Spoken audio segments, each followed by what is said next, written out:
Chapter 1. In Custody. Officer, I swear, I genuinely did not engage in any misconduct. In the interrogation room of the Huan Island Road police station, Chen Yan found himself in a silent standoff with a young police officer.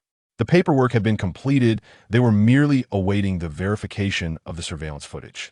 The officer remained silent, casting a scrutinizing glare at Chen Yan before focusing intently on the written statement, seemingly attempting to uncover any discrepancies before the monitoring results were revealed. Chen Yan wore an expression of innocence, inwardly cursing the unreliable system that had brought him to this predicament. What kind of absurd system operates without clear instructions? Indeed, Chen Yan possessed a system, but it was not one acquired through reincarnation. It had inexplicably emerged after he was laid off the previous morning. The Daily Fortune System was its name, a dismal contraption that provided him with a piece of information each day, purportedly to guide him towards prosperity. Initially, Chen Yan had believed he might finally escape his monotonous existence. Having toiled as a mere cog in the Tianyuan group for 2 years post-university, his experience had been far from satisfactory. Yet, the presence of the system offered a glimmer of hope for a brighter future. However, every silver lining has its cloud. This system was peculiar after delivering its first fortune-telling message. It responded to all subsequent inquiries with a single cryptic phrase: "A serpent hisses, leaving no footprints." Absurd, utterly nonsensical. Chen Yan was at a loss, but fortunately, following the system's instruction to search beneath the third manhole cover at the east gate of Longton Community, he discovered a USB flash drive. This USB contained account credentials and an astonishing 3,000 bitcoins. Initially, Chen Yan was elated these 3,000 bitcoins were worth approximately 2 billion. Yet, reality swiftly doused his excitement. Upon researching, he learned that China maintained stringent regulations on virtual currencies, with robust tracing capabilities for any funds associated with them. In essence, selling them would undoubtedly lead him to a world of trouble. Unfamiliar with the cryptocurrency market, Chen Yan found himself at a loss, unable to locate any means of converting this newfound wealth into tangible currency, leaving him in despair. Possessing a treasure trove without the ability to use it, why couldn't the system provide something of genuine value? After securely stowing the USB away, perhaps sensing his frustration, the system issued a new fortune notification shortly after midnight. March 23, 2025, today's fortune update: white at 3:06 a.m. Renowned entrepreneur Li Zhiqiu will inadvertently drop a necklace valued at 38 million yuan at a location 335 meters east along Huan Island Road. Initially, Chen Yan was in a deep slumber. It took the system repeating the announcement 3 times to rouse him.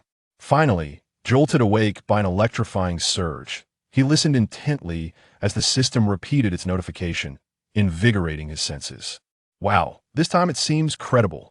A necklace worth 37 million yuan, selling it for 20 million would be reasonable. Liquidating this asset was of utmost importance.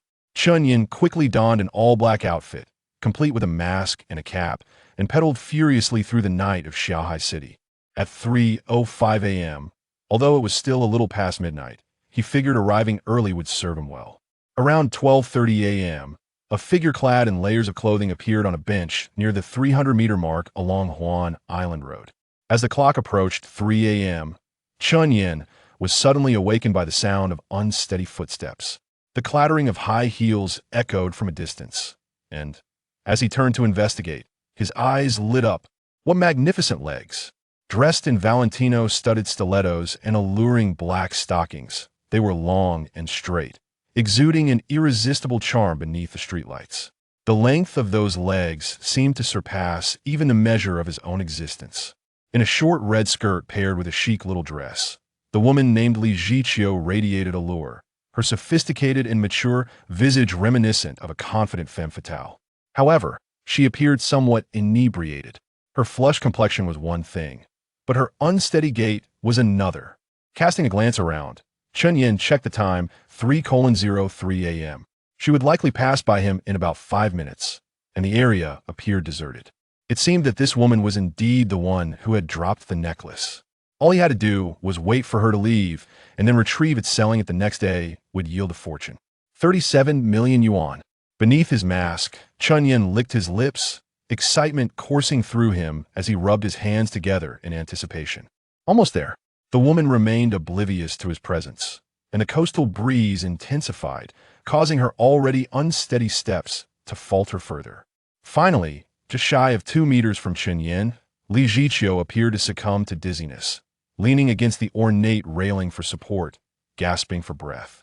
The design of Huan Island Road was intriguing, resembling a wooden walkway with gaps that allowed one to see the tumultuous sea below. 304, 305. A sudden gust of wind swept through, tousling her hair and causing her to instinctively tilt her head and shut her eyes. A glimmering necklace caught the light, slipping down her curvaceous back. Here it comes. Chen Yan's eyes widened in shock. He initially planned to let the necklace fall to the ground, intending to collect it after the woman had departed. However, to his dismay, he realized that the necklace was headed straight for the gaps in the wooden walkway. If he did not intervene, it would inevitably plunge into the sea, never to be seen again. With little time for contemplation, Chen Yan sprang from the bench, desperately reaching out to intercept the necklace before it fell. Fortunately, he succeeded. He grasped the necklace firmly. Unfortunately, the location of his grip was on Li Ziqiu's voluptuous backside. Feeling the unexpected pressure, Li Jiqiu jolted awake, her expression shifting to one of alarm as she turned to investigate. At that moment, her stunning eyes met Chen Yan's mortified gaze. I'm terribly sorry, ma'am," Chen Yan stammered, only to be met with a chorus of screams and the wail of sirens as he was promptly apprehended on charges of indecent assault. Throughout the journey to the station, he attempted to explain to the officers that he had merely sought to prevent the necklace from falling into the ocean, insisting he was not a pervert. However, they dismissed his claims, even suspecting him of robbery. Left with no choice, Chen Yan resigned himself to the interrogation. As the clock inched towards 4 a.m., he was ultimately exonerated when the surveillance footage cleared him of wrongdoing. Yet, he could not escape a stern reprimand. While helping others is commendable, one must be mindful of appropriate physical contact. As he exited the station, Li Jiqiu, now somewhat sober, glanced apologetically at Chen Yan, whose expression remained exasperated. I'm sorry. I thought you were genuinely a pervert," she said, her tone tinged with remorse. "Thank you for helping me retrieve my necklace." Although the necklace had returned to Li Ziqiu's possession, the joy had long since dissipated from Chen Yan's heart. Not only had he been wrongfully detained for so long, but the 38 million yuan necklace had also transformed into a crucial piece of evidence for his innocence, now back in its rightful owner's hands, leaving him utterly bereft of fortune. "Enough, ma'am. Please do not judge people based on stereotypes," Chen Yan retorted, gesturing to his masked face. "Am I a pervert simply because I'm wearing a mask and cap? Is contemplating life by the sea at night considered deviant? And is it truly inappropriate to have my hand on your backside?" Li Jiqiu chuckled awkwardly, her delicate arms waving dismissively. Not really. But when you combine those three elements, it does seem a bit suspicious." Chen Yan inhaled sharply, feeling somewhat guilty and unwilling to continue the argument as he turned to leave. "Wait." Li Jiqiu hurried after him, blocking his path, her intentions unclear. Young man, you have helped me immensely, and yet I misunderstood you. How about I treat you to a drink?" "It's so late, but a drink might be nice," Li Jiqiu responded, her tone tinged with nervousness and a hint of anticipation. The business goddess of Shanghai City, typically disdainful of men, seemed to exhibit a touch of shyness in this moment. Silently, she recalled the sensations from earlier. Stripping away the prior context, she began to feel an indistinct tingling, strangely pleasant. Chen Yan, feeling somewhat impatient, thought to refuse the late-night drink, but suddenly, the foolish system began to act up. Fortune moment. Fortune moment. Warning, warning, warning. Fortune moment. Golden legend fortune, MO, fortune moment. The viper flicks its tongue, no footprints, alright. Chapter 2. I don't want to go to work at all. Outside the police station on Huandao Road, there was a street lined with bars. Despite the late hour, the area thrived with tourists, most of whom were young souls seeking romantic escapades. They found a secluded tavern, casually seated, and ordered 2 bottles of champagne at Li Ziqiu's request. After a night of consuming white wine and whiskey, she desired something light to cleanse her palate. "Xiao Chen," What brings you to Huandao Road at this hour? Are you facing troubles? After the drinks arrived, they clinked glasses and took a sip, gradually easing into conversation. Well, if I must speak of troubles, Chen Yan pondered. Being laid off counts as a trouble, doesn't it? Ha! What kind of company lacks insight? Li Jiqiu chuckled lightly, her modest sip of alcohol seemingly reigniting the remnants of her earlier inebriation, causing her cheeks to flush. Ah, no need to mention it. The company is quite large, but filled with mindless drones. Chen Yan replied with a laugh, discreetly glancing at the alabaster expanse of her neck. But what about you, Li Jia? Why are you out here alone by the sea, so late and intoxicated? They conversed freely, having already established a certain familiarity. Oh, it's just for a business deal. But never mind, Li Jiqiu sighed, a shadow of melancholy crossing her features. Come, let's drink. Chen Yan had no objections. Although he was typically a homebody, uninterested in socializing, he possessed a commendable tolerance for alcohol. At least at this moment, overpowering a somewhat tipsy Li Jiqiu did not pose a challenge. In no time, they had consumed over a bottle of champagne, completely awakening the remnants of Li Ziqius' intoxication. Due to the small table and chairs, their legs brushed against each other. Perhaps influenced by the alcohol, her long, alluring legs began to sway unconsciously. Through the thin fabric of her pants, Chen Yan could sense an almost imperceptible friction. Was this a seduction? Chen Yan found it hard to believe that a wealthy woman would attempt to allure someone like him, a mere underachiever whose worth barely reached 500. Yet upon meeting Li Ziqius' gaze almost smoldering, was momentarily taken aback. He had never witnessed a woman behave so provocatively before him, with the exception of adult films. Ugh! Li Ziqius' eyes seemed slightly glazed as she fixed her gaze on him. Xiao Chun, what do you think is the purpose of living? Living? Why?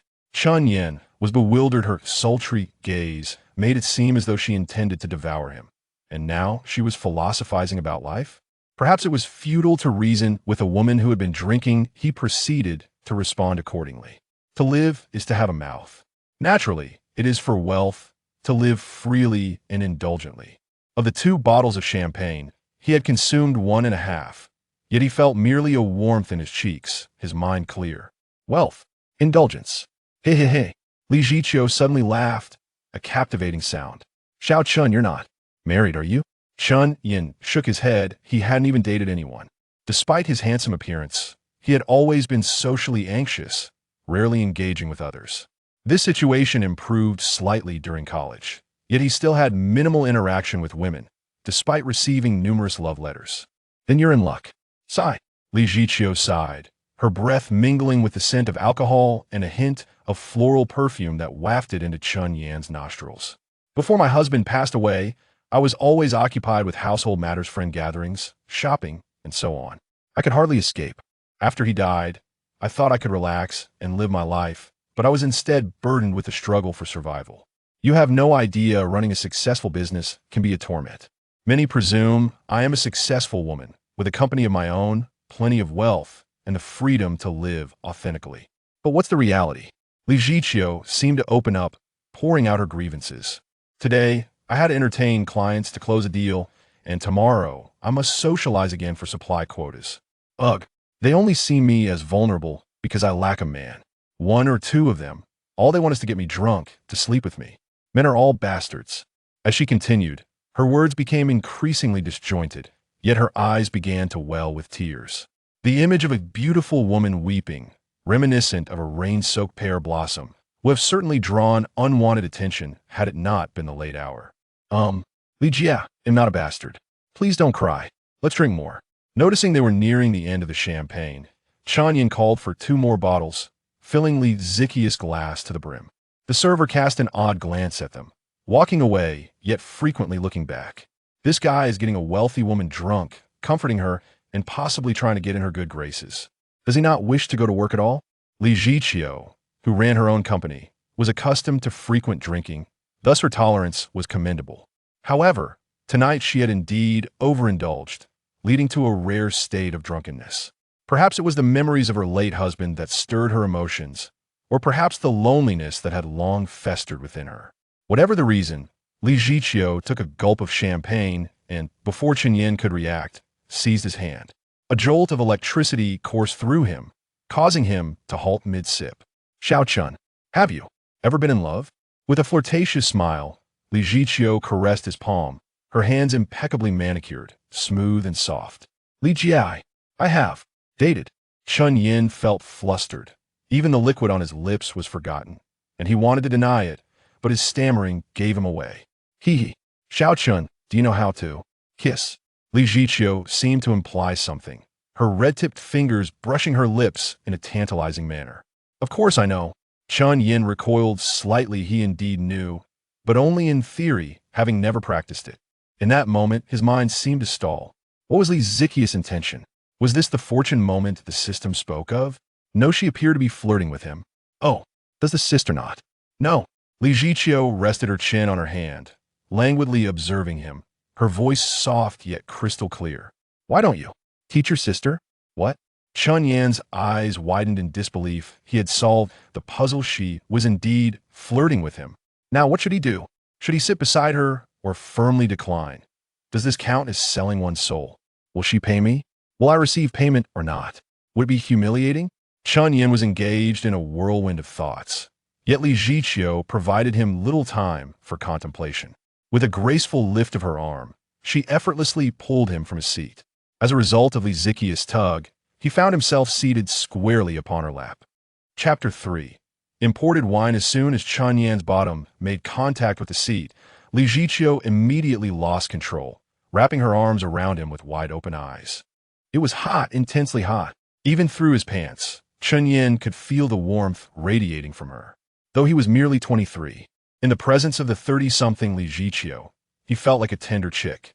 Prior to this moment, he could never have imagined that a person who prided himself on his extensive experience with films could feel so nervous in real life. In this instant, the budding emotions between them clashed, and it seemed as if music filled the air. In the depths of darkness, a fire ignited, illuminating the darkest corners of the night. Sensing Chen Yan's awkwardness, Li Jiqiu instinctively took the lead, embodying her role as the older sister perfectly. Nearby, a waiter observed the scene, envy etched across his face. How unfortunate that he could not experience such fortune himself. After a while of learning, Chen Yan found himself struggling to breathe, yet he remained undeterred. He finally grasped the true meaning of the so-called moment of great fortune that the ridiculous system had referred to. It seemed that, tonight, he was destined to shed the title of a novice. As they gradually pulled apart, Chen Yan initially averted his gaze, but under the tender gaze of Li Jiqiu, he began to free himself. "Sister, you are truly beautiful," he sincerely complimented, captivated by her star-like visage. Li Jiqiu was indeed stunning, effortlessly eclipsing most celebrities in terms of grace, beauty, and figure, coupled with her long legs, which seemed to exceed even her own height when she donned high heels. She stood nearly 1.8 meters tall, perfectly proportioned and utterly harmonious. With a soft laugh, Li Jiqiu, enchanted by Chen Yan's praise, replied, "Little Chen, have you ever tasted imported wine?" "Imported wine?" Chen Yan was taken aback. Was she referring to foreign wine? "I haven't had any." "Does Rio count?" "Of course not." Li Jiqiu playfully tapped his forehead, reminiscent of an older sister teasing her younger brother. "This is what I mean by imported wine." With an amused look, she sipped champagne and leaned toward Chen Yan. Gradually, his surprise morphed into realization, leading him to relish the experience. So this was imported wine. Indeed delightful, rich, and sweet. It was clear why the affluent had a penchant for it. Initially, Chen Yan was lost in the lesson, but Li Jiqiu seemed unsatisfied, embracing him tightly and exerting herself. "Oh, little Chen, no man is worth anything except you," she murmured softly, her shoulders beginning to tremble as she fought back tears. Since time immemorial, a woman has found it difficult to endure, especially one managing such a vast estate alone. To claim otherwise would be disingenuous. With a gentle sigh, Chen Yan felt the romantic atmosphere dissipate somewhat, and he tenderly hugged Li Jiqiu, patting her back. "It's all right, sister. You don't have to bear such burdens alone. If you're tired, rest. Money is meant to be spent. One must enjoy life." Li Jiqiu suddenly lifted her head, cradling Chen Yan's face in her hands, a dreamy smile lighting up her features. Isn't that what I'm doing now? Amused by her contrasting innocence, Chen Yan laughed heartily, raising a glass. Sister, let us continue drinking. They exchanged glasses, revisiting the lessons they had just studied, ultimately emptying the table of all its wine. Let us go. Li Jiqiu, still somewhat aware, led Chen Yan to settle the bill. For some reason, he felt the cashier's gaze was particularly unfriendly. As they stepped out of the tavern, the sea breeze hit him, sending a shiver down his spine. It was cool and slightly briny. Anyone who has overindulged in drink knows that a gust of wind can either induce nausea or dizziness. Li Jiqiu was no exception.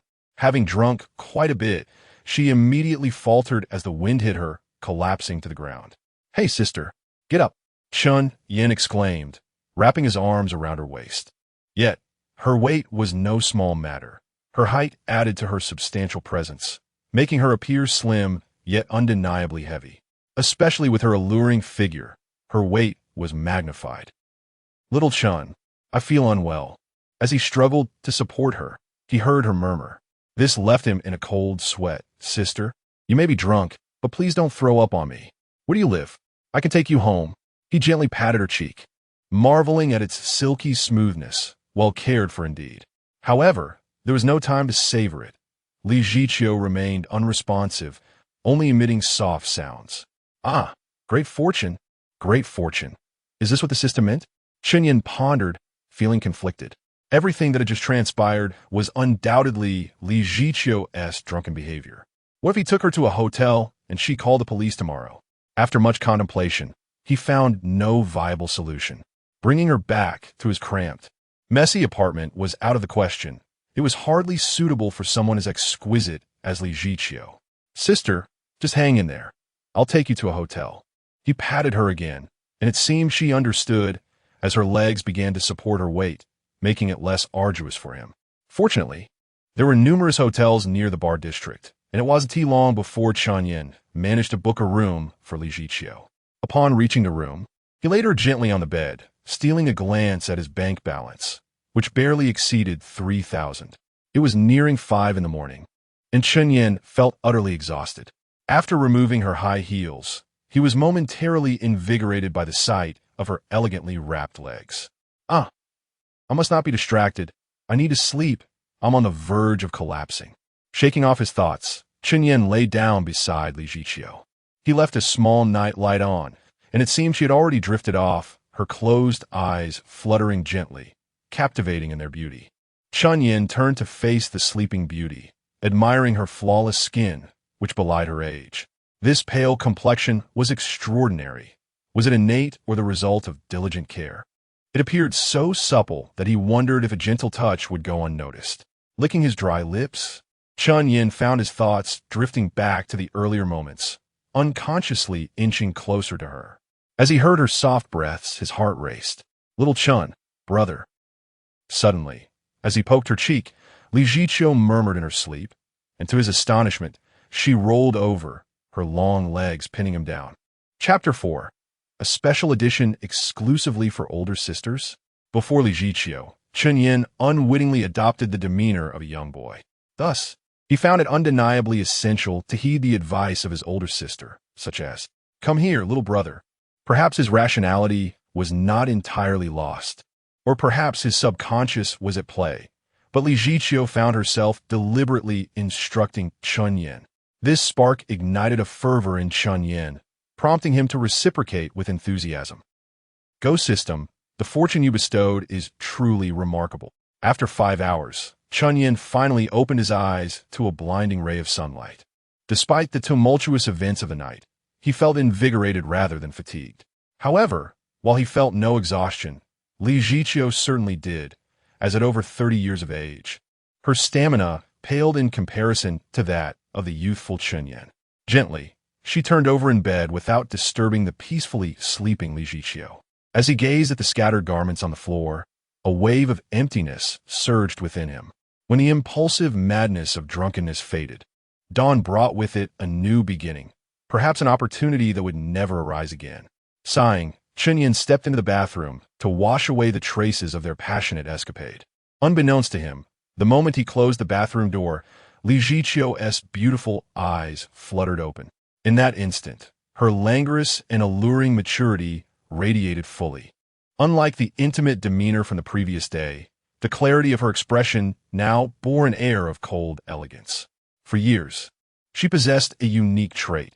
No matter how inebriated she had been the night before, her memory remained intact. She never experienced a blackout. Thus, she vividly recalled the wildness of the previous night. This boy, sigh, it seems I've taken advantage. Li Jiqiu mused softly as she sat up and began to tidy her clothes. The stockings, beyond repair, had become mere tattered strips. Her fair and long legs were now fully exposed to the air, presenting a beauty distinct from that of being clad in stockings. Now, well past 10 in the morning, the accumulation of work awaited her attention. Hey, has the contract with Yonla Group been signed? Instruct the procurement department to add 2 more production lines this month. Prepare the remaining suppliers and corresponding lists. I will need them this afternoon. Additionally, let me know if there are any idle positions in our company. She glanced toward the bathroom direction, inquiring of her secretary on the other end of the line. Positions that typically have little to do, just those that interface with me. If none exist, create one. After hanging up, a complex expression crossed Li Jiqiu's face as she bit her lip, involuntarily recalling the events of the previous day. This boy truly was a novice. The first time was remarkably swift, yet the claims of being unable to perform multiple times after drinking seemed disingenuous. This boy was evidently young and full of vigor.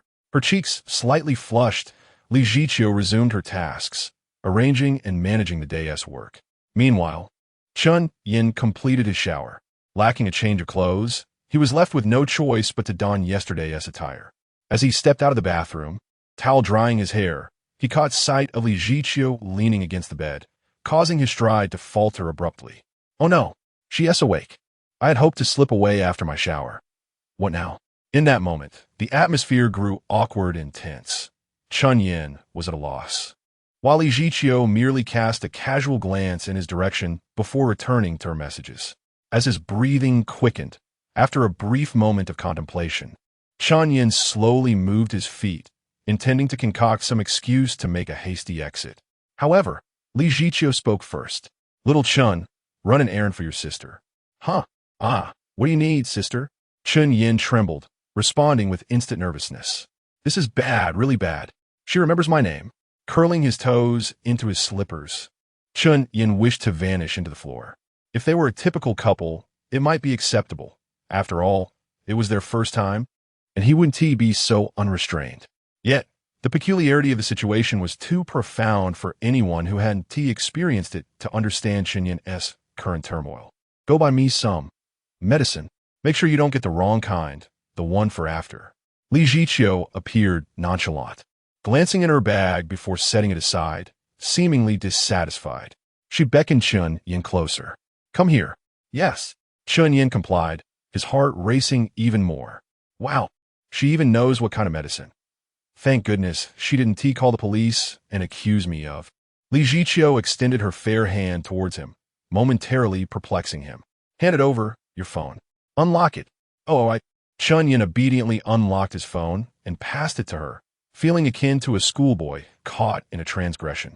Li Jiqiu opened WeChat, scanned her QR code, and returned the phone to him. All done. I've added you as a friend and transferred 50,000 yuan. Take this and hurry back. You've got a bit of a backlog, and it's late. I worry about your safety. On his phone, the friend request from Jiqiu had been approved, along with a transfer notification of 50,000 yuan. Chen Yan hesitated. Should I accept? It feels a bit humiliating, akin to a gratitude fee. Not accepting feels equally difficult. All right, just take it. Li Jiqiu, the alluring older sister, discerned his inner conflict and offered gentle reassurance. Since you call me sister, this money is a gift from your sister to her younger brother. Understand? Chen Yan fell silent. Though her words were comforting, the underlying message was unmistakable. You call me sister. I see you as my brother. Such occurrences as last night shall not happen again. Without uttering another word, she turned away, her beautiful eyes glimmering. This boy is surprisingly sensitive. Nevertheless, it is for the best. Last night was a mistake born of my own impulsiveness, and he is merely a victim. Given our significant age difference, it is best to abandon any unrealistic expectations. Meanwhile, Chen Yan awkwardly exited the pharmacy, clutching a box of medicine amidst the staff's suggestive glances, making a beeline for a breakfast stall. His body craved protein intensely. Ding ding, the serpent flicks its tongue, leaving no trace. Fortune moment, reward settlement. Permanent buff, strength and vitality. As one who experiences great fortune daily, how could one not possess a robust physique? Strength and vitality? Go system, did you mistype? Is it strength and vitality or enhanced health? In a single breath, he devoured 8 tea eggs, causing the elderly vendor at the breakfast stall to gaze at Chen Yan with a mix of astonishment and concern. Has this child never eaten eggs before? Slow down, or I might have to call for help if you choke here. With his mouth still full of eggs, Chen Yan halted mid-bite as the system announcement continued. Permanent buff, extraordinary charm, exclusive edition for those aged 30 with a comprehensive score exceeding 90 points. Given that the host has completed a golden legendary fortune moment, automatic reminders will activate upon encountering qualifying individuals. Keep it up, the serpent flicks its tongue, leaving no trace. Huh? An exclusive edition for older sisters? Chapter 5. A gift from Li Jiqiu. No matter how persistently Chen Yan questioned, the system offered no further responses. Oh, except for one. After forcing down 10 eggs to quell his body's craving for protein, Chen Yan took the medicine and headed to the hotel. After all, even if one's ability to produce essence was formidable, it still required the necessary materials, did it not? Throughout his journey, he glanced around, eager to discern what the system's reminder entailed. However, he encountered several attractive women, yet none triggered the system. TSK, how stringent this system is. He knocked on the hotel room door, and heavy footsteps immediately echoed from within. Li Jiqiu was barefoot, seemingly having just taken a shower while Chen Yan was out. Drops of water clung to her fair neck, and her ethereal presence, akin to a blooming lotus, combined with a subtle fragrance, momentarily captivated Chen Yan. Synchronizing with the system's prompt. Ding ding, the serpent flicks its tongue, leaving no footprints. Li Jiqiu, chairwoman of Qiushui Group, age 36, comprehensive score 93, current status calm, thighs sore, fortune trigger count 1, repeatable for rewards. 3 triggers will yield a grand prize. Come in, Li Jiqiu said, her eyes wide with surprise, interrupting Chen Yan's reverie as she gracefully sat back on the edge of the bed. Chen Yan hurriedly followed, and under the system's reminder, noticed her slightly awkward gait, suggesting discomfort in her thighs. Sister, your medicine. Handing her the medication, he thoughtfully poured her a glass of water. Thank you. Li Jiqiu decisively opened the medicine box and swallowed a pill. Under Chen Yan's gaze, she slipped on her high heels, prompting a pang of regret within him. What was he thinking last night to help her take them off? If only he had carried them on his shoulder, it would have significantly increased his speed. Unaware of Chen Yan's flustered thoughts, Li Jiqiu smiled lightly. This young man should be savoring the sweetness of his newfound fortune. It seems I'm not so old. After all, my charm still holds. Little Chen, may I ask you something? Once adorned in her high heels, Li Jiqiu transformed back into the poised and alluring woman, elegantly crossing one leg over the other. Yesterday, you mentioned being laid off. Have you considered what you might do next? Next? Chen Yan pondered, stroking his chin. I haven't thought it through yet. I will see what comes. Well, I have a job opportunity that I wonder if you might be interested in, Li Jiqiu said with a smile, her captivating gaze fixed on Chen Yan, seemingly unfazed by the previous night's events. What kind of job? What is the salary? Are weekends off? Are there benefits? Chen Yan was somewhat taken aback, suspecting that this older sister might be considering supporting him. He wondered what conditions would trigger another moment of fortune with her. Surely it wouldn't be merely a physical arrangement. Yes, all of that. Li Jiqiu seemed unprepared for his inquiries, but it mattered little, as she could dictate the terms of the benefits herself. If you have a driver's license, you could be my chauffeur. If not, how about being a personal assistant? The salary is $10,000 a month, with the highest standard of benefits and 2 days off each week. Li Jiqiu did not wish to assign Chen in a different role. It was simply that her secretary had just informed her that there were no idle positions available in the company that required no work. Thus, she had to create one herself. Coincidentally, her chauffeur had recently resigned, making it convenient for Chen Yan to fill the vacancy. A driver? That sounds great. I have a driver license. Chen Yan readily agreed. This offer was nothing short of celestial. 10,000 a month? Such a stroke of fortune was rare indeed. Moreover, remaining close to Li Ziqiu would allow him to explore how to trigger another moment of fortune and see some rewards. He was genuinely intrigued by the notion of the system's grand prize, though it was certainly not merely for Li Ziqiu's physical allure. All right, you can continue to rest. Later, I will pick you up to get acquainted with the company. Li Ziqiu grabbed her bag and was about to leave, casually slipping a card into Chen Yan's hand. This card contains 500,000. The password is the last digit of the card. Don't overthink it. Consider it a gift from me. Without allowing Chen Yan a chance to refuse, Li Ziqiu departed, leaving him stunned, staring blankly at the bank card in his hand. Wow, is this genuine support?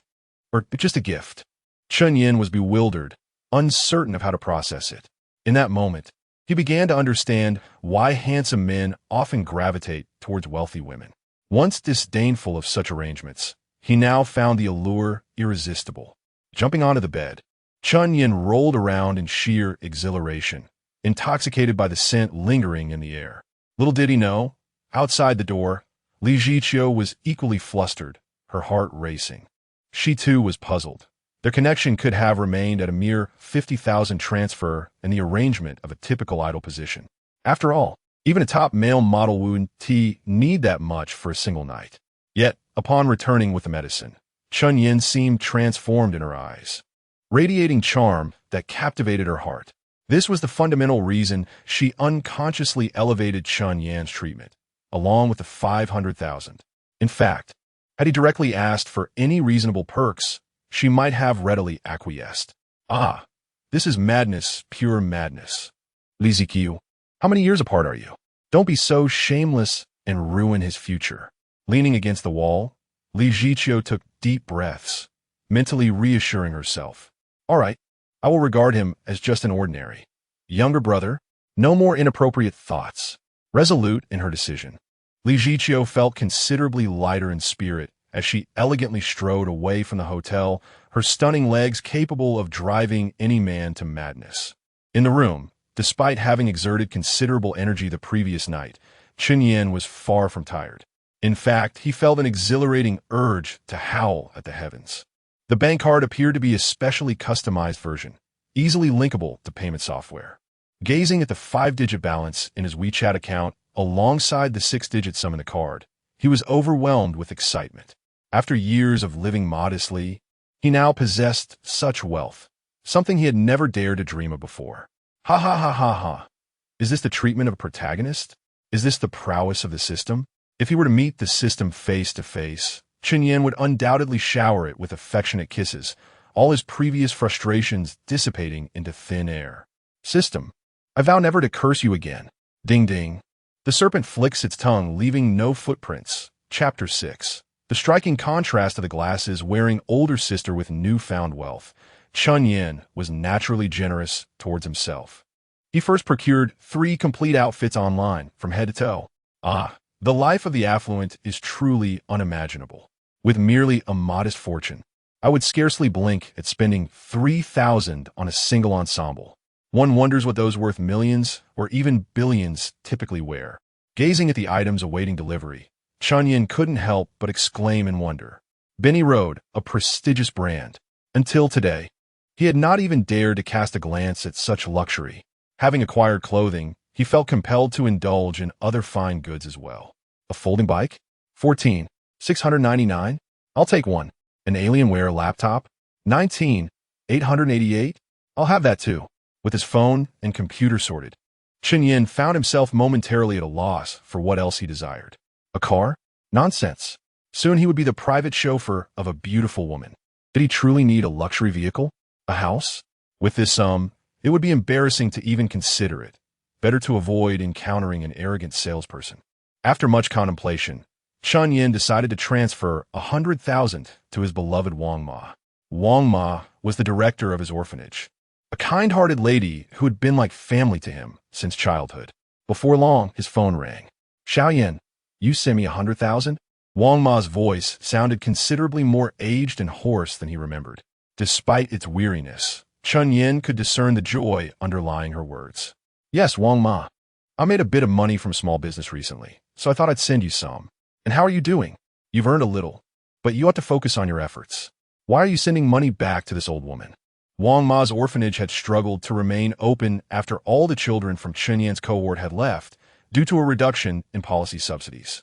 Now, Wang Ma was a retired elder living in modest circumstances without even a pension. Chen Yan felt warmth in his heart. This dear lady, who claimed she was doing well, though, well, the source of his wealth felt somewhat abstract. Oh, it's nothing, Wang Ma. I have plenty of money now. I'm not missing that bit. Spend it as you wish. If you want to find a gentleman to date, go ahead. We can afford a dowry. Don't worry about his kids. We've all grown up. And if you're not interested in dating, why not take a trip, travel around, and enjoy life? With Wang Ma, Chen Yan felt no social anxiety. He spoke freely and comfortably. You little rascal, do you dare tease me about getting old? Be careful, I don't come to Shanghai City with my cane to chase you. Wang Ma laughed, her tone filled with affection. After a few more moments of conversation, they hung up. Chen Yan felt a twinge of melancholy. After acquiring wealth, he suddenly found himself unsure of what to do next. What do the wealthy do with their days?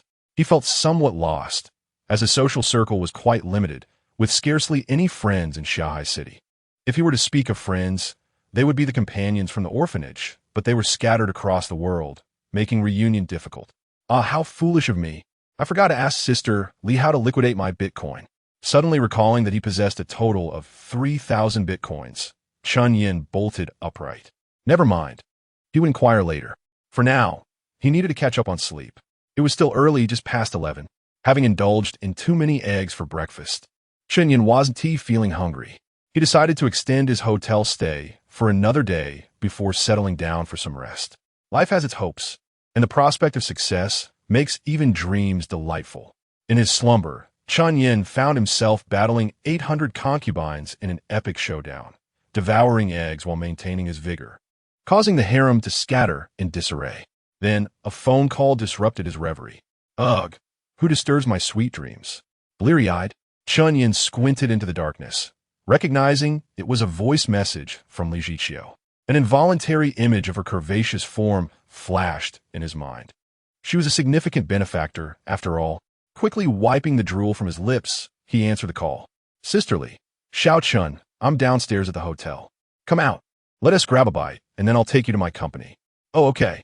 Chen Yan perked up, quickly rolling out of bed. Before heading out, he made an effort to fix his hair. Not bad, looking sharp. He dashed out of the hotel, contemplating whether to check out. He decided against it, extending his stay until noon the next day. Checking out now would mean a loss. Outside, a wine-red Bentley awaited him, with Li Zhiqiu at the wheel. After greeting her, Chen Yan noticed another passenger in the front seat. Sitting in the back, he couldn't see clearly, but the system provided a prompt. Ding. A viper's tongue flicks, no footprints. M.O. Ran. Chairwoman of Tianyuan Group. Age. 31. Comprehensive rating.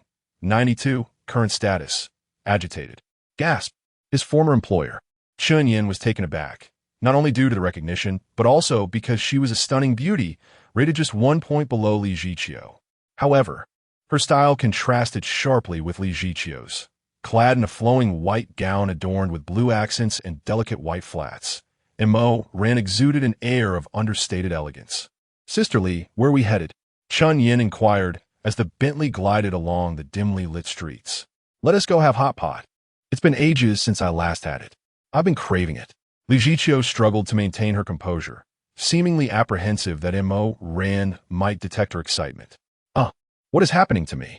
Li Zhiqiu scolded herself internally. She had resolved to remain composed, yet upon seeing him, her heart raced uncontrollably. The tension was palpable, and M.O. Ran, as Li Zhiqiu's close friend, felt no such reservations. Instead, she decided to probe into their relationship. Oh, Zhiqiu, is this your little boyfriend? When did you find him? TSK, TSK, TSK. I thought you were just home sleeping off a hangover after not replying to messages late last night. But you were with this young, handsome man at the hotel. Huh, quite the secretive one. Aren't you? Tell me, at your age, can you keep up with the energy of a young man? Hee hee. Mo Ran teased Li Jiqiu, her demeanor elegant behind her golden-rimmed glasses. Yet her words were filled with playful provocation, leaving Chen Yan profoundly aware of the contrast. Not just any girl behind those glasses, but a sophisticated older sister. This was indeed intriguing. Chapter 7. The source of a USB drive. Is it Mo Ran? To be honest, Chen Yan had worked at Tianyuan Group for 2 years and had never seen the chairman, Mo Ran. He had initially imagined her to be an elderly businesswoman, but to his surprise, she turned out to be an extraordinarily charming and graceful young lady. As Chen Yan sat in the back seat, listening to the two ladies exchange playful banter, he found himself deep in thought. Encountering Mo Ran did not trigger any system alerts, which suggested that some specific conditions must be met. Could it be that? He recalled the sudden invitation from Li Jiqiu for a drink earlier that morning, which had sent the system into a frenzy. Was it necessary for the other party to initiate the invitation? Contemplating this possibility, Chen Yan decided he would seize the opportunity to test it out. The burgundy Bentley radiated opulence under the night sky, causing other vehicles to steer clear, wary of any potential collision. Soon, the trio arrived at a high-end hot pot restaurant.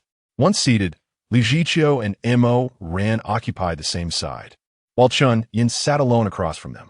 The moment they took their seats, the atmosphere shifted. Chen Yan felt a touch of restraint, given the lingering influence of his former boss.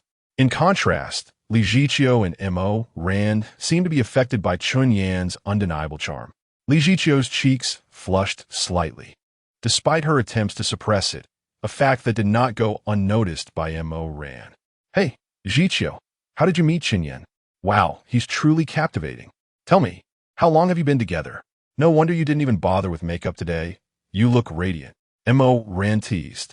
A mischievous grin plastered across her face as she leaned in to sniff the air around Li Jiqiu. Wow, the scent of love is palpable. How shameless. Shut up, don't say that. Li Jiqiu's ears turned crimson, feeling an unfamiliar shyness that she hadn't experienced in years. It was undeniably awkward. Li Mo Jia, I need to use the restroom. Unable to endure the teasing of the two ladies, Chen Yan made a hasty retreat.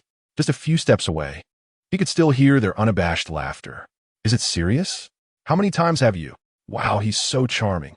I envy you. Shrinking his neck in embarrassment, Chen Yan quickened his pace towards the restroom. A few seconds later, noticing that Chen Yan had distanced himself, Mo Ran lowered her voice and asked Li Jiqiu, how do you know him? How long has it been? What is your relationship? Honestly, I find him quite appealing. Please, Li Jiqiu shot Mo Ran a look, a hint of pride emerging on her face. It's not like I have poor taste. I met him last night after a few drinks. Wait, you just met him for one night? And you slept with him? Isn't that a bit rash? Mo Ran exclaimed, incredulous. However, upon reflection, she realized that if it were her who had met Chen Yan after a few drinks, she might have acted similarly. Rash. I have no husband and no partner. Can I find a boyfriend? With Chen Yan absent, Li Jiqiu felt more liberated in her conversation with Mo Ran, brimming with confidence. Besides, I'm beautiful and wealthy. What is wrong with that? Mo Ran scoffed. How shameless. Look at your age. You're quite a bit older than him. The two had already exchanged some information prior to picking up Chen Yan, and Mo Ran was well aware of his age. I'm not like you. I don't have a husband, so what? Li Jiqiu raturta yielding. And besides, my figure is the most alluring, while yours. She teased, casting playful glances at Mo Ran. Although Mo Ran had a commendable figure, she was not as statuesque or curvaceous as Li Jiqiu. Perhaps this was the reason for her slight inferiority complex. All right, enough of this banter. After all, we're sisters at heart. You can't just leave me lonely. She added with a chuckle. Next time, let me borrow your young boyfriend to alleviate my woes. Hee hee hee. Conversations between women often delve into mischievous territories, overshadowing any semblance of decorum. After chatting for a while longer, they finally shifted the topic away from Chen Yan. Speaking of which, I lost an important flash drive that my daughter was playing with, and now I have no idea what to do. Mo Ran's expression clouded with worry as she rested her chin on her hand, sighing deeply. Foreign exchange? What kind of foreign exchange is so crucial? How much did you lose? If it's not too much, I might be able to help, Li Zhiqiu inquired, intrigued. Foreign exchange typically refer to transactions between large companies and foreign entities, rarely circulating domestically. It's a deal with the Mo Le Group, worth over $2 billion. You probably can't resolve it in a couple of days. Mo Ran shook her head. She was well aware of the capabilities of Li Zhiqiu's company, given time. She could certainly manage it, but the urgency of her situation left her with little room to spare. This issue had troubled her for nearly a week, and despite brainstorming countless solutions, none had been fruitful. Mo Jia, what troubles you so? Chen Yan returned to his seat, curiosity piqued. This was not a matter he should have involved himself in. Yet he had overheard Mo Ran mention something about losing a flash drive, and a sudden epiphany struck him. The system indicated that Mo Ran was distressed. Could it be due to this very issue? Without considering whether he could actually assist, he decided to inquire, hoping it might trigger a fortunate turn of events. Indeed, upon hearing Chen Yan's question, Li Zhiqiu furrowed her brow, instinctively feeling that his involvement was somewhat inappropriate, given that he was still a stranger to Mo Ran. However, recalling Mo Ran's unabashed flirting with Chen Yan and his undeniable charm, she quickly relaxed. Mo Ran was similarly taken aback. Typically, someone of her stature would not disclose such matters to outsiders, but Chen Yan was simply too captivating. Little Chen, here's the situation. A few days ago, my daughter misplaced an important USB drive, and despite searching extensively, we haven't found it. It contains something very significant. A USB drive? Chen Yan's heart raced. Could it be that the drive he had discovered, containing 3,000 bitcoins, belonged to Mo Ran? Tentatively, he leaned forward, curiosity ablaze. Is there Bitcoin on it? Bitcoin! Mo Ran and Li Zhiqiu exclaimed in unison, their eyes wide with shock as they exchanged incredulous glances. Have you seen it? Mo Ran implored, urgency evident in her voice. That USB drive is vital to me. If you have any information about its whereabouts, please, I will do anything you ask. Mo Ran was desperate. Chen Yan's accurate mention of Bitcoin suggested he might have encountered the very drive she sought. Please, don't rush, Mo Jia. I did find that USB drive. Chen Yan took a deep breath. Since he had no way to cash it in, he resolved to reveal the truth, hoping it would earn him a favor in return. That USB drive is at my place. Chapter 8. Mo Ran's Reward. 2 women in a tangle your home? Mo Ran's voice rose an octave, drawing the attention of several patrons in the hot pot restaurant. Chen Yan quickly raised his hand to quell Mo Ran's excitement, lowering his voice to recount the events of discovering the USB drive the previous day. Of course, he refrained from divulging any details regarding the system and its motives. As the hot pot arrived, Chen Yan had just finished his explanation, unable to contain her elation any longer. Mo Ran took Chen Yan's face in her hands and planted a fervent kiss on his cheek, leaving a delicate pink imprint that exuded a delightful fragrance. Li Zhiqiu, unable to restrain herself, pinched Mo Ran's thigh, eliciting a series of protests. Ouch, that hurts. Little Chen, you need to manage Zhiqiu. She's pinching me too hard. Mo Ran's cheeks flushed a vibrant red, her gaze fixed on Chen Yan, unwavering. In that moment, she exuded a captivating charm, seamlessly transitioning from a poised, scholarly demeanor of a bespectacled woman to a strikingly alluring figure. Giggling, Mo Ran teased, Zhiqiu, your little Chen has done me such a great favor. I must express my gratitude. You're not feeling jealous, are you? Li Zhiqiu's forehead twitched with frustration, regretting bringing Chen Yan along for dinner. Though she masked her feelings, pinching Mo Ran's thigh even harder. Deep down, she harbored her own insecurities, acutely aware of her age compared to the youthful Mo Ran. Moreover, she felt somewhat overwhelmed by Chen Yan's youthful vigor. Not jealous. We're good friends. What reason would I have to be jealous? She chuckled. Since your little Chen has helped you so much, you mustn't treat him poorly. With that, she playfully slapped Mo Ran's thigh, producing a crisp sound. 20 billion. How much are you planning to give him? Chen Yan quietly wiped his cheek, still preoccupied with thoughts about the fortune, and waved his hands dismissively at Li Zhiqiu's inquiry. No, I merely stumbled upon it. I'm just glad to assist, Mo Jia. Mo Ran shot Li Jiqiu a knowing glance, her fair fingers lightly tracing Chen Yan's pinky, a surprisingly smooth sensation brushing against his leg. Chen Yan's heart raced, realizing the implications of being flirtatious with a woman who had shared a bed with him. Call me Mo Jia, and of course, I want to treat you poorly. Mo Ran's expression turned sultry as she turned to Li Jiqiu. Jiqiu, didn't you mention that little Chen is your driver? How about we jointly hire him as our private chauffeur? Whoever needs him can call, and we can split the salary. 10,000 each, what do you think?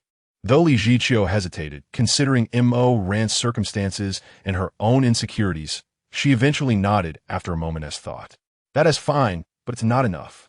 That's over 20 billion. Is little Chen so easily satisfied? Chen Yan felt a wave of gratitude wash over him. Yet the sensation on his leg grew increasingly peculiar, as if Mo Ran had slipped off her shoes and was using her smooth, bare foot.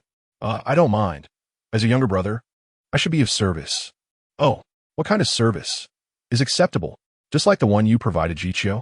Mo Ran teased, her eyes shimmering with mischief. Which one? Chen Yan scratched his head, momentarily bewildered. Had he provided any service to Li Jiqiu? Last night?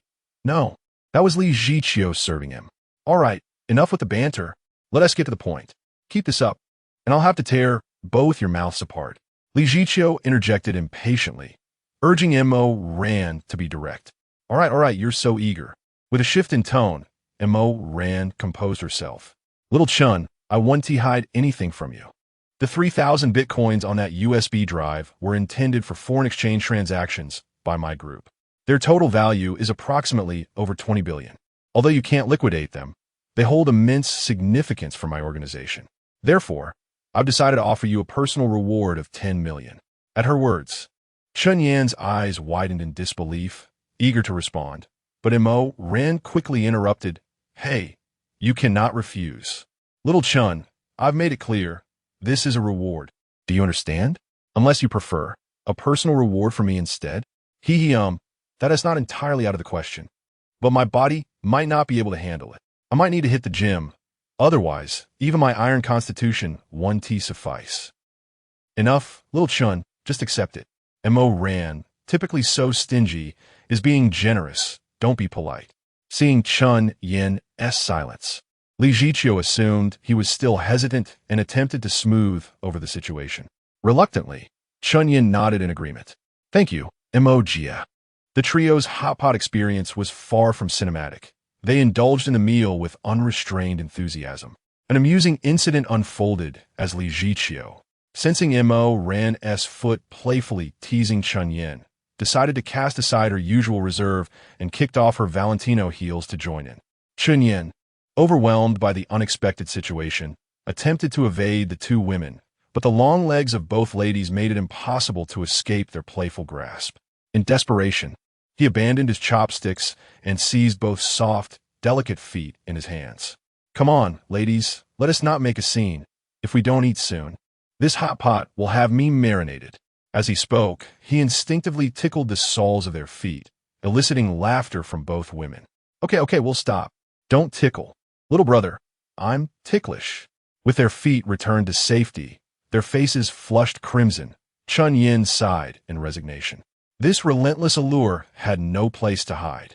Was it too much to ask for a peaceful hot pot dinner? Chapter 9, A Terrible Secret, a delightful hot pot feast, free from the disturbances of the two alluring ladies, allowed Chen Yan to indulge thoroughly. After an hour of feasting, the three of them were left feeling pleasantly stuffed, reluctant to move. Chen Yan had never tasted such exquisite hot pot before, which prompted him to eat a bit more than usual. Meanwhile, Mo Ran and Li Jiqiu, who typically prioritized maintaining their figures, surprisingly consumed double their usual amount today. Perhaps this is the true essence of indulging in beauty. Oh, I'm so full. Mo Ran delicately rubbed her slightly rounded belly, her charming demeanor captivating. Li Jiqiu, with her slightly more matured elegance, possessed a distinctly different allure. Chen Yan excused himself to the restroom and headed to the front desk to settle the bill. After all, having received such generosity without even seeing a USB drive, He felt it was only right to at least pay for the meal. Upon reaching the front desk, the cashier's total left him astonished. "Sir, your table's total is 86,000. 86,000. Goodness, is this what the wealthy indulge in when dining?" Chen Yan felt a pang in his heart, but proceeded to pay via scan code. Li Jiqiu and Mo Ran were well aware of Chen Yan's discreet intention to pay the bill, and seizing the moment, they engaged in conversation as he was away. "Little Chen is quite charming, isn't he? Are you too sure you're not a couple?" Mo Ran elegantly picked at her teeth, reclining lazily in her chair. "Of course not. We are merely, well, you know how it is. I am the one who takes the initiative, and I owe him." Li Jiqiu recalled the events of the previous night, her gaze becoming somewhat dreamy, utterly enchanted. After all, it was her first time.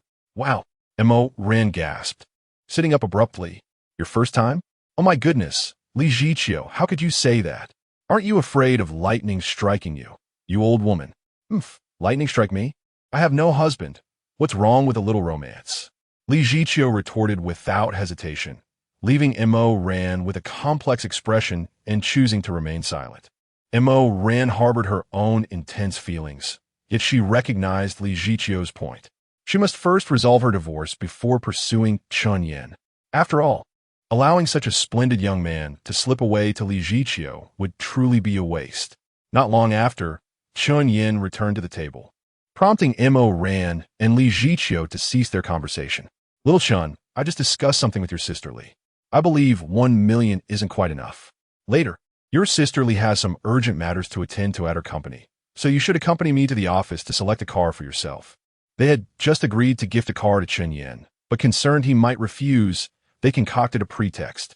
As expected, just as Chen Yan was about to decline, Mo Ran interrupted him. "Oh, you can't refuse. This isn't just a gift. It will also serve as a dedicated vehicle for both your sister Li and me. Do you understand?" Mo Ran smiled charmingly, her demeanor contrasting sharply with Li Jiqiu's mature elegance. Yet her playful smile was equally enchanting. Chen Yan instinctively nodded. "All right." The three of them set off, with Li Jiqiu driving, dropping Mo Ran and Chen Yan off at the Tianyuan Group headquarters before leaving alone. Upon gazing up at the familiar headquarters building, Chen Yan couldn't help but feel a sense of nostalgia. "You fired me yesterday? Huh. Today, I have returned with your boss." "Come on, little Chen." Mo Ran giggled, naturally linking her arm with his, her heart racing intensely. After many years, perhaps since her first love during her youthful days, she had not experienced such exhilarating emotions. Chen Yan reignited that feeling within her. They swiped their cards to ascend, and although Mo Ran didn't frequently visit the office, having spent the last 2 years managing the new branch in Shanghai and just returning a few months ago, she wasn't very familiar with this location. The elevator chimed, stopping at the 23rd floor, the executive office level. "Little Chen, let's first go to my office to pick out a car and grab the keys." Chen Yan readily agreed. Though Mo Ran's figure lacked the fiery allure of Li Jiqiu, she was still quite impressive. In the elevator, their close proximity led to unavoidable contact, especially with her maternal physique causing Chen Yan to become distracted. However, upon entering the office area, Mo Ran restrained herself, releasing Chen Yan's arm to lead the way. Chen Yan, following behind, could no longer resist the urge to admire this elegant woman. Mo Ran's figure was petite compared to Li Jiqiu's curves, yet she still stood among the taller women.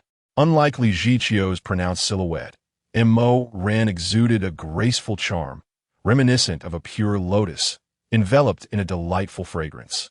"Little Chen, the car keys are in my desk drawer. You can choose for yourself. I need to use the restroom first."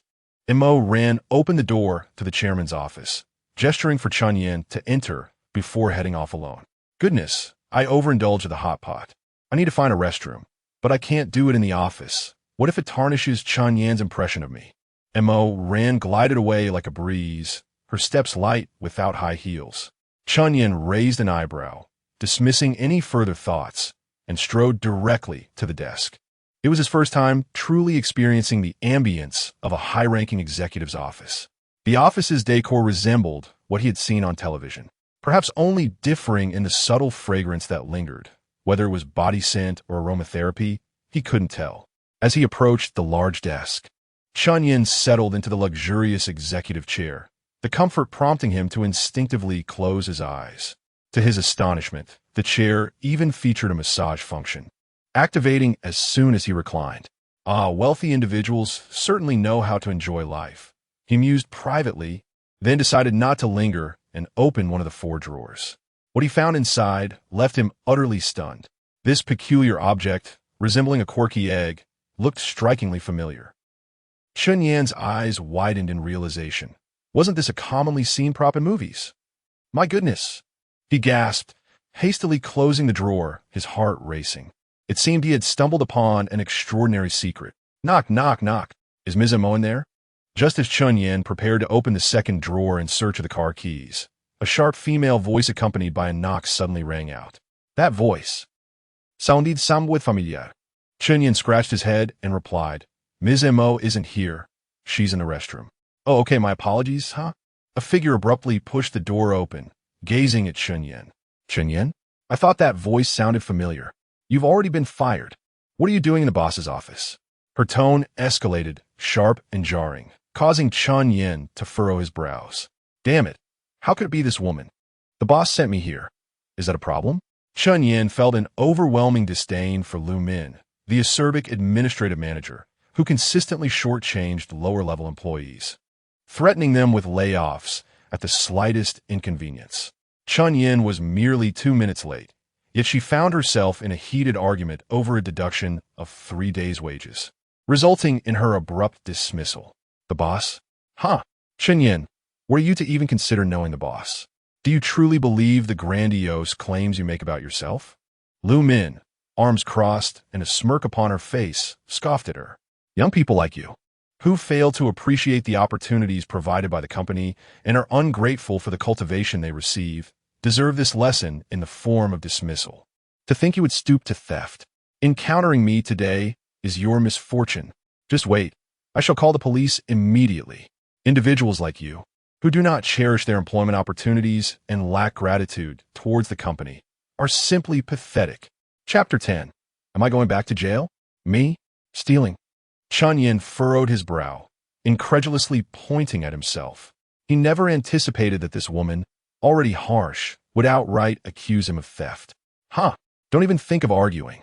With a pathetic employee like you, it's impossible to be in the boss's office. Still want to quibble? Save that for the police. Lu Min sneered as she dialed the emergency number.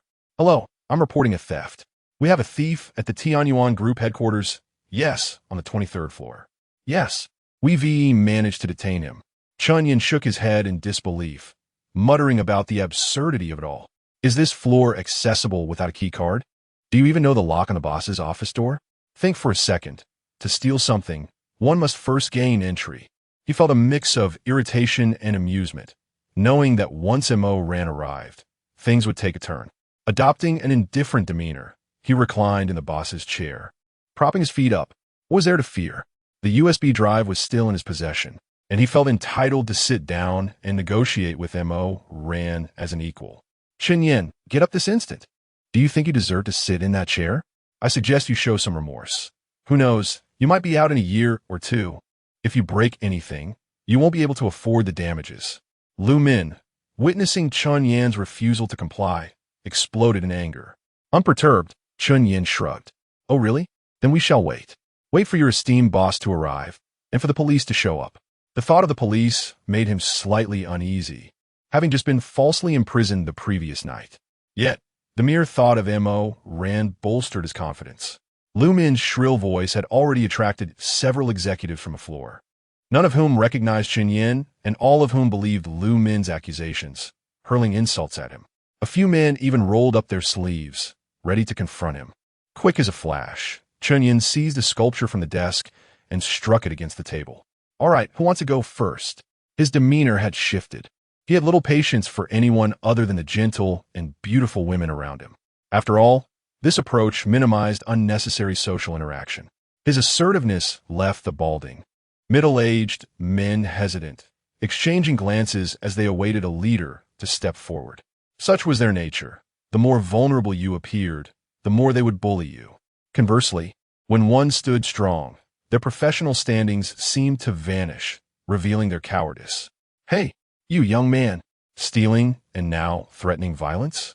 Are you hoping to spend your next life in prison? Put down your weapon and surrender the stolen goods. We mean you no harm. We are all directors and managers at Chen Yan Group. Don't you dare act recklessly. Loud threats rang out, but Chen Yan merely smirked, content to remain seated in the boss's chair. There was no need for further discussion. He could wait for the police or the arrival of their boss. Oh, Mo Ran, hurry. Don't keep me waiting. I'd rather not return to jail. Wait for the boss. You think you're worthy of seeing him? Everyone go ahead. Mr. Li, Mr. Wu, Mr. Wang, come on, step up. With so many of you, how can you fear just one person? Lu Min, gritting her teeth, realized that the crowd was intimidated by Chen Yan. Accustomed to wielding power over lower-level employees, she found herself frustrated and enraged by this unexpected turn of events. It was absurd, such a group of ineffectual men, who boasted their authority in the office, could not even handle one Chen Yan. Fortunately, a few security guards rushed in, parting the crowd. Quick, that's him. Hold him down. He is not just stealing. He is threatening us. Everyone come on. Let us tackle him together. Lu Min shouted. The arrival of the security personnel provided an outlet for their pent-up aggression as they pushed forward, each one more eager than the last. Can you all calm down? I haven't even run away. What with all the excitement? Chen Yan sighed, standing once more to tap the sculpture against the desk, casting a cool gaze at the encroaching crowd. Don't say I didn't warn you. I have no intention of harming the security guards. After all, they're just ordinary workers making a few thousand a month. What is the point of risking lives? I will only target a few of you. Yes, I'm talking about you, Mr. Chen and Mr. Wu. Oh, and Mr. Wang from the business division. Haha, we've done business together before. And you, Lu Min, what are you hiding from, you old witch? Day in and day out, you gorge yourselves, doing nothing useful, while the higher-ups preach about cutting costs and increasing efficiency. What have you all done? Cut employee costs? Exploit them? Make one employee work as two? And yet, the performance remains stagnant, the market remains closed, while you all continue to line your pockets. Where does all that money come from, you ask? Chen Yan seemed to unleash a torrent of grievances, leaving the security guards exchanging glances. Indeed, since the announcement of cost-cutting measures, half of the security staff had been laid off, and their working hours extended from 3 shifts to 2, often facing penalties that left them in dire straits. Hey, are we going to restrain him? A young guard quietly inquired of the head of security. Let us hold off for now. Wait for the police. Something feels off about this situation. Besides, he right. We're not getting paid enough to risk our lives. He wielding a metal sculpture. One good strike could cause serious harm. With the head guard's words, the other guards abandoned the idea of physically confronting Chen Yan, instead forming a perimeter around him. Influenced by Chen Yan's words, the executives who had gathered felt as if they had been struck, their tempers flaring as they shouted obscenities. Yet Chen Yan remained unfazed. As long as the security personnel didn't interfere, he could simply wait. After sending a message to Mo Ran urging her to hurry, he waited a few more minutes until the police finally arrived. What's going on here? Everyone disperse. A police officer, with a stern expression, pushed through the crowded office. Officer, this guy is threatening us and stealing. Yes, we caught him red-handed, and he refuses to admit it. He is part of a criminal syndicate. One officer held a recording device while the other approached the desk and knocked on it. So what have you done? Is that you? Chen Yan, realizing the police had arrived, felt a wave of dread wash over him. He quickly sent a flurry of messages to Mo Ran, not bothering to look up. However, upon hearing the officer's astonished tone, he curiously raised his head, his eyes widening in disbelief. Good heavens! Isn't that the officer who interrogated me last night? What a coincidence! It made sense. Chen Yan Group was located in the same area, so encountering familiar faces was not unexpected. Hello, officer, Chen Yan awkwardly greeted, subtly placing the sculpture back on the desk. Hello, what's so good about this? You explain yourself. The officer shot him a glare and gestured toward the noisy crowd behind him. What have you done? Are you helping others, or are you just being a nuisance? I assure you, I have done nothing. I was merely waiting in this office, and these people, as if on drugs, surrounded me, accusing me of theft. When they threatened me, I had no choice but to prepare for self-defense. Chen Yan replied innocently. However, Lu Min was determined not to let Chen Yan off the hook. She pushed through the crowd and rushed to the police officers. Officers, I'm the one who reported this. He is a thief. You can search him, and you can check the surveillance footage. This scoundrel was just fired yesterday. There is no way he would return to the company. Moreover, this is the boss's office. He has been dismissed. How could he possibly know the boss? He must be stealing something. Officer, please search him quickly. He is undoubtedly hiding stolen goods. Oh, and he has been cursing indiscriminately. Lu Min's urgent remarks prompted the two officers to cast suspicious glances at Chen Yan, as if they were scrutinizing him for any signs of guilt.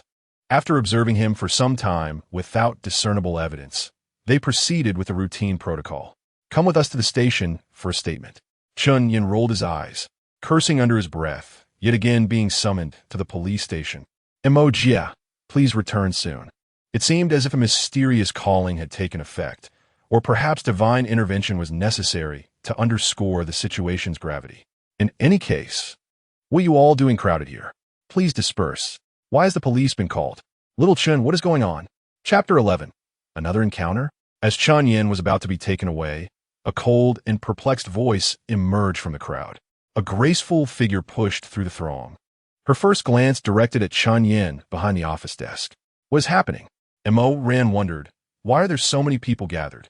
And police officers and security guards? Is the company haunted? Mr. Mo, this is what happened. Lu Min, quick to act, stepped forward and pointed at Chen Yan. This man is Chen Yan, formerly a sales representative in our department.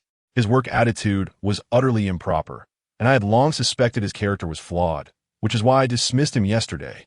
I actually caught him trying to steal from your office. After I caught him red-handed, he showed no remorse and even threatened everyone. He is nothing but a scoundrel. Mr. Mo. Thankfully, I reacted quickly and called so many colleagues and security guards to apprehend him, and I reported it to the police. Lu Min shot a fierce glare at Chen Yan, recounting her imagined narrative to Mo Ran. Mo Ran turned to Chen Yan, who merely shrugged and remained silent. Hello, are you the owner here? The police officer, noticing the beautiful and innocent-looking Mo Ran, inquired how she intended to handle the situation. Mo Ran nodded, apologizing. I'm sorry for the trouble. He is my brother. I asked him to wait for me in the office. This is all a misunderstanding. At her words, the crowd erupted in astonishment. Even the security guards exchanged bewildered glances. Lu Min, equally shocked, widened her eyes in disbelief, unable to fathom what she had just heard. She rushed forward to grasp Mo Ran's hand, urgency in her voice. Mr. Mo, he is Chen Yan, the worthless employee I dismissed. How could he be your? Silence. Mo Ran shot her a fierce glare, contemplating that if the police were not present, she might have slapped her. Seeing this, the police officer, who had met Chen Yan once, cast a deep glance at him and nodded at Mo Ran. Since the owner claimed he was her brother and it was all a misunderstanding, there was no need for further investigation. All right, please refrain from causing misunderstandings that lead to false police reports in the future. It wastes police resources. He directed a warning at the somewhat dazed Lu Min, instructing her to call the front desk and retract the report. As the police made their way through the crowd, Mo Ran rushed to Chen Yan's side, her eyes filled with concern and remorse. Are you all right, little Chen? Did they make things difficult for you? Chen Yan smiled and patted her delicate hand resting on his arm, reassuring her, I'm fine. They didn't have the guts. Yar, I nearly ended up back in prison. Thankfully, I arrived in time. Let us see what excuse you fools have now. Relieved, Mo Ran felt fortunate to have arrived when she did. Had anything happened to Chen Yan, she would have felt guilty, unable to face even Li Jiqiu. With this thought, she turned to the noisy crowd. Aren't you all leaving now? Previously, Mo Ran was a figure shrouded in mystery, with only whispers regarding her circulating among high-ranking officials. Some claimed she inherited her wealth, while others argued she had no understanding of internal management. Yet, one thing was universally acknowledged, her temper and authority. No one dared to oppose this formidable female boss, regardless of who it was. Even her sister-in-law would be severely reprimanded or even dismissed for any wrongdoing. Thus, under Mo Ran's fierce command, the crowd dispersed in haste, including Lu Min, the instigator. Stop! Mo Ran commanded coldly, causing Lu Min to halt in her tracks. trembling as she turned around and dared not look up. Mr. M.O., you just said that little Chen was dismissed by you? Who issued that order? Lu Min felt a chill run down her spine, intending to shift the blame. However, as she raised her gaze, she met Chen Yan's icy stare. I. Stammering, Lu Min could not articulate a coherent response, her face turning pale as she dreaded the thoughts of her impending fate. It's over. Why is Chen Yan? Why is he Mr. Mo's brother? This is the end. Mr. Mo is so furious. I will definitely be dismissed. Where will I find another job that pays tens of thousands a month? Fortunately, I've managed to keep my corrupt dealings within the company well hidden. Let me help you out, Chen Yan scoffed. Of course it's you, Manager Lu. Lu Min's eyes flared with resentment and anger as she shouted, Mr. M.O., you cannot be biased. Chen Yan is always late, slacks off at work, and disobeys his superiors. If he isn't dismissed, how can we maintain employee morale? He is a typical parasite in the company. In her final struggle, she attempted to provoke M.O. Rant's unwavering sense of justice. After all, the affairs of the Shanghai City headquarters, including administrative and personnel matters, were merely a matter of submitting a report every year, and no one had ever questioned it. You don't need Mr. Mo to say it, Chen Yan casually interjected, fiddling with his fingers, his tone indifferent. Yes. Always late. Then why don't you pull out the attendance records? Who doesn't team know that you, Manager Lu, love to stand at the entrance counting heads 5 minutes early? So, just because you wrote on a report that I was late, that automatically means I was? You've done that plenty of times, Manager Lu. Furthermore, slacking off at work? Perhaps you should check my work records from the past 2 years. Has there ever been a task Chen Yan, failed to complete on time? And as far as I know, Manager Lu. Chen Yan stepped forward, glancing at the silhouettes swaying outside the frosted glass of the office. A derisive smile on his lips. If you randomly impose fines for being late, that money has never appeared in the company's books. I'm curious, where does the money go? This is no trivial amount. In our department alone, with over 100 people, we collect tens of thousands in fines each month. So where does it go? As Lu Min listened, her complexion grew increasingly grim, her body trembling uncontrollably. Unable to utter a single word, M.O. Ran's cold gaze observed everything, her heart already aware of the truth. All right, little Chen, no need to engage with her. It's pointless. Since it has affected you, I care little for the rights and wrongs. Your happiness is what matters. With that, M.O. Ran gently placed her fingers on Chen Yan's shoulder and turned to Lu Min. Is it? From today onwards, you are dismissed. But do not think this is the end. You will need to cooperate with the company's legal department for a thorough investigation. Understand? If you refuse to cooperate, the legal department will seek an inspection order from the relevant authorities for a forced investigation. Lu Min's face turned ashen, her eyes glazed over, her legs trembling, almost ready to collapse. Also, although I have only recently arrived at the Shanghai City headquarters, do not assume me a fool. It will be best for you to voluntarily disclose all individuals with whom you have a conflict of interest. I might consider leniency, since you are an old member of the group. Otherwise, once I uncover everything, it won't be so easy to settle.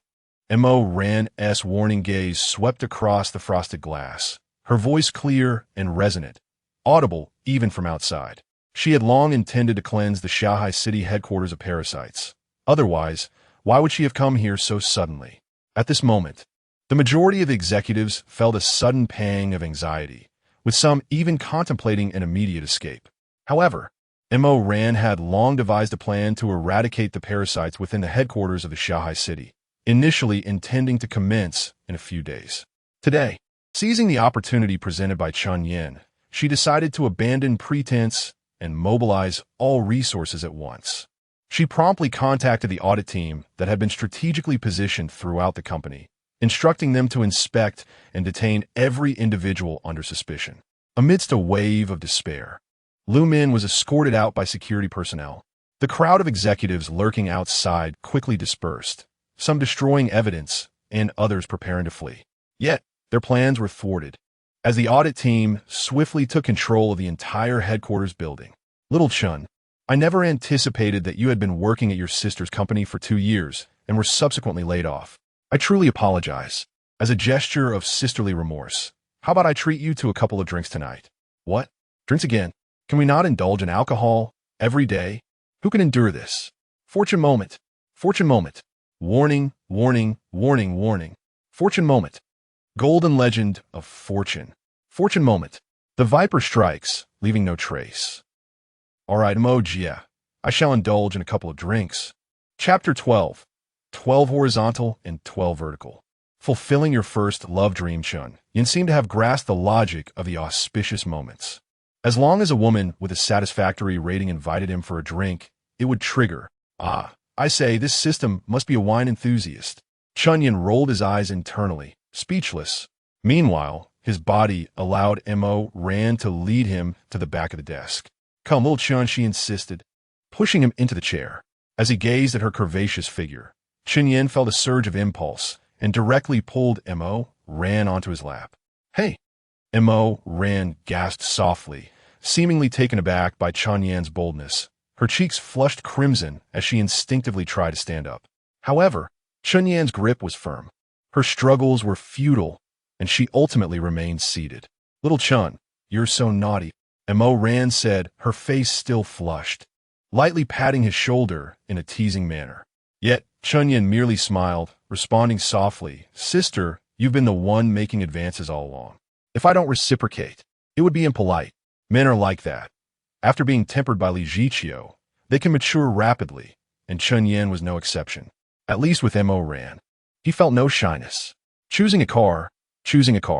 Mo Ran stammered, her excitement overwhelming, her hands floundering as she rummaged through the drawer. Whether it was a lapse in memory or a misplacement, she pulled open a drawer filled with small toys. Chen Yan was taken aback, his eyes widening in surprise, his gaze evasive. So, it was fine that he had secretly seen it, but sister, are you showing this to me to play with? Mo Ran followed his gaze, and in an instant, the smile froze on her face. With a loud thud, she slammed the drawer shut, embarrassment flushing her features. Hee, this drawer doesn't have the car keys? Chen Yan nodded seriously, yes. No car keys, but there are tractor keys. He opened the adjacent drawer, feeling a bit uncomfortable, or perhaps for another reason, causing Mo Ran, seated on his lap, to squirm slightly. It was unexpected. Although Mo Ran's figure was not as voluptuous as Li Jiqiu's, it was still quite ample. Chen Yan chanted silently in his heart, tried to dispel the distracting thoughts amidst the muffled sounds of shouting and crying from the corridor and other offices. With a click, another drawer opened, revealing an array of colorful car keys along with a tablet. Here, little Chen, choose for yourself. She handed him the tablet, her breath warm and her face a deep shade of red. Chen Yan, not daring to meet her gaze, took the tablet and began to examine it carefully. To Mo Ran, his demeanor appeared incredibly innocent and endearing. The tablet displayed numerous vehicles, each accompanied by images. Chen Yan swiped left, noting that even the least expensive options were business vehicles like the Density 9 and Buick GL8, presumably for running errands. Of course, there were luxury cars as well, ranging from the Mercedes-Benz E-Class to the Maybach and several Audi A6 and A8 models. However, these were all business-oriented. There were no supercars. After much contemplation, Chen Yan selected the vehicle he deemed the finest and most stylish. On a rainy night, on an elevated highway. No, of course not. 12 horizontal and 12 vertical, fulfilling your first love dream. Driving this, I'll bring my first love home. The Audi A8 Horch Edition. Sister, can I have this one? His eyes sparkled with anticipation as he looked at Mo Ran. Mo Ran chuckled, taking the key from the drawer and placing it in his palm. Of course, little Chen, you have good taste. This is the car I bought this year, and I've hardly used it. Tomorrow, I'll have the company transfer it to you. As she spoke, Mo Ran playfully placed a finger to Chen Yan's lips. Oh, you can't refuse. This is a gift from me and Li Jia. Don't worry, I'll cover my part. Oh dear, then I must take Mo Jia and Li Jia for a few rides. Chen Yan grinned mischievously, making a suggestive pun that left Mo Ran blushing, playfully smacking his chest while calling him a rogue. Let us go. Mo Jia, we should retrieve the USB drive. Now that their relationship as siblings was public, Mo Ran felt unreserved, linking her arm with Chen Yan as they left the bustling headquarters. The sleek, jet-black exterior of the car gleamed under the lights. The dazzling silver rims and unparalleled luxurious interior made Chen Yan tremble with excitement. Suddenly owning such a magnificent vehicle felt surreal. After calming his nerves, Chen Yan started the engine, and with the roar of the V8, the A8 horse gradually rolled out of the garage. The drive was remarkably smooth. Even amidst the evening rush hour, the A8 commanded a bubble of space, other vehicles yielding and keeping their distance. Though the car was priced at over $2 million, akin to a Maybach, it represented status and identity, earning respect from all. One need not speak, the car would speak for them. While the tablet displayed ultra-luxury brands like Rolls-Royce and Bentley, Chen Yan preferred to choose based on affinity rather than mere price. After some time, gazing deeply into his eyes, Mo Ran finally averted her gaze, pulling down the makeup mirror to touch up her appearance. She sensed that tonight would be a wonderful night. As the A8 horse slowly entered a rundown urban village, Chen Yan didn't drive and due to limited skills and narrow roads, opting instead to park by the roadside. Yeah, it's south not easy to drive in. I'll run in and grab it quickly. Just wait a moment. After saying this, he opened the car door and dashed into the night, leaving a bewildered Mo Ran behind. Glancing at the shabby surroundings of the urban village, Mo Ran frowned. Little Chun's living conditions are so poor. No, I must get him a nice place. It seems the Hongshu Bay in the south of the city is opening tomorrow. I should check it out. No, I've already gifted him a car. I'll make Li Jiqiu pay for it. She snapped a few photos of the outside and sent them to Li Jiqiu along with a message. Can you bear to see little Chen living in such a place? You could tolerate this? Hongshu Bay opens tomorrow. How about a split of 70-30? After a while, Li Jiqiu replied, no need. I'll pay in full. You don't have to contribute. That one do. Little Chen is my dear brother. I must chip in. Think you can monopolize little Chen? Dream on. Chapter 13. Business K? Then let us go to Business K. Revised version. Returning to his familiar yet modest rental apartment, he gazed at the small, worn interior, which, despite its condition, exuded a certain charm and tidiness that left him feeling a twinge of melancholy. Finally, I can move out of here. Although the rent was affordable and the commute convenient, making it the first stop for countless individuals who migrate south, this place seemed to possess an inexplicable magic, amplifying everything to a grand scale. Have you ever heard of cockroaches the size of half a fist? Or witnessed a rat so large it could pin down a cat? Even the occasional appearance of wild snacks, adorned with intricate patterns, would send shivers down your spine. Therefore, unless one was truly strapped for cash, aside from the locals, no one wished to linger here. Chen Yan was no exception. Tomorrow, he would seek a new place to rent, one of higher quality. After all, he was a man with a fortune in the millions. With a chuckle, Chen Yan retrieved a USB drive from his cluttered storage box and happily departed. As for purchasing a home, he was still contemplating, weighing his options carefully. With just over $10 million on hand, acquiring a decent property would leave him with little to spare. In the event of an unforeseen circumstance, he could find himself without funds.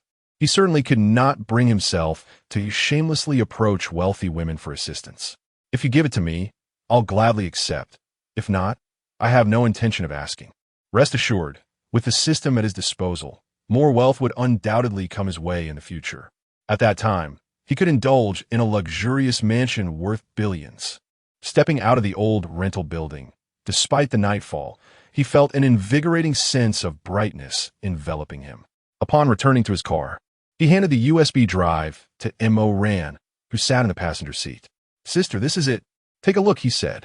Mo Ran eagerly accepted the drive, examining it closely with a radiant expression that was impossible to conceal, nodding vigorously. Yes, this is it. Oh, little Chun, you have truly been a great help to your sister. Unable to contain her delight, Mo Ran playfully pecked him on the cheek, leaving behind a vivid red lipstick mark from her freshly applied makeup. With a sense of satisfaction, she connected the USB to her phone, and upon confirming that the content remained unchanged, she finally relaxed. Chen Yan, on the other hand, was momentarily taken aback, feeling a mix of amusement and dismay. Now he bore an imprint on his face. Yet in the end, Mo Ran helped clean it off, subtly licking her lips as she did so. Chen Yan caught this detail and felt a slight tug at the corner of his mouth. Sister, why does it seem like you're wiping off a cake? It feels like you might take a bite at any moment, once again marveling at the powerful allure of charm. Chen Yan inquired, Sister, where to now? Now. Mo Ran glanced at the time. It's 8:30. It's neither too early nor too late. Is it too soon to go drinking? She had her own thoughts in mind. Although she had yet to officially divorce her husband, the separation period would soon reach its conclusion in half a month, leading to an automatic divorce. However, even without being divorced, it didn't hinder her from indulging in a delightful encounter. It's a bit early. How about, Sister, I'll treat you to karaoke? Chen Yan suddenly suggested. With the luck he had encountered, the good fortune had already been activated, and it seemed it would only cease the following day when the rewards were tallied. He figured he could do anything in the meantime. He was uncertain about the criteria for the system's reward calculation, but it surely wouldn't be based on the frequency of certain activities during dinner. He had overheard Mo Ran mention that the USB drive belonged to her daughter, who was already married. It was likely just a jest, and he doubted she intended to take things further. It appeared he needed to maintain a respectful distance to avoid being too forward and risking her displeasure. Got that okay? That is fine. Mo Ran's expression conveyed a hint of surprise, instinctively associating it with a business KTV, raising an eyebrow in intrigue. That venue had a particularly suggestive atmosphere, where money could facilitate many things. It seemed that little Chen was quite the character himself. Are we heading to Crown Entertainment or Golden Summit Club? Chen Yan was somewhat taken aback, driving slowly as he asked, Sister, what are those? The name sounded rather inappropriate. You don't know. Mo Ran was visibly astonished, with the concept of business KTV in mind. How could he possibly be unaware of such renowned establishments? I haven't heard of them, Chen Yan admitted, shaking his head, appearing genuinely perplexed, which only deepened Mo Ran's curiosity. Aren't you taking me to Business K? Business K? Chen Yan turned his head. Is it KTV as well? I've never been. I'm not too familiar. You don't know about Business K? Mo Ran was incredulous. Then where do you plan to take me to sing? Chen Yan pointed out the window toward the opposite side of the road. To a casual karaoke place. Sister, haven't you been there? It's economical and practical. His tone was so matter-of-fact that Mo Ran suddenly realized. So that's it. Little Chen must not have lived lavishly before. How could he afford to frequent a business K that costs several thousand for a night? It wasn't that Chen Yan was stingy. He genuinely believed that KTV referred to those casual establishments where one could sing for 5 hours for just 198, complete with fruit platters and drinks. However, Mo Ran's words piqued his interest in Business K. Sister, what is special about Business K? Mo Ran pondered for a moment. Well, the rooms are larger. There are more people, and the performances are more varied. Besides that, not much else. Of course, the rooms had to be spacious. Otherwise, how could they accommodate the many beautiful women coming and going? As for the performances, those familiar with Business K surely understood. Then let us go to Business K. Otherwise, just the two of us might end up in a particularly small room at the casual karaoke place. Chen Yan occasionally indulged in solo singing sessions to vent his frustrations from work, but each time, the staff would assign him the smallest room upon seeing he was alone, which was quite uncomfortable. All right, Mo Ran forced a smile, feeling a bit exasperated with herself. It seems I might be leading little Chen astray, and so it went. Ladies and gentlemen, on behalf of Chioshui Group, I wish for a pleasant collaboration with Shinda Group moving forward. As for the remaining matters, my secretary will handle the details with you. I have other commitments and shall take my leave now. Li Jiqiu exchanged polite handshakes with several middle-aged men, simultaneously breathing a sigh of relief. After an exhausting evening, they had finally finalized the collaboration with the representatives from Shanghai. Thank you, Miss Li. Feel free to leave. One of the balding, greasy men, despite his flashy attire, wore a lascivious expression, his eyes betraying an unrestrained desire for Li Jiqiu. Though she sensed his gaze, she paid it little mind, having encountered such looks far too often. After exchanging a nod with her secretary, she proceeded to leave with her driver. In the conference room, only a group of legal department personnel and Li Jiqiu's secretary remained, along with the middle-aged men exchanging puzzled glances. Please, you may leave.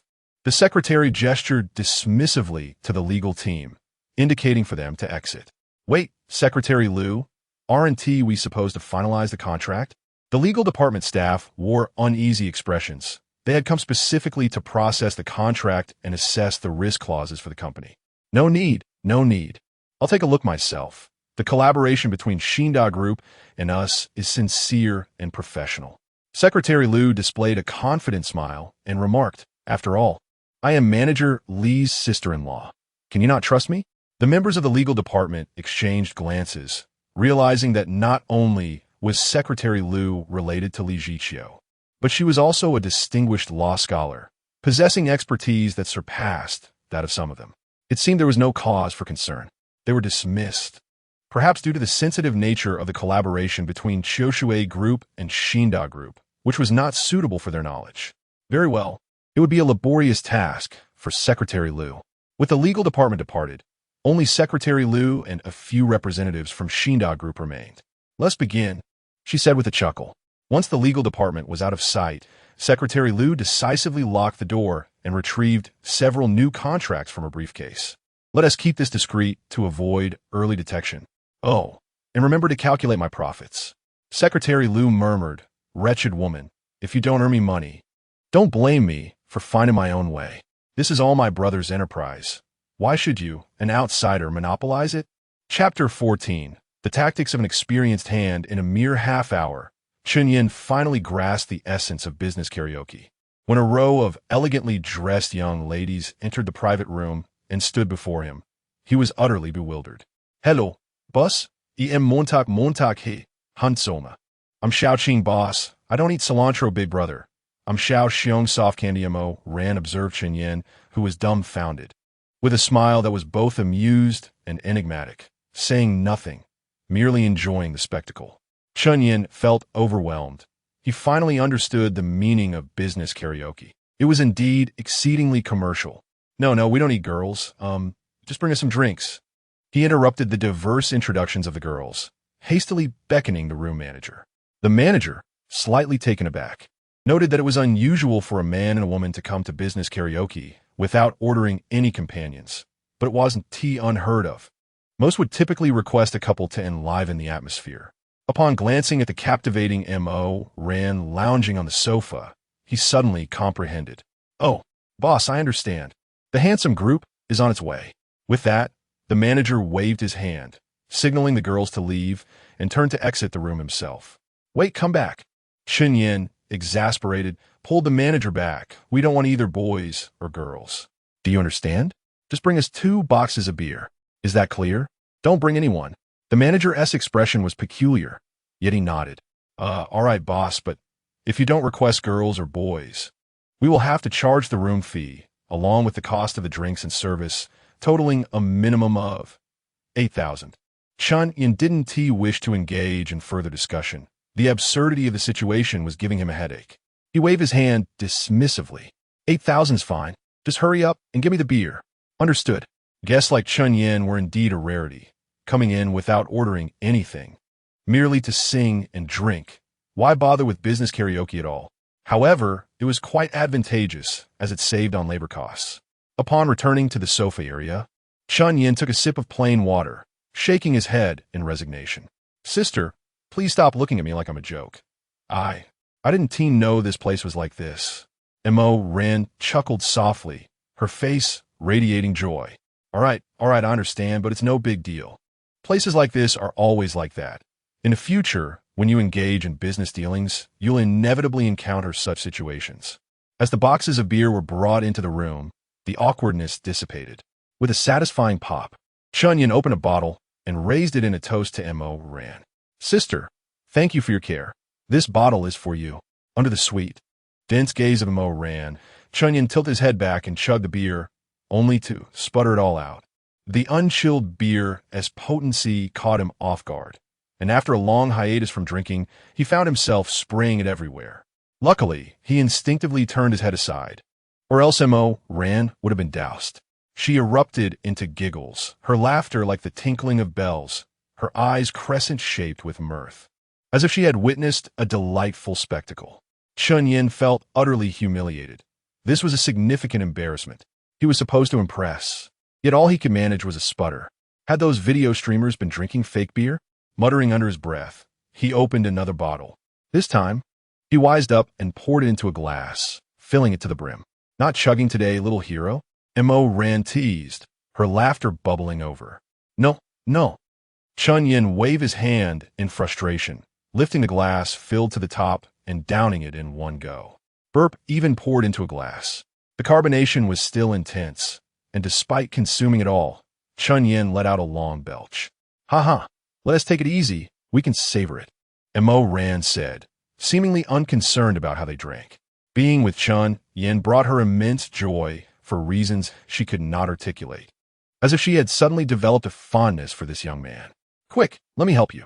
Seeing the beer splashed on his pants, Mo Ran grabbed a few tissue papers and began to wipe him down without any hesitation. Bending over, she focused intently on her task, clearly aware of Chen Yan's gaze traveling from top to bottom. Blood rushed to his face. Mo Ran exuded a delightful fragrance, unlike Li Jiqiu's, a scent that was undeniably alluring. Their eyes inadvertently met. Perhaps wealthy women do pay great attention to their appearance. Chen Yan pondered this, but with Li Jiqiu in his past, and now Mo Ran before him, he had never seen such exquisite skin. Surely, even celestial beings would envy such beauty. No, in fact, Mo Ran's figure surpassed that of a celestial being, although she was critiqued by Li Jiqiu for not being as voluptuous. She possessed a captivating softness that seemed to surpass Li Jiqiu, perhaps due to having borne children. One was supple, the other was bouncy, distinctly different yet equally appealing. What further ignited Chen Yan's senses was a small, dark mole. Normally hidden by Mo Ran's attire, her current posture revealed it entirely. It is well known that men are visual creatures, particularly drawn to striking images. A fair-skinned woman with a dark mole on her porcelain skin would undoubtedly pique a man's curiosity.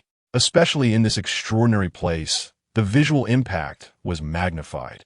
A tingling sensation coursed through him as he struggled to keep his composure, hoping his nosebleed wouldn't manifest. Seemingly noticing Chen Yan's unease, Mo Ran stifled a laugh. Ha! Li Jiqiu, what do you have to compete with? Are you unaware of the powerful allure a married woman holds over a young man? At best, you're merely an older sister, without my unique charm. You'll always be a step behind me, ha ha ha, all right. Little Chen, be careful next time. After all, not every occasion will have an older sister to help you. Clean up. Mo Ran winked at Chen Yan, gradually rising. She deliberately slowed her movements, adopting a languid posture that sent Chen Yan's spirit soaring. Ah, thank you, sister. Let us sing.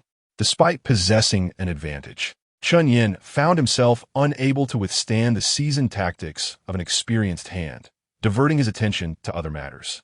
He wasn't too certain of Mo Ran's intentions. Although she appeared remarkably open, he sensed a subtle distance lingering between them, making him reluctant to let loose completely. Of course, it would be best if the sister took the initiative. Chapter 15. Why should he be rewarded? After a lively song, it was only natural to indulge in a bout of drinking. Among those most astonished was Chen Yan. Initially, he presumed that Mo Ran, this elder sister, would possess a moderate tolerance for alcohol. However, to his surprise, the two of them exuberantly consumed 2 boxes of drinks without exhibiting the slightest sign of inebriation. Chen Yan found himself utterly incapacitated, the very thought of the alcohol inducing a wave of nausea.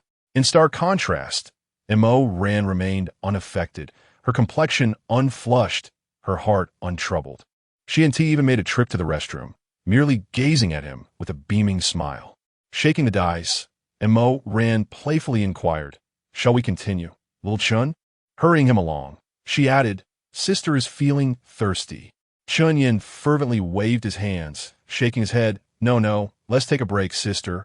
I can't drink anymore." With a light laugh, Mo Ran replied, "All right, your sisterly will be here soon. Let us rest for a bit." As she spoke, Chen Yan noticed that, unbeknownst to him, their proximity had gradually diminished until they were nearly pressed against one another. The alcohol had heightened his senses. Even the slightest brush of their arms was keenly perceptible in his mind, the softness of skin against skin rendering him dizzy. Li is coming? Upon hearing this news, Chen Yan felt a twinge of anxiety. Today was a momentous occasion for him and Mo Ran, and, judging by yesterday's events, it should extend at least until the early hours of the next day. If Li Jiqiu were to join them, the dynamic among the three of them could become unpredictable. Yes, she is just finishing up, and Mo Ran chuckled. Despite her apparent sobriety, her demeanor had taken on a playful quality, presenting a delightful contrast that captivated Chen Yan. Are you disappointed? She leaned closer to his neck, her gaze becoming increasingly dreamy. The mingling aroma of her perfume made Chen Yan's neck tingle. And before he could respond, Mo Ran suddenly shifted her position, straddling him with a swift motion. Sister, what are you doing? Chen Yan raised an eyebrow. While Mo Ran was undeniably alluring and beautiful, he had no desire to engage in any inappropriate behavior before her divorce was finalized. Oh, little brother, why do you ask what your sister is doing? With her delicate fingers lifting his chin, Mo Ran giggled. Wasn't it you who invited me to sit on your lap? What is wrong? Don't you like this position? As she spoke, she playfully rubbed against him, causing Chen Yan to inwardly exclaim in distress. I just think you have a family. This isn't quite right. Chen Yan internally cursed himself. He lacked this particular inclination, even though most people might not. The mere thought of Mo Ran's married status made his head throb. If it were Li Jiqiu, an unattached woman, he might have already taken charge of the situation. Not quite right. Mo Ran seemed unfazed by Chen Yan's protest, remaining perched on him, laughing brightly. Suddenly, her expression dimmed as she turned back to the sofa, downing 3 strong drinks in quick succession.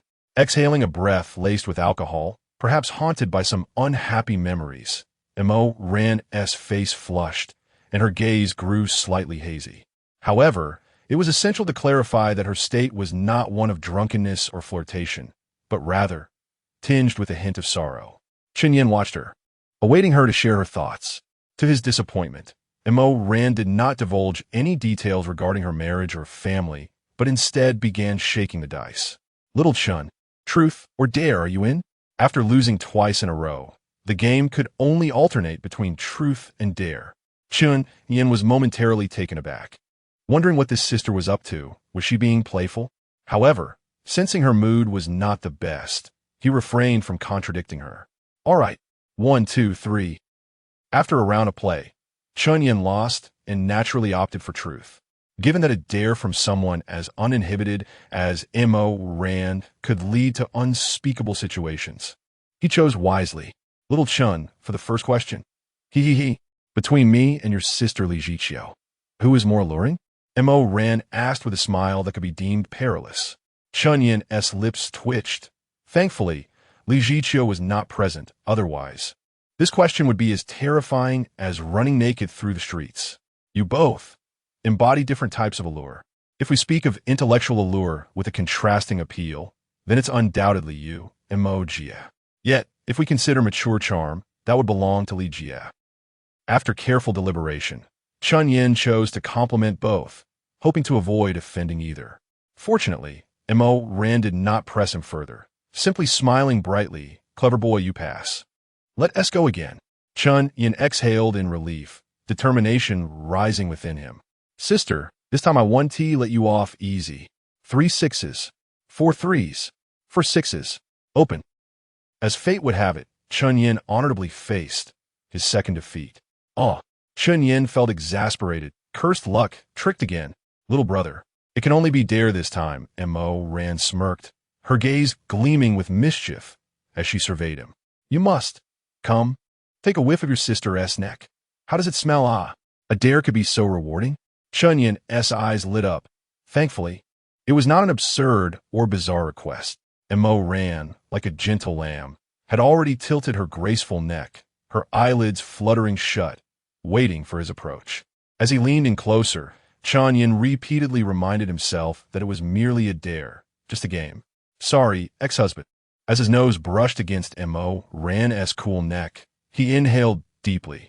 The scent of Damascus rose was light and romantic, mingling with hints of pure jasmine and hyacinth. Both distant and alluring. "How is it? Does your sister smell good?" Mo Ran giggled, her finger playfully tapping the tip of his nose, reminding him of an elegant lady from the old magic city, graceful and enchanting. "Let us go again. I must win at least once against my sister." Chen Yan's competitive spirit surged, fueled by the unexpected reward, determined to turn the tide. No, he was resolute in claiming victory. 3 sixes. Open. I have no. Little brother this time. Why not take a whiff of your sister's leg? Oh dear, yet another delightful reward. Chapter 16. With Li Jiqiu's support, must we dance? Though Chen Yan had the option to choose truth, Mo Ran had already made her request, and opting for a dare would seem rather impolite. "Come on, sister. I shall certainly perform an epic feat." Observing Chen Yan's heroic and passionate demeanor, Mo Ran found herself amused, and the profound sorrow in her eyes diminished significantly. With a swift motion, Mo Ran lifted the delicate hem of her sheer skirt, her fair legs slightly raised, glancing at her own beautiful limbs. "Here we go, smelly little brother." The silky touch was reminiscent of dove, causing Chen Yan to gulp nervously, his hands cradling her thigh as if it were a rare treasure. Just as he intended to lean in, a thought struck him, and he looked up with an awkward smile. Sister, how about you close your eyes?" Mo Ran paused for a moment, then burst into laughter, her thighs quivering with her mirth, which made Chen Yan's heart race. "Wow, the Overlord should recruit you as a spokesperson. So impressive. All right, I see you're shy," she teased, gently closing her eyes. "Now, let us begin." Chen Yan exhaled deeply, nearly emptying his lungs, and then dove in. Taking a deep breath, he inhaled a scent entirely different from before. Intoxicatingly sweet and soft, like a fluffy cotton candy, irresistibly tender. After savoring the experience, Mo Ran swiftly withdrew her leg, playfully tapping Chen Yan's forehead. "You cheeky little brother, your stubble is quite prickly. Next, do you dare to play a bit bolder? What is there to fear? Sister Mo, bring it on," Chen Yan declared boldly, slapping his chest, treating it as a reward for himself, unafraid of the challenge. Well, Chen Yan vowed he truly did not wish to lose. He simply did not want to win. Thus, inevitably, he lost again. "Come on, smelly little brother." Mo Ran tugged at Chen Yan's collar, no longer inquiring about his choice, and gracefully stood, leading him towards the restroom in their private booth. "Sister, what are you doing? Sister, don't. Please don't. Sister Li is coming. Here." One can imagine the ensuing chaos akin to the epic battle between the Terminator and T-1000, as the restroom echoed with commotion. Li Jiqiu meticulously retouched her makeup in the public restroom before making her way to the booth Mo Ran had reserved, expecting to find the two in high spirits. She was taken aback upon entering to witness their solemn silence. Chen Yan slumped in a corner of the sofa, his expression dazed, if not for his heavy breathing. Li Jiqiu might have believed he had fainted. Meanwhile, Mo Ran lounged lazily on the sofa, skewering fruit from a platter with a toothpick. "Jiqiu is here. Spotting Li Jiqiu." Mo Ran immediately greeted her, prompting Chen Yan to snap out of his stupor, his voice tinged with a hint of sorrow. "Sister Li." "Hey." Mo Ran quickly kicked Chen Yan, signaling him to restrain his words, while smiling invitingly at Li Jiqiu. "Come, have a seat. We've already polished off 2 boxes of liquor. You're just in time." Li Jiqiu's eyes glimmered as an instinct told her that the two had likely engaged in something extraordinary. "You little wine drinker, did you get our dear Chen drunk?" she teased playfully, plopping down between them. "Not at all. We were merely playing truth or dare. Little Chen holds his liquor quite well, managing to battle with me." Mo Ran chuckled, unfazed by Li Jiqiu's presence. "Well, I've had my fill. Today, I'll let you have your fun." Chen Yan felt a mix of indignation and humiliation, having just experienced an unprecedented encounter, yet feeling humiliated. "Sister Li, while you were away, Sister Mo poured liquor down my throat. She's bullying me." The trio shared a camaraderie so familiar that Chen Yan felt comfortable joking. "Oh, so Mo Ran can bully little Chen? Huh? Quite bold of you. Let us see how I'll take my revenge." Li Jiqiu smiled faintly. the frustrations from earlier negotiations dissipating as she drew closer to Chen Yan. Upon hearing Chen Yan's claim of being bullied by Mo Ran, she eagerly rolled up her sleeves, ready for action. All right, you two want to team up against me? Fine, but if I win, you both must lose together. And it has to be a dare, agreed? Chen Yan was ready to object, but Li Jiqiu was quicker, slapping the table. Fine, I'm not afraid of you. The two women were seasoned opponents in drinking games, often pairing up for merriment, making this behavior quite commonplace. However, this time was distinctly different, as it revolved entirely around Chen Yan. Let us go. The two began shaking the dice. Notably, Li Jiqiu was quite familiar with Mo Ran, winning the first round decisively. All right, little Chen, it's your turn to propose the first dare. Li Jiqiu, brimming with pride, crossed her arms and thrust her chest forward, provoking an eye roll from Mo Ran. Showing off. What is the point? My dear Chen would enjoy my softness far more than your bravado. Chen Yan, his mind a muddled mess, struggled to come up with a request. After a prolonged silence, it was Li Jiqiu who interjected with a suggestion. How about I play a song, and you give little Chen a dance? Huh. Both Chen Yan and Mo Ran exclaimed in unison, their reactions contrasting.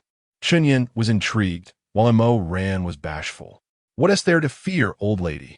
Dance for little Chen and let us watch. What is the harm? Li Jiqiu was resolute, even selecting a song for Mo Ran. Hurry up, your outfit is perfect for this. What? Are you playing with me?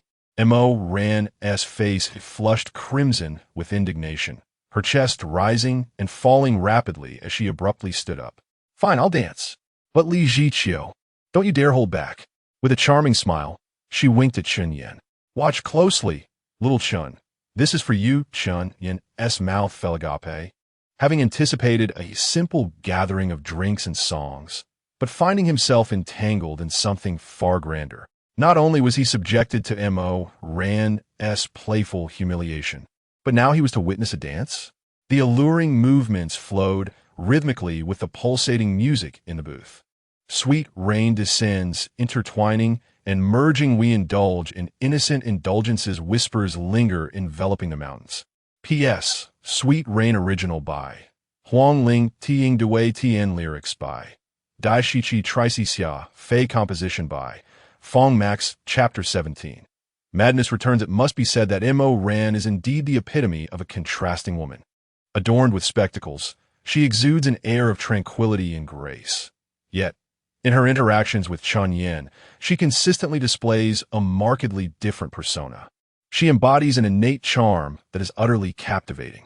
After her performance, Chen Yan's sage demeanor swiftly dissipated, and he was invigorated once more. As the final notes of the dance faded, Mo Ran cast a flirtatious glance at Chen Yan, perfectly encapsulating the essence of the song's original theme. Charming, yet not provocative. Indeed, her prowess in dance remains undiminished over the years. Li Jiqiu applauded Mo Ran, acknowledging her remarkable skill, undoubtedly honed through extensive practice. Enough chatter. Let us continue. The competitive tension between the two women reignited, poised for a rematch, only to be interrupted by Chen Yan. Ladies, let's not linger and play. It is time to drink. It's nearly 10:30, and we have barely made a dent in a few cases of liquor. I am quite parched. Do not misconstrue. Chen Yan had no desire to abandon this ludicrous game. After all, the rewards ultimately benefited him. As the effects of the alcohol began to rise, his intention was to first incapacitate Li Jiqiu and then strategically pursue Mo Ran. Having just suffered a defeat, he felt an unsettling discomfort. Even more vexing was the realization that his robust stamina, an extraordinary advantage, seemed to falter against Mo Ran's allure. Upon hearing Chen Yan's request, the two women complied without objection, though their gazes were still laden with a charged, pinkish tension. Let us do this, Li Jiqiu proposed. Since you arrived later, I have already shared a substantial amount of drinks with Mo Jia. How about we team up? You can lose twice, and after we finish, we'll call it a loss, just 1 cup each. Initially intending to suggest a whole bottle, he reconsidered, deciding that 7/10 full would suffice. Li Jiqiu remained sober while he and Mo Ran succumbed to intoxication first. Giggling, little Chen, it is not that I refuse to team up with you. You should join Jiqiu, and I shall take you both on alone. To Chen Yan's surprise, Mo Ran disagreed, while Jiqiu relished the idea, immediately shoving Chen Yan beside her and banging the table, declaring, "You, the drunken fool, could never outdrink me, but now that I have little Chen by my side, let us see who falls first." Chen Yan thought, how did the script deviate? Yet he shrugged off the concern, as the outcome remained the same. He could still aim to outdrink Mo Ran. The air was thick with an ambiguous tension when the two women commenced shaking the dice, only for Li Jiqiu's phone to ring urgently. Initially reluctant to answer, her demeanor shifted upon seeing the caller ID. With a resigned sigh, she picked up the phone and headed to the restroom. "Continue without me. I must take this call." It was evident that it was an important matter. However, as the restroom door clicked shut, Chen Yan turned to Mo Ran, panic etched across his face. "Montak, Mo Jia, those items, they're still on the sink, right?"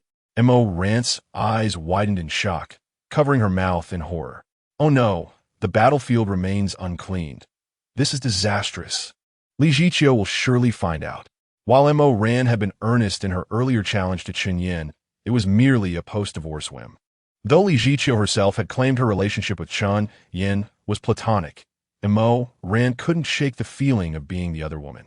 As they both fumbled in their anxiety, the restroom door creaked open. Li Jiqiu emerged, an inscrutable expression on her face. The two fell into an eerie silence, unsure of what to say. "You too," Li Jiqiu began, her tone laden with curiosity, tightening the tension in the air. Panic surged within them, fearing an impending inquisition. Although Li Jiqiu was typically amiable, matters of principle could provoke her ire, especially since Mo Ran was her close friend. Mo Ran felt a whirlwind of emotions, regretting her impulsive recklessness. "How did you choose this private room? It is evident that it has not been cleaned. Why did you select it?" "The restroom is absolutely filthy," Li Jiqiu remarked, a hint of disdain in her voice. The two women exhaled in relief. "Well, we didn't use the restroom, so how would we know about its condition? Regardless, we have been here long enough. By the way, what is the matter?" Mo Ran stammered, attempting to deflect, feeling younger and thus more flustered in the situation. Yet, when she noticed Li Jiqiu gathering her belongings, preparing to leave, her anxiety returned. "Ah, my late husband's father has had a sudden medical emergency and is in ICU. I must go check on him. Little Chen, I won't be in Xiaohai City for the next few days. I have to travel to the Magic City. Do you remember to think of me?" Li Jiqiu wore a slightly gloomy expression. Despite having long been estranged from her husband, she still harbored deep affection for her in-laws, which compelled her to maintain her filial piety. Approaching Chen Yan, Li Jiqiu gently kissed him, then shot a fierce glare at Mo Ran before whispering in Chen Yan's ear, "Little Chen, while you frolic with Mo Ran, do remember to ensure she takes her medicine." With that, she stood and, casting a flirtatious smile at Chen Yan, gracefully departed. "Mo Jia, I shall see Li Jia off." Suddenly, Chen Yan leapt from the sofa, rushing toward the exit of the room. This urgency was spurred by the imminent activation of Li Jiqiu's auspicious moment, a recurring phenomenon that had now presented itself once again. Unlike previous occasions, this time, it bore the promise of a vague task. Warning: auspicious target, Li Jiqiu, auspicious moment imminent. Please do not stray more than 3 meters from the auspicious target. Remain within this range for 30 seconds to successfully trigger. As he observed Li Jiqiu moving away, Chen Yan wasted no time in pursuing her. "Hey, wait for me!" Mo Ran called after him, but Chen Yan had already dashed far beyond earshot. "Really now?" she muttered, feeling a pang of desire to follow. However, as she moved, a sudden cramp in her thigh forced her to grimace and collapse back onto the sofa. "Oh dear, I was too wild earlier. And now my legs are sore from dancing. How unfortunate. My thigh is cramping." Chapter 18. Affection. Both intoxicated Chen Yan caught up with Li Jiqiu, and the two departed from the KTV side by side. Outside, a wine-red Bentley awaited them. Li Jiqiu waved at Chen Yan with a smile. Go on, go on." Mo Ran is still inside. Her tone was remarkably light, betraying no hint of unease. "Li Ye." Chen Yan's expression was somewhat complex as he reached out to grasp her arm. Under her puzzled gaze, he felt a surge of anxiety. Just a few seconds left. What should he say? This is so awkward. Oddly, Li Jie discovered her connection with Mo Ran. Yet why was she not angry? Seeing Chen Yan's demeanor, Li Jiqiu mistakenly assumed he felt guilty for being caught with Mo Ran, warming her heart. This little fellow still cares about me, considering my feelings. Turning around, Li Jiqiu embraced Chen Yan with a gentle smile. All right, don't think too much. Sister knows that if two people are meant to be together, it's all about fate. A person as remarkable as you will encounter many women, not just me and Mo Ran. If we are destined to be, well, before that, let us just be the best siblings, shall we? Though her tone was light, each word struck Chen Yan like a bullet, leaving an unprecedented impression on him. Sister, He attempted to articulate his thoughts, but Li Jiqiu placed a finger over his lips, her enchanting visage radiating tenderness. I'm leaving now. I'll come back to find you in a few days. Moments later, as Li Jiqiu departed in the car, the moment of fortune was finally triggered. Warning. Fortune target. Li Jiqiu. Moment of fortune triggered. Please proceed to the first hospital in Modu, 3rd floor ICU, at 3:30 p.m. the day after tomorrow. Fortune item. Business card. A business card crafted from white leather appeared quietly in his pocket.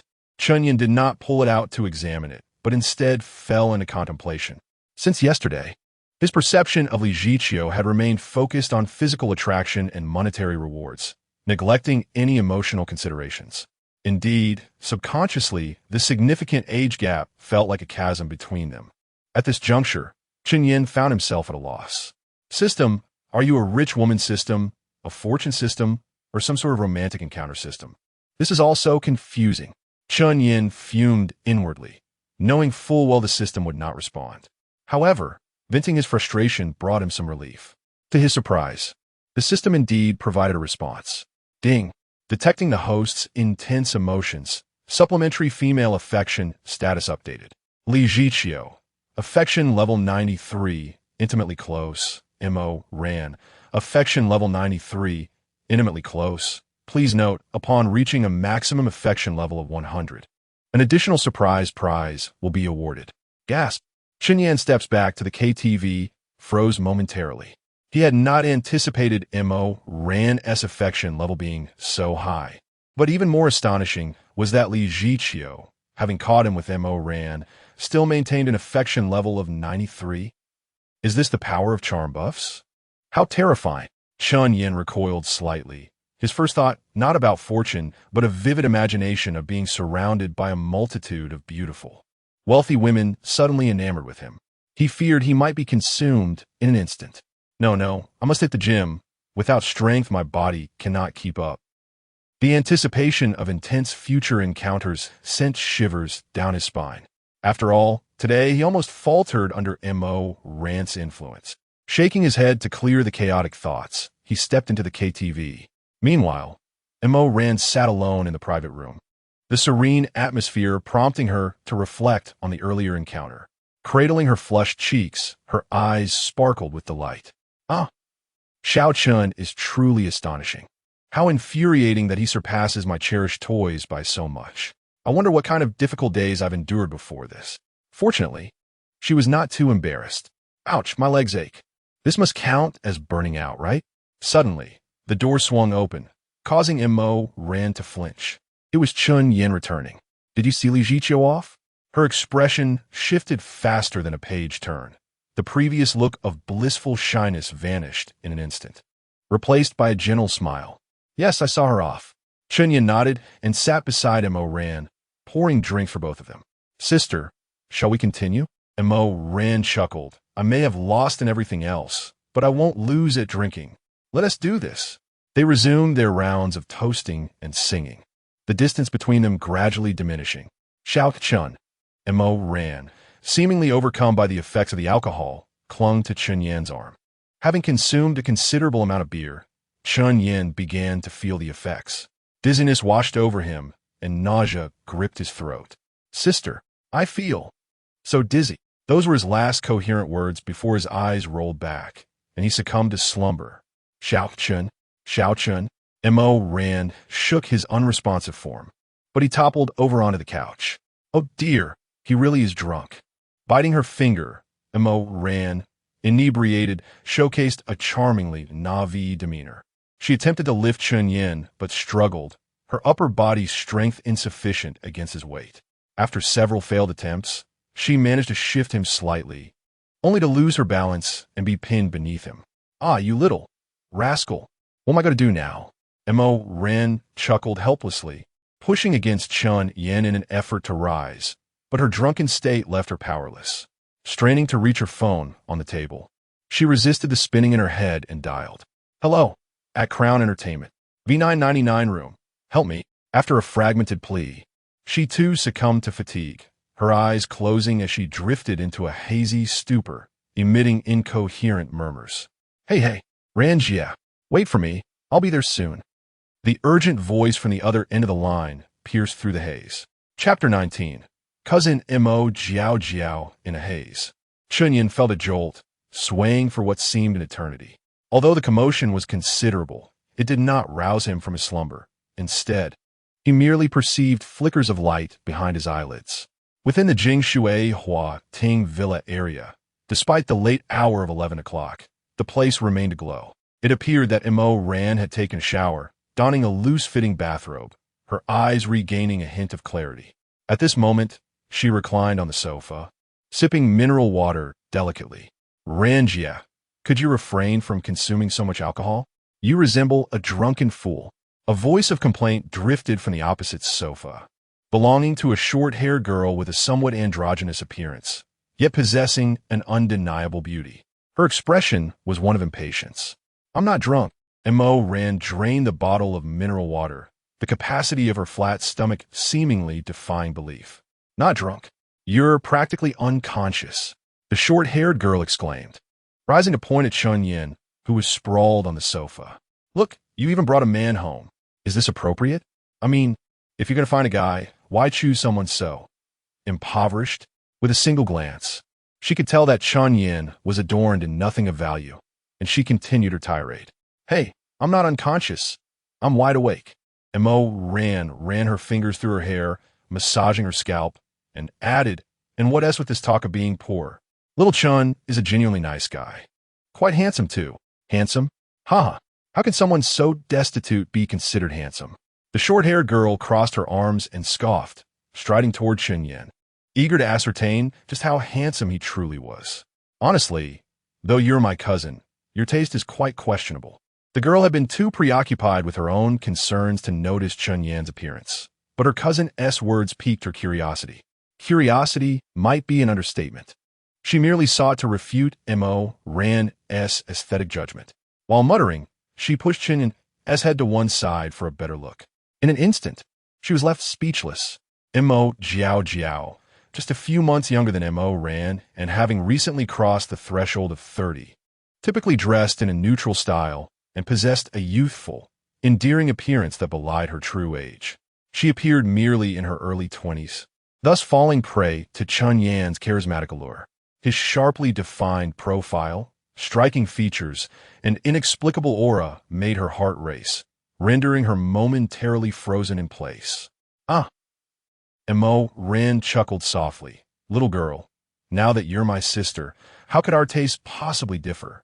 Look at you, completely smitten at first glance, aren't you? Indeed, Montag jia was utterly captiv artet." Having never dated a man and only pursued women, she had resigned herself to a life as a rainbow lady. Yet now, with Chen Yan's presence, she felt her orientation shifting back. "Well, he is not that handsome. Montag jia mutat stupbondi." Though her flushed complexion betrayed her true feelings. The healthy, sun-kissed skin gleamed with a hint of pink, indicating her embarrassment. Despite her protests, even the still not fully sober Mo Ran could discern the unmistakable signs of her cousin's infatuation, eliciting a melodic giggle. "Haha, you're just being coy, little one. Your feelings are glaringly evident."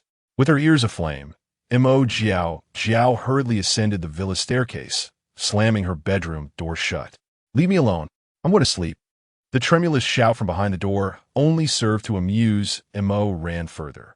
It was clear that Chen Yan possessed an irresistible charm that ensnared not only Li Jiqiu, but even Mo Jiao, who had succumbed almost instantly. Ran narrowed her eyes, her curiosity regarding Chen Yan intensifying. She could not fathom it, even after privately inquiring with Li Jiqiu, who was equally baffled by the inexplicable magnetism that seemed to emanate from Chen Yan. Logically, a penniless young man, no matter how handsome, should not stir any emotions among seasoned women like themselves. They were not the type to be swayed by mere appearances, yet Chen Yan defied their understanding. Possessing an unparalleled aura that ignited a desire to care for him deeply, a thought that lingered stubbornly in their minds. Ah, forget it. I've been strong enough in my life. Why worry now that my heart is stirring? Rising, Ran placed a glass of water on the coffee table, gently kissed Chen Yan's forehead, and draped a blanket over him before retreating to her own room. It was not that she did not wish to share the sofa with Chen Yan, but she was acutely aware of her lack of self-control in his presence. If they were to sleep together on the sofa, there would undeniably be repercussions, and it wouldn't be fair to disturb her cousin upstairs. As the night deepened into silence, Chen Yan, in a drowsy stupor, suddenly heard the familiar and irritating voice of the system. Ding ding, the snake is flicking its tongue.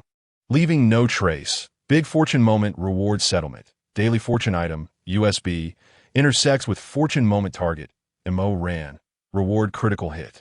Item reward, good trust fund, permanent share of $100 million, $7 million monthly.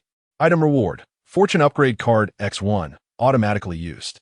Permanent buff reward, slight increase in charm. As a person of fortune, one must possess a unique aura. Today, March 25th, 2025. Fortune update, green-blue.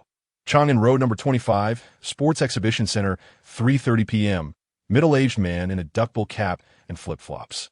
Chen Yan smacked his lips and turned over, drifting back into a baby-like slumber, completely indifferent to the system's repetitive announcements. Ding ding. The snake is flicking its tongue. The snake flicks its tongue, flicking its tongue, leaving no trace. Impolite. Not a chong. Unable to comprehend snake language. Message has been left. Chapter 20. Who are you? In the early morning, the glaring sunlight caused Chen Yan to furrow his brow as he gradually opened his eyes. His head throbbed painfully and his mouth felt parched. He glanced up and spotted a glass of water on the coffee table, quickly grabbing it and gulping it down. Gulp, gulp, gulp. Ah. Hiss. My head really hurts. What is so enjoyable about this alcohol? I shall never drink again. After shaking his head, he felt somewhat better after downing the water. However, looking around the unfamiliar surroundings, a sense of bewilderment flickered in his eyes. Where am I? Did I drink myself into oblivion? Last night, I had been drinking with Sister Mo. I must have overindulged. Could it be that this is Sister Mo's home? After surveying the opulent living room, which was quite grand with its crystal chandelier and lavish decor, it was evident that this was a luxurious villa. Checking his phone, he realized it was already 8 in the morning, causing a pang of anxiety in his heart. The auspicious moment should have ended by now.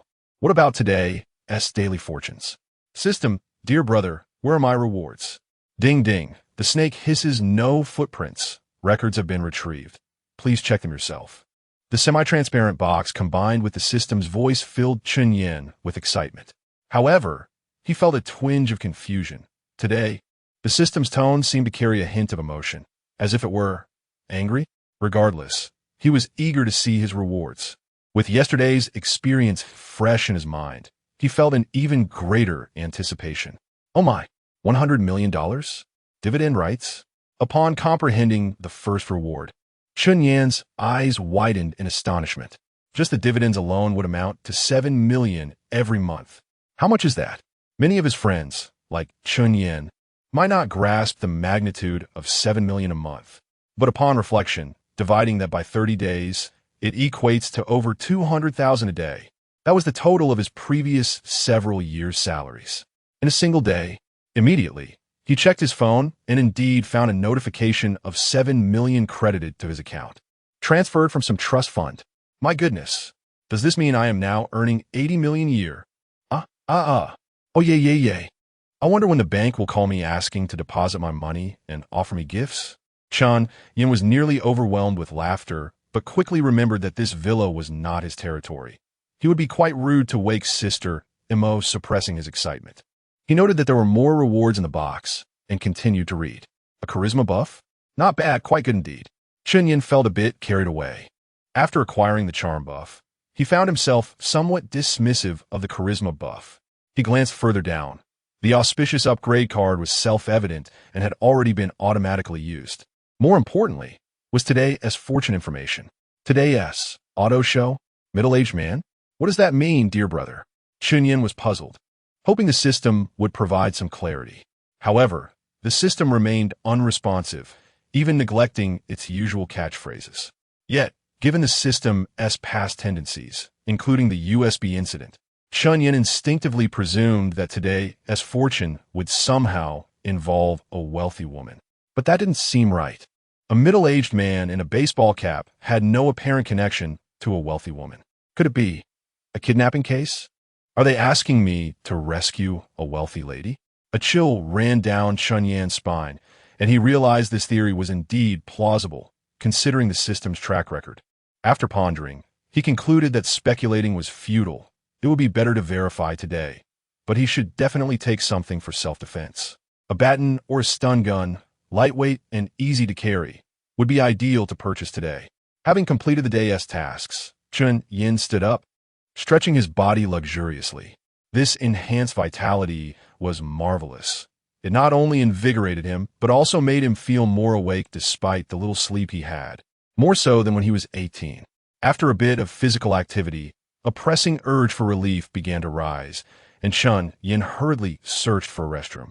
Not being familiar with the layout of the villa, and having never stayed in one before, he wandered around until he finally located the guest bathroom.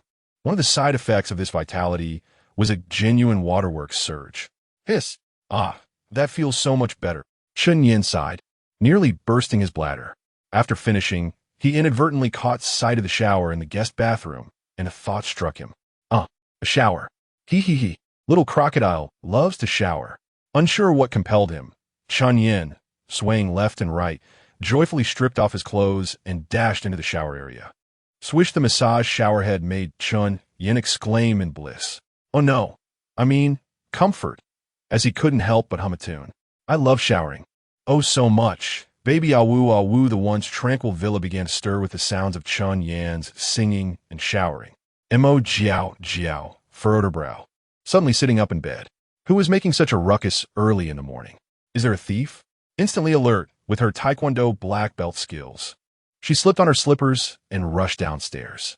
The noise was coming from below, seemingly from the direction of the bathroom. Who? Mo Jiao descended the spiral staircase, shouting loudly. To be fair, the soundproofing in the villa was excellent for each individual room, but the soundproofing between floors was less than commendable. Despite Mo Jiao's loud call, Chen Yan could only make out a faint female voice. Sister Mo is awake? Never mind her, I need to finish my shower. There's much to do today. I need to find a house, go with Sister Mo to view properties, and in the afternoon, I have to go to the auto show. Shaking his head, Chen Yan began to lather shampoo into his hair, creating a frothy mess. Outside, after Mo Jiao's loud shout, the indistinct voice suddenly vanished, replaced by the sound of running water. Sister Ran is up so early for shower? But wait, doesn't her room have a bathroom? Could the hot water pipe be broken? It has been a while since it was last maintained.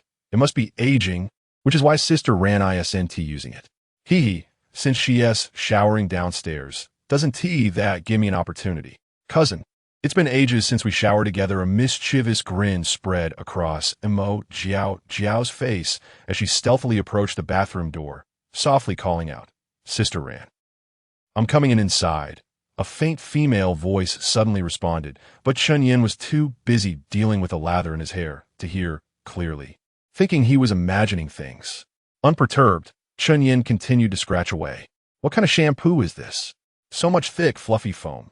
Oh no, it's getting in my eyes. Seeing there was no response from inside, Mo Jiao chuckled to herself and gently turned the doorknob, slowly pushing the door open. Sister Ran, I'm here. Ah, who are you? Mo Jiao's lewd smile froze instantly as she beheld the naked man before her, covered in foam, screaming in panic while clutching her nearly slipping robe. Huh? Chen Yan. with his eyes full of foam, could barely see, only staring blankly with a head full of question marks. Who are you? Chapter 21. The Tight Pants. Chen Yan was covered in foam, and he immediately discerned that the owner of the piercing scream could not possibly be Mo Ran. Instinctively covering his vital parts, Chen Yan began to shout as well. Hey, who are you? Wait a moment. Let me clear my head first. What are you doing? Ow. As he shouted, a tremendous force suddenly struck his abdomen, eliciting a cry of agony. The cry barely lasted a second, as the unexpected attack caused him to lose his footing and crash down right beneath the shower head. The deluge of water poured over him, rendering him voiceless. Fortunately, the torrent also washed away the foam from his head. Thief! Pervert! Who comes to my house for a shower in the morning? If I don't beat you to a pulp today, you won't know how many eyes the king of hell has. Montak yia. Her leg muscles taut and sculpted. However, this was hardly the moment for admiration. Wiping the water from his face with one hand, Chen Yan successfully revealed his visage, only to be met with the sight of a pair of toned, sun-kissed legs and a glimpse of pink underwear beneath her lifted robe. In that instant, Mo Jiao finally recognized his face just as her foot was about to collide with his head. With a startled cry, it was too late to retract her strength. Just as Chen Yan was about to speak to the short-haired beauty, who bore a striking resemblance to Mo Ran, a heavy impact struck his face.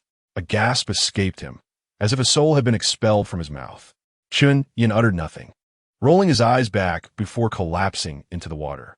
Mo Jiao, on the verge of tears, gazed at the pale backside being washed by the relentless flow, unsure of how to proceed.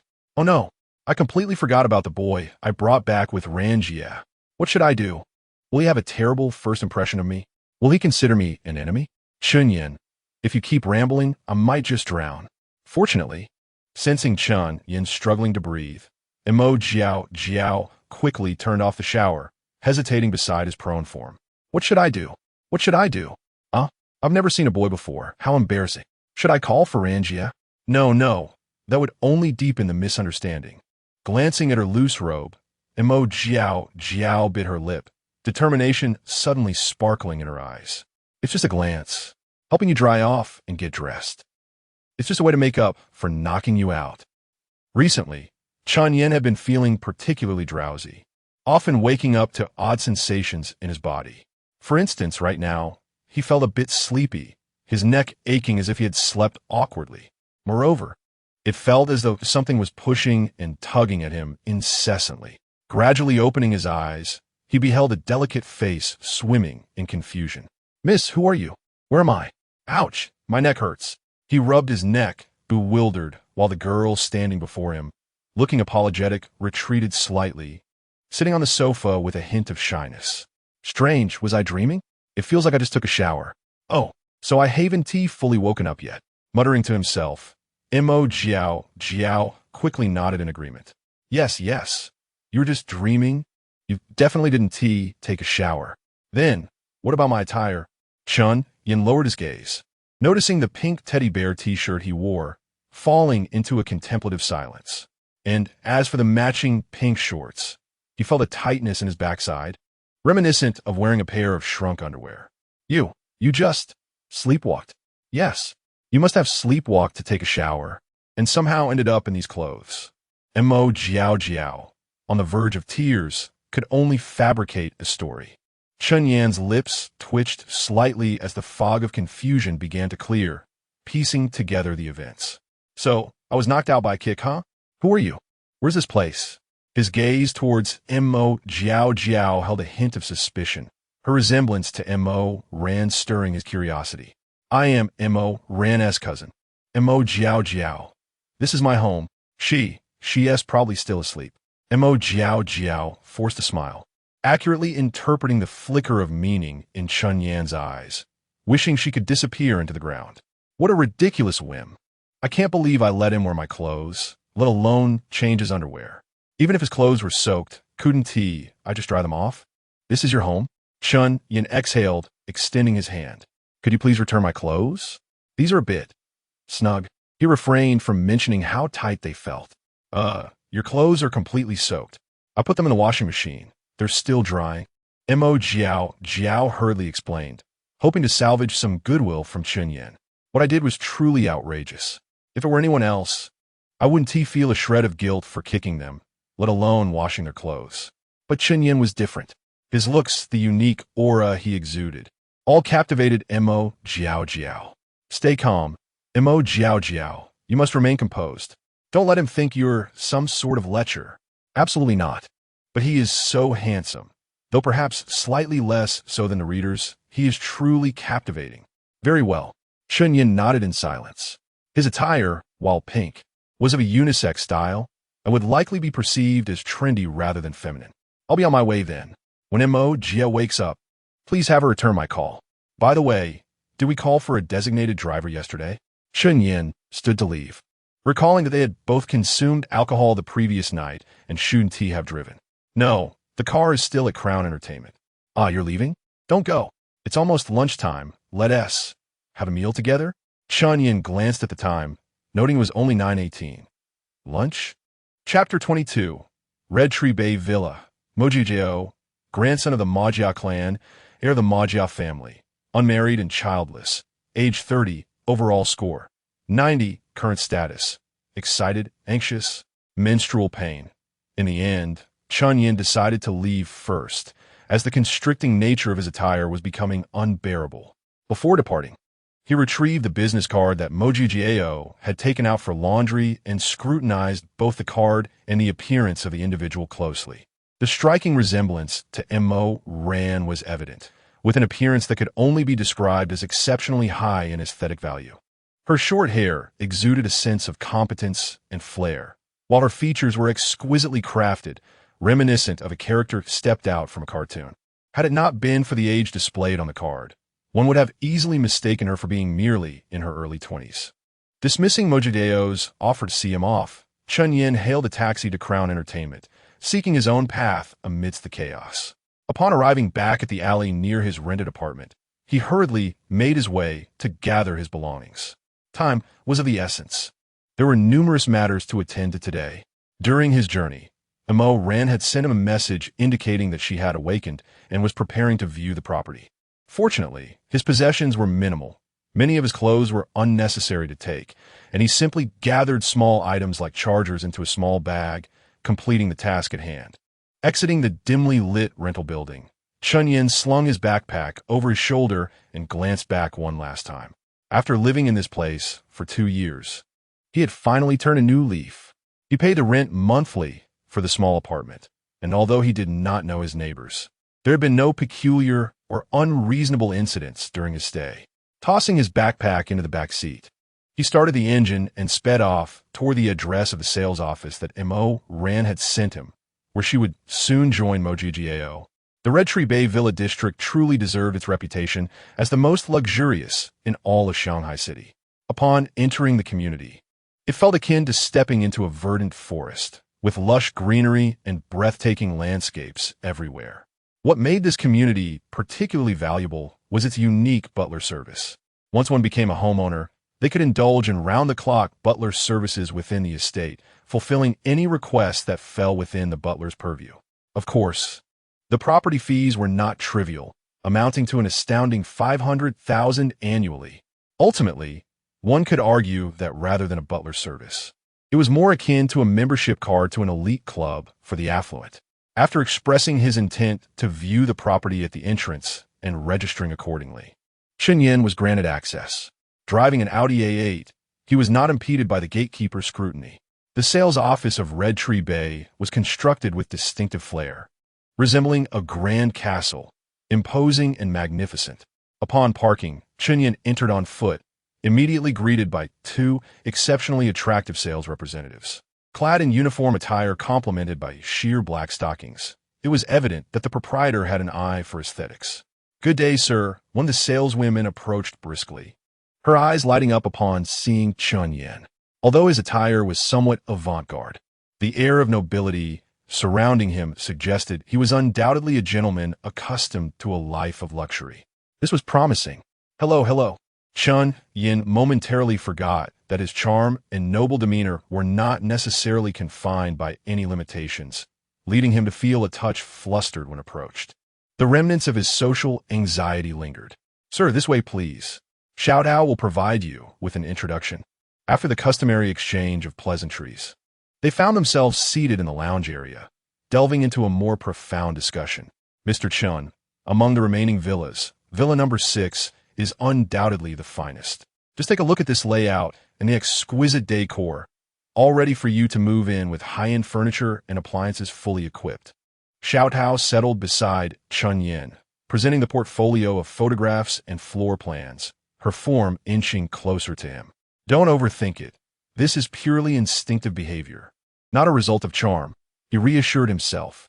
However, the subtle contact ignited an unusual sensation within him, making him feel as though what was being presented was not merely the brochure, but rather her very self. Was the asking price for this property? He could not help but inquire, noticing the absence of a listed price in the materials. "Mr. Chen, Villa number 6 is priced at 200,000 per square meter." Xiao responded, her tone professional. "Additionally, there is a property fee of 500,000 per year." 200,000. Chen Yan inhaled sharply. He had previously considered himself wealthy with an annual income in the tens of millions, yet the price of this one home exceeded his annual dividends. "Do you find it expensive, Mr. Chen?" Xiao observed his astonishment and responded with a light-hearted chuckle. "Please do not misunderstand.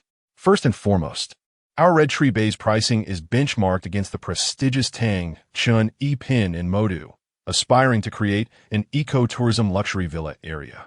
Secondly, our villas come with opulent, ready-to-move-in luxury decor, each with a unique style, complete with all household appliances and butler services, truly worth every penny. Moreover, Xiao can personally introduce you to the offerings." She leaned slightly, her upper body weight shifting toward her right side, leaning against Chen Yan. The subtle friction and contact introduced a strong scent of perfume that wafted into Chen Yan's nostrils, causing him to frown slightly. While her physique was decent, her looks paled in comparison to Mo Ran and Li Jiqiu, and her heavily made-up face lacked the grace that would merit even the lowest comparison. Coupled with the overwhelming fragrance, it was becoming quite discomforting for him. Discreetly pushing Xiao away, Chen Yan shifted to the side, accustomed to finer tastes, struggling to endure anything less refined. "Is it possible to view the property?" he asked, not wanting the conversation to stray into irrelevant territory, his tone growing a touch colder. Despite appearing youthful and naive in the presence of Li Jiqiu and Mo Ran, due to a significant lack of experience and the remnants of social anxiety, he had no trouble managing interactions with these young women. Sensing the sudden shift in Chen Yan's demeanor, Xiao noted the chill radiating from him and the distance he had deliberately created, quickly realizing the underlying message. Though a tinge of disappointment washed over her, she swiftly regained composure. The ability to reject her subtle advances indicated that Mr. Chen was undoubtedly a man of experience, perhaps even a well-to-do heir. "Mr. Chen, I apologize, but in order to view properties at Red Tree Bay, we require verification of funds." Xiao blinked, conveying her regret. Though this rule seemed rather unreasonable, it was a standard practice within the realm of high-end real estate in the country. "Want to see a property?" "Certainly, but you must first prove you possess the means." Chapter 23. A chance encounter with a friend. Verification of funds? How much? Chen Yan was perplexed. It was indeed his first encounter with such terminology, and while he didn't fully comprehend it, it did seem rather sophisticated. "Well, considering our villa's average price of 60 million, we would need at least a 20% verification for the down payment, which amounts to 12 million. Xiao donned a professional smile. Since Mr. Chen did not fall for her underhanded tactics, she resolved to treat him properly. 12 million. Chen Yan exhaled a sigh of relief. Fortunately, he had that amount in his account. As he retrieved his card, he intended to hand it to Xiao, but suddenly reconsidered, retracting it just as she was about to take it. Wait a moment. It wasn't his money to spend. He ought to consider Mo Ran's opinion first. Better to wait for her to arrive, and they could verify the funds together. Out of respect, Chen Yan decided to wait for Mo Ran before proceeding to view the property. Once she arrived, he figured his involvement would be minimal. "Sir, are you?" Xiao's outstretched hand hung in the air, astonished. "Oh, it's nothing. I just remember a friend is coming." "I'll wait a bit." Chen Yan waved his hands dismissively, smiling as he explained. However, this scene conveyed an entirely different meaning to Xiao Tao. A friend coming? What did that have to do with verifying funds? Could it be he was short on money? Was his earlier demeanor merely an act? Did he intend to linger here for a complimentary lunch? As a high-end sales office, akin to a 4S shop, they offered client meals during mealtime. Coupled with Chen Yan's demeanor, Xiao Tao immediately categorized him as a con artist seeking a free meal. Indeed, a fraud. Only a true rich heir or a seasoned swindler could project such an air of confidence. With this realization, Xiao Tao's expression darkened. Her demeanor turned frosty as she stood up decisively. Since Mr. Chen is waiting for a friend, he may do so, she stated coldly. Oh, and I fear I must disappoint you. Today is Tuesday, and the kitchen is on a routine break. There will be no client meal. With that, Xiao Tao turned on her heel and left, leaving Chen Yan utterly bewildered. What was that all about? What even was a client meal? Forget her. He decided to play on his phone while awaiting Mo ran. Women could be so slow. They had discussed her getting ready half an hour ago, and she still hadn't departed. After sending a message to Li Jiqiu for updates, he began scrolling through short videos. One couldn't help but note that since acquiring significant wealth, the video app had become more extravagant. Out of 10 scrolls, 6 featured beautiful young ladies dancing in live streams. Such was the joy of the affluent. Chen Yan sighed, appreciating the content as he continued scrolling. However, his ingrained habits prevented him from indulging in reckless spending despite his newfound wealth. Gifting? Not a chance.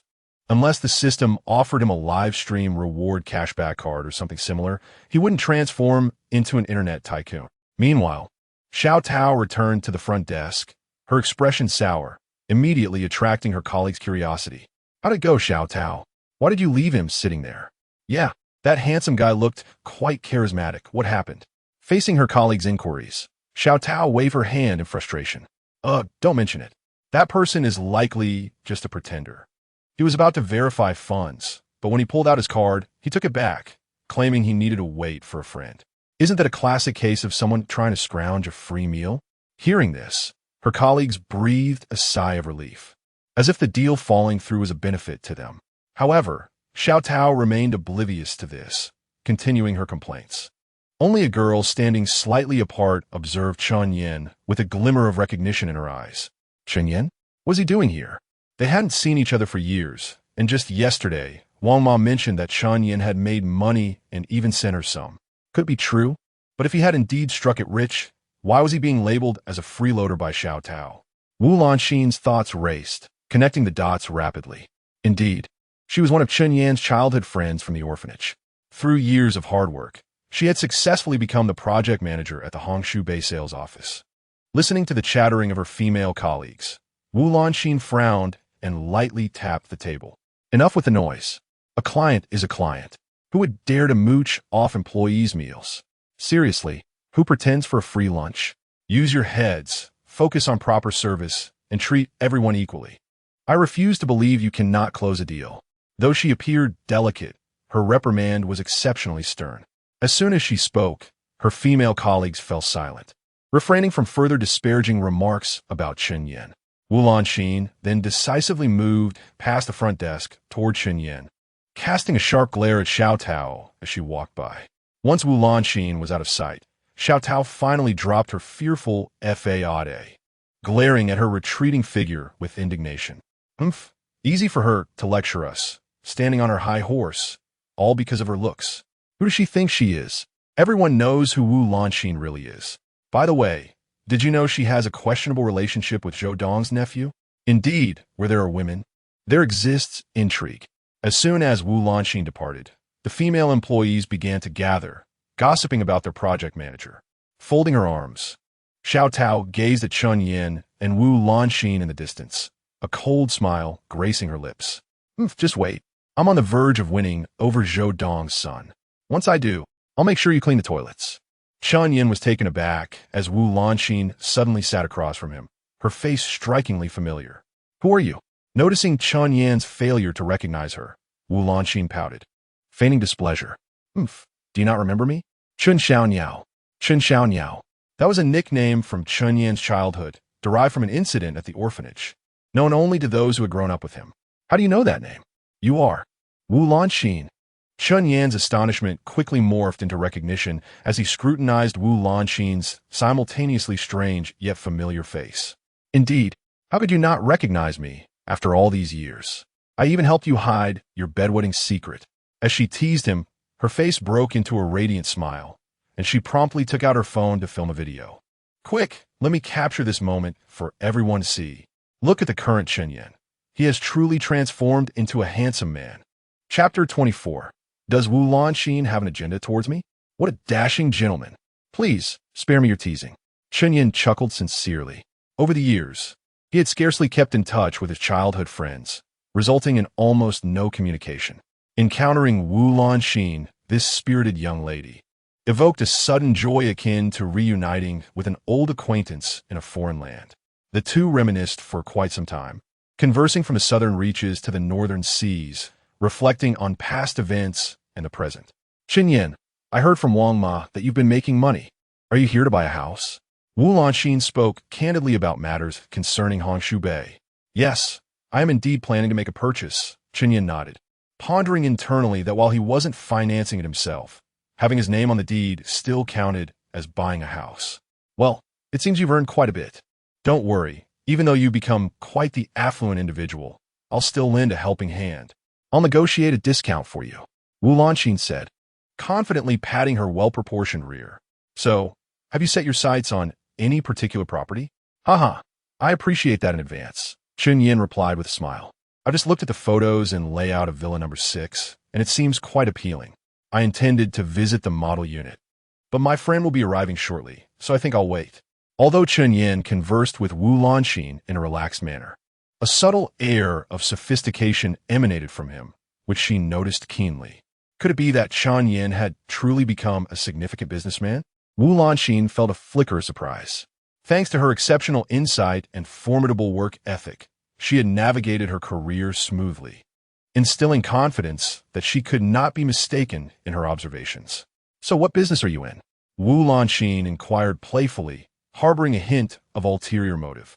It is well known that most personnel in real estate sales offices are not employees of the developers, but rather agents from sales companies responsible for marketing and sales. The situation at Hongshu Bay was no different. As a project manager, Wu Lanxin had a deeper understanding of the company's current predicament, which was far from favorable. It seemed they had offended a certain financial consortium, resulting in severe business downturns over the past 2 years. The outlook was grim, and she needed to find a new opportunity before the company crumbled.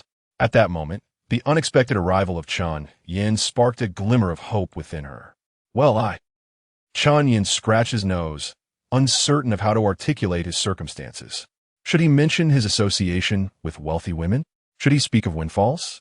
After a moment of contemplation, he slowly responded, I've merely had a stroke of luck and made some small investments. Investments? Wu Lanxin's interest peaked. But before she could probe further, Chen Yan's phone buzzed. Excuse me, I need to take this call. My friends, Mo Ran and Mo Jiao Jiao have arrived, he said, hastily making his way to the entrance.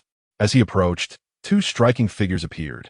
Mo Ran, donned in a flowing red gown, complemented by black, red-soled heels, exuded a fresh and regal aura that could make any man swoon. Meanwhile, Mo Jiao Jiao sported a contrasting style, with knee-high boots, ultra-short shorts, and a crop top that was quite alluring. Her chic bobbed hair framing a face adorned with sunglasses, striking a balance between fierce and charming.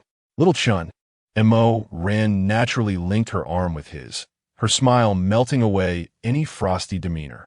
Montaque, Chen Yan inhaled the faint, delightful fragrance emanating from her. Now, this is what I call refreshing, he exclaimed, turning to Mo Jiao Jiao, who suddenly appeared shy and averted her gaze. For reasons unknown, upon seeing Chen Yan, memories of his earlier demeanor flooded her mind, causing her ears to flush crimson. Why you? Hello, Chen Yan. Her greeting was barely audible, catching Chen Yan off guard. Hello, he replied, causing Mo Ran to glance curiously between the two. Little Chen, you seem different today, she remarked, observing him closely. Really? I don't think I've changed at all. Chen Yan laughed, aware that the enhancement in his demeanor was due to a subtle aura.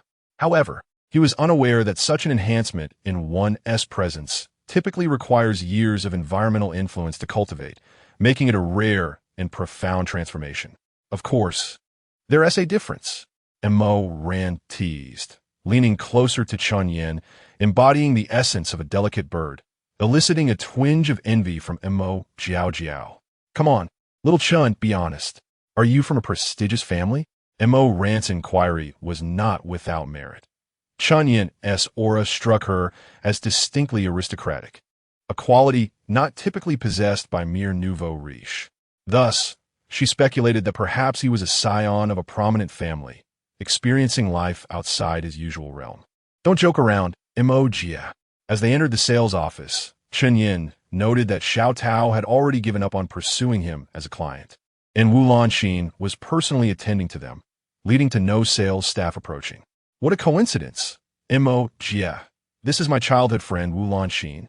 He introduced her to the two ladies.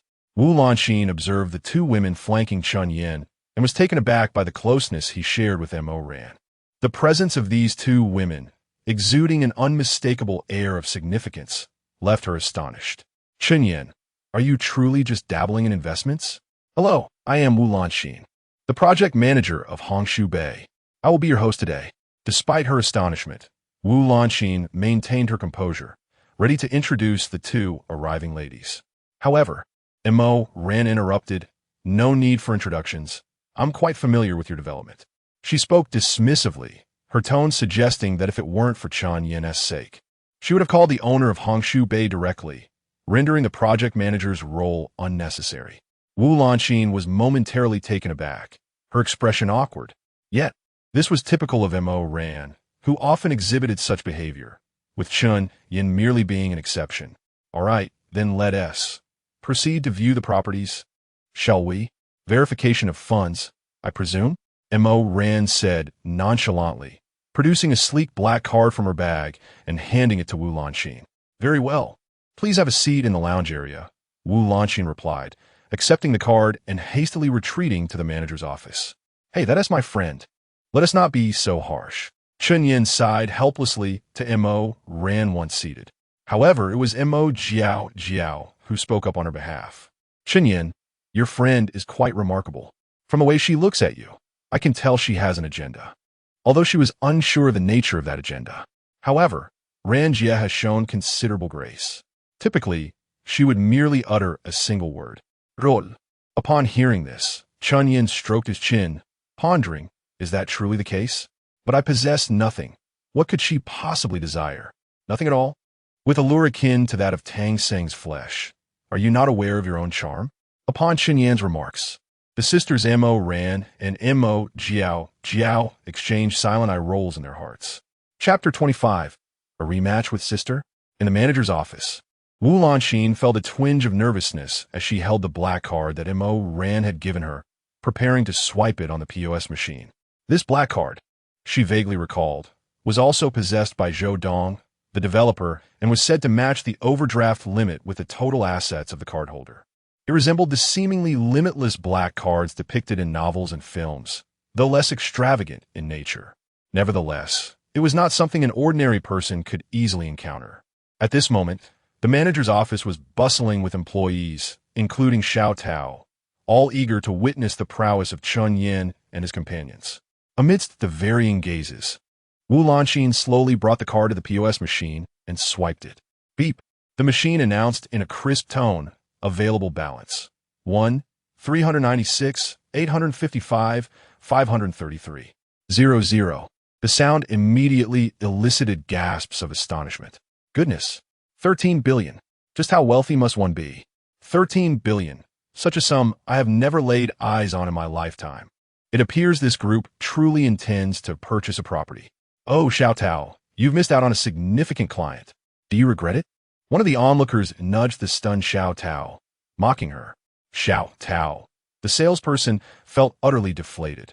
Just moments ago, she had confidently dismissed Chen Yan as a mere con artist looking to mooch off clients, only to discover he was indeed waiting for a friend and wielding a card flaunting nearly 14 billion in balance. This revelation left her feeling utterly remorseful. Yet, she was no fool. She could hear the sarcasm in her colleague's words. Despite her dismal expression, she was reluctant to admit her misjudgment. TCH. It's not that man, escort. Why are you all so excited?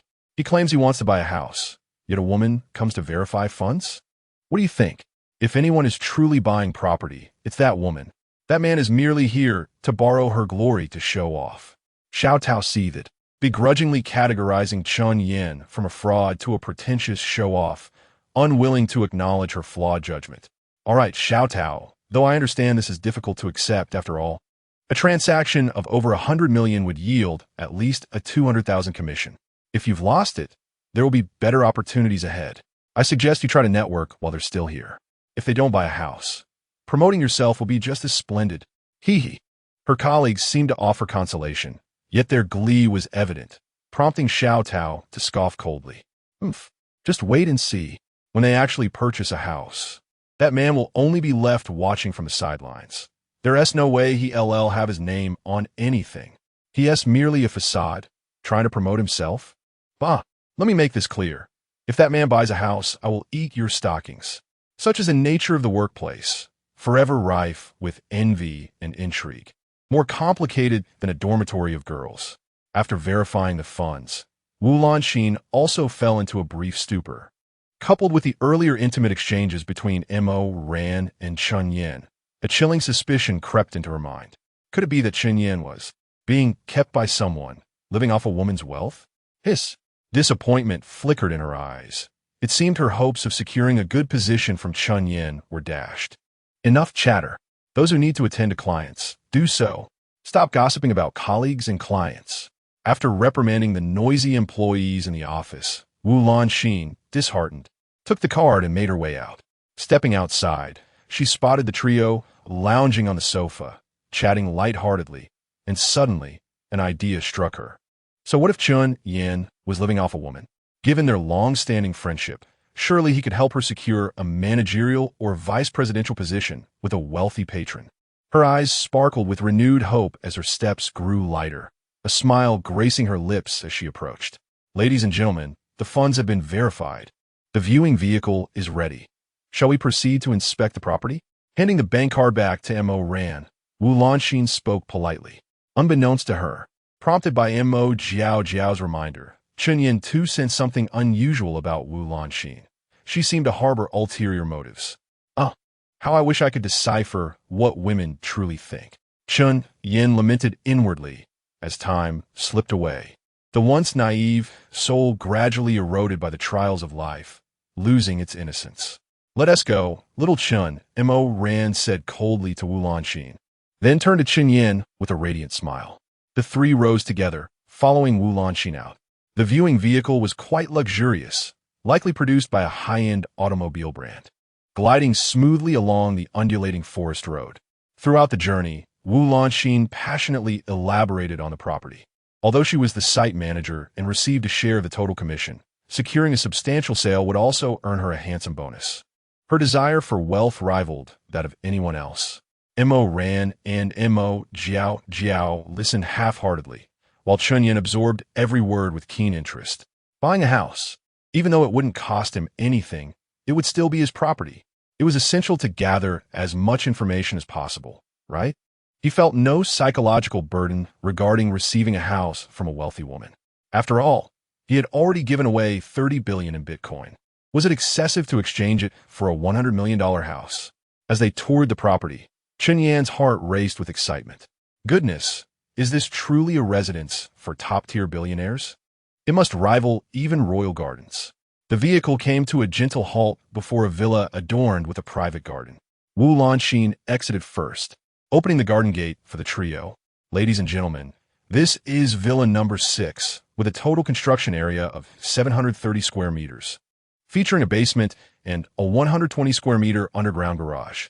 It spans 4.5 levels and includes an elevator, with a layout of 3 master bedrooms and 3 secondary bedrooms, all tastefully decorated in a luxurious, new Chinese style. Please follow me. Though Wu Lanxin's thoughts had turned impure since learning of Chen Yan's wealth, her professionalism remained undeniable. She seamlessly transitioned from describing the garden to the interior, speaking eloquently and with authority. Observing the villa's exquisite decor and layout, comparable to Mo Jiao Jiao's, Chen Yan was genuinely impressed. Wow, this villa is absolutely magnificent. What captivated him the most was a fully equipped entertainment room divided into various functional areas, including a cinema zone, an esports area, and even a billiard table. However, what truly stole his heart was a nearly 20-square-meter heated bath. Just imagine, if he were to soak there with a group of enchanting sisters, or rather, a collection of elegant ladies. Would his prowess be able to keep up? He lingered on the bath momentarily, lost in tantalizing thoughts. Little Chun, do you like this one? Mo Ran leaned closer, a playful smile gracing her lips. If you do, shall we go with this one? Noticing Chen Yan's lingering gaze, she couldn't help but whisper teasingly, "Oh dear brother. Are you hoping for a rematch in the bath with your sister?" Chapter 26. Who Buys the House? The tour of Villa No. 6 concluded under the guidance of Chen Yan. He unabashedly expressed his admiration for the grand bathing pool to Mo Ran, although he lacked experience and appeared somewhat naive. The transformation from boyhood to manhood is often swift, most evident in one's speech. Upon returning to the sales office, despite the impending chaos within her company, Wu Lanxin felt a thrill at the prospect of closing a substantial deal. In the seating area, suppressing her excitement, she turned to Mo Ran and inquired, "Miss Mo, do we still need to consider this further today?" The professional yet awkward sales pitch slipped out of her mouth at an inopportune moment, causing Mo Ran to frown. She had misjudged both the timing and the audience. However, out of respect for Chen Yan, she refrained from voicing her displeasure and instead gestured toward him.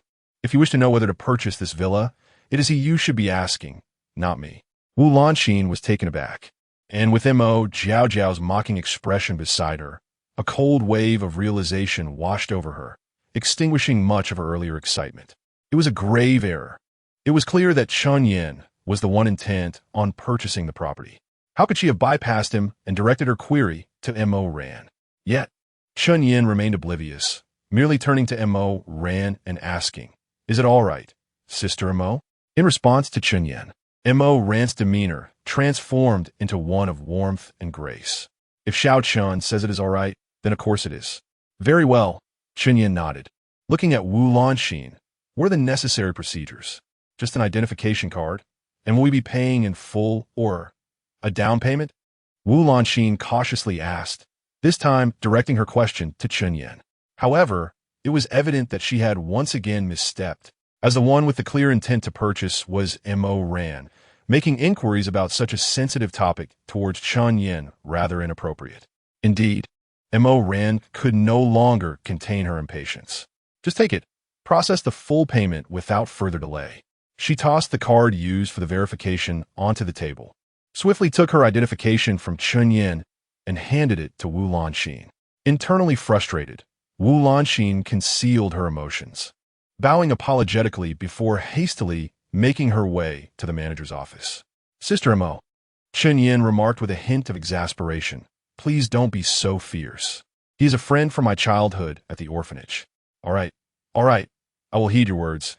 My sister is just a bit irritable," Mo Ran said, lightly stroking Chen Yan's back, catching a vital piece of information for his words. An orphanage? Could it be that Xiao Chun is a scion of a prominent family, lost and recently rediscovered? This seemed the only plausible explanation for the noble aura that surrounded him. "By the way, Sister Mo, where shall we dine for lunch? My brother is treating you all." Although a deal worth billions had been negotiated down to just over 100 million, Chen Yan was not one to be stingy, and offering a meal seemed entirely reasonable. "Whatever you say," was Mo Ran's response. "I wish to dine at Yongfeng Pavilion, timed in Montauk Yao Yao in Onizon." Meanwhile, in the manager's office, Wu Lanxin's hurried entrance naturally drew the attention of the onlooking sales staff, who promptly followed her in, eager to glean the details. "Manager, what's the situation? Are they definitely buying? Is it the man purchasing or the woman? Are you foolish?" If the manager has entered the office, it must be a done deal. Just not clear who is the buyer. Without hesitation, Wu Lanxin approached the computer to draft the contract, disregarding the chatter of her colleagues. Little Peach, arms crossed, scoffed derisively. Can't you all see that card? ISNT, that the one that woman just used for verification? It's so obvious. Does the manager even need to say it? Of course, it's the woman buying the house. Of course, I knew that man was just here to show off. Yet, her snide remarks did not garner agreement from her colleagues. In fact, some openly mocked her. Oh my, how well you're doing. Even if you were attending to the man, if it turns out the woman is the one buying wooden tea that count as your client, imagine losing out on a 20,000 commission. Such a pity. If it were me, I would treat everyone equally. Little Peach's face flushed with anger as her colleagues continued to tease her. Hey, Little Peach, didn't you say if the man was the buyer, you would eat your stockings? A pragmatic colleague pointed at the identification card lying face down on the table. Indeed, given what she just said, everyone turned to look at that identification card. Little Peach, why not verify? Is that even necessary? This is a foregone conclusion. Little Peach retorted with a cold smile. Well, one cannot be too sure. What if? If I were you, I would rush over and berate that man, warning the wealthy lady about his dubious nature. Who knows? She might be grateful, and you could find yourself in her good graces. As her colleagues jokingly suggested, they did not realize that Little Peach took their words to heart. All right, I shall expose that man's true nature. The disdain and mockery on Little Peach's face morphed into confidence, even a glimmer of excitement in her eyes. As she envisioned herself befriending the wealthy woman, Wu Lanxin, engrossed in preparing the contract, remained unaware of the discussions swirling around her colleagues. However, while she did not hear the chatter, her colleagues did. As Little Peach made to leave, her colleagues hastily pulled her back. Little Peach, we were just joking. Are you really going? Yes, don't do anything rash. They're about to finalize the payment and sign the contract. Plus, think about the rationality of the situation. Please don't interfere. We were merely teasing you. You cannot offend such a wealthy woman. What began as playful mockery turned serious as her colleagues recognized Little Peach's sudden lack of judgment. Little Peach, however, was resolute, shrugging off their concerns. They were right all along. I'm going to warn that lady to steer clear of a pretentious man. How could she possibly blame me? This is an act of goodwill. With that, she strutted toward the seating area, her high heels clicking against the floor, ignoring the futile protests of her colleagues. Let her be. Why is she acting like a lunatic today? Perhaps she is feeling insecure since she didn't clinch the top sales this month, her colleagues sighed, shaking their heads. This situation, whether true or not, whether the man was indeed a pretentious scoundrel, was one that should not be spoken of. Let me see whose identification this truly belongs to. Chen Yan. Little Peach realized she had stepped into a trap. It was indeed that man. No, Mr. Chen was the one purchasing the house. Chapter 27. The evil schemer's efforts pale in comparison to the simpleton's sudden insight. Ah, Jiao Jiao. Do not be deceived by her boyish facade. Her thoughts are indeed intricate. The trio engaged in light-hearted banter, inadvertently redirecting the conversation towards Mo Jiao Jiao. Despite Chen Yan's limited understanding of this somewhat androgynous cool girl, he recognized her as a person with a system score of 90, indicating the potential for a fortuitous moment. Contrary to her outward appearance, Mo Jiao Jiao exhibited a profound shyness, with nothing about her demeanor aligning with the concept of cool. As they were enjoying their conversation, the sudden approach of hurried footsteps drew their attention. Chen Yan looked up, puzzled, only to find the initially unassuming saleswoman, Xiao Tao, striding towards them with a fierce demeanor. She scanned the trio before fixing her gaze on Mo Ran, exclaiming passionately, "Sister, you must not be deceived by this scoundrel. He is problematic, extremely so." The three exchanged bewildered glances, with Chen Yan's expression reflecting confusion, while Mo Ran and Mo Jiao Jiao darkened in countenance. It was one thing for her to approach, but to hurl insults at them, particularly at Chen Yan, was another matter entirely.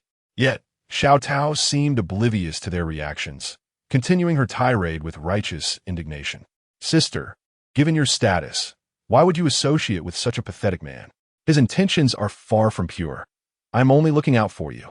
You know, he came here pretending to be affluent. This is a respectable place, and he is using your money for his charade. How can you tolerate this?" "Charade? What charade?" Chen Yin was baffled, yet he could discern the disdain laced in her words, causing his expression to sour.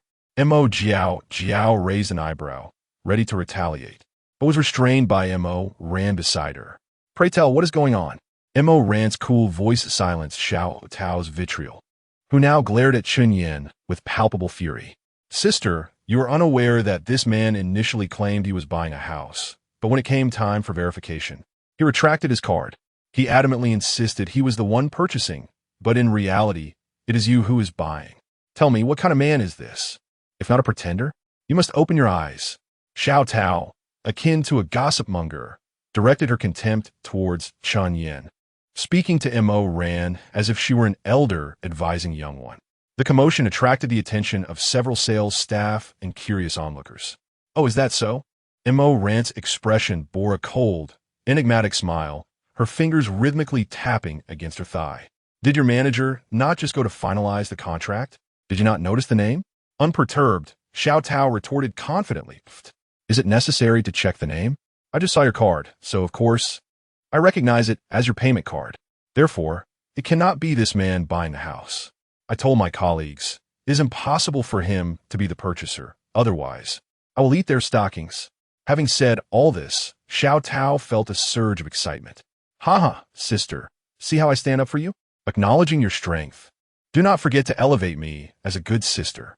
However, Mo Ran's reaction was not what she anticipated. Oh, then I kindly ask you to summon your colleagues to witness this. Xiao Tao froze momentarily. Then her face lit up with joy. This was recognition.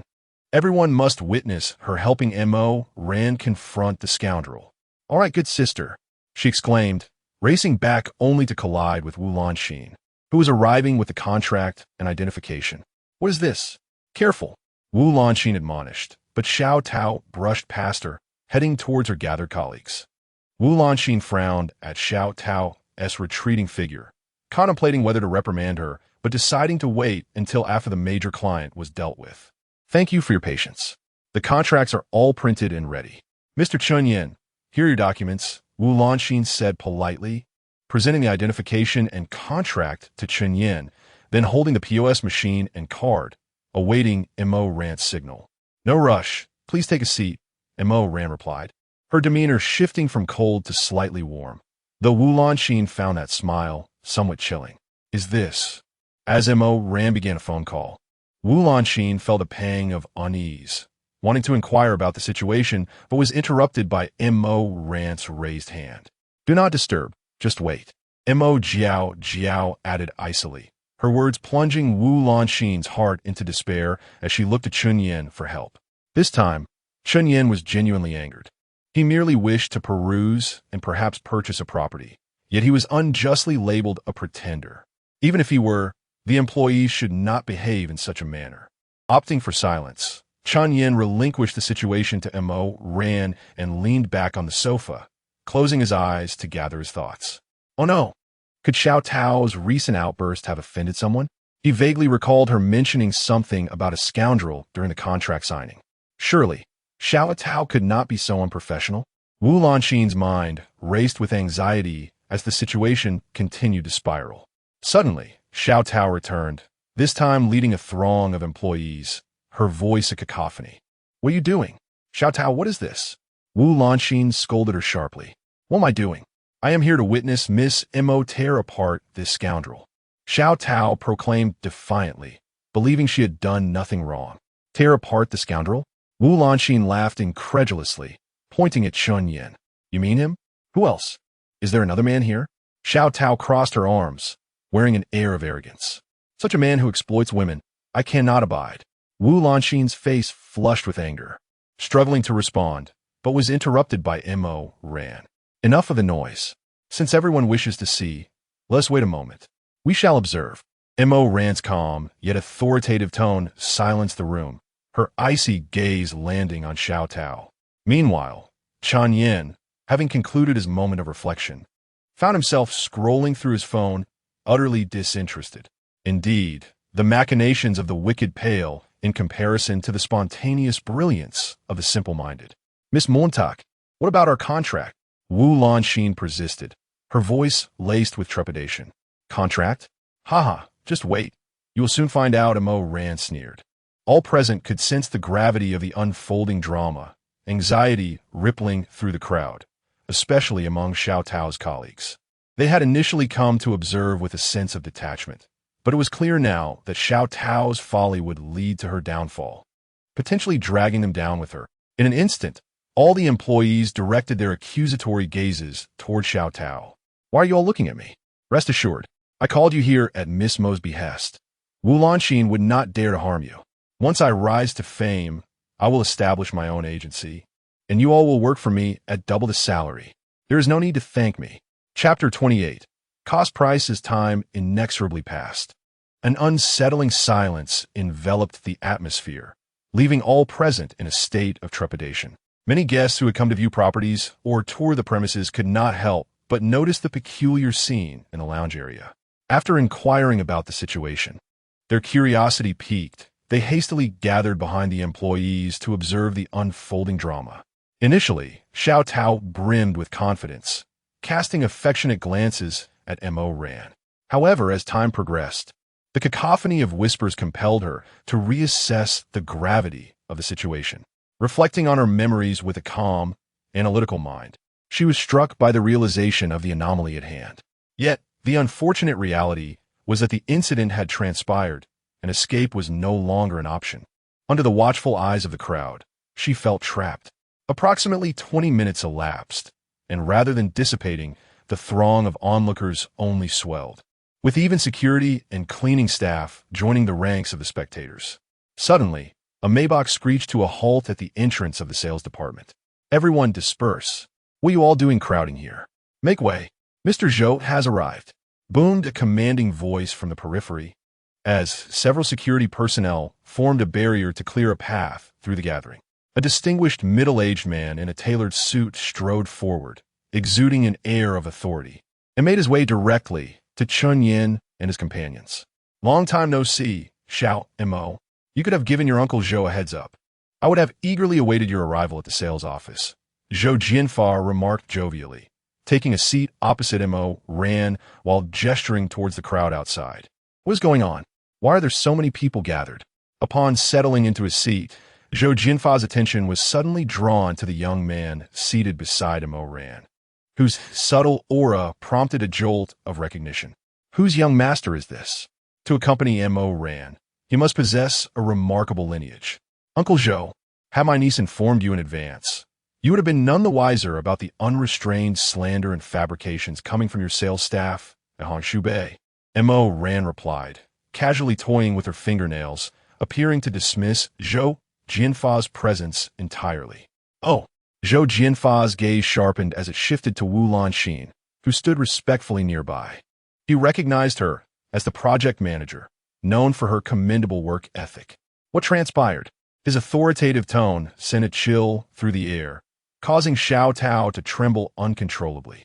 Were it not for the support of her colleagues, she might have crumpled to the floor in abject fear. At this juncture, it was painfully clear to her that she had erred gravely. The formidable presence before her was exacting retribution. It is as follows, Mr. Zhou. Wu Lanxin, sweating profusely, recounted the entire incident without reservation. At the conclusion, Mo Ran beckoned Xiao Tao forward. Sister, look around. What splendid weather we have today. So bright and sunny. On such a day, I wish to purchase a home as a gift for my brother, but alas, it seems that even fine weather can be selective. What do you think? Her words, though seemingly innocuous, dripped with a chilling undertone, obliterating any remnants of Xiao Tao's earlier confidence. Utter nonsense. This is absolutely outrageous, Zhou Jianfa exclaimed, having grasped the entirety of the situation. Upon seeing Xiao Tao's panicked expression, he slammed his hand on the table and rose from his sofa. You are no longer needed. Apologize to young Master Chen and General Manager Mo at once. Then leave. Xiao Tao, as if granted a reprieve, fell to her knees on the polished floor with a resounding thud. Soda. I'm so sorry, young Master Chen and General Manager Mo. It was my gross misjudgment. I will leave. I will leave. There was no room for defiance. As a seasoned real estate salesperson, she was well aware of Zhou Jianfa's reputation. Though he appeared amiable at the moment, The industry knew him as a ruthless figure. Those who crossed him rarely escaped unscathed. Leave? Huh. It is not so simple, Imo Ran retorted, her eyes glinting with a cold light as she regarded Xiao Tao, who was now desperately begging for mercy. You just stated that if the house were not registered in my brother's name, you would. Xiao Tao trembled violently at the inquiry, her lips quivering as she struggled to articulate a response. Speak. Zhou Jianfa thundered, his previously genial demeanor vanishing in an instant, drawing Chen Yan's scrutinizing gaze. I said, if it were in this gentleman's name, I would consume everyone's stockings. Tears mingled with blood from her forehead as Xiao Tao's voice quivered, her appearance a pitiful sight. Chen Yan observed her state, recognizing that she had been thoroughly intimidated. Unable to suppress a shake of his head, he lamented the unfortunate circumstances. She had the potential for a commendable performance, yet she had squandered it all through her own folly, creating a scene so disgraceful. If one must disparage clients, it should be done discreetly. There was no need to incite drama openly. Given the circumstances, Mo Ran directed her piercing gaze towards Xiao Tao's colleagues. You may as well compel her to fulfill her earlier claim. The colleagues exchanged uncertain glances, paralyzed by fear, yet none dared to remove their stockings.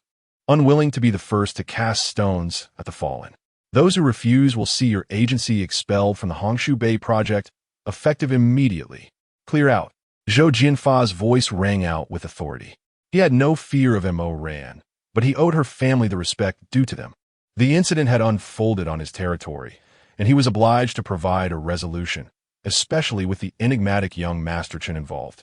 His company was at a critical juncture in the city of Shanghai, and he could not afford any missteps.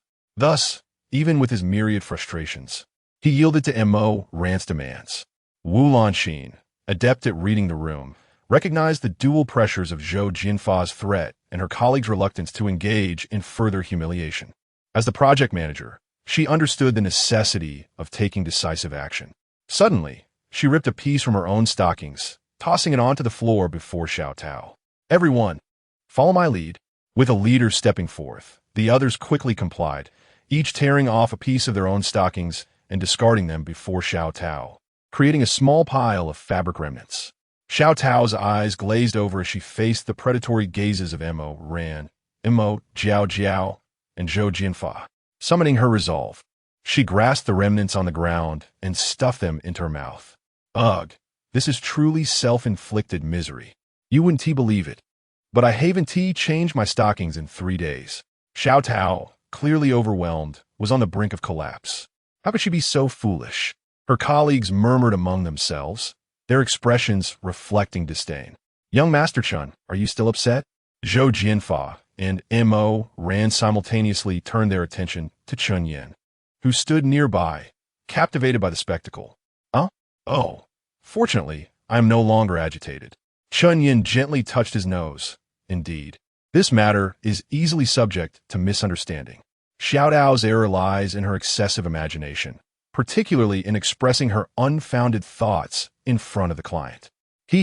As long as little Chen is no longer upset, that suffices. Now, regarding villain number 6. Mo Ran cheerfully draped her arm over Chen Yan's shoulder, casting a glance at Xiao Tao, who was being escorted away by security, and casually remarked. This statement appeared to be an inquiry directed at Chen Yan, yet it subtly offered a way out for Zhou Jian, urging him to take action. As expected, the astute Zhou Jian promptly grasped the underlying meaning of Mo Ran's words. A genial smile adorning his face. He chuckled. Does young Master Chen have an affinity for villain number 6? If that is the case, I cannot withhold it any longer. Given the commotion today, it has inadvertently offended young Master Chen. In my opinion, I shall transfer it to you at cost price, totaling 30 million, with the property management fees waived indefinitely. What do you think? Chapter 29. What exactly is my identity? 30 million in cost price? Chen Yan gasped. The profit margins in real estate are rather astonishing. Selling something worth 30 million for over 100 million? Naturally, Chen Yan was unfamiliar with the intricacies of the matter, but Mo Ran surely understood, and even Mo Jiao Jiao, who was quietly enjoying the scene, recognized that a 30 million cost price was implausible. Given the quality, land price, and development costs of Hongshu Bay, the cost of Villa No. 6 was at least upwards of 60 million. Zhou Jianfa's motives were twofold. Aside from the favor he was doing, it seemed he intended to use this as a stepping stone to win over the unpredictable Chen Yan. Little Chen, Uncle Zhou has truly invested heavily this time. Mo Ran winked at Chen Yan, urging him to express his gratitude. Thank you. Chairman Zhou, you are indeed generous. Chen Yan immediately understood and offered Zhou Jianfa a respectful nod and smile. Haha, not at all. Young Master Chen, having such an esteemed owner like you at Hongshu Bay brings me great honor. Zhou Jianfa chuckled heartily, seizing the moment to flatter Chen Yan. By the way, may I inquire what business your family is in? Politeness aside, Zhou Jianfa was probing for information. Instead of beating around the bush, he preferred to get straight to the point. Upon hearing Zhou Jianfa's question, both Mo Ran and Mo Jiao turned curious gazes toward Chen Yan. Although Chen Yan had been an orphan in his youth, his demeanor indicated he had long shed that identity and had returned to a family of considerable lineage. Otherwise, how could he exude such an air of noble elegance? However, this question posed a dilemma for Chen Yan. Claiming to be unemployed or a professional gold digger? That would not suffice. He was still young and needed to maintain his reputation. After much contemplation and hesitation, Chen Yan felt conflicted, unsure of what to say. The changing expressions on his face, however, conveyed a different message to Zhou Jianfa and the others. It was already known that prominent families in China often had rules restricting their heirs from fully disclosing their family backgrounds if they had not established careers. Observing Chen Yan's conflicted demeanor suggested he fell under this category. Young Master Chen, if it's inconvenient, Zhou Jianfa began, but was interrupted by Chen Yan's response. Currently, I don't have a formal job. I rely on some investments and a trust fund. After mulling over it, Chen Yan decided to emphasize the trust fund, rephrasing his idleness into a more sophisticated concept. Trust fund? Mo Jiao interjected, as the first heiress of the Mo family. She had a deeper understanding of trust funds than Mo Ran. Which trust fund are you referring to? Zhou Jianfa, equally intrigued, leaned in as Mo Jiao asked on his behalf. One called Mo Gu Trust Fund, Chen Yan replied, awkwardly smiling, relieved he remembered the name. Otherwise, he might have been dismissed as a boastful character by Zhou Jianfa. What? Mo Gu Trust Fund? Both Zhou Jianfa and Mo Jiao exclaimed in unison. What is the fuss about? Chen Yan and Mo Ran were baffled, unaware of what had stirred their excitement. Sister, you don't know about Mo Gu Trust Fund? Montag exclaimed, playfully slapping Montag Hans cheek. That is the world's leading consortium controlling the Mo Gu Trust Fund. Indeed, it is said that this fund requires a thorough examination of the wealth accumulated over 3 generations. If one does not meet the criteria, they cannot entrust their assets for management and investment, Zhou Jianfa added, his face filled with astonishment. And the entry threshold is 300 billion. Upon hearing Zhou Jianfa's figure, Mo Ran furrowed her brow. 300 billion? Surely there are many in our country who could qualify. Even our Mo family could. Sister, you've got the units wrong. Mo Jiao interjected again. 300 billion. In USD. In USD.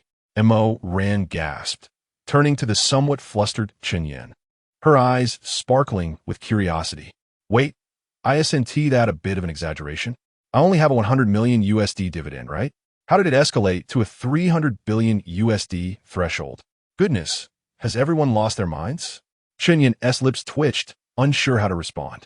Young Master Chen, is it true that you have cooperation with Mo Gu Trust Fund? Are they assisting you in managing and investing your assets? Zhou Jianfa's tone turned serious. Although Chen Yan's mention of a name, most were unaware of lent credibility to his claim, he still sought confirmation. It should be real. Chen Yan responded uncertainly, beginning to doubt whether the system was deceiving him. Unlocking his phone, he pulled up the transaction notification on the table, and the 3 of them eagerly began to examine it. Upon seeing that the remitter was indeed Mo Gu Trust Fund, they finally believed him entirely. As for the amount, it was inconsequential, The threshold was set, and perhaps this mere 7 million was just a drop in the ocean of daily transactions. Young Master Chen, here is my business card. If you need anything, don't hesitate to contact me. Old Zhou Jianfa presented his phone back to Chen Yan with utmost respect, handing him a business card with both hands. All right. Sure. Chen Yan forced a smile, sensing that everyone seemed to have misconstrued something. Ha ha. What a fortune it is for me, Old Zhou, to befriend young Master Chen today. Without further ado, consider villa number 6 a small token of my appreciation. Gifted to you. Zhou Jianfa, in a fit of exuberance, declared, echoing laughter throughout the sales office as he decisively gifted the villa, worth over 100 million, to Chen Yan without charge. This is too extravagant, I can't. Chen Yan was taken aback, feeling the situation spiraling into an even stranger direction. He wanted to refuse, but Mo Ran and Mo Jiao each tugged at one of his arms. Little Chen, oh no, my young Master Chen. Giggle Uncle Zhou is gifting it to you. Just accept it. Exactly. Chen Yan, how much is this really worth? Accept it, with your identity. It would be excessive to gift you tenfold more. The two women chimed in, solidifying the decision. Zhou Jianfa promptly called over Chen Yan's old friend, Wu Lanxin, to draft a new purchase agreement using Chen Yan's identity card. As for the purchase price, $1. Giggle my little young Master Chen, if my company goes under in the future, you must support me. Chen Yan, wait, I can support you. But what exactly is my identity? Can someone please enlighten me? Chapter 30. Zhou Tianyuan in a dim corner outside the sales office. Xiao Dao's face was a horrifying tableau of dried blood and tears. She stood transfixed, her gaze unwavering as she watched Chen Yan and his companions drive away. Vile woman, despicable man. Just wait. The words, dripping with anguish, escaped her tightly clenched teeth. She retrieved her phone and dialed a number. Zhou Xiao. Woo. The moment the call connected, Xiao Dao launched into her lament, and the voice on the other end hurried to console her. Xiao Dao, don't cry. What happened? Tell me, and I will help you take revenge. Xiao Dao sobbed, her breath hitching, though she was merely feigning distress. Zhou Xiao, I was bullied by a gigolo, and oh yes, his mistress too. She recounted the events in the sales office, embellishing the tale while omitting any details that might implicate her. In her narrative, she portrayed herself as an innocent victim. All I know is that he purchased villa number 6. Please don't confront them. If they're that wealthy, they must possess considerable influence. A simple tactic of feigned vulnerability made Zhou Xiao seem fervent. Leave this matter to me. Since they're buying a house in my community, it's not a troublesome affair. However, in a few days, I happen to have a banquet in Taigua. You know I dislike strangers. You should bring a friend along to accompany me. A glimmer of cunning flashed in Xiao Tao's eyes as she stifled a smirk. Men are all the same. Just a little leeway, and they will exploit your every resource. I never expected you to covet my friend too. But doesn't he matter? My friend is even more contemptible. If it weren't for your influence and wealth, with that pig-like appearance, you wouldn't even be worthy of licking my shoes.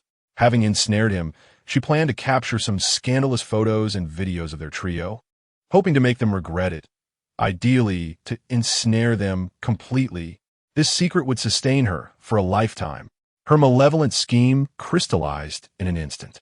She had not intended to resort to such measures, but the appearance of Chen Yan and his companions had blocked all her avenues, leaving her infamous in the real estate circle of Xiaohai City, rendering her unable to seek employment in that domain again. All right, Zhou Xiao. My friend Ping Ping is surely reliable. Just, please take good care of Xiao Dao from now on. After hanging up, Xiao Tao's face twisted into a snarl as she gazed in the direction Chen Yan had vanished. Chen Yan, Mo Ran, Zhou Jianfa, and that wretched Wu Lanxin. Just wait. The humiliation I endured today, I shall repay you all, piece by piece. With a low, furious growl, Xiao Tao dialed another number. Hello, sister. I have successfully attached myself to real estate magnate Zhou Jianfa's son, Zhou Xiao. Rest assured, I will have him bail you out soon. It's just a minor matter with Tianyuan Group, so don't worry. Due to internal restructuring and corruption investigations within the group, Mo Ran had been preoccupied with work. After accompanying Chen Yan to view properties, she had sent the driver to fetch her, leaving the aimless Mo Jiao to keep Chen Yan company. Under Zhou Jianfa's guidance, they toured all the architectural facilities within the Hongshu Bay Villa District, culminating in a banquet at the owner's clubhouse. Come now, Chen Xiao, let us keep it simple for lunch. During the meal, Zhou Jianfa, his face aglow, raised his glass, dismissing all other matters to entertain Chen Yan. What a pity my disappointing second son is off gallivanting somewhere. Otherwise, I would have loved to introduce you too. After all, young people have much in common. Chen Yan nodded with a smile. Though he still struggled to comprehend his identity, he accepted this peculiar situation with grace and composure. Zhou Dong's son must be a remarkable talent. I shall certainly seek to befriend him another day. Oh, Chen Xiao, you flatter me. Despite Zhou Jianfa's age, he dared not assert his status before Chen Yan, repeatedly waving his hands. If only my son had half your capabilities, I would be immensely gratified. Zhou Jianfa laughed heartily, enjoying the praise showered upon him by Chen Yan. He then turned his attention to Mo Jiao. Xiao Mo, how is your father? This address was fitting, as Zhou Jianfa and Mo Jiao's father were old friends. Unlike Mo Ran, who had married outside the family business, Mo Jiao was the heir to the Mo family legacy, making Zhou Jianfa's familiarity with her quite reasonable. He's doing fine. The old man isn't going anywhere just yet. Mo Jiao absent-mindedly fiddled with her black nail polish, her gaze flitting towards Chen Yan, whether intentionally or not. While Chen Yan remained oblivious, Zhou Jianfa observed everything closely, originally intending to introduce his second son to Mo Jiao at an opportune moment. It seemed that would no longer be necessary. In fact, Zhou Jianfa might need to cultivate an even closer relationship with the Mo family. Should the Mo family ally with Chen Yan, their family could indeed become the foremost in Xiaohai City. No, perhaps even the leading family in the entire province. Xiao Mo loves to joke. I'll visit your home sometime. That old man hasn't called me in ages. Zhou Jianfa chuckled and, noticing the time, instructed the waiter to serve the dishes.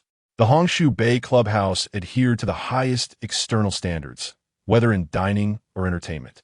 As an array of exquisite dishes filled the table, Chen Yan's eyes lit up. Wow, these dishes look incredibly lavish. Come, don't be shy. Let's dig in. As Zhou Jianfa encouraged them to eat, his phone suddenly rang. Excuse me, I must take this call. Upon seeing it was his secretary, Zhou Jianfa stood and stepped out of the private room. Chen Yan, I want to eat that sweet and sour lobster meat. Can you help me serve some? With Zhou Jianfa absent, Mo Jiao began to reveal her true nature. All right, what's the matter? Speak quickly. I'm entertaining esteemed guests. Zhou Jianfa's tone was noticeably curt, his voice cold. Chen Yan's status was too elevated for him to afford any errors. Zhou Dong, the second young master, is requesting the owner's information. Do you think we should provide it to him? The secretary spoke cautiously, knowing that even the boss's son must not be treated lightly in such matters. What does he want the owner's information for? Zhou Jianfa frowned, puzzled. His second son was notorious for his frivolity, rarely concerned with company affairs, so this sudden interest was perplexing. The second young master mentioned, he wants to see if there are any contacts worth making. The secretary hesitated, as if someone nearby was instructing her on how to phrase it. This boy. Zhou Jianfa chuckled softly in disbelief. Well, it seems he has finally woken up. Very well, grant him access. But do warn him that most of these owners are our connections and resources. He must not offend anyone recklessly. Otherwise, even I might not be able to protect him. Seeing his foolish son finally engaging in something meaningful, Zhou Jianfa chose not to delve deeper and readily agreed. Understood. After hanging up, the secretary sighed in relief and handed a stack of documents to the overweight young man beside her. Second young master, here is the information you requested. Zhou Dong specifically instructed you to be cautious and not to offend anyone. The secretary, possessing a striking appearance and an elegant stature, appeared to be somewhat intimidated by the presence of the young Master Zhou heir. All right, rest assured, Zhou Tianyuan chuckled, his fingers akin to stubby radishes, pinching the documents as he seized the opportunity to lean in and plant a forceful kiss upon the secretary's cheek. How dare you, young master? The secretary, flushed with indignation, instinctively took a few steps back, her defenses firmly raised. Come now, it was merely a kiss. What's the fuss about? Zhou Tanyuan smirked lewdly. Surely my father, that old fellow, cannot possibly fulfill your needs? He chuckled mischievously. Well then, I must be off. I have pressing matters to attend to. Let us reschedule for another day. Chapter 31. The bodyguard, Zhou Tianyuan, casually sought out a secluded corner of a company and dialed an international phone number. The phone rang for a considerable time before being answered. Zhou Xiao. Without wasting words, Zhou Tianyuan got straight to the point. In a couple of days, I will arrange for 2 young women to go to Thailand. Make sure to contact the buyers in advance. You know better than I how to extract all their worth over the course of a month and then dispose of them. Whether to sell them separately or as a whole is up to you to calculate the profit. Oh, and don't forget to conduct a health check.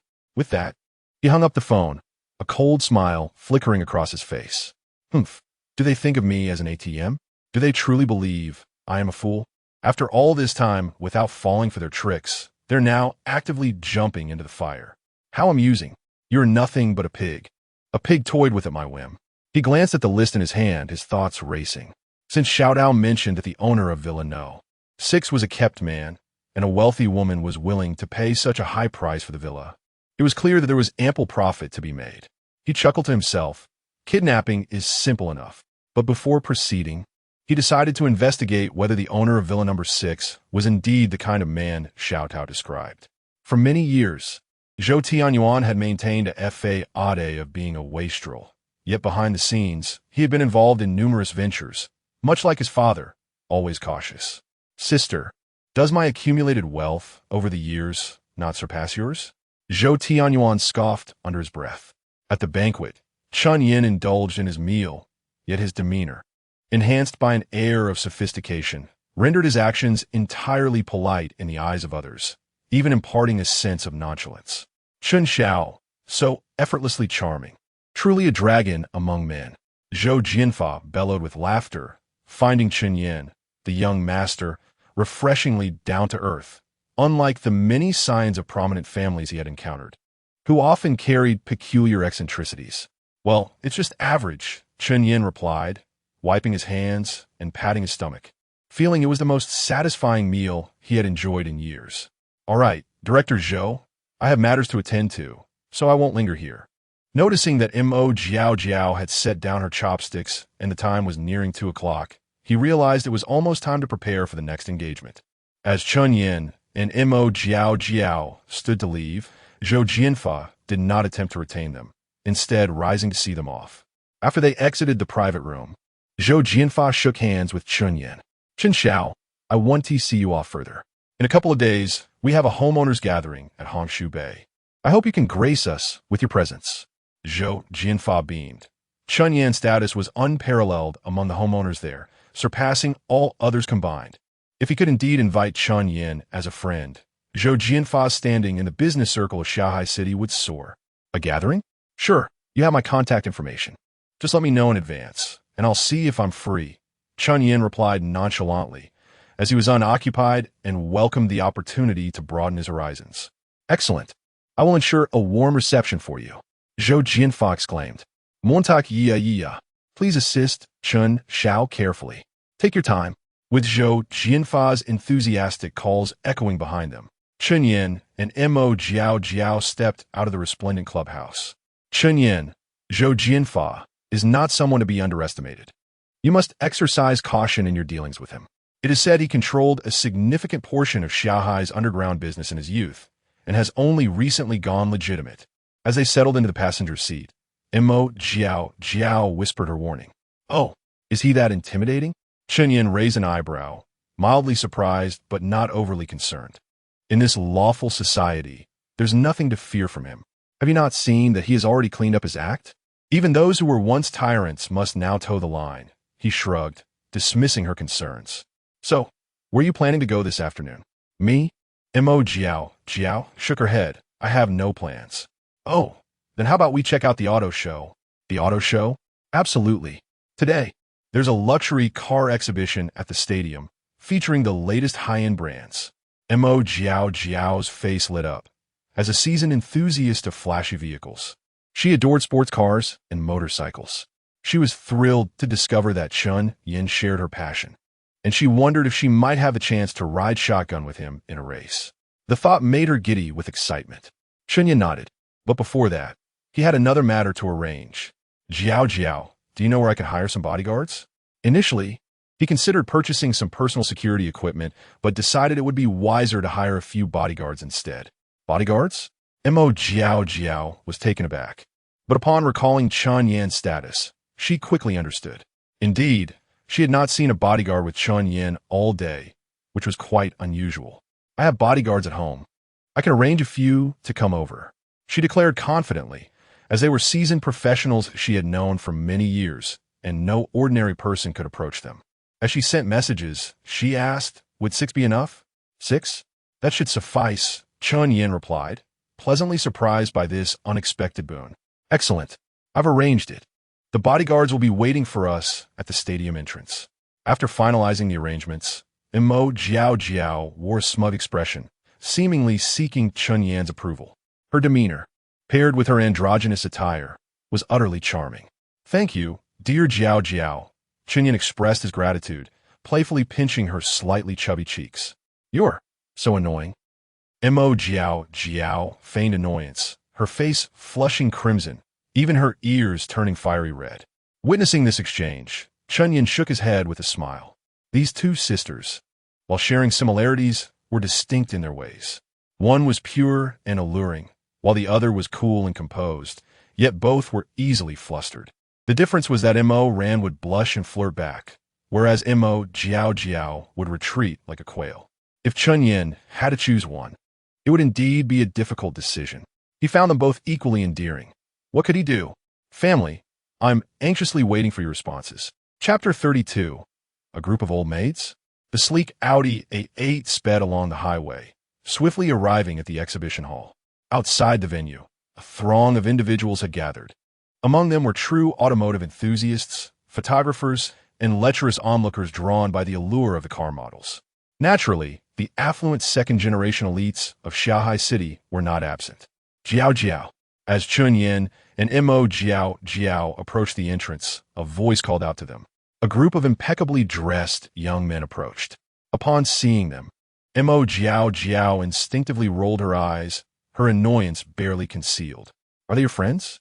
Chen Yan inquired, surprised. The young men appeared quite handsome, yet their excessive makeup rendered them somewhat effeminate. Sort of Jiao replied, suppressing her irritation. They were a group of former close friends. Oh my Jiao, it's been days since we last saw you, and you look even more stunning, exclaimed a tall young man in a red suit, playfully patting Jiao before leaning closer to whisper in her ear. Who is this handsome guy? Is he a 0 or a 1? The others regarded Chen Yan with curious glances and coy postures, leaving him utterly perplexed. Why do they resemble a bunch of old maids? Montauk exclaimed, pushing the young man away. Stay back. I'm perfectly normal. Normal? Huh. A young man stifled a laugh, delicately brushing back his bangs with an elegant flourish. Don't joke around, Jiao. Who doesn't he know you? It's impossible for a filthy man to catch your eye. Fuming, Jiao felt the urge to unleash a torrent of curses but restrained herself, considering Chen Yan's presence. Jiao, who are these people? Chen Yan leaned closer to Jiao, whispering. They're just some old friends, she replied, rolling her eyes in exasperation. Seeing Chen Yan's puzzled expression, she reluctantly elaborated. In the past, I like girls, and they have a particular preference for boys. As she spoke, she gestured animatedly, anxious that Chen Yan might misunderstand her intentions. So we were close friends. You understand intimate friends. Are you normal now? Chen Yan raised an eyebrow, teasingly. I'm definitely normal, Jiao retorted, her face flushed as she kicked away the group of lingering young men. I like someone now, a boy. Oh, a boy. Chen Yan smirked, pointing at the group of young men who were now squealing from the unexpected kick. Is it one of them? It's Jiao's face turned crimson, eager to clarify, but upon meeting Chen Yan's teasing gaze, she realized he was simply toying with her. You're such a pighead. You infuriate me. In her frustration, she stepped on Chen Yan's foot, eliciting a pained yelp from him. Yow! Ouch! Chen Yan hopped around, cradling his foot, resembling a cartoon character in a comical scene. Seeing him in such distress, Mo Jiao instinctively rushed to help, which inadvertently caused Chen Yan to lose his balance and tumble backward. Oh dear! The onlookers erupted in laughter, their expressions gleefully suggestive. The two found themselves in an unexpectedly intimate position, akin to a perfectly executed Latin dance move, with Chen Yan being the one embraced. Feeling the delicate touch of her hands, Chen Yan's breath quickened as their eyes locked, each equally flustered. Mo Jiao's mind raced, recalling their earlier encounter that morning. Could you let go of me? Chen Yan finally spoke, feeling the strain of the awkward position. His hands, still resting on her slender waist, sent tingles through him. Okay, Mo Jiao stammered, her face aflame, her body radiating warmth as if she had just emerged from a steam bath. Oh, Jiao, you truly are no wonder they say you're normal now. With a handsome guy like this, how could you not be? Ugh, you annoying old maids. Trying to steal my man? Huh? I'm done with you. They bantered, dispersing, leaving Chen Yan and Mo Jiao alone. Don't mind them. They're just a bit peculiar. They're actually quite nice. Mo Jiao attempted to salvage the situation, feeling the tension in the air. Oh, I'm not bothered. Chen Yan quickly replied, inwardly thinking, as long as they don't approach me, it's fine. Are they all rich second-generation kids? Mo Jiao nodded yes. They come from wealthy families. In fact, many affluent households have individuals with such preferences. They're just familiar with each other. You know how it is. Chen Yan was not surprised. He had sensed Mo Jiao's androgynous aura upon their first meeting. He marveled at the potency of her charm, thinking, it's impressive. Even those who are bent can be straightened out. Yet, it was indeed a pity. With Mo Jiao's appealing qualities, it would be unfortunate if other girls didn't appreciate her allure. Beep, broadcasting announcement, Beijing time, 14:55. Please be mindful of the time. Beep, major mission, white, has been passively activated. Please ensure at least 30% attention in the current venue. Rewards, based on task completion. The serpent flicks its tongue without leaving a trace. Chapter 33. The support of the elder sisters, oh dear. What on earth is this grand fortune task?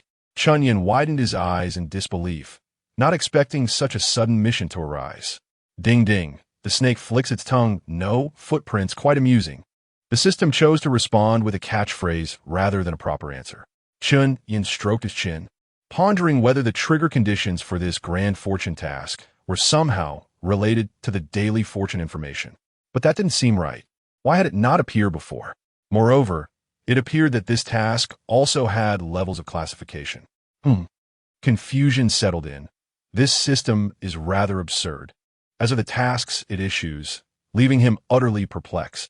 As Chen Yan's thoughts spiraled, the clock struck 3, signaling the official opening of the auto show. A throng of photographers and journalists armed with long lenses rushed in first, followed closely by a group of eager car enthusiasts and ordinary visitors. Shall we proceed?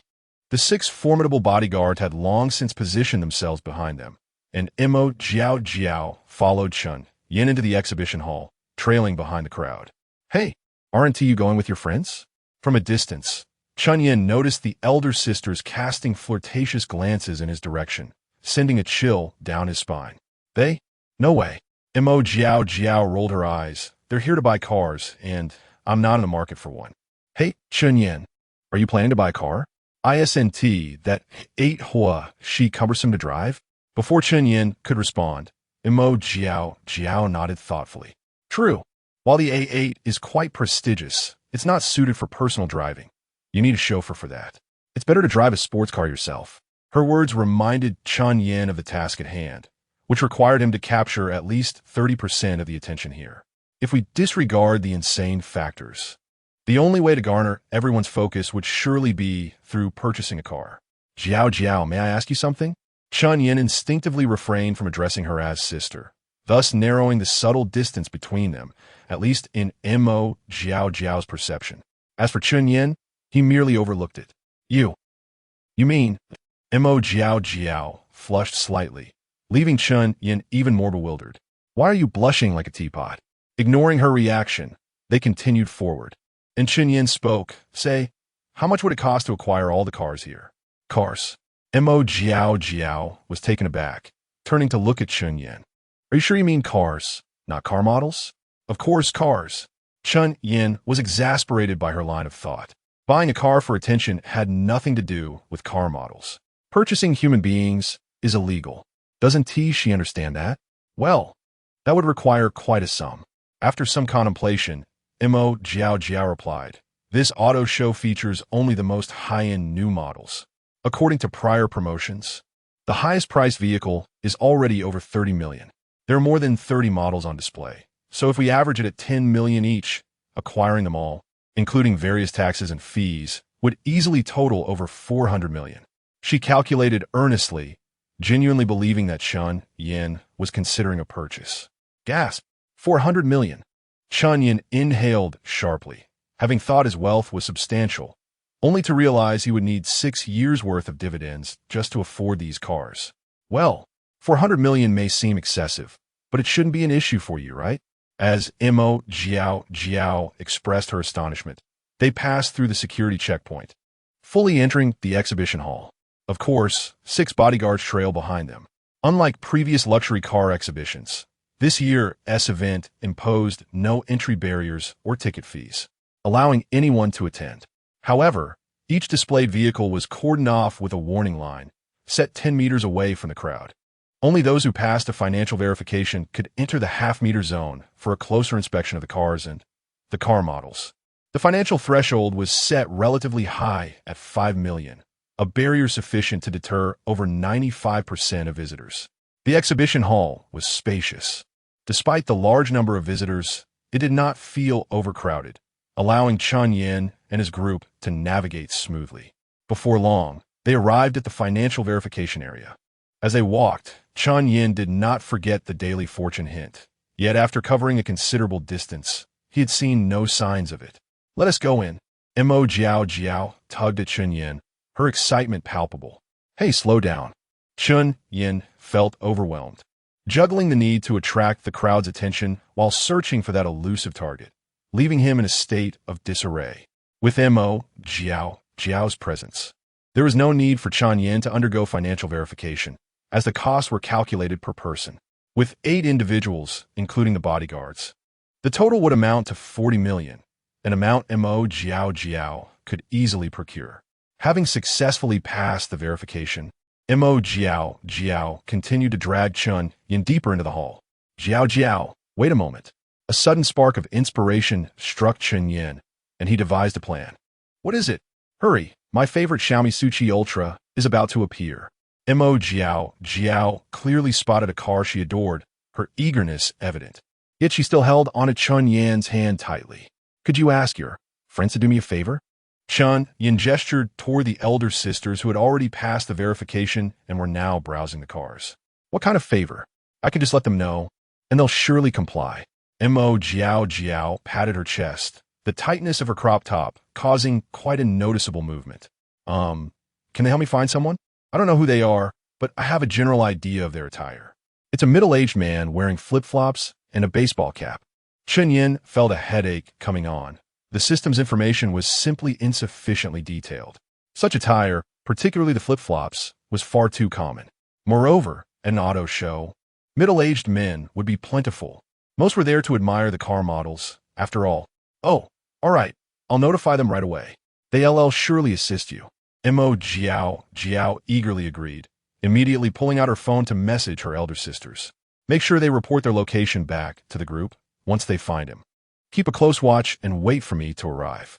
Chen Yan hastily added, concerned that the individual might pose a danger, fearing his own matters might inadvertently place others in peril. Don't worry, they're just flamboyant, not foolish. Just sit back and relax.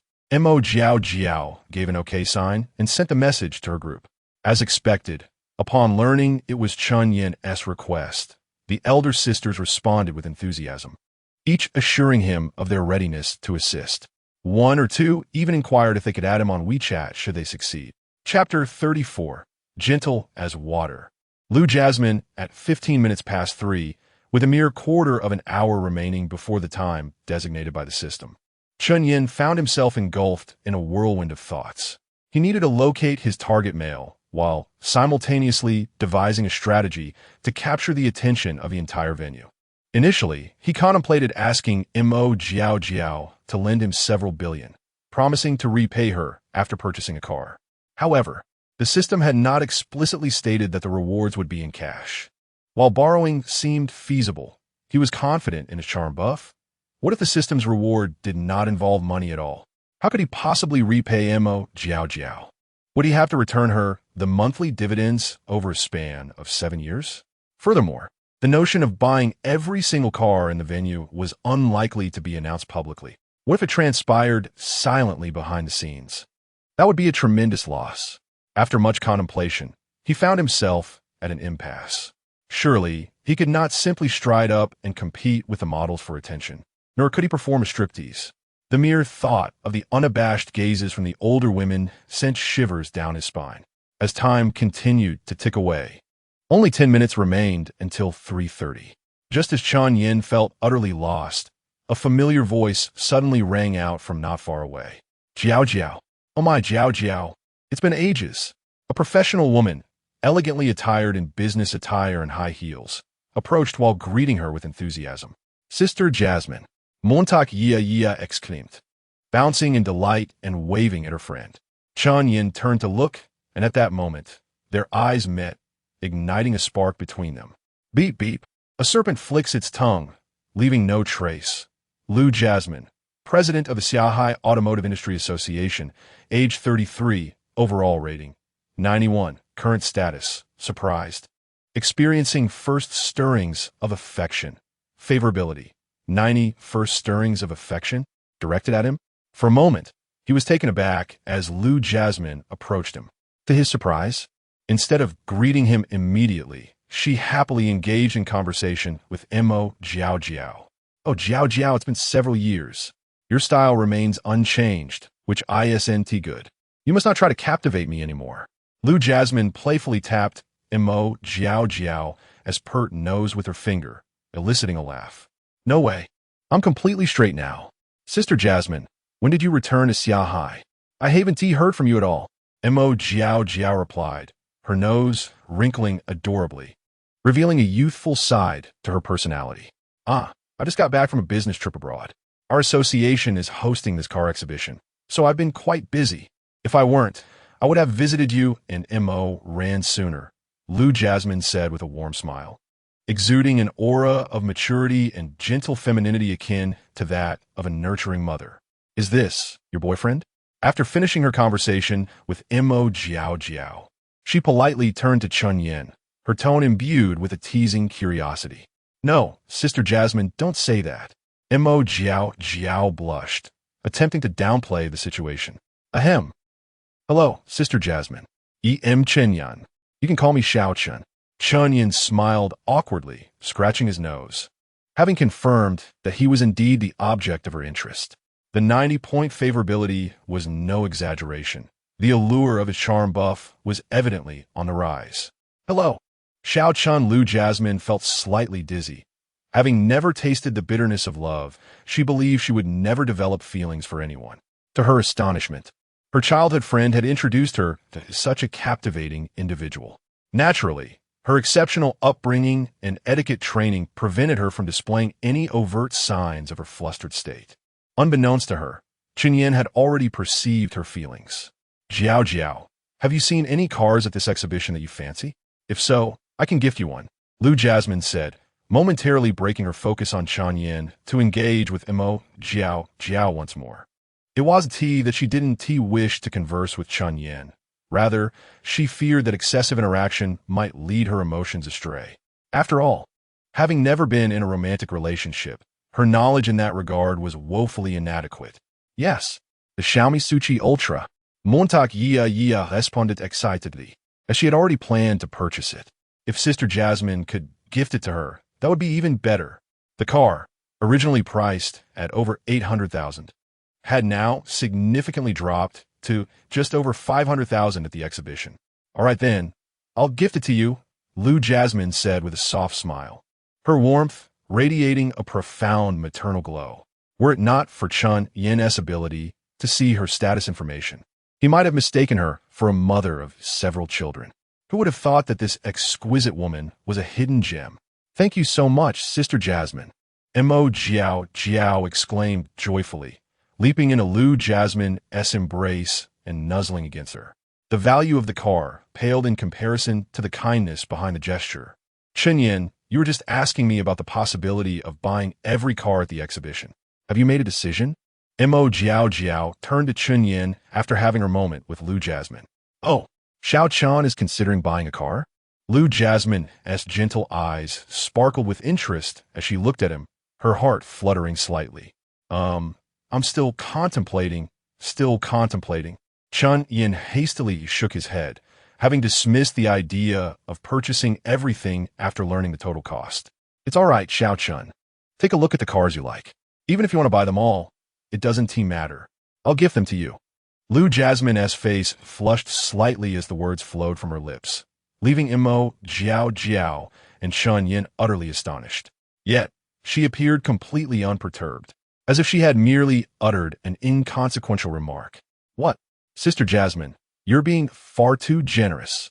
Montak yia exclaimed dramatically, darting her gaze between Chen Yan and Lu Jasmine, before hesitantly asking, do you two know each other? Not at all. Chen Yan and Lu Jasmine responded in unison. Their synchronized reply led Lu Jasmine to shyly lower her head, her mind in a state of turmoil. How could she have uttered such astonishing words? To give away all the cars. Did that mean she was succumbing to the fabled infatuation? No.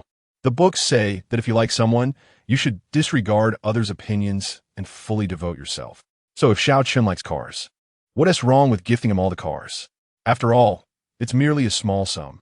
Lu Jasmine's self-justification caused Mo Jiao's expression to shift uneasily.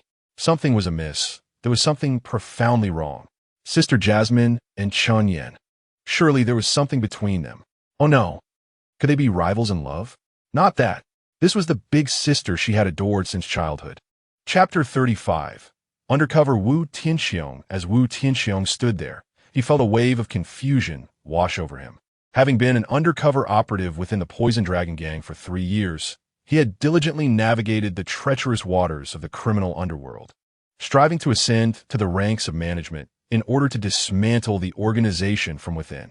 However, he had not anticipated that despite his unwavering commitment, he had been systematically excluded from the inner circle, deprived of any substantial opportunities to engage with the gang's core operations. The tasks assigned to him were trivial at best, amounting to inconsequential errands that yielded no meaningful progress. Today, however, brought unexpected news. He had reached the final assessment phase. Elated at the prospect of leaving behind the perilous life of an undercover agent, he had longed for this moment. Yet, his excitement swiftly morphed into dread.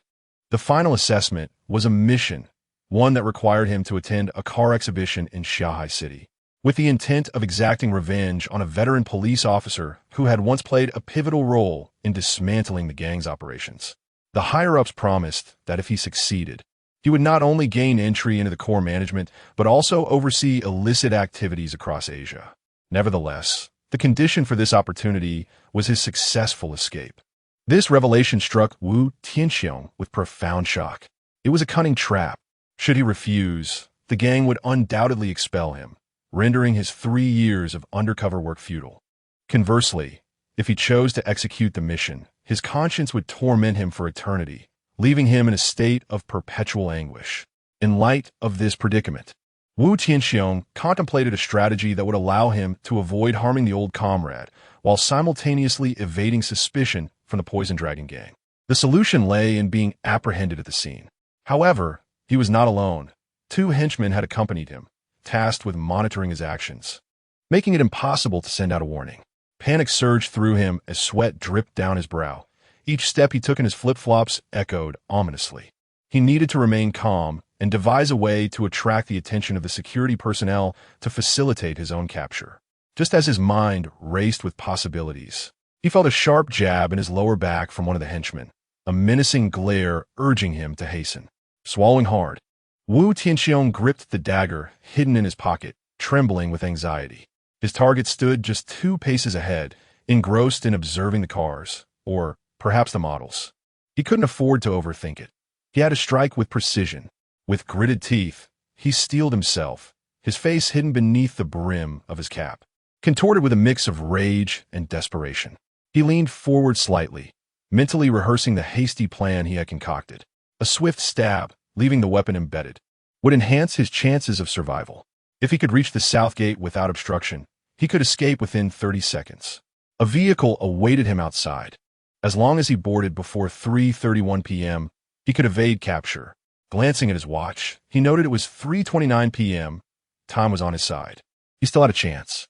At 3:30, he clenched his jaw, his hand suddenly withdrawing the dagger from his pocket, lunging toward the old comrade before him. "Step aside." A voice thundered, momentarily freezing Wu Tianxiong's arm mid-strike. "Act now," urged the henchman behind him, and a glimmer of hope flickered in Wu Tianxiong's eyes. Had a fellow operative sensed the danger and come to assist him? No, he couldn't break character. He had to follow through with his plan. With a fierce internal cry to hasten the process, he thrust the dagger forward. Suddenly, a figure lunged at him, the force of the impact knocking him to the ground. "Help! There's an armed assailant." The cries erupted around him as bewildered onlookers scattered, chaos enveloping the venue. Finally, a sense of relief washed over Wu Tianxiong. This scenario had shielded him from exposure while sparing his comrade from harm. Yet, as he looked up, he noticed the young man who had tackled him was not wearing a police uniform. In a swift motion, the bodyguards sprang into action, pinning Wu Tianxiong to the ground. One of them delivered a swift blow to his neck, rendering him unconscious. Chapter 36. Once again in trouble. "Darling, it's the premiere. Could you spare me a little support, please? I beg you." QQ. A sudden uproar erupted at the auto show. Initially, many bewildered onlookers fled in terror upon hearing the piercing screams. Yet, before long, a larger crowd gathered, not merely out of curiosity, but fueled by a fervent sense of justice. Such is the spirit of the people of Huagua, despite the initial panic prompting instinctive retreat. Their inherent bravery and sense of righteousness compelled them to rush back towards the source of the chaos. Chen Yan, panting heavily, rose from the ground, where he found a middle-aged man in a cap, brandishing a dagger, lying at his feet. Chen Yan, are you all right?"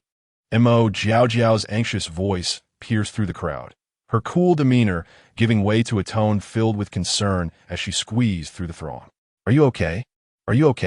Why'd you run so fast?"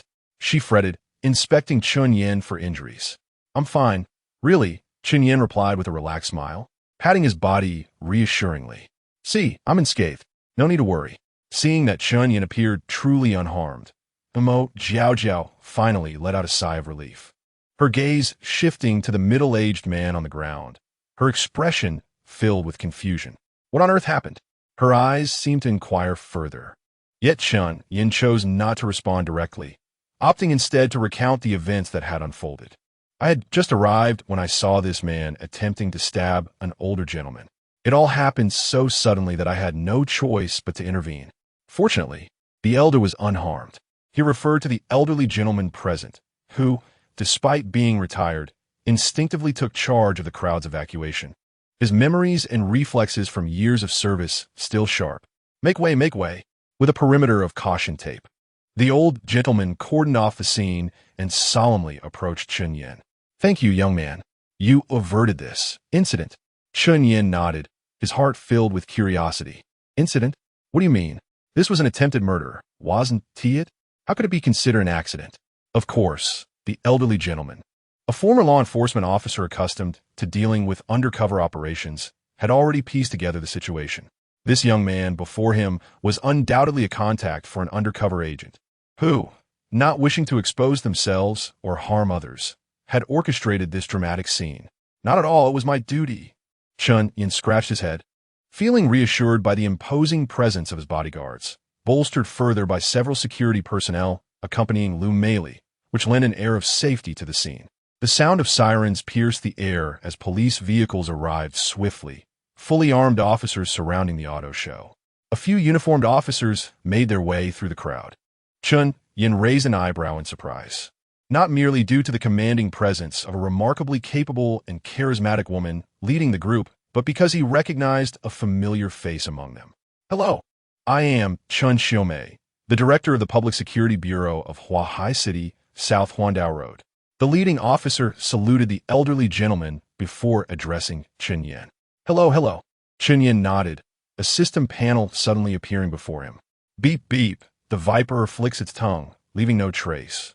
Chen Xiaomei, director of the Huahai City Huandao Road Public Security Bureau, age 37, unmarried, overall rating, 90, current status, calm.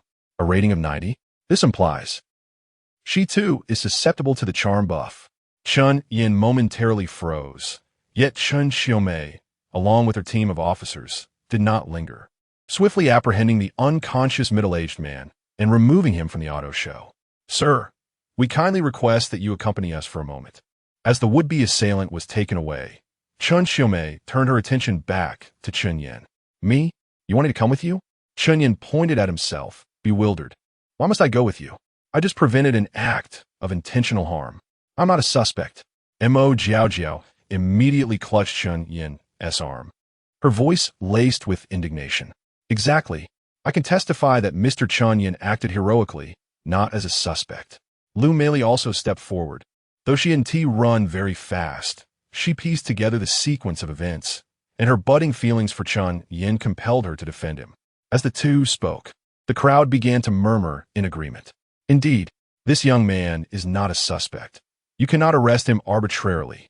I am a witness. I can attest to his character. I too can vouch. I witnessed the entire incident and can assure you he is not a villain. The atmosphere grew increasingly chaotic, causing Chen Xiaomei to feel overwhelmed. Her brow furrowed deeply. Yet, it was Chen Yan who broke the tension first. He raised his hand to calm the crowd and bowed slightly. I appreciate everyone's goodwill, but you have misunderstood Officer Chen. My visit is merely to provide a written account of the events that transpired. It is not meant to inconvenience me. Thank you. Chen Yan's clarifying words significantly elevated Chen Xiaomei's regard for him, raising her score to 94, the highest amongst her colleagues. With a smile, Chen Yan addressed Chen Xiaomei, the chief with whom he shared a connection. Shall we proceed? Officer Chen? Chen Xiaomei nodded, though her high regard for Chen Yan remained concealed beneath a veneer of professionalism, her demeanor as still as a placid lake. As they turned to leave, Lu Meili suddenly blocked their path. Officer, may I request a brief moment? Lu Meili's expression was slightly apologetic as she quickly sought a microphone. Hello everyone, my name is Lu Meili, and I am the organizer of this auto show, serving as the president of the Huahai City Automobile Industry Association. I believe you all witnessed the sudden attack, yet Mr. Chen Yan bravely stepped forward to prevent a grievous incident. On behalf of the auto show and the Huahai City Automobile Industry Association, I extend our heartfelt gratitude to Mr. Chen Yan for his courage. As her voice echoed through the venue, thunderous applause erupted, with many who had been unable to reach the crowd now aware of Chen Yan's name through the loudspeaker. Though they had not seen the events unfold, the announcement made it clear he acted heroically.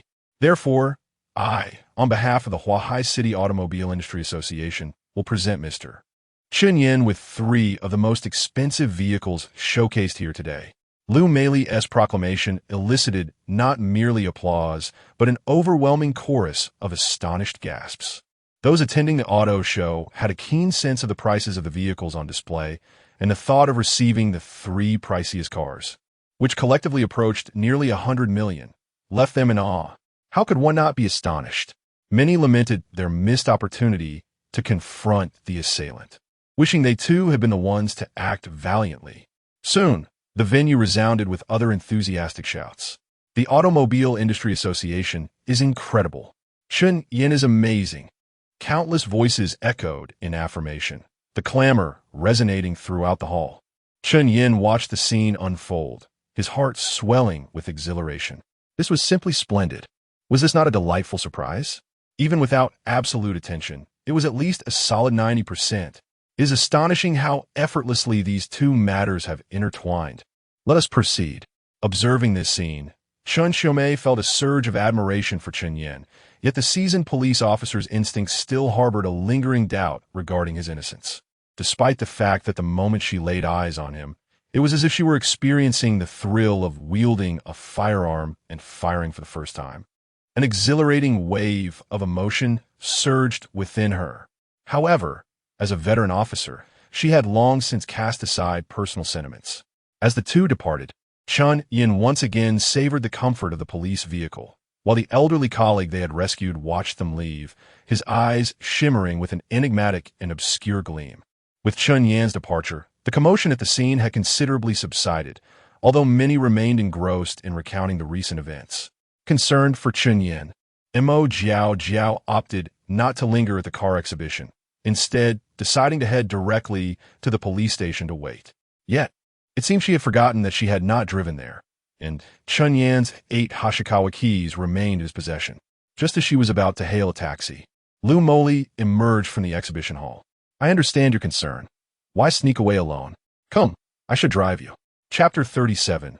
A mobile phone, a list as anticipated. Chen Yan found himself once again in the police station. However, this time was markedly different from the first. He was not invited into the interrogation room. "Officer Li, please take a statement from Mr. Chen," Chen Xiaomei instructed as she led Chen Yan into the Public Security Bureau on Huandao Road. After casually assigning an officer to assist, she departed without a second thought.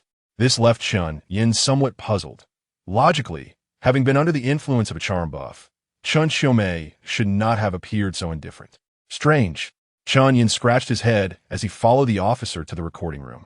Naturally, he had already devised a comprehensive explanation for his actions, opting to omit any mention of his proactive search for the middle-aged man. Instead, he would merely state that he had fortuitously noticed the man's unusual behavior, prompting his swift reaction. The officer, recognizing Chen Yan as a commendable citizen, regarded him with a newfound respect, demonstrating a notably amiable demeanor. After completing the statement, the officer even extended a handshake before allowing Chen Yan to leave. Phew! Chen Yan sighed in relief, grateful that his good deed had shielded him from suspicion. Otherwise, there were numerous inconsistencies that could have raised questions. Beep, beep, a serpent flicks its tongue. No footprints to be found. Today's fortune has been completed. Automatically acquired items from this fortune. 1 mobile phone, stored in system warehouse, retrievable at any time. Due to your efforts, certain realities have been rewritten. Additional rewards are as follows. A list, stored in system warehouse, retrievable at any time. A list? What kind of list? Moreover, the system automatically retrieved a mobile phone. Chen Yan was left bewildered. These two items seemed rather inconsequential, with green fortune information yielding 3,000 bitcoins. One would expect this blue one to hold greater value, yet could it be that the phone contained a fortune of billions? A wave of excitement surged within Chen Yan, though he quickly recalled another fact. This system resembled the minor deity found within Yonghe Palace, always offering splendid rewards without regard for their practicality. For instance, the bitcoins and that necklace worth millions were indeed in his possession. Yet he could not convert them into cash. Perhaps the mobile phone and the list were of a similar nature. With this realization, Chen Yan's initial excitement began to wane. Nonetheless, this experience had not been in vain. He had met 2 sisters with ratings exceeding 90 and received 3 top-tier luxury cars gifted by Lu Moli. He wondered what kind of cars they were. TSK. Carrying this renewed excitement, Chen Yan walked briskly toward the exit of the police station. However, a clear voice halted him in his tracks. "Mr. Chen Yan, could you please come with me?" It was Chen Xiaomei. Instinctively, a wave of tension gripped Chen Yan's heart. This time, it was anxiety. He could not shake the feeling that Chen Xiaomei's gaze was piercing, radiating a formidable pressure. Did she sense something unusual? Despite his inner turmoil, Chen Yan did not dare defy the director. He turned and followed her. "All right, Director Chen." The office of the police bureau director was solemn and imposing. Chen Yan swallowed hard as he entered, only to find Chen Xiaomei seated on the sofa, awaiting him. "Please, take a seat," she instructed, her hands crossed over her knees, her demeanor unwavering. "Is there something else, Director?" Chen Yan inquired, maintaining his composure despite his apprehension. "Mr. Chen Yan, there's no particular matter. I simply wish to converse further. Chen Xiaomei's eyes narrowed slightly, a glimmer of penetrating sharpness flashing across her resolute face as she fixed her gaze upon him. How did you come to notice the assailant's intentions? Chen Yan pointed to himself, instinctively responding. I already mentioned in the statement that I was on my way to meet a friend when I inadvertently observed his suspicious behavior. He appeared to be brandishing a knife, prompting me to pay closer attention. You know how it is. In a situation with so many people, if he were to commit an act of violence, the consequences would be catastrophic. Chen Xiaomei nodded. This matter could easily be verified, yet there was no justification for suspicion. After all, he was not a suspect, but a good Samaritan, which complicated any investigative efforts. I understand. Mr. Chen Yan, did you never consider that if the assailant were truly ruthless, you might be injured? Chen Yan chuckled. This question was simpler to answer. I had 6 bodyguards with me. Even if he were formidable, could he possibly overpower 6 bodyguards? Moreover, there were plenty of security personnel present, and in our great nation, there is no shortage of valiant citizens willing to intervene against wrongdoing. His spirited response greatly pleased Chen Xiaomei.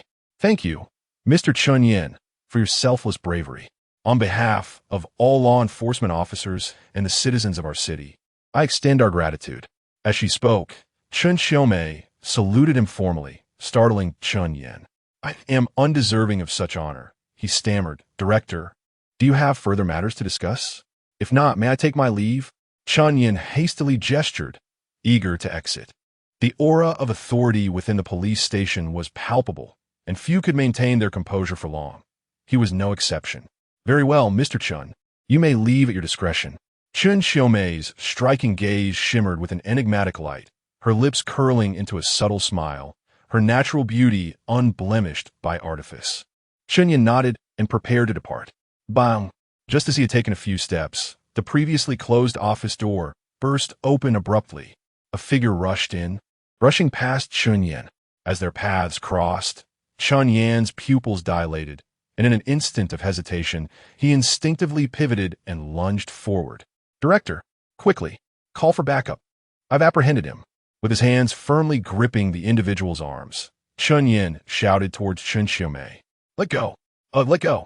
The individual was none other than Wu Tianxiong, the man Chen Yan had brought to the police station. Now, Wu Tianxiong wore a face of resignation, struggling to free himself from Chen Yan's grasp. But the latter's hold was unyielding. Mr. Chen Yan, release him. He is one of our own. Chen Xiaomei seemed unfazed by the scene before her, even displaying a hint of satisfaction and joy on her face. Quickly, get help. Huh? One of your own? Chen Yan was taken aback, momentarily at a loss, still clinging to Wu Tianxiong's back. Indeed, I am also a police officer. Wu Tianxiong sighed, glancing back at Chen Yan with a look of resignation. What exactly is going on here?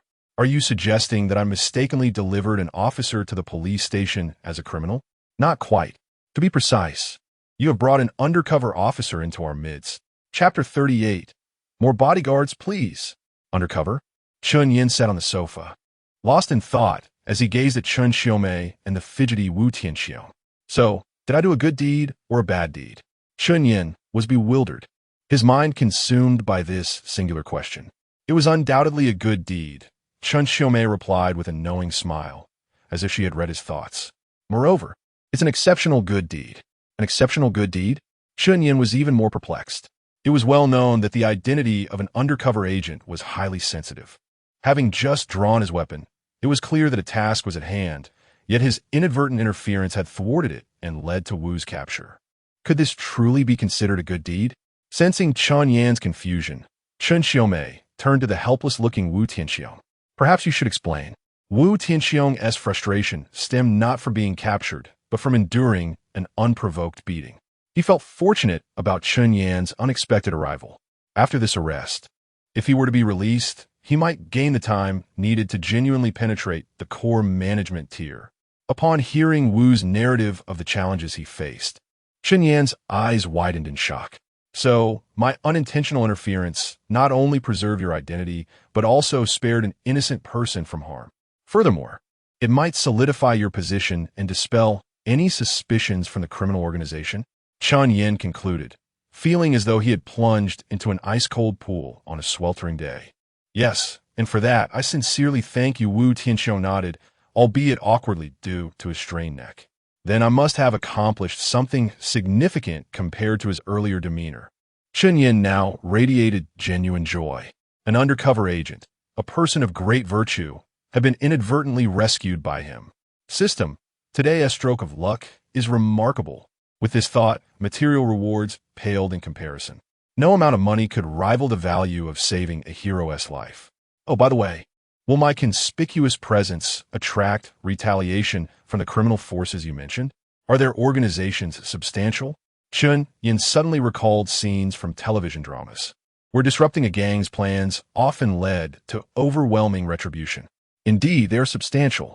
The Poison Dragon Gang's primary base is hidden somewhere in Southeast Asia, and for years, they have lured citizens into despicable human trafficking schemes within our borders. The number of victims has become unquantifiable. As for retaliation, Chen Xiumei delicately tapped her chin, her expression grave. According to the Poison Dragon Gang's modus operandi, it is possible they will seek revenge against you. Therefore, you must exercise caution during this period. It would be best you paused, and for a fleeting moment, Chen Yan thought he saw a blush on her cheeks. It would be best for you to stay with me. This way, I can protect you while possibly using you as bait to lure them out. Is it really that serious? Do I possess such a function? Chen Yan was astonished, initially believing it to be a trivial act of heroism. But now it seemed to have escalated to matters of life and death. Was this truly as dire as it appeared? Or was Chen Xiumei simply keen to keep him close? After contemplating this, he only lifted his gaze when Wu Tianxiong was mockingly escorted away by 2 officers. Director Chen, I think it would be best if I didn't stay with you for now. I could simply hire a few more bodyguards. Even if something were to happen, it would be better than putting you at risk. After all, your safety is far more valuable than mine. With that, Chen Yan stood. Director Chen, I'll be leaving now. You should have my number. Feel free to contact me anytime. Without a moment's hesitation, he departed, not glancing back, but instead observing Chen Xiumei's current emotional state. Disappointment, tension, joy, these 3 states perfectly encapsulated the intricate and contradictory nature of a woman's heart. Until he exited the office, Chen Xiumei offered no response, which relieved him. After all, a police chief could easily compel him to stay by her side. With her keen intuition, she could uncover his vulnerabilities, especially since he seemed to possess something of significant importance. It would be unwise to hand it over without raising unnecessary suspicions. I must investigate what that phone contains, and that list is equally dubious. The system would not provide me with irrelevant items. That list must be connected to the Poison Dragon Gang. Chen Yan was deep in thought until he stepped out of the police station, where he was met by Lu Moli and Mo Jiao Jiao. Sister Moli, Sister Jiao Jiao, what brings you here? Only when the 2 graceful figures stood before him did Chen Yan snap back to reality, astonished. What's wrong? Are we not welcome? They didn't give you any trouble, did they? Although Mo Jiao Jiao's demeanor was somewhat haughty, her concern was unmistakable. Chen Yan shook his head. No, I was merely acting heroically. How could they trouble me? Speaking of heroism made him wince. Who ever heard of a good Samaritan becoming a target of a criminal organization's vengeance? By the way, Jiao Jiao, do you know of any reliable bodyguard teams? I need something professional and formidable. I want to hire. There was no choice. Only a substantial number of bodyguards could provide him with a sense of security before the Poison Dragon Gang was dismantled. Chen Yan was determined. It was merely a matter of spending money. His life was at stake. A bodyguard team? Mo Jiao Jiao asked, glancing at Lu Moli. Sister Moli, can you offer Chen Yan a discounted rate? Lu Moli smiled gracefully. Oh, he helped tremendously at the car exhibition I organized. How could I possibly charge him? Don't worry, I'll take care of the arrangements. Seeing the puzzled expression on Chen Yan's face, Mo Jiao Jiao chuckled softly. Sister Moli not only deals with car-related matters, but also runs a security company abroad. Her bodyguards are exceptionally skilled and renowned worldwide. If it weren't for the gun control laws in our country, Sister Moli could even provide you with mercenary teams. Wow, that's impressive. Chen Yan gasped. astonished to learn that the seemingly demure Lu Moli had such a wild side. Suddenly, vivid images filled his mind. Lu Moli in an elegant qipao. Wielding a large pineapple and firing wildly, he shivered with a jolt, quickly expressing his gratitude. "Thank you, Sister Moli. I'll treat you to a meal sometime." Giggle. "I'll be waiting for your invitation." Their light-hearted conversation eased some of Chen and S anxiety as they drove away from the police station. In the office, Chen Xiaomei stood by the window, silently observing the trio depart, her heart unsettled. Report. Director, our in-depth investigation into the Poison Dragon Gang has come to a standstill. Of the 8 undercover agents on our side, aside from Wu Tianxiong, all have been compromised. The Poison Dragon Gang is far too cunning. Any further investigation encounters significant obstacles. Director, what should we do? An officer from the investigation department entered to report, his face pale. Chen Xiaomei pondered for a moment before speaking slowly. We still cannot penetrate the core management level. There is no way to advance. All our leads and undercover agents have reached a dead end at the periphery. However, one thing is certain. The leader and core management of the Poison Dragon Gang, although their stronghold is in Southeast Asia, are likely located domestically, within the country. Chen Xiaomei's gaze flickered, lost in thought, and she merely waved her hand to signal the other person to leave. Slowly, she turned around, leaning elegantly against the windowsill. Chen Yan, is your arrival truly a coincidence? Chapter 39. An invitation from Wulanxin. After spending quite some time at the police station, the car exhibition had already concluded. Notably, the gifts promised by Lu Moli had been arranged and dispatched to Villa Number 6 in Honshu Bay. What? A Rolls-Royce Phantom? A Bentley Mulsanne? A Koenigsegg Jesko? Chen Yan, seated in the back, could not contain his astonishment at Lu Moli's nonchalant remarks, exclaiming in disbelief.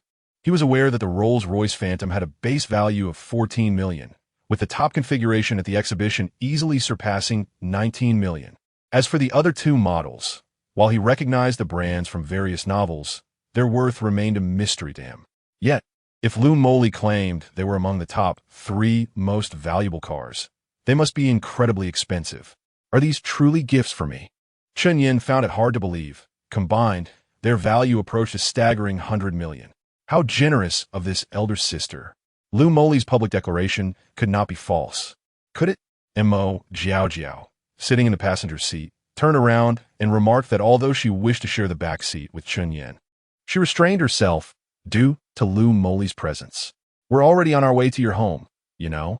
After the exhibition concluded, these 3 cars were sent to Villa Number 6 in Honshu Bay, which was the address provided by Mo Jiao. This. Chen Yan was so overwhelmed he could hardly articulate his thoughts. The Bentley and Rolls-Royce were undoubtedly business cars, exuding prestige wherever they went. And the Koenigsegg, a true luxury supercar, driving that would undoubtedly attract countless admirers, enhancing his charm beyond that of merely appealing to elder sisters. Accept it, Xiao Chun, it's perfectly fine. By the way, I'll have Jiao share my contact information with you shortly, so we can become friends. Please send me your documents for the transfer and registration. Lu Moli said while driving. Okay, sure. Chen Yan nodded obediently. By the way, Lu Jia, could you possibly take me back to Honshu Bay? I do like to freshen up after spending time at the station. It feels a bit unlucky. Being from the south, Chen Yan held a slight superstition about such matters and felt compelled to change out of his clothes. Speaking of clothes, a batch of branded items he ordered online had yet to arrive, so it seemed he would need to shop for a couple of outfits tonight. Chen Yan, aren't you joining us for dinner tonight? Mo Jiao, hearing Chen Yan's words, immediately expressed her disappointment. Although he enjoyed the company of beautiful women, he and T had much rest over the past couple of days and had already been worn out twice. Taking a break for one evening didn't seem unreasonable, did it? Let us arrange it for tomorrow instead. Chen Yan smiled apologetically, as he genuinely could only reschedule for the next day, since he had to visit the Magic City the day after. Li Jiqiu still had matters to discuss. All right. Mo Jiao pouted slightly, appearing somewhat unhappy, all of which Lu Moli observed without a hint of subtlety. This Jiao seems to be rather over the top since returning. Does she truly intend to compete with me? Can I even hold a candle to her? What type does Chen Yan prefer? One step at a time. After all, Chen Yan is certainly friendly towards me. What a pity. How did I grow old so quickly? Lu Moli's thoughts swirled as she drove her pink Panamera, gradually coming to a stop at the entrance of the Hongshu Bay Villa area. Without being a resident, even with a car worth over 100 million, the security would not allow her entry. Well then, Jiao, Lu Jie, I'll take my leave. Let us meet again soon. Chen Yan bade farewell as he opened the door to exit. While Lu Moli could not enter the community, the upscale villa area of Hongshu Bay always had vehicles on standby. After verifying his identity at the security booth, a butler promptly arrived with a golf cart to escort Chen Yan directly to his villa. The dusk at Villa number 6 appeared even more enchanting than during the day. With swaying tree shadows and a gentle breeze, Chen Yan stood at the villa's entrance, feeling utterly exhilarated. What a delightful sensation it is to possess a grand villa. The distance between each villa was substantial, allowing Chen Yan to exuberantly celebrate without concern for disturbing anyone. Beep beep. The entrance system had recorded all of Chen Yan's biometric information, and upon approaching, the door unlocked automatically. Strolling through the expansive garden he had previously toured, he made his way to the villa's main area. It was undeniable that luxury villas were indeed luxurious. Nearly all appliances and furnishings were voice-activated or sensor-based, eliminating the need for physical buttons. As soon as he stepped inside, all the lights illuminated, bathing the space in a golden glow that left Chen Yan momentarily dazed. This sensation was hardly distinguishable from encountering the most alluring figure, Li Jiqiu. After revisiting his grand villa, Chen Yan selected a set of casual homeware from his wardrobe, opting for the least pajama-like outfit before entering the nearly 40-square-meter grand bathroom for a relaxing bath. So refreshing. Leaning back in the bathtub, the soothing sensation of the water massage enveloped him completely. Ding dong. The notification sound from his phone suddenly interrupted his tranquility. Turning to grab his phone, he was slightly taken aback. It was a message from Wu Lanxin. Chen Yan, are you free tonight? It's been a while. Let us have dinner together. My treat. Chen Yan was surprised. He had shared a close bond with Wu Lanxin during childhood, but they had lost contact as they grew older, with his memories of her remaining fixed in the past. To receive an invitation for dinner after unexpectedly meeting today, he certainly did not harbor any delusions of grandeur, believing Wu Lanxin had developed feelings for him at first sight. Although he considered himself somewhat handsome, he paled in comparison to the dashing young men he imagined were out there. Moreover, she was merely in her 20s, far from being within the age range that would trigger any charm buffs. Initially inclined to decline casually, he reconsidered and deleted the message he had composed. Sure, but I have a small request. Wu Lanxin replied almost instantly. You've changed quite a bit since we last met. Negotiating over dinner now? All right, what is your request? Chen Yan chuckled to himself, recognizing that his social anxiety was not rooted in deep psychological issues, but rather stemmed from a general disinterest in reaching out to people most of the time. You treat me to dinner, and I'll take you shopping. How does that sound? I happen to need to buy some clothes and other things. At that moment, Wu Lanxin was just about to finish work and was slightly taken aback by Chen Yan's message. She then began to touch up her makeup in front of her colleagues, who looked on with curiosity. Wow, Manager Wu, why are you putting on makeup? Do you have a date tonight? One colleague teased. Wu Lanxin took it in stride, responding graciously. Date? No, just meeting an important client. Remember Mr. Chen from earlier today? He has taken me shopping tonight.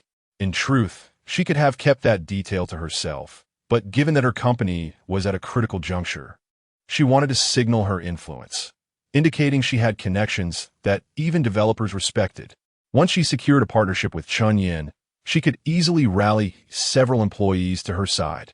Although these employees are often gossipy and flamboyant, it must be acknowledged that their efficiency in handling tasks is quite commendable. At the very least, they do not adhere to rigid boundaries. Wu Lanxin, being quite cunning, deliberately completed her makeup before responding to Chen Yan. After subtly adjusting the vibrant red on her lips while gazing into the mirror, Wu Lanxin replied, All right, will you come and pick me up later? No problem. Chen Yan responded, and as he concluded his reply, his bath was nearing its end. Just as he stood up to dry himself, the rather peculiar system unexpectedly issued a notification. Ding ding, the serpent flicks its tongue. No footprints. Host's hidden fortune has been triggered. Hidden fortune has been triggered. Level assessment in progress. Assessment completed. The details of the fortune are as follows. Chapter 40. Supercars and a glimpse into Wu Lanxin's inner thoughts. The clock was ticking, and the stakes were high. Within a mere 3 hours, one must elevate the affection of an individual under 30 to a score of 70, without relying on charm buffs. The reward? A permanent inside buff, granting access to the innermost thoughts of those with a score of 90 or above. As Chen Yan felt a sudden jolt of excitement, he realized that fortune was indeed smiling upon him. Just moments ago, he had been wishing to hear the thoughts of women, and now, the universe had conspired to grant him this extraordinary ability. He hurriedly donned his attire and was about to step out when the phone rang, interrupting his plans. It was the property manager. Mr. Chen, are you at home? 3 of your vehicles have arrived. If you're not home, shall we store them in the clubhouse parking lot? What serendipity! Chen Yan rejoiced, having just contemplated hailing a taxi. The cars were being delivered right to his doorstep. After hastily ending the call, he dashed to the entrance of his villa to welcome his prized possessions. In the midst of his excitement, he recalled his 8-horse still parked at the sports complex. No matter, I shall retrieve it later. It's safe there. As he pondered this, 3 transport vehicles approached along the villa streets, flanked by a chauffeur-driven tour vehicle. The transports came to a halt, revealing 3 cars covered in protective tarps. These must be my vehicles, Chen Yan thought with delight, silently thanking the gracious Lu Mojing. Mr. Chen, these are your 3 cars. Please inspect them, said one of the butlers, presenting 3 keys. Another butler, alongside the transport crew, removed the tarps, unveiling the luxurious automobiles. No need for inspection. Please drive them into the garage. But do leave the Koenigsegg out. I wish to take it for a spin. Chen Yan rubbed his hands together, fully embodying the enthusiasm of a young man enamored with luxury cars, particularly supercars. It was a rite of passage to drive one's new toy. Certainly, Mr. Chen. The license plates for these vehicles have been registered, and you may come and go as you please, the butler replied, donning white gloves before attending to the cars. With the silver shield-shaped key in hand, Chen Yan gazed at the striking black and white supercar before him, nearly drooling with anticipation. How magnificent! He whispered, capturing several photos to share with his friends on social media without any filters. Before long, the butlers parked the vehicles and returned the keys for the Bentley and Rolls-Royce. Thank you. By the way, could I ask a favor? Chen Yan inquired, just as he was about to slide into the car.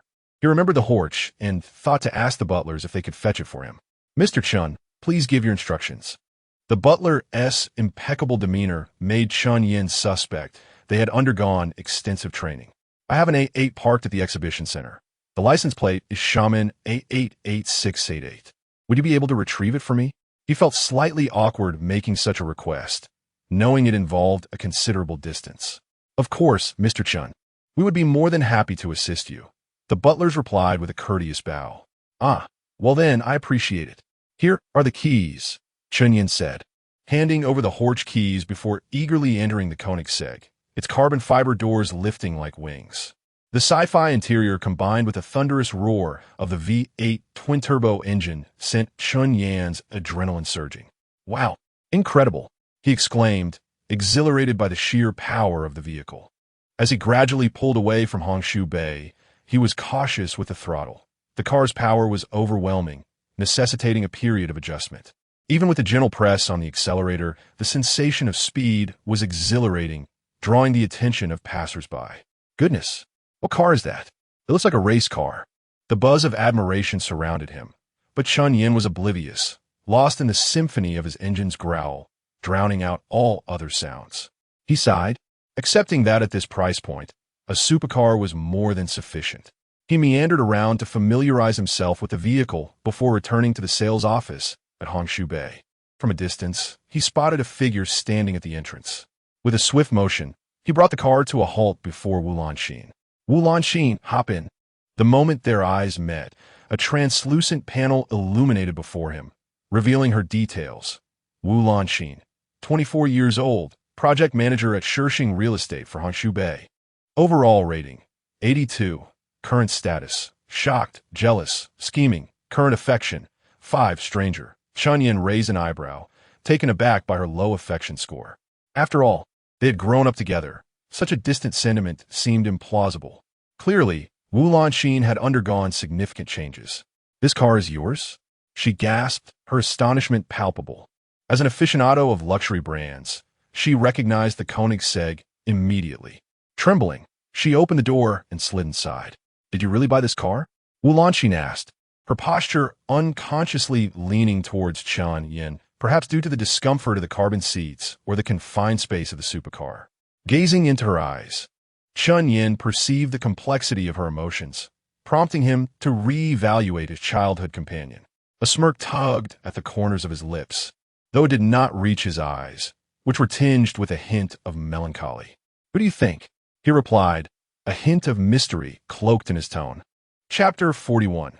Zhou Xiaodo. Chen Yan did not harbor any ill thoughts or suspicions towards his former friends. However, having glimpsed into his own heart, he was not one to compromise his principles. A devoted follower? Not a chance, unless his brother Tongzi were to bestow upon him an astronomical sum. Yet, Wu Lanxin remained oblivious to Chen Yan's inner musings. After awkwardly pulling down the car door, she instinctively adjusted her collar. It was sweltering. "Chen Yan, the air conditioning in this car isn't very cool." "Huh? Hee." Chen Yan chose silence, suppressing a smirk as he contemplated the matters ahead, while deftly maneuvering the vehicle away from the sales office. Gaining her favor seemed implausible, given Wu Lanxin's envious disposition. Even a forced attempt might not yield a satisfactory outcome. Furthermore, he found no need to win her over. Such efforts to curry favor with someone so detached were beneath him. It would be wiser to seek another target for his endeavors. Lost in thought, Chen Yan paid no heed to Wu Lanxin's incessant chatter. Since he could discern the emotional states of the opposite sex, he knew his choice would be simple, perhaps a naive girl, one who valued material possessions or preferred to remain passive, lacking ulterior motives. Thus, a newfound destination emerged in his mind, Dongxi Road. As a renowned street in Xiaohai City, it was bustling with attractive individuals and affluent second-generation heirs, all flocking to shop and socialize. Naturally, many sought to indulge in flirtation as well. "Where are we going? Aren't we eating first?" Wu Lanxin queried, puzzled by Chen Yan's abrupt change of direction, having previously discussed dining at Wanxiang City. "Oh, I just remembered I need to meet a friend on Dongxi Road. Dining can wait. Are you hungry? If so, there are pancakes and spicy skewers along the roadside." Chen Yan appeared nonchalant, yet internally indifferent. "If you want to get out, I'll let you. If not, brace yourself for some discomfort." Wu Lanxin, not one to be foolish, felt puzzled by Chen Yan's sudden coolness, but refrained from probing further, contemplating her next move. "Actually, let us prioritize your business. Yours is more important," she feigned ease with a smile. "Humph, it's already late. The longer you delay, the more time we have to handle things. Just wait once we have dinner and a drink. I'm certain that you, my childhood friend, will feel a spark of interest when I'm inebriated." Her intentions were not to extort money from Chen Yan, but to have him assist her with her career aspirations, which were far from trivial. She desired a position of significance. Having grown up in an orphanage, she never believed in the impossibility of transcending class boundaries, thus forming a peculiar obsession with her career, hoping to ascend from the mundane ranks of society. This notion, one could argue, was profoundly naive. After all, what made her believe that years of effort could surpass the cumulative advantages of generations? The Koenigsegg, a pinnacle of supercars, stood as a testament to wealth and status, while Dongxi Road was a mecca for the fashionable and affluent. The crowd, recognizing the striking vehicle, paused to admire it with envious glances. "TCH, what a bunch of idle dreamers!" Wu Lanxin scoffed in disdain, her expression revealing her contempt. Chen Yan could not help but chuckle upon hearing her remarks. "What is wrong with wanting to relax? Are you implying that I'm one of those idle dreamers too?" Wu Lanxin, visibly flustered, quickly waved her hands. No, I didn't mean you." "That is not what I meant." To her surprise, Chen Yan interrupted her. "So, are you getting out of the car, or waiting inside?" "What do you mean?" Wu Lanxin was confused. Was he going to attend a business? Should she accompany him, or remain inside? Sitting in a luxury car, while being the object of envy was undeniably gratifying. "I'll wait for you inside the car," she decided, settling in. Chen Yan was pleased by her response. "Fine, just know that staying might lead to some embarrassment later." Turning off the engine, he stepped out, leaning against the hood, intrigued by the young women who flocked to take pictures of the car. Soon, a brave girl approached him. "Is this your car? May I take a photo?" Most of those daring enough to approach were confident in their looks, typically scoring between 80 and 89, none surpassing 90. Chen Yan found himself momentarily dazzled by their beauty. Many comparable to Wu Lanxin, some even surpassing her. "It's my car. Feel free to take pictures," he replied, nodding. The girl beamed and began snapping away, much to Wu Lanxin's growing annoyance. Can't they see someone is inside? These girls have no boundaries. What was Chen Yan up to? As more girls gathered, Wu Lanxin's irritation escalated. She sent him messages urging him to hurry, contemplating whether to step out. However, upon glancing at her phone, Chen Yan dismissed it, igniting her fury. Unable to comprehend why Chen Yan, her childhood friend, was so dismissive, she fumed silently. At that moment, Chen Yan was preoccupied, shifting his gaze among the status updates. Suddenly, his eyes fell upon a girl boasting a score exceeding 90. Zhou Xiaodo, young lady from the Zhou family, age 21, overall rating 91, current status, experiencing menstrual cramps. Feeling curious, affinity, 30, acceptable. Behold, a girl with a score 91, a stranger yet possessing an affinity of 30. Stealing a glance at Wu Lanxin, Chen Yan noted her affinity had plummeted to 0. "Ah, so now you resent me? Wu Lanxin, I'm curious about your experiences over the years, but we have become akin to strangers." Approaching the girl named Zhou Xiaodo, he noticed she was petite, only reaching his chest. As she gazed with wide eyes at the all-carbon body of the Koenigsegg, her admiration was palpable. "Hello," a voice called from behind, prompting her to turn, revealing a strikingly handsome young man with an unusual sense of style. "Who are you?"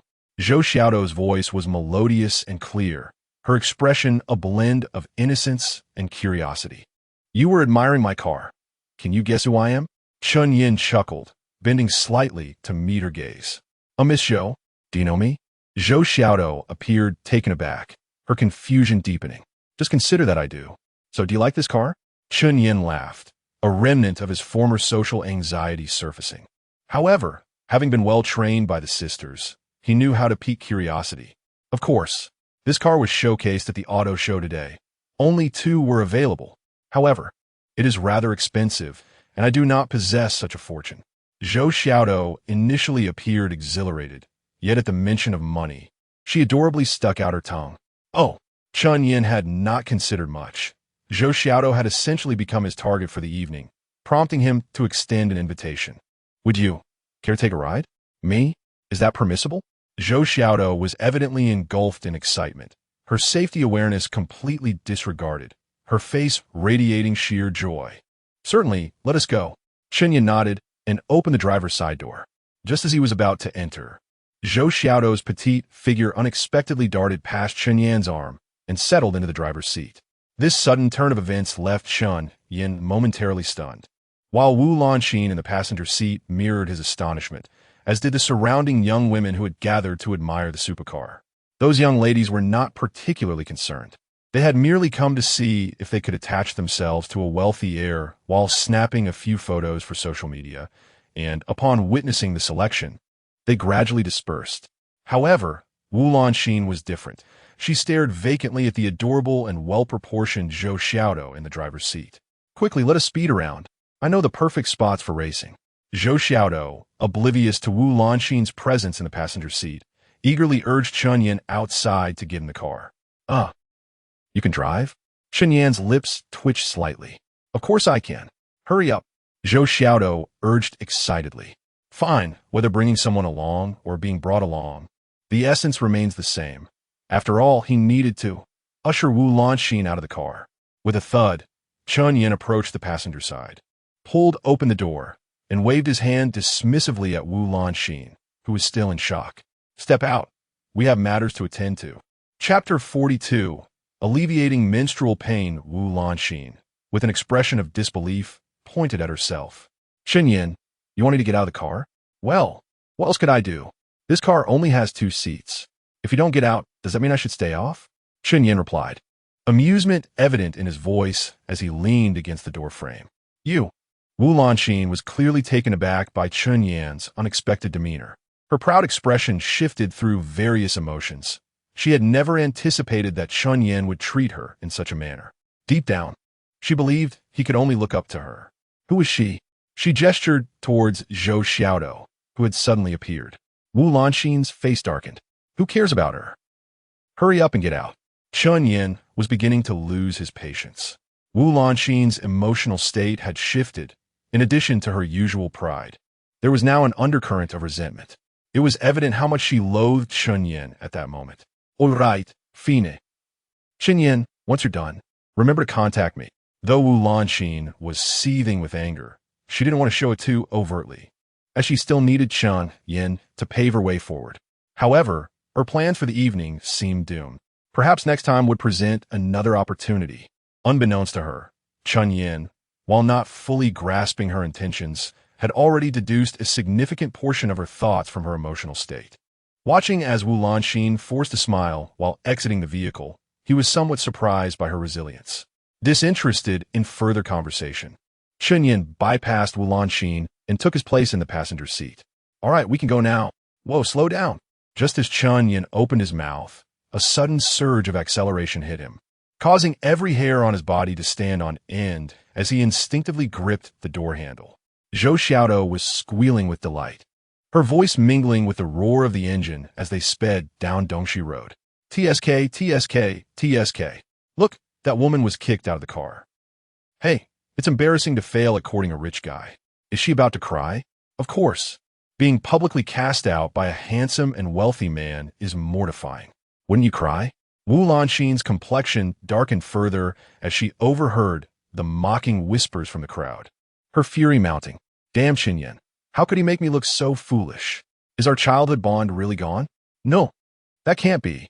Chen Yan is not the type to treat me this way. Among their friends, he was known for his honesty. He could never harbor no feelings for his childhood companion. Yet, she failed to realize that the issue lay within her own actions. Hey, slow down, slow down.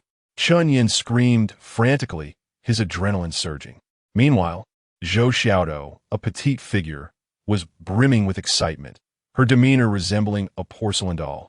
Yet her driving skills were impressive as she maneuvered the car onto a mountain road in no time.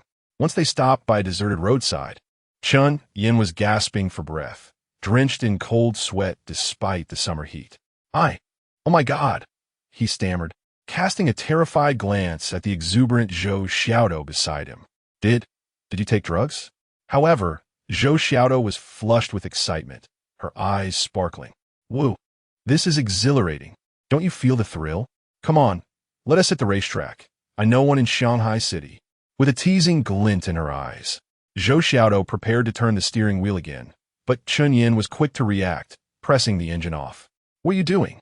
Zhou Xiaodou turned in confusion, only to be met with Chen Yan's pale face. Stop. No one can handle your driving. Get out. Chen Yan insisted, pulling open the door to drag Zhou Xiaodou from the driver's seat. Get down, you crazy girl. Who can survive this driving? Hurry. Zhou Xiaodou was fiercely resistant. Having finally gotten behind the wheel of her dream car, she was not ready to give up. She clung to the steering wheel, refusing to budge. I want tea. Just let me drive 2 more laps. Please, just 2 more. Chen Yan, ignoring her pleas, tugged at her insistently. Suddenly, Zhou Xiaodou winced, her adorable face contorting in pain. What's wrong? Hey, don't pretend. I barely pulled you. Chen Yan panicked, seeing the beads of sweat forming on her forehead. This was no act. I'm fine. It's none of your business. Ouch. Zhou Xiaodou trembled, waving her hand while clutching her abdomen with the other. In that moment, Chen Yan realized what was happening. It's menstrual pain. Noticing her affection rating had risen to 50, he devised a plan. If he could alleviate her discomfort, perhaps he could greatly enhance her feelings towards him. He felt a surge of triumph and quickly opened his phone to search how to quickly relieve menstrual pain. He found the most liked article, which detailed 2 methods. The The first involved pressing the Higu acupoint, located between the thumb and index finger. The second was to massage the Qihai acupoint, situated 2 finger widths below the navel. All right, is it menstrual pain? Let me help you. Chen Yan memorized the steps and rushed to the passenger seat, seizing Zhou Xiaodo's right hand. Zhou Xiaodo's hand was delicate and beautiful, perfectly proportioned and soft like tofu. However, Chen Yan had no time to admire it. As she gasped in surprise, he pressed his fingers firmly on her Higu acupoint. Hey, what are you doing? Ouch, that hurts. Zhou Xiaodo cried out, trying to retract her hand, but Chen Yan held on tightly. Don't move. I'm helping you. He insisted, applying pressure with determination. A slight ache accompanied his pressing, but Zhou Xiaodo found the pain subsiding, allowing her to relax a bit. The discomfort eased, and she felt a flurry of confusion. He's so serious. A devoted guy is quite handsome. Wait, how does he know I have menstrual pain? He seems so familiar with this. Could he be a player? What should I do? I still need to drive his car. The more she thought, the redder her cheeks became. After about 3 minutes, Chen Yan exhaled, releasing her hand. How do you feel now? Zhou Xiaodo's face was adorably flushed as she prepared to nod, but suddenly, a sharp pain shot through her abdomen again. Ouch! No, it still hurts, she whimpered. Chen Yan's expression faltered. Oh, that method didn't work? Let's try the second one. Seeing his efforts had raised her affection rating by 10 points to 60, he was resolute in his actions. Lift your shirt a bit and lower your pants just a little. Yes, just enough to expose a bit below your navel. Let me see if this works.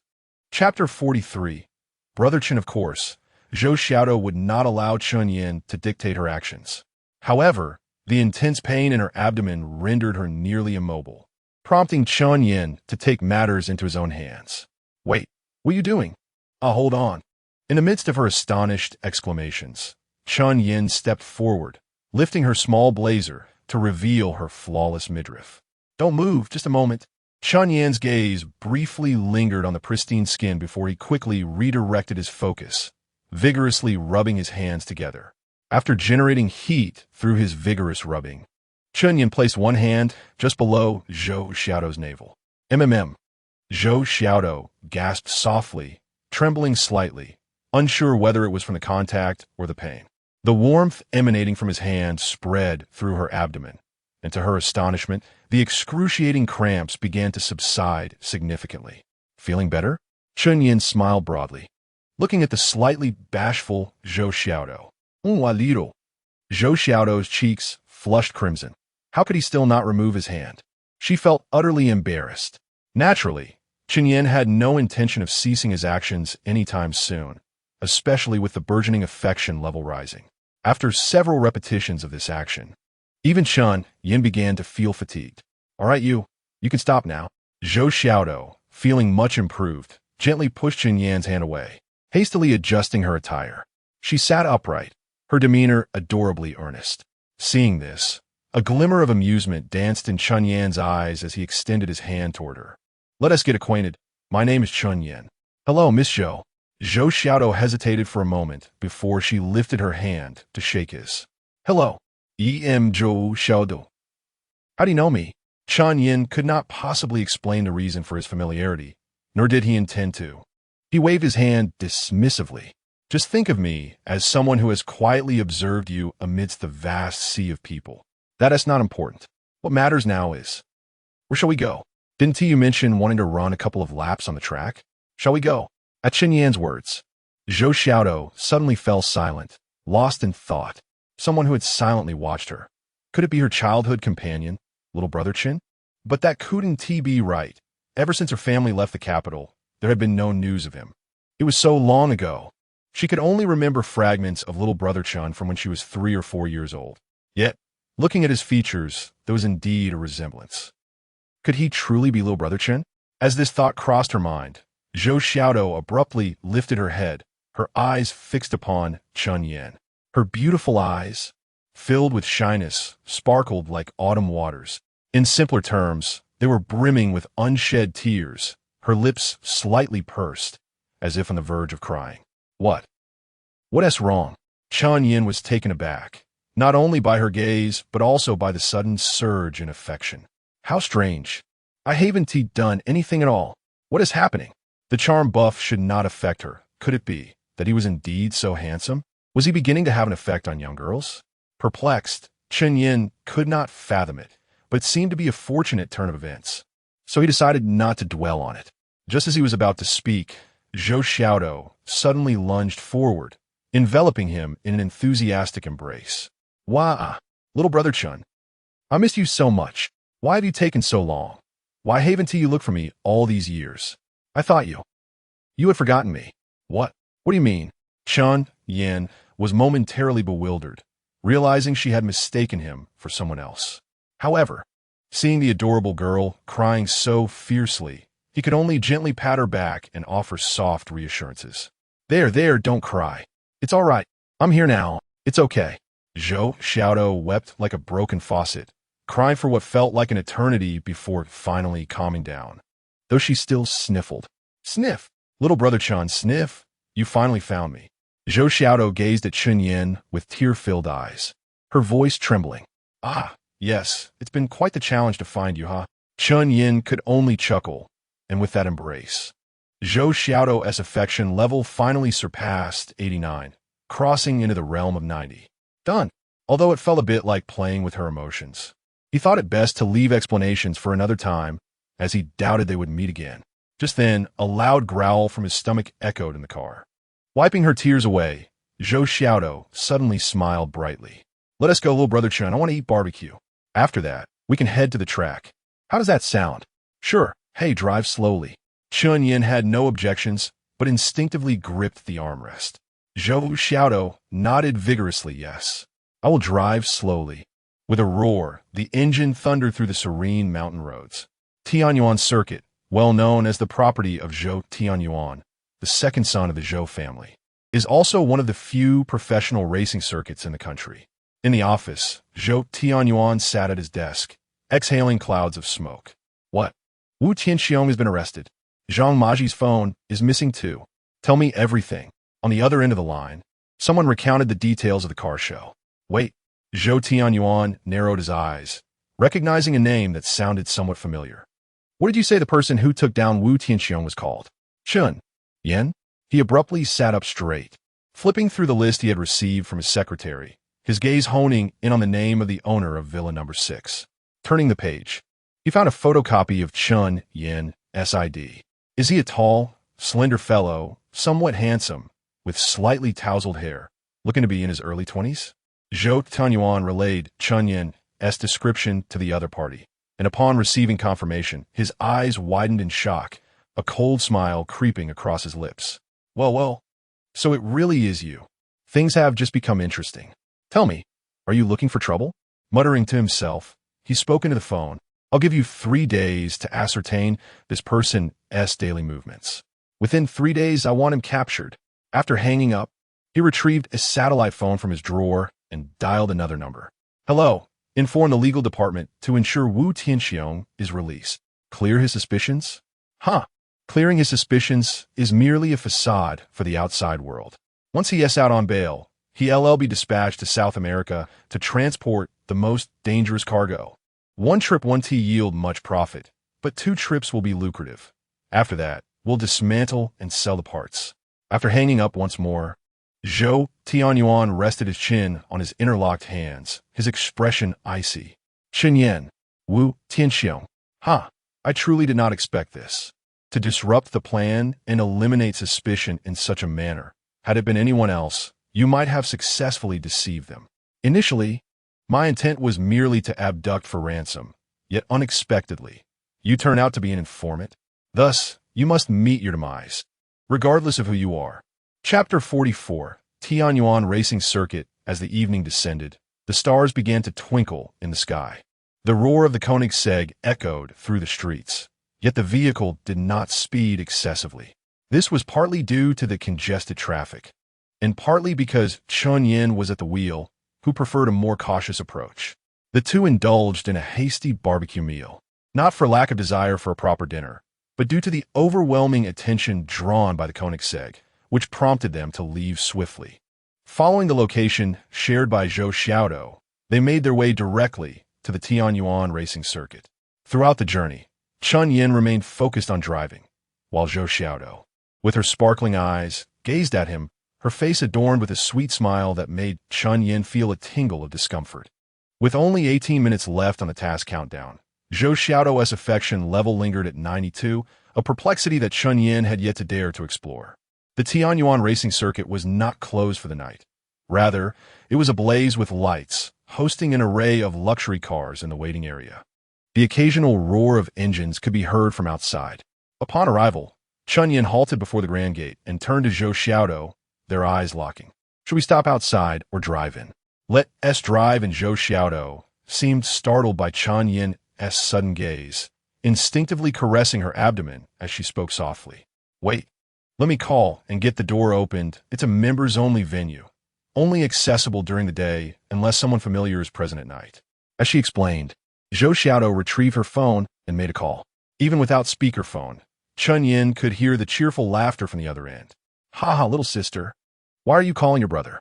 Zhou Xiaodo beamed. Brother, I'm at the entrance of your circuit. Quickly let someone open the door. I brought a friend to race a few laps.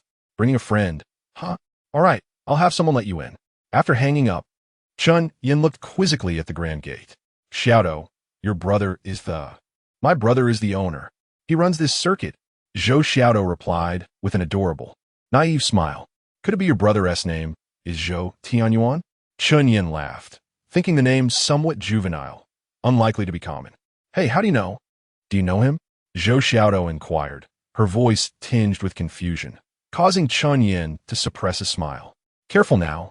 You might be hitting the nail on the head. Too quickly, the awkwardness was fleeting as the grand gate creaked open, prompting Chen Yan to accelerate into the circuit, where staff guided him to a designated waiting area for racing. Little sister, ha ha ha, bringing friends here so late, father is definitely going to scold me. A hearty laugh accompanied a rotund figure emerging from a hall, to which Zhou Xiaodo dashed into his arms like a fledgling returning to its nest. The newcomer was none other than Zhou Tianyuan. Brother, just don't tell Dad, okay? You're the best. Zhou Xiaodo sweetly pleaded, shaking his arm playfully, which elicited a resigned smile from Zhou Tianyuan. All right, I want to tell him. Now, who is this friend of yours? Zhou Tianyuan's calm gaze fell upon Chen Yan as he looked over Zhou Xiaodo. In an instant, his pupils narrowed in recognition. The resemblance was striking. Although years had passed since the official photo, the familiarity was unmistakable. Hello, Brother Zhou. I'm Chen Yan, a friend of Xiaodo's. Chen Yan extended his hand with a smile, yet a hint of unease lingered within him. Why did Zhou Xiaodo's brother's demeanor shift upon seeing him? It seemed somewhat intimidating. Zhou Tianyuan released his sister, maintaining a smile that felt more like a veneer, his gaze towards Chen Yan cold and unyielding, reminiscent of his treatment towards Wu Lanxin. Chen Yan, hello, Zhou Tianyuan's hefty hand reached for Chen Yan's, but his intention was to intimidate. Yet, his grasp met only air as Chen Yan deftly withdrew his hand. Apologetically, Chen Yan replied, My apologies, Brother Zhou. It seems I forgot to wash my hands after using the restroom. I wouldn't want to soil yours. He chuckled, his eyes mirroring Zhou Tianyuan's frostiness. Despite not knowing the source of Zhou Tianyuan's animosity, Chen Yan was undeterred. It's fine, Zhou Tianyuan's plump face twitched momentarily before he redirected his attention to Zhou Xiaodo. Xiaodo, here to race today? But your car has been confiscated by Dad. So, are you driving your brother's car or this young man's? Of course, I'm driving Brother Chen's car. The Koenigsegg Jesko, it's my dream car. Zhou Xiaodo exclaimed, oblivious to the tension between the two men. All right, I'll have someone arrange for you to cut in line. You can go first. Zhou Tianyuan grinned, then turned to Chen Yan. How about we head to my office for a cup of tea and a chat? Sure, Chen Yan shrugged nonchalantly, tossing the shield-shaped key to Zhou Xiaodo. Be careful, all right? He reached out, gently smoothing Zhou Xiaodo's slightly disheveled bangs, causing her to blush profusely. Okay.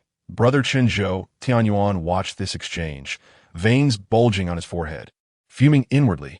So this brat dares to flirt with my sister in front of me. Huh? Just wait. I want to let you off easy. Chen Yan was fully aware that his actions were provocative, and he intended them to be. Huh? Rotund one. though I know not the reason for your disdain. I shall ensure you are even more displeased. As Zhou Xiaodou excitedly dashed toward the departure area, disappearing from sight, Zhou Tianyuan's tone turned sinister. Chen Yan, is it? Hee, this way. Please, once you're in my office, there will be no chance of escape, did you know? My office has a secret passage leading to the outskirts of the city. I'll give you a little welcome before sending you off to Southeast Asia. In this day and age, a person can vanish without a trace weight. Chen Yan shot Zhou Tianyuan a cold glance, refusing to budge as he pulled out his phone to make a call. Jasmine, has the bodyguard team arrived? Good. Send them over to the Tianyuan racing circuit. Yes. I'm here having some fun, oh? You're coming too? That's fine. I'll wait for you all in the lobby with a hint of audacity. Chen Yan hung up and plopped down on a sofa in the lobby, casually shrugging at Zhou Tianyuan. Apologies, I'm expecting someone.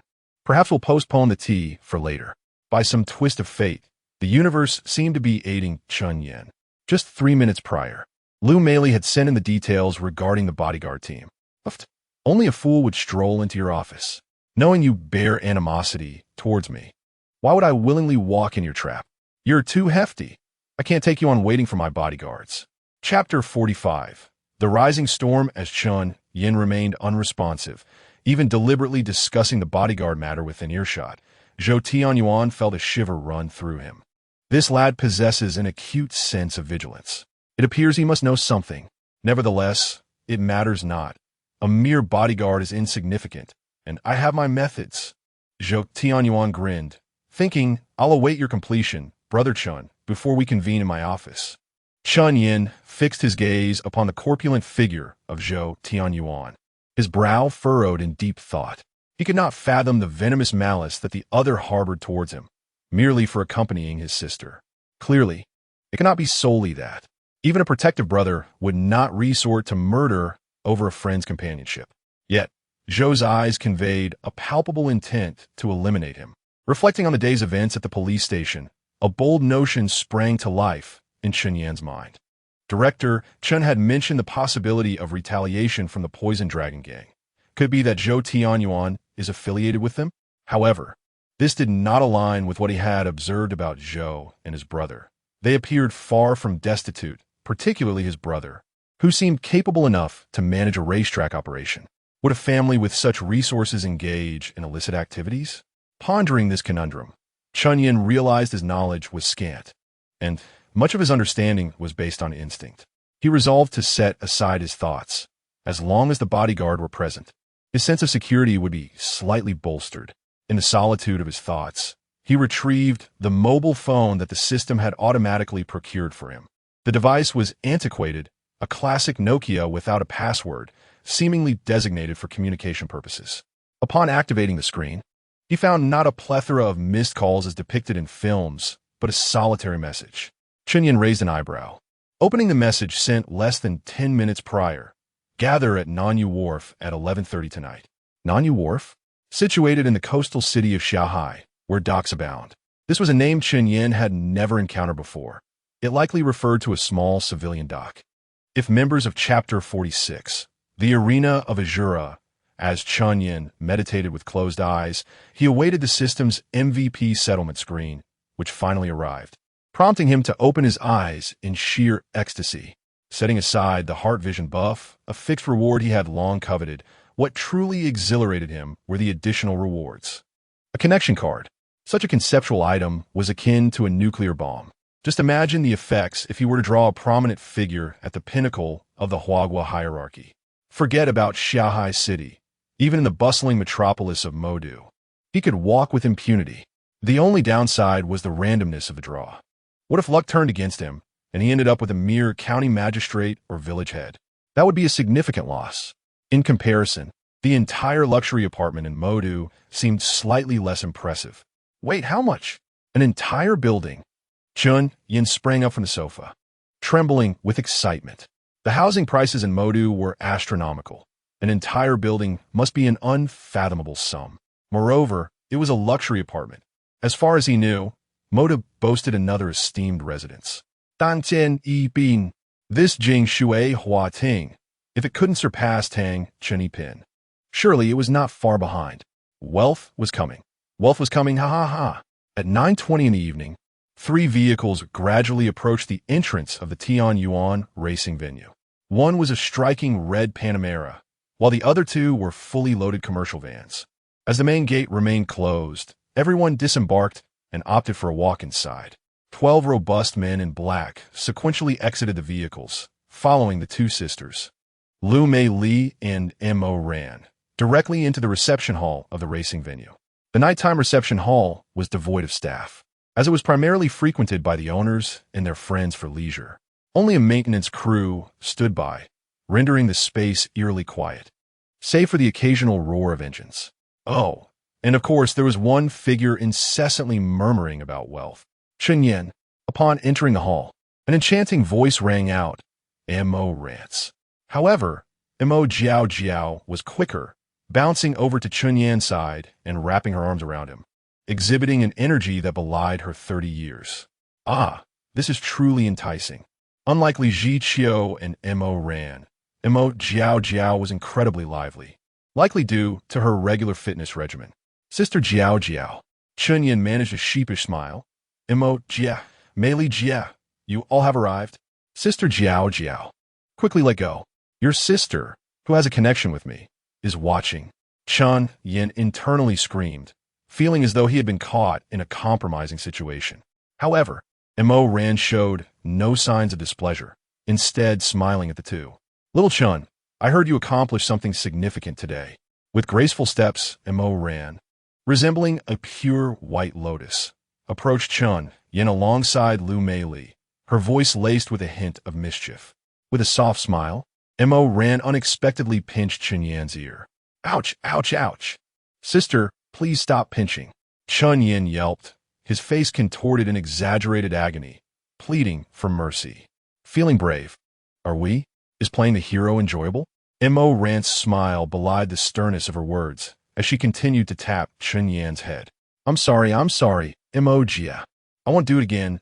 Oh no, my ear is going to fall off. I truly won't do it again. Chen Yan continuously begged for forgiveness until Mo Ran finally released her grip.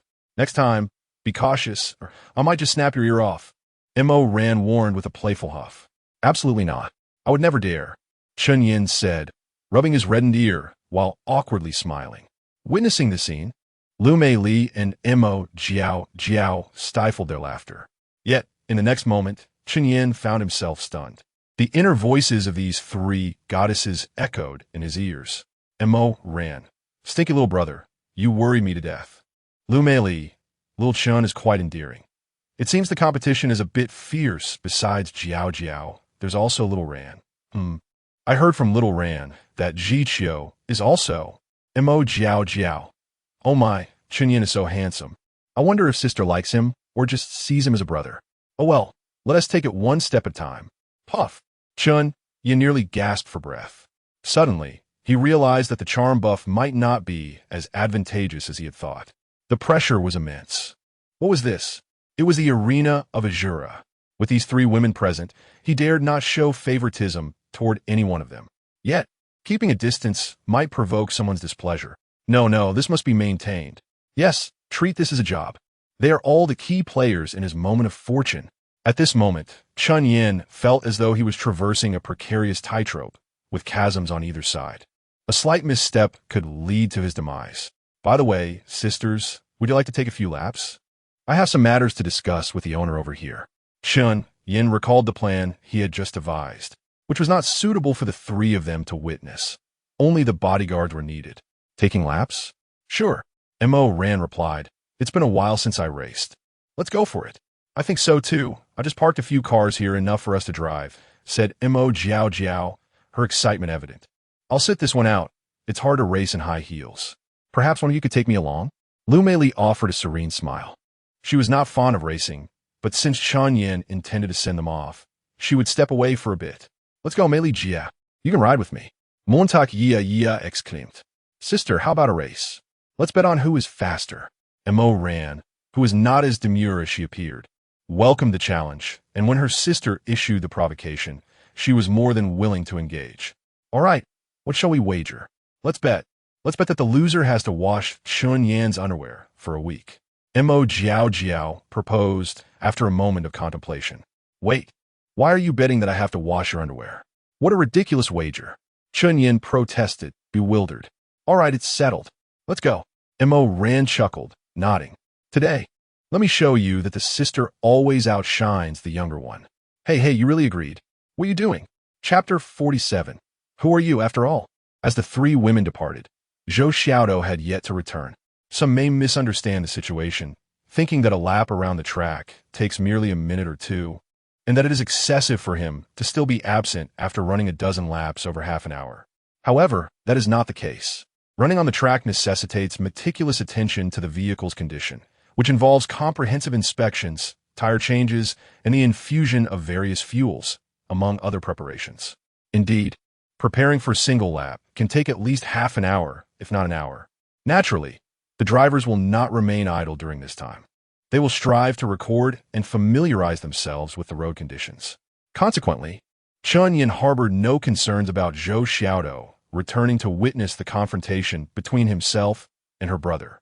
His plan was quite straightforward: to provoke and infuriate Zhou Tianyuan, compelling him to act and creating the illusion that his bodyguard was merely defending himself. Subsequently, he would seamlessly place the list and phone in the other party's office, ensuring that the arriving police would discover them. Clearing his throat, Chen Yan stood before the 12 bodyguards. Well, it is clear that you are here to protect me, correct? Absolutely, Mr. Chen. The bodyguards, having been informed in advance by Lu Moli, responded promptly. Excellent. Unfortunately, we won't have time for your introductions today. We shall save that for another occasion. I should mention that while Sister Moli may have discussed your compensation, I'm not concerned about that. Every individual who follows me will receive full benefits and a monthly salary. Chen Yan intended to present compelling terms to encourage their unwavering commitment to his protection, but faltered upon mentioning the salary, as he was unaware of the typical monthly pay for bodyguards. May I inquire what your standard monthly salary is? Mr. Chen, our salary is set by Director Liu, which amounts to 30,000 per month, replied the lead bodyguard standing at the forefront. Very well. That is inconsequential. Chen Yan waved his hand, internally cringing at the thought, but maintaining his composure. I shall offer you 60,000 per month. Ensure my protection. This is not mere empty rhetoric, understood? This is a personal offer, and my life depends entirely on your diligence. Chen Yan spoke earnestly, and there was no doubt he would follow through. After all, even with the monthly dividend from his fund reaching 7 million, allocating a few $100,000 for bodyguard salaries was a trivial expense. Consider it a form of indulgent spending following his newfound wealth. Rest assured, Mr. Chen, with us around, you will not sustain even the slightest harm. Indeed, protecting Mr. Chen is our mission. We are committed to fulfilling it. These bodyguards, each forged in the crucible of war abroad, were undeniably fierce characters among mercenaries. Yet, they all expressed profound gratitude for the additional terms Chen Yan had proposed. After all, as a certain saying goes, who would choose to be a mercenary if not for financial necessity? Seeing the bodyguard spirits lifted and their reliability apparent, Chen Yan nodded in satisfaction. All right, we may soon face our first danger. I hope everyone is alert. Let's go. With a grand gesture, he led the 13 figures toward Zhou Tianyuan's office. Meanwhile, within Zhou Tianyuan's office, 5 individuals stood quietly behind an opaque screen, each gripping a handgun. Their cold, steely expressions revealed that they were no strangers to firearms. Zhou Tianyuan had already observed everything unfolding outside through the surveillance. There are many of them. What does it matter? A shot for each, and they shall all perish. Zhou Tianyuan sneered, slowly savoring a puff of a cigar. He had not anticipated that this young man would be acquainted with the eldest daughter of the Liu family. While he would naturally be wary of her, given her connections to formidable armed forces abroad, he thought, this is Huagua. What can you do to me? Besides, you are oblivious to my involvement. His eyes glinting with malice, Zhou Tianyuan quickly masked his sinister expression as he observed Chen Yan's group arriving, adopting a cold smirk as he seated himself on the sofa, waiting patiently. Knock, knock, knock. As expected, Chen Yan was preparing to enter, even politely knocking on the door. Come in, Zhou Tianyuan replied with a cold smile.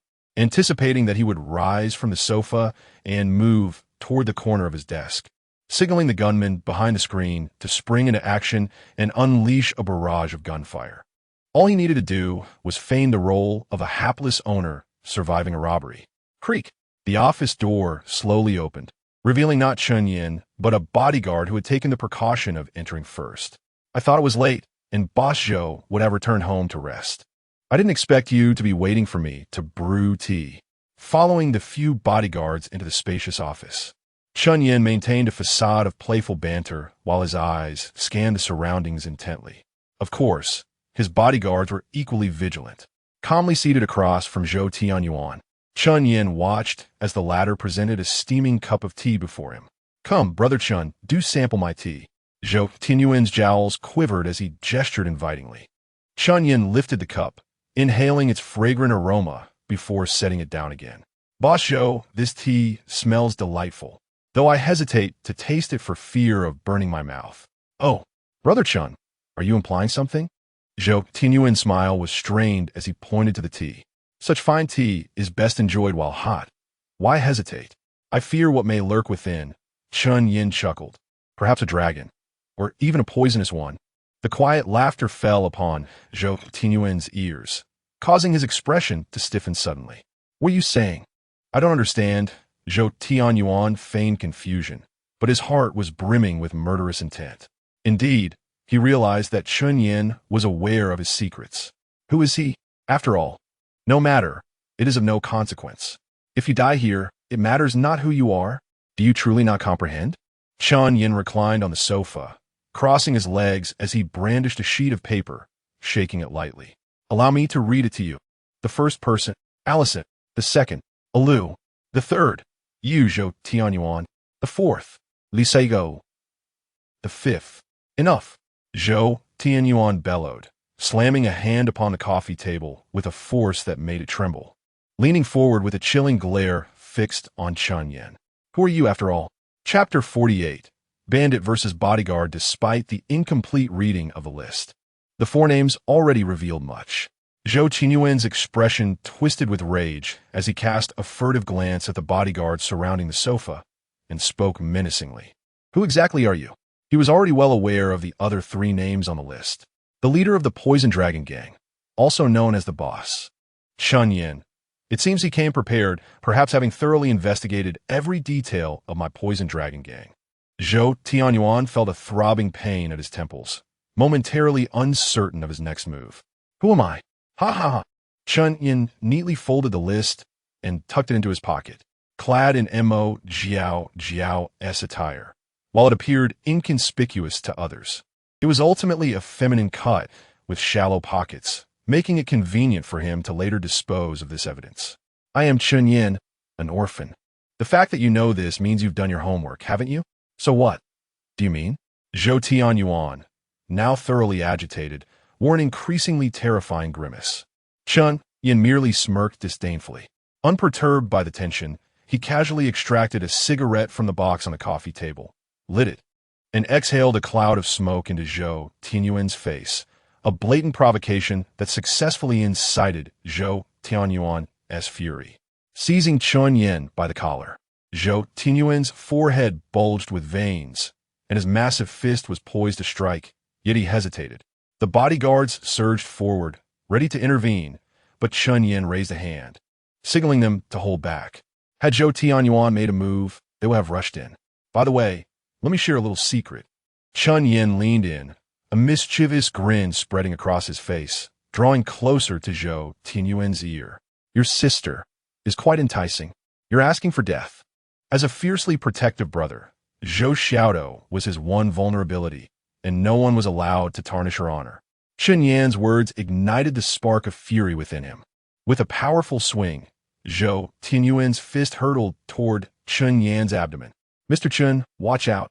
He had intended to provoke his opponent, hoping for a few harmless blows to justify self-defense. However, Zhou Tianyuan's punch was far too forceful. Fortunately, the bodyguards reacted swiftly, intercepting the blow just in time. The other bodyguards were not mere spectators. With their comrade engaged, they could not afford to remain passive. They rushed forward, overwhelming Zhou Tianyuan and pinning him to the ground with a flurry of hands. Whoa, so fierce. Chen Yan narrowly dodged the blow, his heart racing with relief, though he found himself encircled by the remaining bodyguards. Observing the chaos unfold, he quickly concealed the list and his phone within the cushions of the sofa. Chen Yan, you coward, let me go. Zhou Tianyuan roared, pinned to the ground, his voice a cacophony of rage. Beep. Warning. Host has intervened in a critical event, triggering a major fortune task. The Viper flicks its tongue. No footprints. Major fortune task. Blue, please attempt to intervene in this critical event and create a significant impact. The task reward will be calculated based on the magnitude of the impact and the host's level of involvement. What? Chen Yan's eyes widened in disbelief. Isn't the daily fortune reward supposed to be linked only to lovely ladies? How can it? Beep. The Viper flicks its tongue. No footprints. Well, asking is futile. Initially, he planned to leave the evidence hidden safely, but now the system was compelling him to participate. The crucial evidence was left by him. How could that count as significant involvement? As Chen Yan pondered, he expected the system to remain silent, yet it continued to provide information. Beep.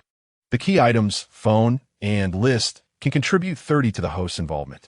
Estimated reward value, 60 to 80 million. Wow, that's quite a sum. Chen Yan's left eyebrow twitched as he ignored Zhou Tianyuan's incessant roaring and prepared to call the police.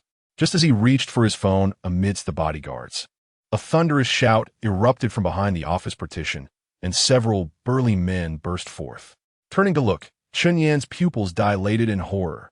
Those dark, ominous objects sent a rush of adrenaline through him. Guns. They had guns. The bodyguards reacted with remarkable speed, immediately recognizing the presence of firearms. Years of experience as mercenaries propelled them into action. Most drew their batons, crouching protectively in front of Chen Yan, while two others hoisted Zhou Tianyuan from the ground, restraining him from behind. Stay put. Drop your batons. Get on the ground. Quickly. You think you're invincible. The armed men brandished their weapons, shouting fiercely at the bodyguards, but their threats bore no effect. Don't make any rash moves. If you dare to shoot, I'll snap his neck. A bodyguard tightened his grip around Zhou Tianyuan's neck, the pressure causing Zhou Tianyuan, who had been shouting in anger, to fall silent, his face reddening as oxygen dwindled. The two sides stood at an impasse, and Chen Yan turned to Zhou Tianyuan, a cold smile gracing his lips. Zhou Tianyuan, I've heard your poison dragon gang is formidable abroad, yet here you are, audacious enough to wield firearms within the borders of Hua country? You truly have a death wish. At that moment, Zhou Tianyuan found himself unable to retort, his oxygen-deprived state rendering him helplessly speechless. Hadn't they agreed on a signal? What were these fools doing rushing out? 3 minutes earlier, behind the partition, the bandits, listening to the commotion outside, began to converse. Brother, it seems the third master is in trouble. Do you think he can handle it? I reckon we have enough firepower. Why not just charge out and take them out? A middle-aged man with a menacing scar on his face remained composed, his eyes glinting. Not so fast. The third master said to wait for the signal. If we rush out now, we'll ruin his plan. But he always likes to engage in banter before sending us to deal with someone, relishing in their despair and helplessness. It's perplexing. We'll see what happens. They had initially thought everything was under their third master Zhou Tianyuan's control, but the more they listened, the more they sensed something was amiss. Does it seem like the third master is being subdued? What should we do? Should we go rescue him? The group exchanged glances, each recognizing the shared resolve in the other's eyes. After a moment of hesitation, the scarred man made a decisive gesture. Forget it. If we don't act soon, our third master might just be killed. Brothers, remember, don't shoot. We need to rescue the third master first. Charge. Chapter 49. The softness of the police sister Chen Xiaomei pressed the horn multiple times at the entrance of the Tianyuan racetrack. But the usually responsive owner or staff seemed to have vanished today.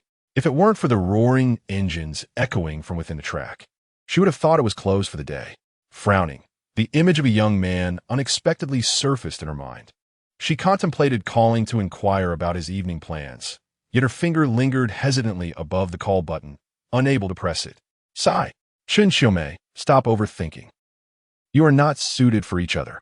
Taking a deep breath, she had initially come to unwind, yet her mood had only soured further.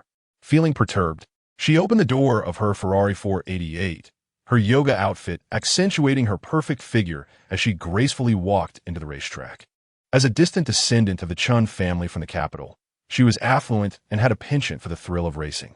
Thus, she was quite familiar with the Tianyuan racetrack, having deposited $2 million into a stored value card here. She sauntered into the reception hall, where the silence was palpable, albeit punctuated by indistinct sounds that made her halt instinctively. Frowning, she listened intently for a while, but the distance rendered the words unclear, save for the unmistakable intensity of their argument. "Is anyone there?" Chen Yan called out, but her voice echoed in vain. "What is going on? Has the owner had a falling out?" She recognized the owner, having had brief conversations with him as a valued client. He was the son of a well-known local entrepreneur, Zhou Jianfa, plump, affable, yet insincere, exuding a chilling vibe that repelled her. With light steps, she cautiously approached the owner's office, relieved that her snug yoga outfit allowed for unobstructed movement without a sound. The only downside was its constricting fit. Soon, she found herself at the door of the office, where she could clearly hear the shouts and curses within without needing to press her ear against the door. "Don't move. Put down the stick. Get on the ground. Hurry up. You're not afraid of dying, are you? Don't make any sudden moves. If you dare to shoot, I will break his neck." As she listened to the chaotic scene unfolding, Chen Yan felt her body tense up. Instinctively, she reached for her phone to call for backup, only to remember that her yoga pants had no pockets, and her phone was left in the car. Damn it. With the situation escalating and firearms, prohibited items, present, what should she do? Should she return to fetch her phone? Who knew what might happen by the time she got back? No, I can't wait any longer. Clenching her teeth, she resolved in an instant, forcefully pushing open the door and shouting, "Don't move. Police." Her high ponytail swayed vigorously with her sudden movement, the door crashing open with a dull thud. Chen Yan's breath quickened as her gaze swept across the silent office, freezing when it landed on a somewhat familiar face, her pupils dilating in shock. "Chen Yan, what is he doing here?"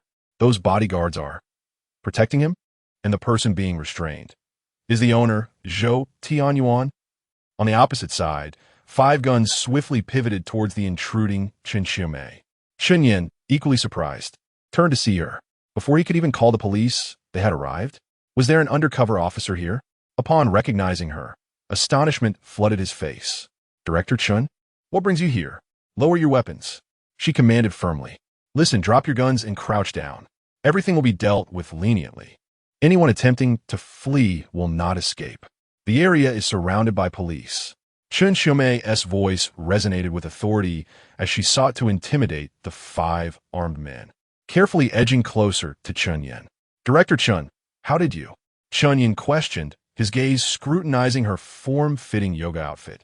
Chen Yan felt a flush creep to her cheeks, but ignored him, whispering urgently, "Quick, give me your phone to call for backup." "Lady, didn't you just say the police are surrounding the place?"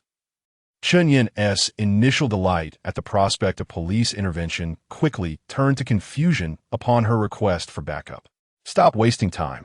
As the 5 armed men hesitated, thrown off by Chen Yan's unexpected entrance, they recognized her as a prominent figure in the police force of Shanghai City. However, Zhou Tianyuan, red-faced with anger, shouted, "Don't believe her. There are no police." With his words, the tension escalated further, each side brimming with suspicion. "What should we do, boss? Should we still rescue Third Master?" "Third Master said there are no police, so should we. Go for the rescue or not?" The 2 henchmen hesitated, realizing that the presence of a renowned police chief complicated matters immensely. Killing civilians was one thing, but a police chief? This case would haunt them wherever they tried to flee. As the leader of the gang, having served the Long Dragon Gang for many years, he was usually unscathed due to his decisive nature, but now he found himself weighing his options. "No, with the police here, we cannot get involved any further. I'll shoot out the chandelier. You all retreat through the secret passage." Whispering just loud enough for his men to hear, the scar-faced leader suddenly bellowed, "Move." At his command, chaos erupted as everyone sprang into action, some grabbing batons, others seeking cover. Chen Yan barely had a moment to react before a bodyguard lunged at him, dragging him toward the office exit. However, he instinctively grasped Chen Xiaomei's hand, pulling her along. Bang! Everyone expected a violent confrontation, but instead, a single gunshot rang out, plunging the office into darkness. Mr. Chen, protect Mr. Chen. Find cover. They're shooting. Confirm positions and prepare to counterattack. The office descended into chaos, the lack of visibility heightening everyone's instinct for survival as they scrambled for shelter. Only Zhou Tianyuan's face contorted with rage as he cursed inwardly. Damn it, those worthless fools, abandoning me like this? Ha, good. Luckily, I have a backup plan. With the turmoil, the bodyguards restraining him loosened their grip, granting him the opportunity to reach beneath the sofa. You didn't see this coming, did you, Chen Yan? We shall meet again under different circumstances. With a successful fingerprint scan, Zhou Tianyuan smirked as the floor beneath him suddenly flipped, swallowing him whole and sealing shut in an instant. In the blink of an eye, his rotund figure vanished entirely from the darkened office. On the other side, Chen Yan was pounced upon by the bodyguard, crashing heavily onto the corridor floor. A sharp pain pierced his chest, and he inhaled sharply, instinctively pushing upwards with both hands in an attempt to dislodge the bodyguard pressing down on him. However, to his surprise, he encountered only softness. Was the bodyguard's chest so yielding? Could this truly be muscle? Chen Yan pondered, suspecting he had been accompanied by a faux bodyguard, and instinctively squeezed. Yet, the moment he lifted his gaze, he felt as if struck by lightning, frozen in place. Oh my, the policewoman. Chapter 50. Once again, trouble awaits Mr. Chen. Are you all right? The anxious words of the bodyguard interrupted the intimate moment between the two. Chen Xiaomei hastily leaped away from Chen Yan, flustered as she scrambled to pick up his phone to call for help. Yet, Chen Yan could clearly see her futilely swiping across the phone screen, unable to make the call. The fleeting sensation of softness between his fingers vanished, leaving Chen Yan feeling a profound sense of loss as he rose to his feet, waving his hand to reassure the concerned bodyguard. It's fine, I'm all right. You go help inside. Director Chen, please call for backup and stop pressing random buttons. Chen Yan's reminder jolted Chen Xiaomei into action. Oh, right, she muttered, dialing the number while turmoil churned within her. How infuriating, Chen Xiaomei. What on earth are you thinking? He must have just accidentally touched you. Why are you reacting so dramatically? A mere boy. And you're making a mountain out of a molehill. Just finished showering, and yet. Fortunately, her strong self-control kicked in, and despite the chaos in her heart, it did not hinder Chen Xiaomei from performing her duties. Initially, it seemed to be just a trivial dispute, and the dispatch center was unhurried. However, upon realizing it was a personal call from the police chief indicating armed robbers, the response was remarkably swift. Not only did the police convoy arrive promptly, but even the SWAT team was deployed, surrounding the Tianyuan racetrack tightly. This all transpired within a mere 5 minutes. During that time, Chen Yan's bodyguards had thoroughly ransacked the office, relaying information about the armed robbers and Zhou Tianyuan's disappearance. Director Chen, I can assure you that Zhou Tianyuan is in league with those robbers.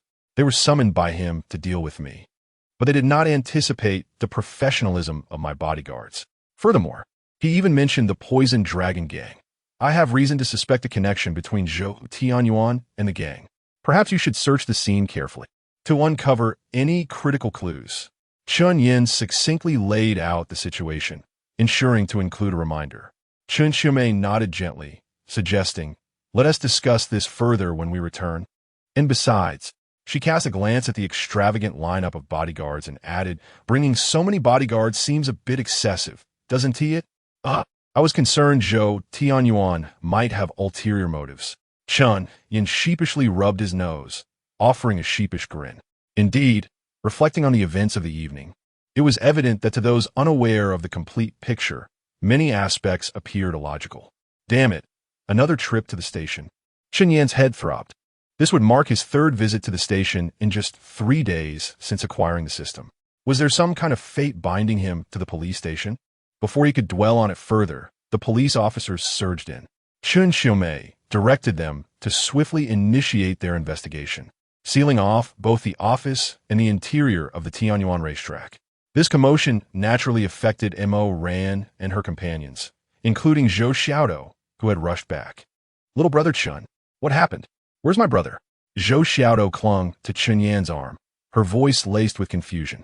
Her action caused the atmosphere to freeze, with all the older sisters present eyeing her warily. Particularly, Mo Jiaojiao, with her protective nature, could not tolerate anyone outside their circle getting too close to Chen Yan. Hey, little sister, if you're looking for your brother, go find him. What is the point of grabbing onto Chen Yan? Mo Jiaojiao stepped forward with a sarcastic tone, unyieldingly wrapping her arms around Chen Yan's other arm. Zhou Xiaodo was an avis. Despite her seemingly innocent demeanor, her cleverness and pride could not be masked. With wide, innocent eyes, she asked, Auntie, who are you? Are you little brother Chen's aunt? Chen Yan felt a chill run down his spine, sensing the tension in the air as Mo Jiaojiao's grip on his arm tightened ominously. Auntie. Mo Jiaojiao's cold laughter pierced through the atmosphere. Did you just call me Auntie? Well, you don't look young, so calling me Annie isn't wrong. I'm quite polite about it. Zhou Xiaodo nodded innocently, her words further provoking Mo Jiaojiao. You. Just as Mo Jiaojiao was about to explode in anger, Mo ran and Lu Moli stepped in to defuse the situation. All right, little sister, we have matters to attend to. Why don't you head home? It's late, and your family must be worried. Mo Ran spoke elegantly, her smile still intact. Wait, little brother Chen, is this your aunt or your great aunt? Zhou Xiaodo innocently asked, delivering a shockingly bold statement. At this, Mo Ran froze, her smile freezing on her face. Chen Yan could see the veins popping on her forehead, her hands trembling. He desperately wished to escape. Fortunately, just as the Mo sisters seemed ready to erupt, Chen Xiaomei finished her instructions and stepped in. Mr. Chen, please come with me for a moment to take a statement and detail the situation. Sure, let us go. Should I drive, or will you? Chen Yan nearly burst into tears of relief as he quickly distanced himself from the others, following Chen Xiaomei. Chen Xiaomei, puzzled, wondered, what is with this sudden increase in my allure that he is so eager to accompany me? She felt a slight blush rise as she said, let us take my car. Follow me. All right. Chen Yan promptly complied, turning back with an apologetic glance. Sorry, sisters, I need to go take a statement. It's getting late, so you all should head back to rest. All right. Zhou Xiaodo, you should go home as well. No fighting. Seeing Chen Yan's hurried departure, Mo Ran and Mo Jiaojiao called out, Hey, little brother Chen, what's going on? However, Chen Yan was too preoccupied to respond, simply trudging along behind Chen Xiaomei. TSK. Mo Jiaojiao shot an irritated glance at Zhou Xiaodo before pulling Mo Ran and Lu Moli away. Sister, let us go. The bodyguards also departed, needing to regroup at the police station to await their employer, Chen Yan's return for continued protection. Only Zhou Xiaodo remained, standing amidst the police barricades, a sense of foreboding creeping into her heart. Brother, what on earth happened? She wasn't foolish. She had overheard the police mentioning her brother's name, and worry began to gnaw at her. Moreover, Chen Yan's figure lingered in her mind. Little brother Chen, did you have a conflict with my brother? Seated in the passenger seat of a striking red Ferrari 488, Chen Yan was taken aback. Director Chen, is it customary for police chiefs to be this wealthy? Surely not. Chen Xiaomei smiled lightly. You're overthinking it. Although I hold the position of chief, my salary is modest. However, my family's circumstances are quite decent. Purchasing a car is well within my means. The dowry my family prepared for me is at least 50 million. Chapter 51. A physical examination? Chen Xiaomei's face flushed crimson, fortunately concealed by the dim light within the car. She found herself perplexed as to why she had so suddenly broached the subject of dowries. Director Chen's dowry is indeed quite substantial. Chen Yan retracted his neck, unsure how to respond. Naturally, Chen Xiaomei was aware that she had spoken out of turn, and thus, an awkward silence enveloped them. Before long, a striking red Ferrari 488 halted before the entrance of the Public Security Bureau on Huandao Road, and Chen Xiaomei led Chen Yan inside. That night, the bureau was in full operation, leaving only a few officers on duty.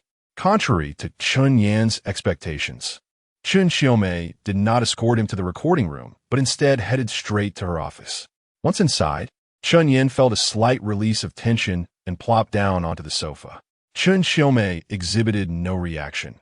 In fact, ever since their unexpectedly intimate encounter, her tolerance for Chen Yan had markedly increased. It was likely that even if Chen Yan were to suddenly embrace her now, she would merely lower her head in bashfulness and then deliver a playful punch. "Chen, I'll just call you Xiao Chen," Chen Xiaomei said, placing a bottle of mineral water before Chen Yan as she took a seat opposite him. After shedding her professional attire, Chen Yan was struck by the exquisite contours of her figure, accentuated by her yoga outfit. She appeared fit and healthy, possessing a subtle yet powerful physique that perhaps stemmed from years of training. Even without a bra, she remained poised and firm. "All right, Director Chen, whatever you say." Chen Yan diverted his gaze, forcefully banishing distracting thoughts from his mind. Chen Xiaomei, perceptive as she was, could not have failed to notice his gaze. Had it been anyone else, she would have acted swiftly, but in the face of Chen Yan's almost imperceptible admiration, she found herself secretly delighted and instinctively straightened her posture. "So, what was the conflict between you and Zhou Tianyuan?" she inquired, activating a portable recording device. "Well, it's likely because he is overly attached to his sister," Chen Yan replied, rubbing his nose, a subconscious gesture indicative of his inclination to embellish. "His sister, Zhou Xiaodou, invited me to the racetrack. Perhaps due to this, he developed a disdain for me and became quite aggressive. Being young and having encountered similar situations in the past couple of years, I took precautions and brought my bodyguards along. I initially thought he just wanted to intimidate me, or at worst, give me a beating, but he was quite direct. He intended to kill me.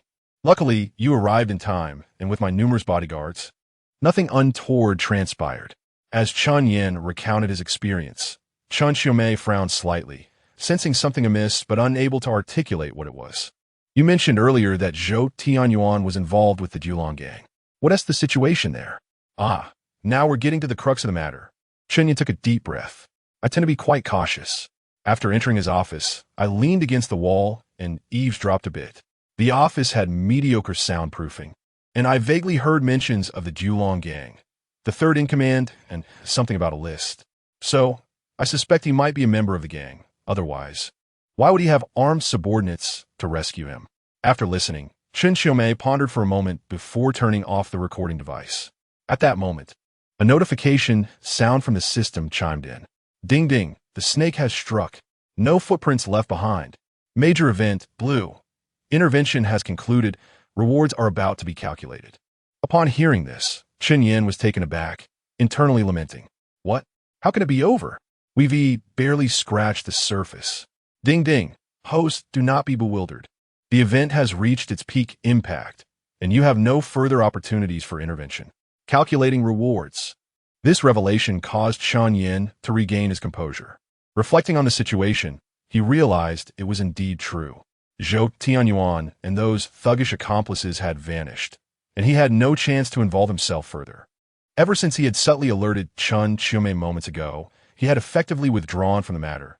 Thus it was natural for the event to enter its conclusion phase. He was left wondering how much his contributions would yield in rewards. Observing Chen Yan lost in thought, his expression shifting, Chen Xiaomei grew concerned. She rose and sat beside him, her slightly cool palm resting against his forehead. "Xiao Chen, are you all right? Did you hurt yourself earlier? Or are you just startled?" Chen Yan jolted back to reality, instinctively grasping her cool hand, only to realize Chen Xiaomei's cheeks were flushed, allowing his warm hand to envelop her delicate wrist, her eyes reflecting a hint of concern. "Ah, my apologies, Director Chen," he stammered, hastily retracting his hand. It would be quite the scandal to behave inappropriately in the director's office. To his surprise, Chen Xiaomei gently shook her head, her expression earnest. "Xiao Chen, just now I bumped into your chest. Did I hurt you?" "And no, it's nothing. Just a minor bruise, I assure you," he quickly waved off, even patting his chest to emphasize his well-being. However, the moment he did so, a sharp pain shot up his spine, causing him to grimace. "Hiss, see, you're clearly injured. Lift your shirt so I can take a look," Chen Xiaomei urged, her concern intensifying as she reached for his clothing. Wait, Director Chen. It's really nothing. I just bumped into something, I think. Chen Yan panicked, perceiving Chen Xiaomei had suddenly transformed from a stern, no-nonsense director into a captivating enchantress. Don't move, let me see. I have medicine. I need to assess the severity of your injury. If it's not serious, I can tend to it. Just be obedient. Chen Xiaomei's cheeks burned, yet her hands moved with determined swiftness, pulling up Chen Yan's shirt without hesitation. Oh my! Truly not, ding ding. The snake has struck. No footprints left behind. Fortune moment. Fortune moment. Golden legend fortune moment. What? This can trigger too? What on earth is the mechanism behind this? Chen Yan's facial muscles twitched as he took a deep breath, closing his eyes and steeling himself. He reclined on the sofa. Come on, Director Chen, feel free to examine. But be gentle, please. Chapter 52. High favorability brings trouble. How are you feeling? Does it hurt? Chen Xiaomei, though somewhat anxious and trembling, gazed with concern at Chen Yan beneath her. Chen Yan bit his lip tightly, slowly shaking his head. No, it doesn't hurt. Director, you can apply a little more pressure. Then, I shall indeed apply more force. Chen Xiaomei's eyes held a hint of determination as she gradually exerted more pressure. Chen Yan's body suddenly quivered, causing Chen Xiaomei to gasp in surprise and tumble off him. Well, in truth, they were merely applying medication. At that moment, Chen Yan's shirt had been lifted, revealing large bruises on his chest, while Chen Xiaomei diligently tended to his wounds. Director, are you all right? Noticing Chen Xiaomei had fallen off the sofa, Chen Yan immediately expressed his concern. I'm fine. Phew. Thankfully, the medicinal wine didn't spill. Chen Xiaomei, clutching the glass bottle, rose from the floor, still holding a piece of gauze. Come, let me apply more. This medicinal wine was given to me by my master.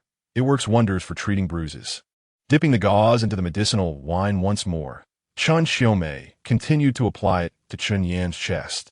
The extensive bruising caused sharp pain upon contact, and Chen Yan inhaled sharply, grateful for the cooling sensation of the medicinal wine, which somewhat alleviated his discomfort.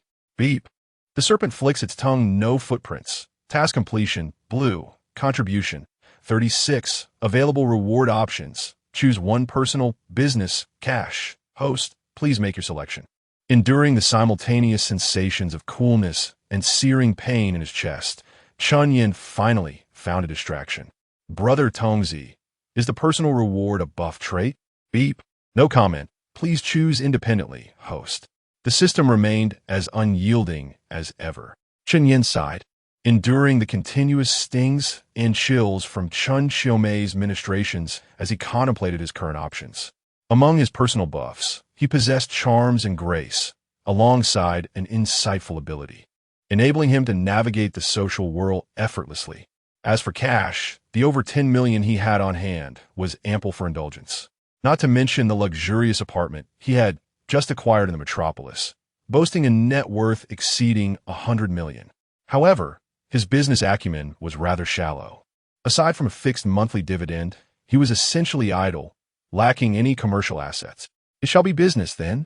Without hesitation, he chose this option, driven by dual considerations. On one hand, idleness and languishing in frivolity was undesirable. It was better to find something to engage himself with. On the other hand, acquiring a company could provide a plausible explanation for his inexplicably vast wealth. Beep. Reward selection confirmed. Business direction. Acquiring reward. Acquisition complete. Congratulations. Host, you have obtained the reward. Skyline MCN Company. Current market value. 130 million. What the heck? An MCN company? A wave of discontent surged within Chen Yan. Not excitement, but disdain. Brother Tongzi, who would regard such a trivial thing? Who doesn't know that internet companies are rife with inflated values? What use do I have for this MCN company? Today it's worth over 100 million. Perhaps tomorrow it will dwindle to mere tens of millions. Chen Yan felt utterly exasperated. He had calculated every possibility, yet never anticipated the system would bestow upon him such a worthless entity.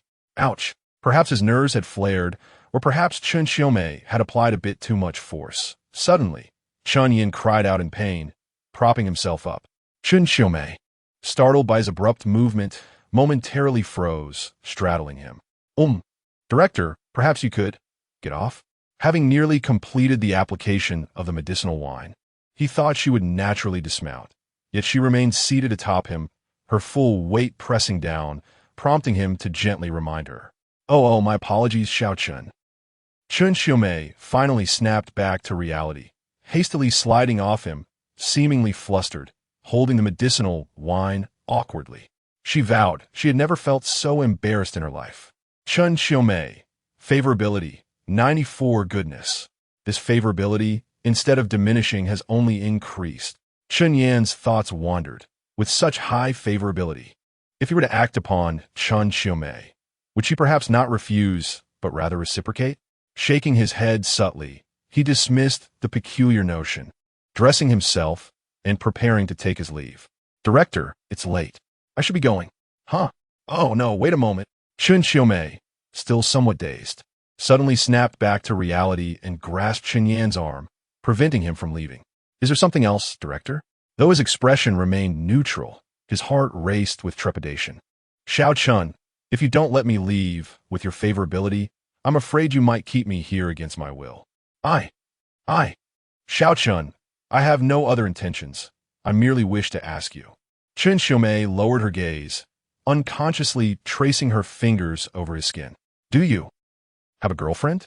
I do not, Chen Yan replied awkwardly, not wanting to lose this potential opportunity, nor wishing to deceive her. Perhaps it would be impossible to deceive this policewoman. Then Chen Xiaomei seemed somewhat exhilarated, yet struggled to articulate her thoughts. I. Stammering for what felt like an eternity, Chen Xiaomei found it challenging to voice her feelings, having held a position of authority in the police force for so long. Her reserve and composure difficult to relinquish. After a prolonged internal struggle, Chen Xiaomei simply closed her eyes, wrapping her strong, supple arms around Chen Yan's neck. If words escape me, so be it. If this is to be my end, then so be it. Chen Xiaomei, having rarely experienced such an emotion, thought, why not indulge in madness just this once? In Chen Yan's astonished gaze, Chen Xiaomei, leveraging her weight and strength, pressed him back onto the sofa, straddling his lap. Sister, Director, wait. Chen Yan was utterly bewildered. Indeed, such high favorability in this intimate setting would surely lead to trouble. This policewoman, Director, is truly unaware that she is already in her 30s. Moreover, her physique, so athletic. No, system. What about my moment of fortune? Chapter 53. An odd aroma. Thanks to all my lovely readers for your encouragement and support. Chen Yan finally discerned the distinction between long, athletic legs, robust and well-proportioned, and delicate, fair legs. The latter merely left one feeling fatigued, while the former could nearly suffocate one with their strength. Although Chen Xiaomei was unmarried and childless, lacking in romantic experience, perhaps due to her advancing age, she had skipped the phase of adaptation. In the usually austere office, chaos ensued as the two of them created a mess, with various small items scattered across the floor. Chen Yan felt a reluctance to move, even lacking the strength to open his eyes, merely lying supine on the sofa and whispering softly. Chen Xiaomei, appearing unfazed, sat on the floor before him, leaning against his head and covering his mouth with her hand. Little Chen, let us pretend this never happened. It was my impatience. She was not foolish. Her keen perception allowed her to detect Chen Yan's reluctance and hesitance. Despite her fondness for him and her willingness to give her all, she ultimately did not wish to place him in a difficult position. After all, he was still in his early 20s, while she was approaching 40. Director, Chen Yan recognized the melancholy woven into Chen Xiaomei's words, a sentiment that even the strongest of psychological fortitude could not entirely mask. Yet, he had no intention of establishing any relationship at this moment. Having acquired wealth without indulging in sufficient pleasures was one matter. But he had begun to grasp the nature of this peculiar system. It was all about interacting with beautiful women. How could he ever find a girlfriend? With a silent sigh, Chen Yan laboriously rose from the sofa, dressed, and departed. The quiet office still lingered with the faint scent of the aftermath of turmoil. Chen Xiaomei gazed at Chen Yan's retreating figure, letting out a soft sigh. Chen Xiaomei, how could you be so impulsive? Oh well, let it be. It can serve as a memory. A sudden rush of affection had momentarily overwhelmed her, marking her first experience with such emotions. Little Chen, you should be a gust of wind, and I should be a fleeting dream. Why hasn't he emerged yet? TSK, does it really take this long to take a statement? Mo Jiaojiao felt a pang of impatience. It was nearly midnight, and Chen Yan had been at the police station for almost 2 hours. She had considered rushing in a search for him, but was halted by the duty officer, who denied her entry. Why don't you ask a friend? What if Chen Yan has been wronged? Unable to contain herself, Mo Jiaojiao tugged at Mo Ran's hand. Her face a mask of worry. Mo Ran, equally troubled, sensed that something was amiss. It was indeed unusual for a statement to take this long. Let us wait a bit longer. If he doesn't show in 10 minutes, I'll ask Uncle Li. With her influence in Xiaohai City, it would be easy to pull some strings, though she typically had no need to do so. Lu Meili stood in silence, embodying the calm demeanor of an older sister, composed and tranquil. As time trickled by, it swiftly approached midnight. Just as Mo Ran prepared to make a call for assistance, a figure stealthily slipped out of the police station. It was Chen Yan. Ah, sisters, you're all here. Chen Yan awkwardly scratched his head and smiled, his expression somewhat unnatural. Chen Yan, why did it take you so long to come out? Did they give you a hard time? Was there an incident? Upon seeing Chen Yan, the 3 older sisters rushed toward him, their faces filled with concern. Ah, it's nothing really, just a lot of details to record, which took some extra time. In truth, Chen Yan had emerged 20 minutes earlier, but he was drenched in sweat, disheveled, and exuding a noticeable scent. Coming out in this state would undoubtedly raise suspicions among the 3 seasoned women. Although he had not established a relationship with them, he prided himself on being a discreet man, which made him feel somewhat uncomfortable. Fortunately, there was a public restroom outside Chen Xiaomei's office, and given the current temperature, it was quite suitable for a cold shower. Seizing the chance, Chen Yan locked the door and hastily rinsed off, leaving his hair only slightly damp. Little Chen, did you break a sweat? Is it hot inside? Mo Ran queried, a smirk playing on her lips as she detected something amiss. Being somewhat experienced, she understood more than Lu Meili, despite being younger. However, she felt no concern. After all, Chen Yan was free to make his own choices, unbound and without constraint. Huh, that can't be right. With this weather, they must have air conditioning inside. In contrast, Mo Jiaojiao and Lu Meili were less perceptive, playfully ruffling Chen Yan's hair in confusion. No air conditioning, no air conditioning. It was cool in the evening. Ah, let's not dwell on it. Mo Jia, can you give me a ride back to the track? My car is still there.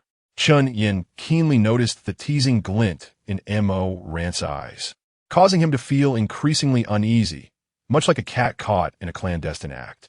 He simply wished to leave as soon as possible. All right, let us get in the car. Mo Ran saw no reason to decline. The hour was late, and while they all had their feelings and intentions toward Chen Yan, no one wished to be too overt about it. Even the most spirited among them, Mo Jiaojiao, was no exception. Mo Jiaojiao was the first to seize the opportunity to sit beside Chen Yan in the back seat, chattering incessantly throughout the ride. Chen Yan, lost in thought, could only respond with vague affirmations. It wasn't he that the earlier incident had affected him greatly. After all, Mo Ran had been even more audacious the night before. Merely a bit of turbulence, nothing significant. His distraction stemmed from the impending moment. It was almost midnight. The system was due to refresh the luck information. Ding, the Viper strikes. No footprints to be found. Luck information updated. Today as fortune green, 3. 26 luck information. At 9:15 a.m., the top lawyer of Huagua, LV Chunxiao, will inadvertently leave behind notarized documents worth 380 million at the First Hospital of Modu. Good heavens! Directly appearing in Modu? Chen Yan was astounded. Did the system know he intended to travel to Modu to seek out Li Jiqiu, from whom he had received no news for 2 days? Yet, the timing seemed rather premature. Disregarding Mo Jiaojiao's incessant chatter beside him, Chen Yan immediately pulled out his phone to check for flights. Unsurprisingly, every flight for tonight and the following morning was fully booked, including business and first-class seats. Wow. Are there really that many people heading to Modu? The earliest flight available was at noon, which was clearly too late to meet the indicated time for the luck information. Hey, Chen Yan, what are you looking for? Are you heading to Modu? Mo Jiao Jiao leaned over, peering at his phone in curiosity. Chen Yan, why do you smell so fragrant? And their essay, rather peculiar aroma. Chapter 54, A Chaotic Heart in Borrowing a Private Jet, as I felt a sudden rush of perspiration, akin to the panic of being caught playing with a forbidden toy as a child. Cold sweat trickled down my brow. Just as I was stammering, Mo Ran, the driver, promptly came to my aid. I can smell it too. It seems Director Chen has the same scent. It must be from the aromatherapy in her car. I cast a grateful glance at the ever-resourceful Mo Ran, nodding in agreement. Yes, it was indeed the fragrance from her vehicle. What a peculiar aroma. Mo Jiao murmured before curiously inquiring. You Haven team mentioned. Are you heading to the magical city? Yes, I have some matters to attend to tomorrow morning. But I've run out of tickets. I lamented, feeling distressed about how I would manage to arrive by 9 o'clock. No tickets? Let me check. Mo Jiao snatched the phone and quickly confirmed the unfortunate news before tossing it back to me. Just then, a message from Chen Xiumei popped up on my screen. Little Chen, I apologize for my abruptness. Please remember to wash up. It seems you've gotten quite a bit of blood on you. In a couple of days, once Zhou Tianyuan's case concludes, I'll notify you for dinner. Phew. Thankfully, Mo Jiao was quick with her phone. What a hassle. I replied to her, while typing a response to Chen Xiumei. Dear Sister Xiumei, I hope you don't mind my calling you that. Rest assured, I haven't taken it to heart. I've already washed off the blood at the bureau. Let us arrange to meet in a few days. Setting the phone down, I exhaled a sigh of relief, as the message had effectively dismantled the barrier between us. However, I couldn't help but wonder why Chen Xiumei was so proactive. The thoughts of an older sister are indeed inscrutable. Little Chen, is there an urgency? Would you like to use my private jet? At that moment, Lu Meili spoke up. A private jet? I was taken aback. This concept was utterly foreign to me. Of course, Mo Jiao realized. How could I forget that Sister Meili owns a private jet? We could be airborne by tonight and reach our destination in just 2 hours. That sounds wonderful. Is it convenient for you, Sister Meili? With that kind of address, what could possibly be inconvenient? Don't worry. Let Mo Ran take you home to pack, and we shall depart immediately. Lu Meili's genuine laughter resonated with joy at the prospect of assisting me. Yes, I nodded, relieved and grateful. Having a wealthy benefactor truly had its advantages. What I thought was a lost opportunity had transformed into a fortunate windfall. Yet I couldn't shake off the thought that, according to the system's usual tendencies, obtaining this favor might not be as straightforward as it seemed. It appeared that the esteemed lawyer, Lu Chunxiao, might concoct some complication. Nonetheless, I felt no aversion towards this. I had grown accustomed to it. After all, who wouldn't appreciate the comforts provided by an affluent benefactor? Indeed, it was apparent that those frequently surrounded by wealthy patrons understood my sentiments perfectly. Throughout the journey, our conversation was subdued, yet the atmosphere buzzed with unspoken thoughts. The exuberant Mo Jiao's inner musings echoed like a relentless barrage in my ears. I wish I could accompany Chen Yan to the magical city. What if he falls for some enchanting beauty out there? Ugh, Dad, please don't make me attend tomorrow's gala. It's such a hassle. I long to go to the magical city. But the gala is of utmost importance, and Dad is abroad. What to do? Though my expression remained calm, I sensed that if Mo Jiao's thoughts were personified, they might just erupt into chaos. In contrast, Lu Meili and Mo Ran's musings were comparatively tranquil. Lu Meili, he finally made an impression on little Chen. He certainly doesn't seem like someone in need of transportation. Perhaps this act of kindness will endear him to me. Such a pity I'm tied up these days. Otherwise, I would genuinely enjoy accompanying him. Mo Ran, I'll inform the secretary to cancel the meetings and official duties for the next couple of days. And I'll expedite the collaboration with a few enterprises in a magical city by freeing up 2 days. I can complete my work in one day and spend the other day with little Chun.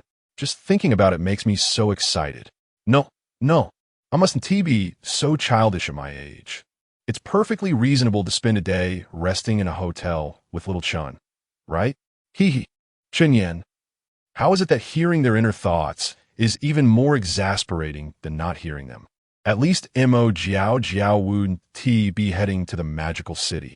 Upon further reflection, I confirmed that Lu Meili and Mo Ran were indeed going, along with Li Jiqiu, who had already ventured to the magical city on an assignment, and the imminent encounter with the illustrious lawyer Lu Chunxiao.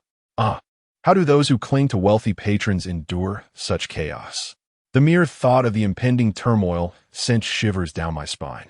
Say, system, how about we negotiate? I've amassed some wealth and assets.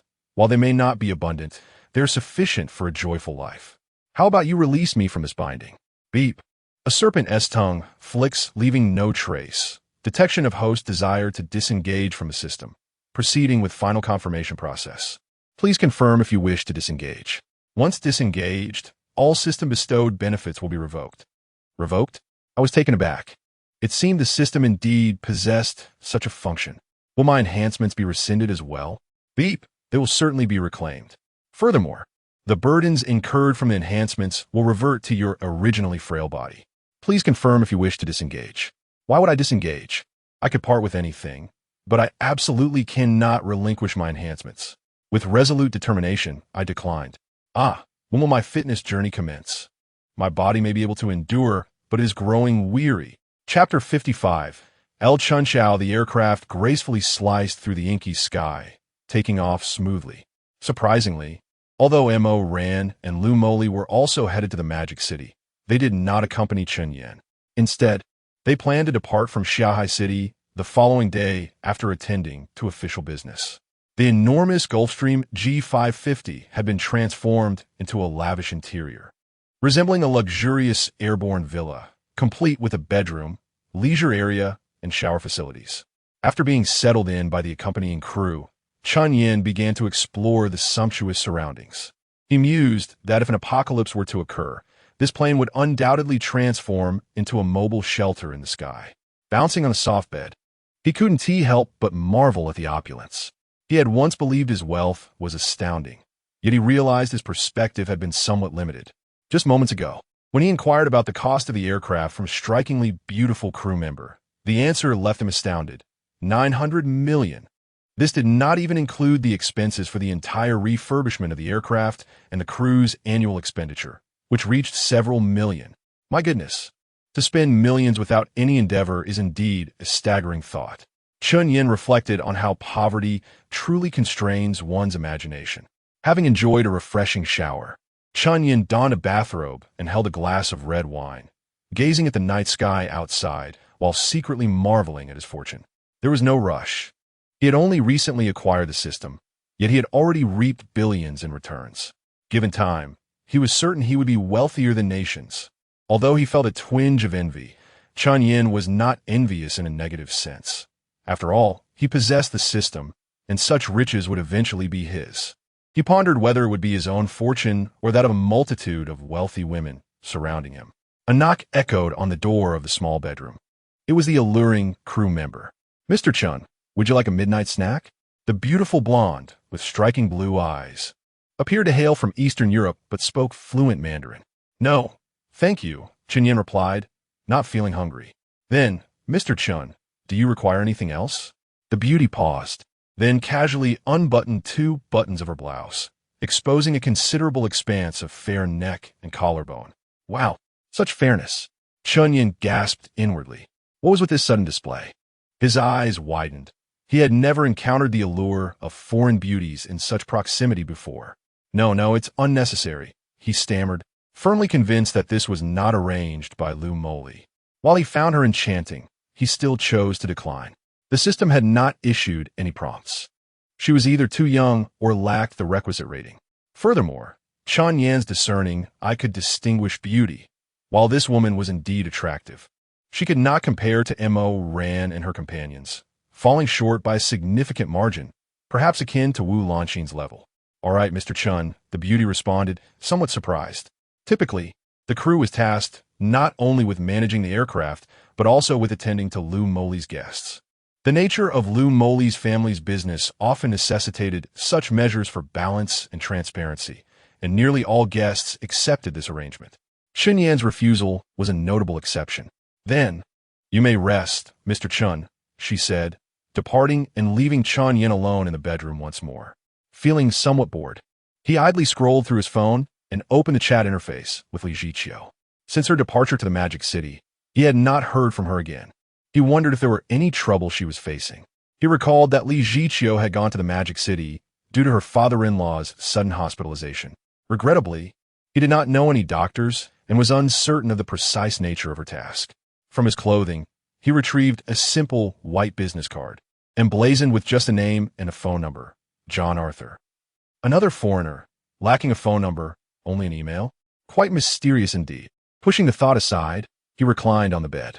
Now that the flight had entered a stable cruising phase, there was no need for a seatbelt. He could move about freely. Given the long-distance flight, with over 3 hours remaining, he decided to rest for a while. Chen Xiao was quite busy that night. As the official notary lawyer for the Magic City, she was diligently drafting the auction notarization for a small piece of land on the outskirts. Under normal circumstances, drafting a notary for such a minor parcel would not require her expertise. However, this occasion was different. The land in question had a unique attribute, being the private property of the wealthiest individual in Jiangnan. Though small, it was undeniably a one-of-a-kind piece of private land in all of Huagua. This land was part of an auction in collaboration with the Jiangnan tycoon Zhong Weigua and the Magic City government, who promised to donate the entire auction proceeds to impoverished areas in the northwest. Those familiar with land auctions understood that such matters, particularly those intertwined with the government and prominent private entrepreneurs, were laden with complexities. Thus, Chen Xiao willingly took charge. After typing the final character on her computer, Chen Xiao exhaled deeply, massaging her sore neck as she gazed out the window. It was already dawn. After double-checking her work, she would take a break. The land auction was scheduled for the afternoon, allowing her time for a cervical therapy session in the morning. Her beautiful eyes remained fixed on the computer screen, so engrossed that she did not notice her assistant entering. Sister Chen Xiao, the assistant called, gently placing a cup of coffee on Chen Xiao's desk. "Have a cup of coffee to perk you up." "Oh, thank you," Chen Xiao replied, her gaze still glued to the screen, merely acknowledging her assistant's gesture. The assistant pulled up a chair beside her. "Sister Chen Xiao, what makes this land so special? The starting bid is 50 million. It's even smaller than my apartment complex." Logically, the Magic City was not lacking in residential, commercial, or industrial land, so the scarcity of this particular plot seemed unfounded. Upon hearing her assistant's musings, Chen Xiao couldn't help but pause, her eyes momentarily weary. Taking a sip of coffee, she turned to the eager intern and smiled. "As lawyers, we must ensure that every situation has its reasons. This land, though just over 2 acres, commands a starting bid of 50 million for reasons unknown to the average person. The wealthiest man in Jiangnan, Zhong Weigua, is quite a formidable figure. He is reportedly over 90 years old. I have interacted with him numerous times. Although he is elderly, he remains astute, albeit a bit superstitious." A flicker of memory passed through Chen Xiao's eyes. Her rapid rise in recent years was not only due to her own capabilities, but also to her collaborations with the Zhong family. Superstitious? It's quite normal for an elderly man to have such beliefs, but what does that have to do with the land? The assistant was puzzled, unable to connect the dots. Indeed, there seems to be no direct relation, yet earlier this year, Mr. Zhong consulted someone for divination. He claimed this land conceals a dragon pearl, capable of attracting a true dragon. As he has no sons, only a daughter born late in life, rumored to possess the fate of a heavenly dragon pearl, it is only natural that he would be drawn to such thoughts. If this land truly attracts a dragon, then the dragon will undoubtedly be captivated by his daughter. In that case, the vast Zhong family enterprise will not falter in her hands. Chapter 56. Arrival returning home at 3:30 in the morning, Chen Xiao, though physically exhausted, possessed an undeniable vigor. She hastily shed her garments and seized a toy from the bedside table, dashing into the bathroom. This was her unique method of alleviating fatigue. As a top-tier lawyer, she found it difficult to relate to ordinary people, and with age against her, forming deep connections proved challenging. She once set an impressive record of attending over 800 blind dates in a single year, yet her striking beauty and maturity could not eclipse her formidable aura. Each male suitor departed within a minute, unable to withstand her presence. As for dating, Lu Chuanxiao's pride forbade her from engaging in such degrading pursuits. The pressures of life weighed heavily upon her, leaving her with no choice but to entertain herself with toys. Aha, a melodious tune echoed through the bathroom. By 4 o'clock, the Gulfstream G550 had already landed at the airport in Shanghai. With no further flight obligations, and Chen Yan being a person of great importance to the owner, Lu Moli, the crew remained vigilant, awaiting Chen Yan's awakening. Having enjoyed a refreshing slumber, Chen Yan awoke with vigor, stretching lazily in bed. The comfort of his rest was palpable. He unfastened the seatbelt that the crew had secured before landing. After changing into fresh attire, he exited the aircraft with his belongings in hand. "Mr. Chen, your hotel accommodations have been arranged, and a car is ready to take you there," a flight attendant said with a polite smile, guiding him. Chen Yan was not surprised. He merely nodded and followed her outside. The aircraft belonged to Lu Moli, so it was only natural that she had prearranged the hotel. It was just past 7 o'clock. He had ample time to grab a bite at the hotel before heading to the first hospital of Shanghai. Seated in the awaiting Maybach, Chen Yan dialed Li Zhiqiu's number. "Little Chen?" After a lengthy ring, Li Zhiqiu's voice came through, filled with surprise yet tinged with fatigue. "Zhiqiu, why haven't I heard from you these past couple of days? Are you well?" Chen Yan inquired with genuine concern. This sister figure, the first to connect with him beyond superficiality, held a special place in his heart. Well, Li Zhiqiu hesitated, speaking as if she were a child delivering good news without revealing the bad. "Little Chen, I'll be returning to Shanghai City in a couple of days. Just wait for me. I'll bring you a gift." Be good hearing her voice warmed Chen Yan's heart, and a smile crept onto his face. "Before you send me a gift, let me give you a little something first. Guess where I am? Where are you?" Li Zhiqiu responded, puzzled, before suddenly bursting into a scream. "Little Chen, you're in Shanghai." "Really?" "Yes." "Zhiqiu, we'll meet later. By the way, are you at the first hospital of Shanghai?" Chen Yan chuckled, finding satisfaction in her sudden shift from a poised older sister to a spirited younger girl. Yes, I'm waiting for you," she replied, her excitement evident. But then a faint commotion interrupted their conversation. "Little Chen, I can't talk right now. I have something going on. See you later." "Okay, Chen," Yan ended the call, his brow slightly furrowed. The noise on her end had been unclear, but he caught snippets of phrases like "hurry up" and "transfer your responsibilities." Chen Yan was perceptive enough to surmise that Li Zhiqiu was likely facing difficulties. Since the peculiar business card was linked to Zhiqiu's tasks, he decided to reach out, despite not knowing who the recipient was. Chen Yan opened his email on his phone, composing a message in English. "Hello." As the Maybach glided through the bustling streets of Shanghai, various architectural marvels and stunning vistas passed by the window. Yet, Chen Yan's mind was preoccupied, refreshing his email repeatedly. Unfortunately, by the time they arrived at the Hilton Hotel, there was still no response. Never mind. Let's take care of the important matters first. Chen Yan resolved to tackle each issue one at a time. "Mr. Chen, your check-in has been completed. Please, this way." A flight attendant, likely another guide arranged by Lu Moli, escorted him straight to the elevator.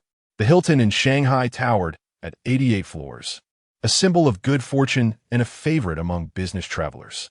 Chen Yan's suite was the presidential suite on the top floor, and as the attendant opened the door, he was once again taken aback by the grandeur that awaited him. "Wow, so this is real. I can't believe such a large hotel exists." Gazing at the nearly 5-meter wide bed, Chen Yan was astonished. Is this even suitable for couples? It certainly did not seem so. Even 6 people could comfortably fit without feeling cramped. The room's decor, from design to materials, was of the highest quality, with antiques that were rumored to be genuine. "Mr. Chen, do you require anything further?" Anything at all. After bringing him to the hotel, the attendant seemed reluctant to conclude her service and began to make her final efforts. Watching the exotic attendant as she spoke and began to tie her hair, Chen Yan quickly waved his hands. "No, thank you. You've been a great help with the time nearing 8 o'clock and the important matters at hand quickly approaching." Chen Yan felt the urge to experience the essence of exotic allure. "All right, mister." Chen the attendant appeared somewhat disappointed, but retrieved a small note with her contact information and placed it on the shoe cabinet. "If you need anything, you can reach me anytime."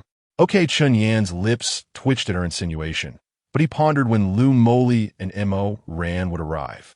The thought of being caught in an awkward moment by them sent a shiver down his spine. As the heavy door closed behind the attendant, Chen Yan was left alone in the expansive presidential suite. He needed a shower quickly. Rush hour was approaching, and he couldn't afford to be delayed. "Hey, this hotel is quite impressive. They even have new clothes in the wardrobe. Let me check the size perfect fit." Chen Yan happily selected a brand new outfit, the brand unfamiliar to him, but clearly of exceptional quality. Meanwhile, Lu Moli was finalizing her work plans for the upcoming days, preparing to send them to her secretary before heading home to gather her belongings and call the plane for departure. Ding, ding, ding, Mo Ran called. "Xiao Ran, what is up? Moli, can I borrow your private jet for a bit? I want to step out this afternoon." Lu Moli's expression stiffened. "I'm sorry, Xiao Ran, but I need it this afternoon as well, so I can't lend it to you, Moli. Are you heading to Shanghai?" "Coincidentally, I need to go there too for some official business." Chapter 57. The peculiar and awkward posture. Although Shanghai is a first-tier city and a financial hub of China, the morning rush hour is truly unbearable. Even with the Hilton Hotel arranging dedicated transportation and seasoned drivers for esteemed guests like Chen Yan, a journey that should take merely a few minutes stretched into nearly an hour. Upon arriving at the first hospital of Shanghai, the clock was inching towards 9. Chen Yan hastily entered, only to find himself engulfed in confusion within the expansive hospital lobby. "Hey, could you be a bit more specific about the location? You just mentioned a hospital, but I don't even know anyone here. How am I supposed to find them?" Yet, the system offered him no response. Frustration welled within him as he scanned the bustling crowd, feeling overwhelmed by the sheer number of people. What was he to do? No, that couldn't be right. The system wouldn't intentionally make things difficult for him. Logically, he should be able to locate the person without much trouble. After a moment of contemplation, an idea sparked in his mind. His heart's eye buff allowed him to perceive the innermost thoughts of women with a score of 90 or above. Given the system's tendencies, the prominent lawyer named Lu Chunxiao should undoubtedly have a score exceeding 90. Moreover, she was a woman over 30. With that in mind, he could navigate swiftly, checking for any heart voices to pinpoint Lu Chunxiao's location. With renewed determination, Chen Yan swallowed hard, bounced on his feet, and began to weave through the hospital lobby. He planned to sweep through the floors systematically. The first hospital was vast, yet he believed he could cover it in about 20 minutes. After a thorough search of the ground floor, he found nothing. The pediatrics department on the second floor was ruled out, and still no sign of her elsewhere.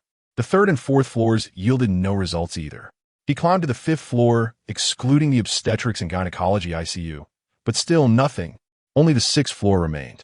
Heaving a sigh, he felt exhaustion creeping in. Panting heavily, Chen Yan ascended the stairs, dreading that the moment he left an area, Lu Chunxiao would appear right behind him. But he decided to take a chance. The sixth floor housed the rehabilitation and traditional Chinese medicine departments, adorned with classic decor and sparsely populated. The few present exuded a refined air, suggesting they were predominantly wealthy patrons. Chen Yan hurried through the corridor, drenched in sweat, his hurried demeanor starkly contrasting with the calm of the patients on this floor. Yet, no one seemed to judge him. Despite his frantic pace, he radiated an extraordinary presence. Suddenly, as he passed a treatment room, a faint heart voice resonated. Chen Yan paused, elated. Finally, after such a long search, this must be his target. Lu Chunxiao. Glancing at the time, it was precisely 9:14, perfect timing. With no one at the door of the treatment room, he settled onto a nearby bench, awaiting her arrival. It was indeed rare to encounter someone with a score above 90. He had scoured the entire hospital without success until now. As the clock struck 9:15, the moment indicated by the system, Chen Yan focused intently on the treatment room door. Creak, just as he had anticipated. His heart leaped as the door swung open, revealing a woman in a stylish suit, the epitome of urban sophistication. She stepped out gracefully, her black high heels adding an air of both restraint and allure. As she emerged, Chen Yan dared not breathe, fixated on her silhouette. Fortunately, she seemed oblivious to his presence, or she might have mistaken him for a lecherous onlooker. But his charm buff was still active. Perhaps she would perceive him as a captivating stranger. Suddenly, with a swift motion, Lu Chunxiao adjusted her neck, inadvertently dropping a stack of documents from her grasp. Quick as lightning, Chen Yan dashed forward, reaching out to retrieve them. However, fate had other plans. The polished floor of this affluent section was deceptively slick, causing him to lose his footing despite successfully grabbing the documents.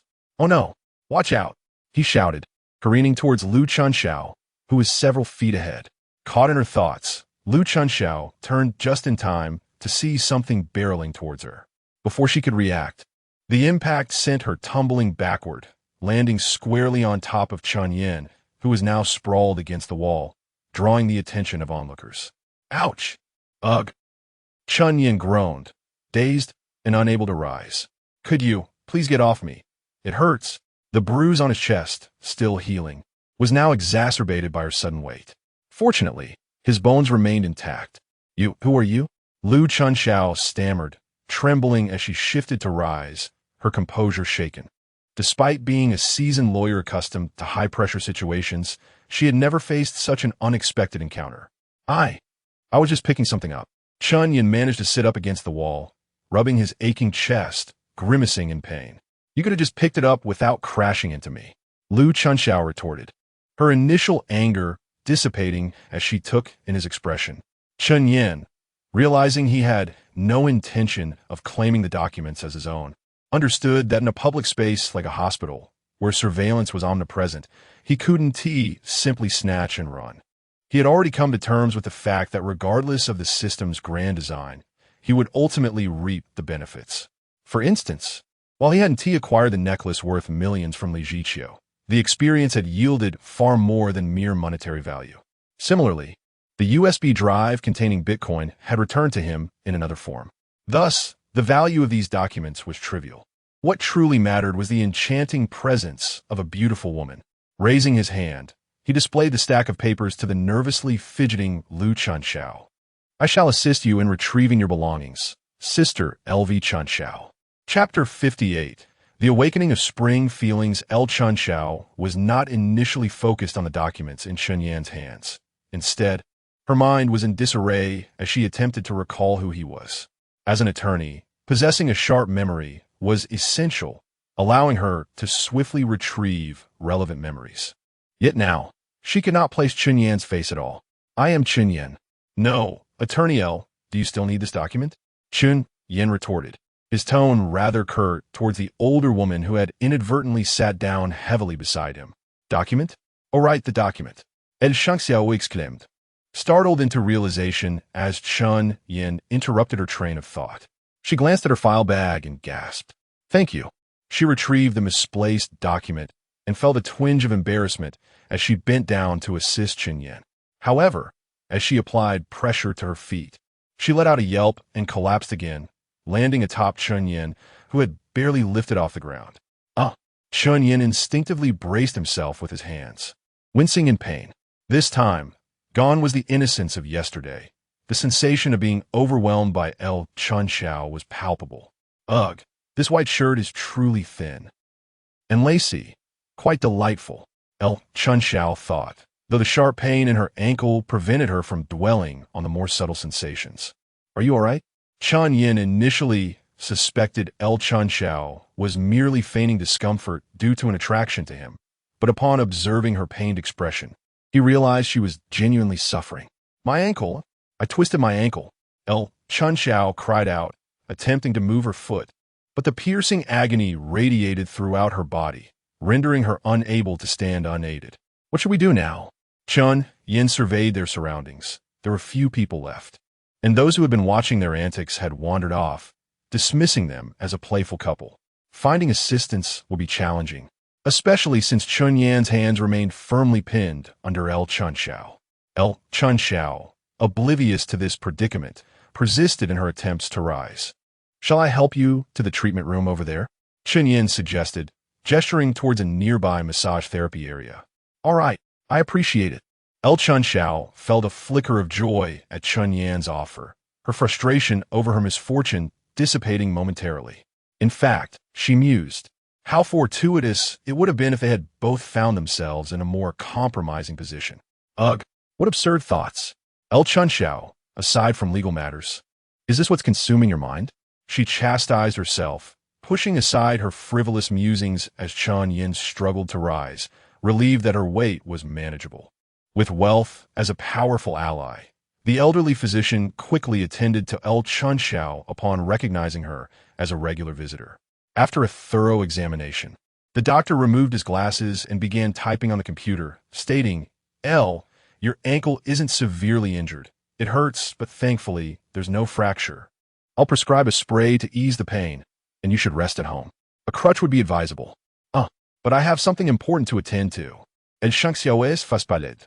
She had a notarization auction scheduled for 10:30, and her presence was mandatory for the public notarization process. "I'm afraid you can't go. Even if it's not a severe injury, it will hinder your mobility," the doctor replied, his expression one of faux ignorance. "You could have your boyfriend handle it for you." Chen Xiao was momentarily at a loss for words, but Chen Yan firmly grasped her waist and pulled her to her feet. "Thank you, doctor," he said, dismissing the misunderstanding with indifference. With a valuable notarization document returned, Chen Yan was eager to proceed along the established path to ensure the most reliable returns. This was his hypothesis regarding daily fortunes, which, though requiring validation through experience, had thus far proven true. Wait, Chen Yan. Perhaps it was the exertion of the morning or the discomfort of their tumble, but Chen Yan's pace quickened, leaving Chen Xiao struggling to keep up in her high heels. Wincing with every step. "Attorney, didn't you say you were in a hurry? Let us hurry. I'll take you there." Despite his irritation, Chen Yan was determined not to miss this opportunity, especially since Chen Xiao was hindered. Chen Xiao yearned to mention that she could simply call her assistant for help. Yet the words escaped her. The pain brought tears to her eyes, and she momentarily forgot her age, feeling as if she were back in her youthful days. "Can you drive? To the land bureau in the Magic City?" Chen Xiao whispered, tacitly allowing Chen Yan to accompany her. "Yes, give me the keys." Chen Yan responded, a smile of triumph spreading across his face. The effects of charm and elegance were indeed undeniable. As they moved slowly, Chen Xiao's mind wandered through countless fleeting images, imaginatively replacing the protagonists in those scenes with themselves. Chen Yan, however, remained unperturbed. Despite having shed the title of a novice only days ago, he possessed the resilience and fortitude of a seasoned veteran, having navigated the most tumultuous of experiences.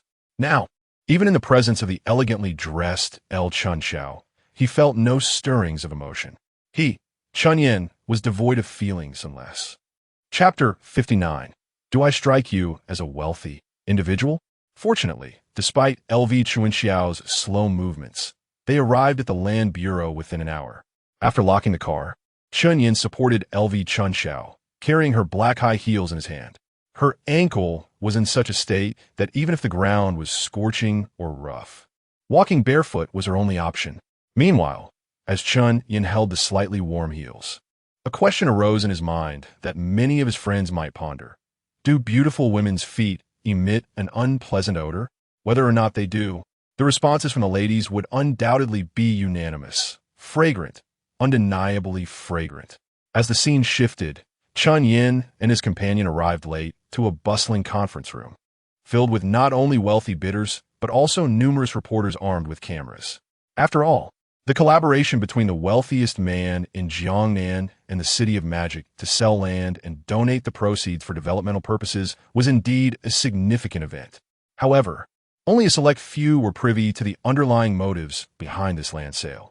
Initially, the affluent businessman Zhong Weigua was reluctant to engage in this operation. But given that private land auctions required local government approval and his urgency to find a son-in-law, he had no choice but to orchestrate such a conspicuous and suspicious venture. "Lawyer LV, please come this way."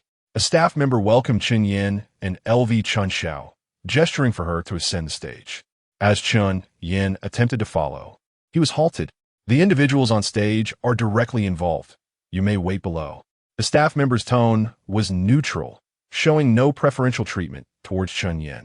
Very well. He acquiesced.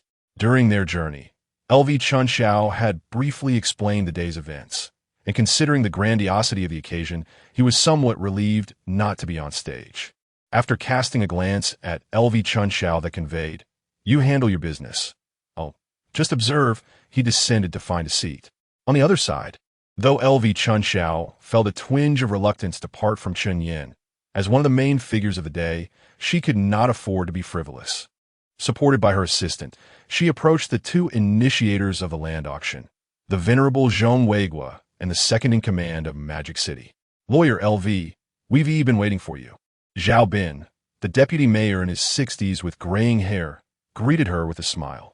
"Mayor Zhao, I trip while walking, but it's nothing serious," LV Chun Xiao replied, maintaining her composure despite Zhao Bin's casual demeanor.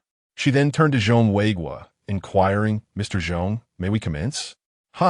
Mayor Zhao, shall we begin? Or are there still friends who have yet to arrive?" Although Zhong Weigua was advanced in years and somewhat senile, he was still aware of the hierarchy at play. Today, as proceedings were under the auspices of Magic City, and he recognized that the decision-maker was not himself.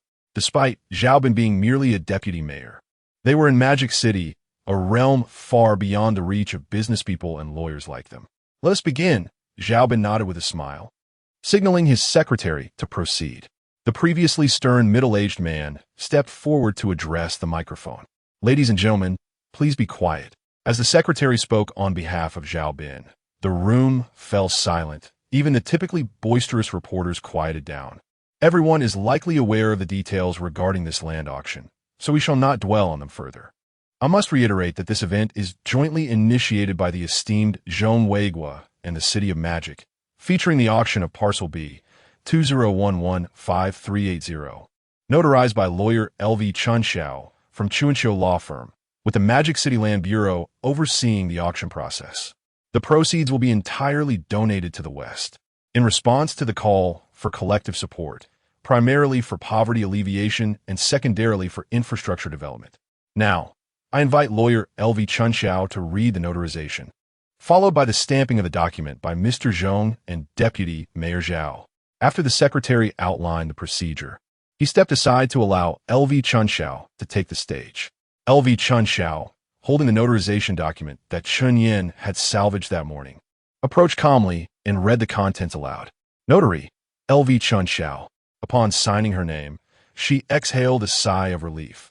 The document bore the official red seal, and last night had required her to work tirelessly alongside numerous influential figures for its approval. Time was of the essence, allowing no room for error. Thus, should this document be misplaced, the auction would be rendered impossible. Following LV Chun Xiao's retreat, Zhong Weigua and Zhao Bin stepped forward, signing their names and affixing their official seals to the notarized document, which an assistant then raised for the bidders and reporters to view. Excitement rippled through the crowd. This auction was of profound significance, and most attendees were not merely interested in the land itself. Such a modest plot was of little concern to the entrepreneurs present, nor to Magic City, and could be considered trivial. What truly thrilled them was the opportunity to connect with both Zhong Weigua and the municipal government of Magic City. Some may find this exaggerated, but do recall the infamous auction of a Mercedes-Benz by the renowned Zhou? Now, we shall commence the auction. Please prepare yourselves. The prominent figures descended from the stage and took their seats in the front row. Ladies and gentlemen, the total area of this parcel is 598 square meters, designated for commercial and residential use, with a maximum height limit of 35 stories. The starting bid is 50 million, with increments of no less than 5 million. Let the bidding begin. With the auctioneer's hammer falling, an intense bidding war ensued. 60 million, 80 million, I bid 90 million. Before long, to Chen Yan's astonishment, the price soared to 190 million before showing signs of moderation. Goodness, for less than 600 square meters, such a high price, truly a testament to the wealth of the elite. Chen Yan mused softly, his expression a mix of disbelief. This gentleman must refrain from such comments. These individuals are prominent figures in the business world, and their bids are not made without consideration. A low, smoky voice reached Chen Yan's ears, causing him to turn in surprise. Could it be that he had spoken so softly yet was overheard? But as the speaker came into view, his eyes widened in astonishment. Zhong Shuqing, only daughter of the Zhong family, age 35, overall rating, 96, current state. Curious, intrigued, oh my. The highest score in history. Chen Yan was utterly taken aback. Her beauty was a blend of allure and playfulness, exuding a noble aura beneath her subtle makeup, coupled with her unique voice. Even though Chen Yan could not discern her figure, he felt a stirring within. She was the type of woman who could easily captivate one's heart at first glance. I was merely speaking casually. Chen Yan reluctantly withdrew his gaze, recognizing that although her beauty was unparalleled and far superior to other women, now was not the time to focus on her. He needed to carefully consider where his own returns would originate. Aren't you going to place a bid? Zhong Shuqi, filled with curiosity, inquired about her father's sudden decision to auction off a piece of land that was considered part of her dowry.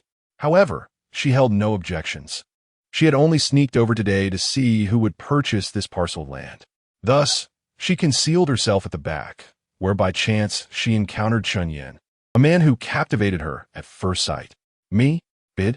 Chen Yan chuckled, pointing to his own nose. Do I look like a man of wealth to you? Chapter 60, A Gift for Him. Chen Yan spoke with such conviction that it left Zhong Shuqing in a state of bewilderment. Aren't you here to bid? Certainly not. I'm merely an ordinary spectator, Chen Yan replied, not even glancing at her. It seemed that the steadily rising price held more intrigue for him than the striking figure of Zhong Shuqing, who resembled a captivating serpent queen. In truth, Chen Yan was not indifferent to beautiful women. On the contrary, he found them quite fascinating. However, he was determined not to let the allure of a pretty sister distract him from the profits to be gained from this auction. As for El Chanxiao, though she was wealthy, her fortune paled in comparison to that of Mo Ran and Li Ziqiu, capping at a mere tens of millions. Therefore, the anticipated profit undoubtedly lay within this auction. An ordinary person? How could an ordinary person even enter? Zhong Shuqing pondered, gazing at Chen Yan's comp profile, a peculiar sensation rising within her heart. For years, as the sole heiress of a prominent family, born into privilege, no one had ever caught her eye. This circumstance had resulted in her being unmarried at over 30, a rarity among the elite. Countless suitors had sought to attach themselves to the Zhong family, focusing their attention on her as a leftover woman, yet she had shown none a hint of warmth. Yet Chen Yan was different. Beyond a fleeting glance of admiration, there was no other unsavory sentiment directed at him. Zhong Shuqing watched him intently, while Chen Yan marveled at the price on the big screen, which had soared to 350 million. Goodness, how can such a small piece of land fetch billions? What could it possibly be worth? Chen Yan muttered to himself, having known the land was valued at 420 million. Yet witnessing the price surge was an astonishing experience for someone who had never participated in an auction. Do you want it? Suddenly, Zhong Shuqing leaned closer and whispered to Chen Yan. Me? Chen Yan turned in surprise, quickly averting his gaze. The longer he looked at her, the more he felt a surge of emotions. Of course I want it. While I think this plot is small, there must be a reason for its high value. Anyone would be tempted by such worth, he candidly replied. Zhong Shuqing's eyes grew distant as she contemplated how this extraordinary man, whose appearance and demeanor struck a chord with her, managed to harmonize opulence with the mundane so effortlessly. Then I shall gift it to you, she said, her smile blissful. Gift me? Wait, that can't be. Chen Yan was taken aback. Although he recognized her high social standing as a wealthy heiress, they were essentially strangers. How could he accept such a favor? At the very least, they should get to know each other first. Mr. Dong from the real estate company has bid 350 million. Is there another bidder? The passionate auctioneer exclaimed. This is a private plot of land owned by old Master Zhong, extremely rare, and it presents a chance to build connections with him. Do not miss this opportunity. Naturally, her words were not without purpose, having been sanctioned by Zhong Weiguo. After all, The primary goal was to draw out the true contender. 380 million. Zhong Shuqing raised her hand, her slightly husky yet commanding voice resonating throughout the venue. Instantly, the room erupted in a frenzy. 350 million had been the final threshold for many entrepreneurs, and anyone exceeding it would be deemed foolish. We've reached the limit. Any more would be a loss. Journalists, upon hearing Zhong Shuqing's bid, turned their attention to her, akin to cats sensing a whiff of fish. Who is that? Who just placed a bid? Who is so wealthy? Look, isn't that old Master Zhong's daughter? What's happening? Is she inflating the price for her own land? Many business tycoons turned to glance at Zhong Shuqing, sparking a wave of murmurs. 380 million.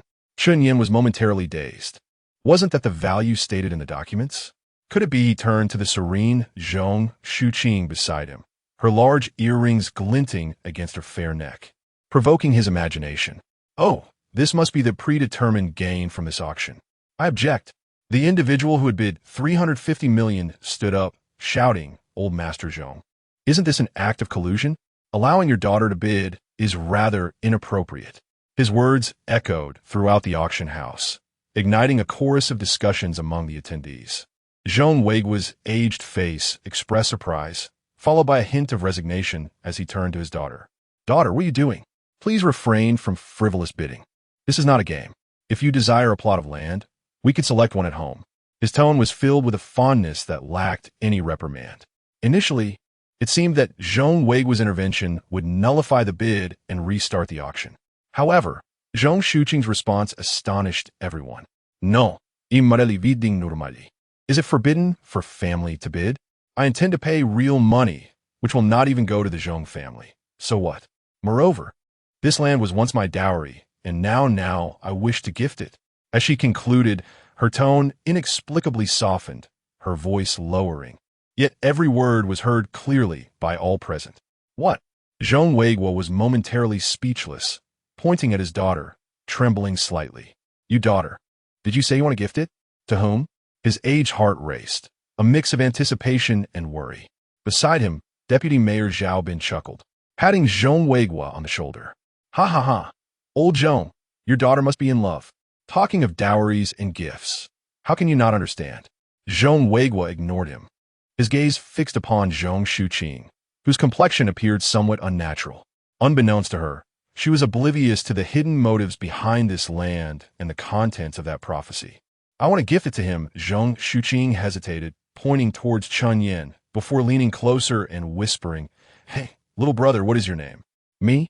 I'm Chen Yan, he stammered, feeling the prickling sensation of numerous eyes upon him, an instinct telling him he had unwittingly become entangled in something momentous. Yes, I want to gift it to him.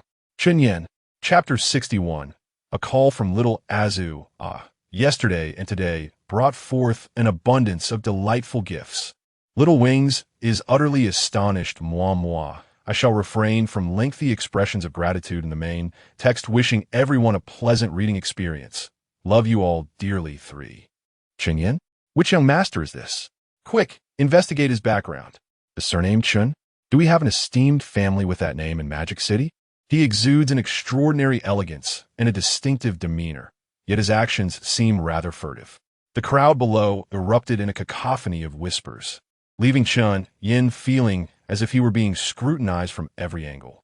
Lu Chunxiao naturally took notice of him, her expression frozen in disbelief. How could he possibly know the only daughter of the Zhong family? Indeed, with such grace, he must belong to a family of comparable renown. Alas, this only underscores the improbability of any connection between them. Her eyes dimmed slightly, and a sense of emptiness settled in her heart.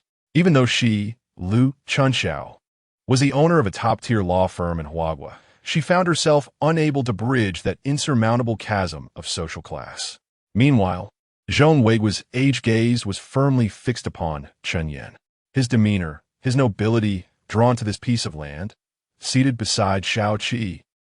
Could it be? Zhong Weiguo's heart surged with tumult, instinctively viewing Chen Yan as the true dragon he had been searching for. Yet, the wisdom that comes with age kept him from making a hasty judgment.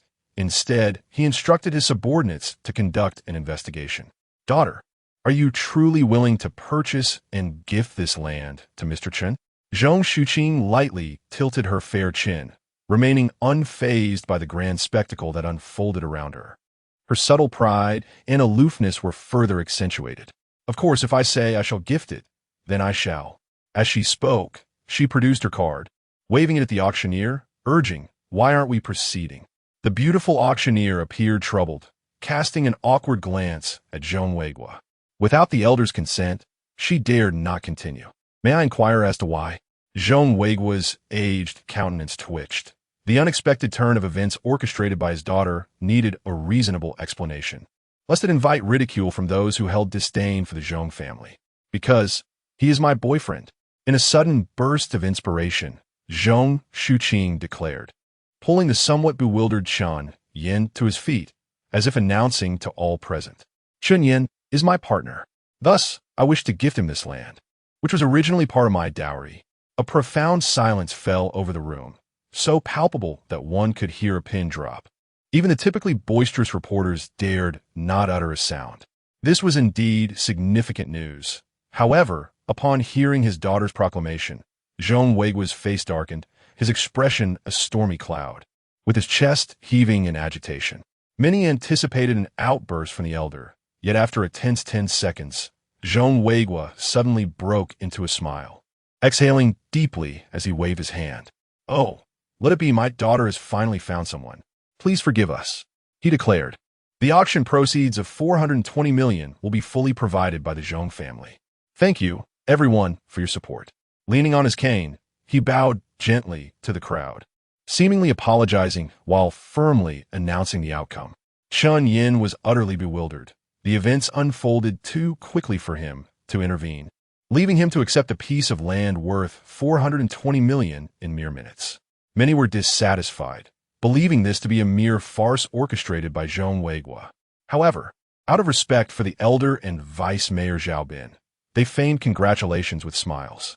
Chen Yan did not linger until the event concluded, but was instead dragged to the backstage by the alluring Zhong Shuqing.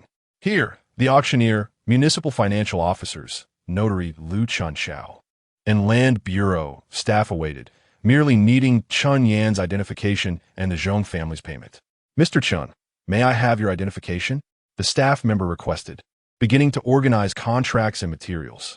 Meanwhile, Zhong Shuqing swiftly paid with her card, directly deducting from the familial card provided by Zhong Weigua. Chen Yan had little to do, merely sitting on a nearby chair, waiting. "By the way, Brother Tongzi, why has my perception buff ceased to function?" I haven't heard a single thought from Zhong Shuqing. She had certainly met the criteria. Ding ding. Host, this system has automatically filtered out trivial thoughts to prevent you from being overwhelmed.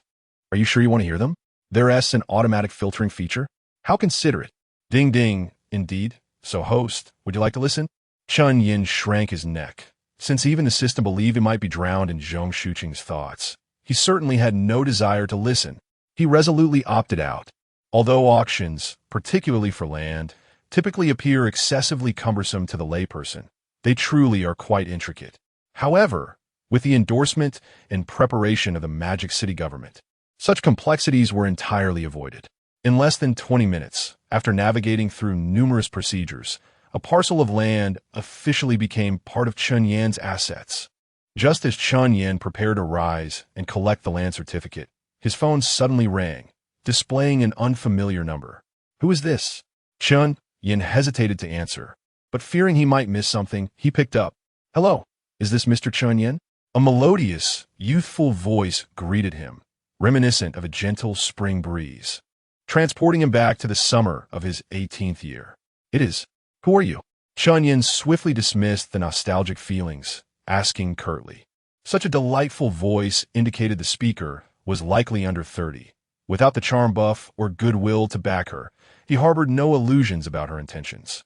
"Ah, Mr. Chen, I'm so glad to finally reach you. I am a secretary to the owner of Tianji MCN. You can also call me by my stage name, Little Azu." Tianji MCN? Chen Yan paused for a moment before realization dawned upon him. He had nearly forgotten that he had acquired a company valued at over 1 billion from Brother Tongzi just yesterday, which he had previously dismissed with disdain. "Oh, hello. What is the purpose of your call?" Please come to the company. Several prominent figures from Info have arrived to discuss potential collaborations for high-quality projects. They have been waiting for you all day. Info? Goodness. ISNT that the short video app he often browses in his free time? Chen Yan was taken aback. This company was quite remarkable, with countless internet firms relying on it for survival and thriving, its valuation likely surpassing $100 billion. All right, have them wait a moment. I'll be there shortly. He resolved to make the trip, as the necessary procedures were already completed. As for Zhong Shuqing, she could do as she pleased. Oh, and Lu Chunxiao. To be honest, Chen Yan wasn't particularly fond of Lu Chunxiao. While she possessed a rare uniqueness, he felt a certain reverence for her profession. What if romance turned sour, leading her to become a twisted, obsessive figure? Would he find himself trapped indefinitely? Oh, little Azu, could you send me the company address? Chapter 62. Is Chen Yan truly the dragon? Upon ending the phone call, Chen Yan attempted to exit, but was promptly obstructed by a gathering of individuals. Although their appearances suggested age, their demeanor exuded an extraordinary grace. Even the cane in one gentleman's hand radiated an air of affluence. Smiling broadly, he stood shoulder to shoulder with Zhao Bin. It was none other than Zhong Weiguo. Zhong Shuqi, having settled her payment, approached with a substantial municipal invoice in hand. Father, she called out coolly, momentarily hesitating before positioning herself beside Chen Yan. Given Zhong Shuqi's considerable height, accentuated by her intricately designed high heels, the two appeared almost equal in stature. Ha! Might this be Mr. Chen Yan? Zhong Weiguo beamed, surveying Chen Yan with keen interest. From a distance, I couldn't discern your features, but now that I see you up close, you are indeed quite the striking figure.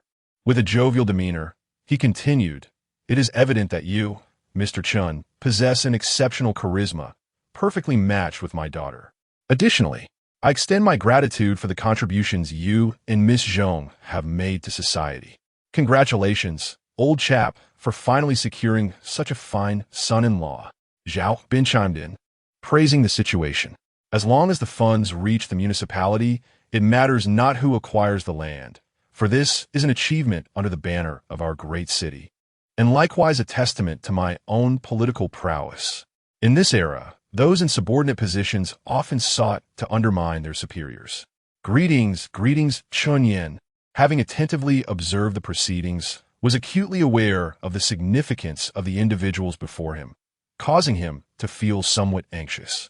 Even without full comprehension, the entourage trailing the two men indicated their substantial stature. Indeed, I am Zhong Weiguo, the father of Shao Qi, he said with a genial smile. Yet Chen Yan felt an increasing chill run down his spine. Goodness, those in the know would assume you two are father and daughter, while the uninitiated could easily mistake you for grandfather and granddaughter.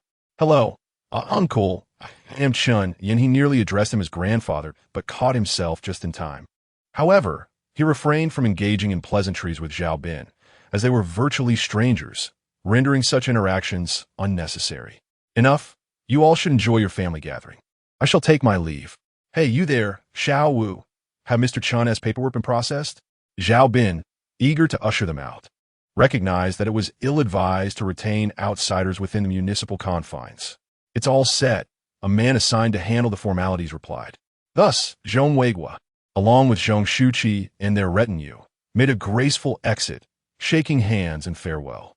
Chen Yan initially intended to slip away, but was inexplicably pulled along by Zhong Shuqi through the throng, moving towards the exit.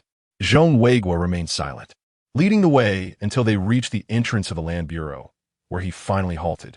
Little Chen, given the age difference, I shall address you as such. The elder's kind smile faded as he scrutinized Chen Yan more intently. There are matters I must clarify. What is your current standing? And which Chen family do you belong to? There are many prominent Chen families, yet none in the Magic City, nor even in the entirety of Jiangnan. The most distinguished is the Chen family of the imperial capital. I do not have any significant standing, nor am I affiliated with any prominent family. Chen Yan replied, somewhat helplessly, scratching his nose as he prepared to dispel the misunderstanding before Zhong Shuqi's father. Zhong Laobo, I shall refer to you as such. for addressing you as uncle feels rather awkward. He opted for candor, letting his noble demeanor radiate with unreserved sincerity, eliciting a slight furrow of concern on Zhong Weigua's brow. Such poise was not typical of ordinary individuals. Chen Yan undoubtedly possessed a noteworthy background. This incident, in truth, arose from a misunderstanding. Initially, I accompanied lawyer L. Chun Xiao to deliver documents, as she had sprained her ankle and was unable to move. Considering my presence, I thought it prudent to remain and observe the proceedings. Why are you pulling at me? As he spoke, he felt Zhong Shuqi anxiously tugging at his arm, but he gently brushed her off. This was not due to a lack of sympathy or her insufficient charm. Rather, the magnitude of the situation and the presence of the mayor instinctively prompted him to step back, having only recently been an ordinary citizen. Subsequently, I found myself seated when your daughter, is it? She was beside me, though we had no prior acquaintance. And then she suddenly declared her intention to gift me this piece of land. Can you imagine the absurdity of it all? I'm utterly baffled. How about this? Zhong Labua, I am willing to cooperate unconditionally in transferring the land to you, but I cannot contribute any funds. Do not expect me to bear any financial burden. He spread his hands in a gesture of frankness, having initially been caught off guard and now unwilling to shoulder any losses himself. If worst comes to worst, consult lawyer L. Chun Xiao. Surely, she would endeavor to assist me given her high caliber as a top-tier attorney. With that, he maneuvered through the crowd, calling out as he walked, "You have my number. If you wish to follow up, please call. I have some matters to attend to now. Until next time." With that, he dashed out the door, heedless of Zhong Shuqi's cries, and hopped into a taxi that had arrived in response to the commotion. Hey, Chen Yan, don't run away. Zhong Shuqi stomped her foot in frustration, her usual regal demeanor dissipating in an instant as she chased after him. This scene unfolded before Zhong Weigua's cloudy old eyes. After a moment of contemplation, he refrained from voicing his myriad questions, instead signaling for the driver to approach. Xiaoqi, you have indeed been reckless this time. Come, let us discuss this in the car. Zhong Weigua stated solemnly, his voice unrestrained as he acknowledged that Chen Yan had spoken candidly in front of numerous reporters. Given that the truth was already out, concealing it was not in his nature. Ugh, this is infuriating. Zhong Shuqi stamped her heels in irritation, her expression decidedly displeased as she entered the luxurious vehicle alongside Zhong Weigua, who slowly departed. Inside the car, she stared ahead, lost in thought, until Zhong Weigua called her name several times before she snapped back to reality. Xiaoqi, please tell me honestly, what exactly transpired? Observing his daughter's pensive countenance, Zhong Weigua had an inkling but sought further clarification. Zhong Shuqi bit her lip, possessing a keen business acumen but limited experience in matters of the heart. After a prolonged pause, a flicker of determination crossed her gaze. Father, I like him.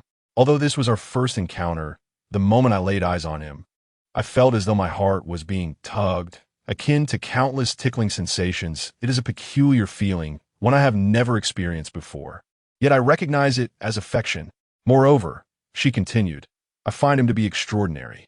He did not even glance my way, remaining fixated on the auction stage, as if that piece of land held greater allure than I. Zhong Weigua immediately interjected, his murky gaze suddenly sharpening. Indeed, so you believe he is special, and you're certain this is love? As she spoke of Chen Yan, an involuntary smile graced Zhong Shuqi's lips, revealing a side of her that was markedly different from her usual self. Zhong Weigua exhaled deeply. Since there were no further unexpected developments at the auction venue apart from Chen Yan, he could be reasonably assured that Chen Yan was indeed the true dragon foretold in the divination.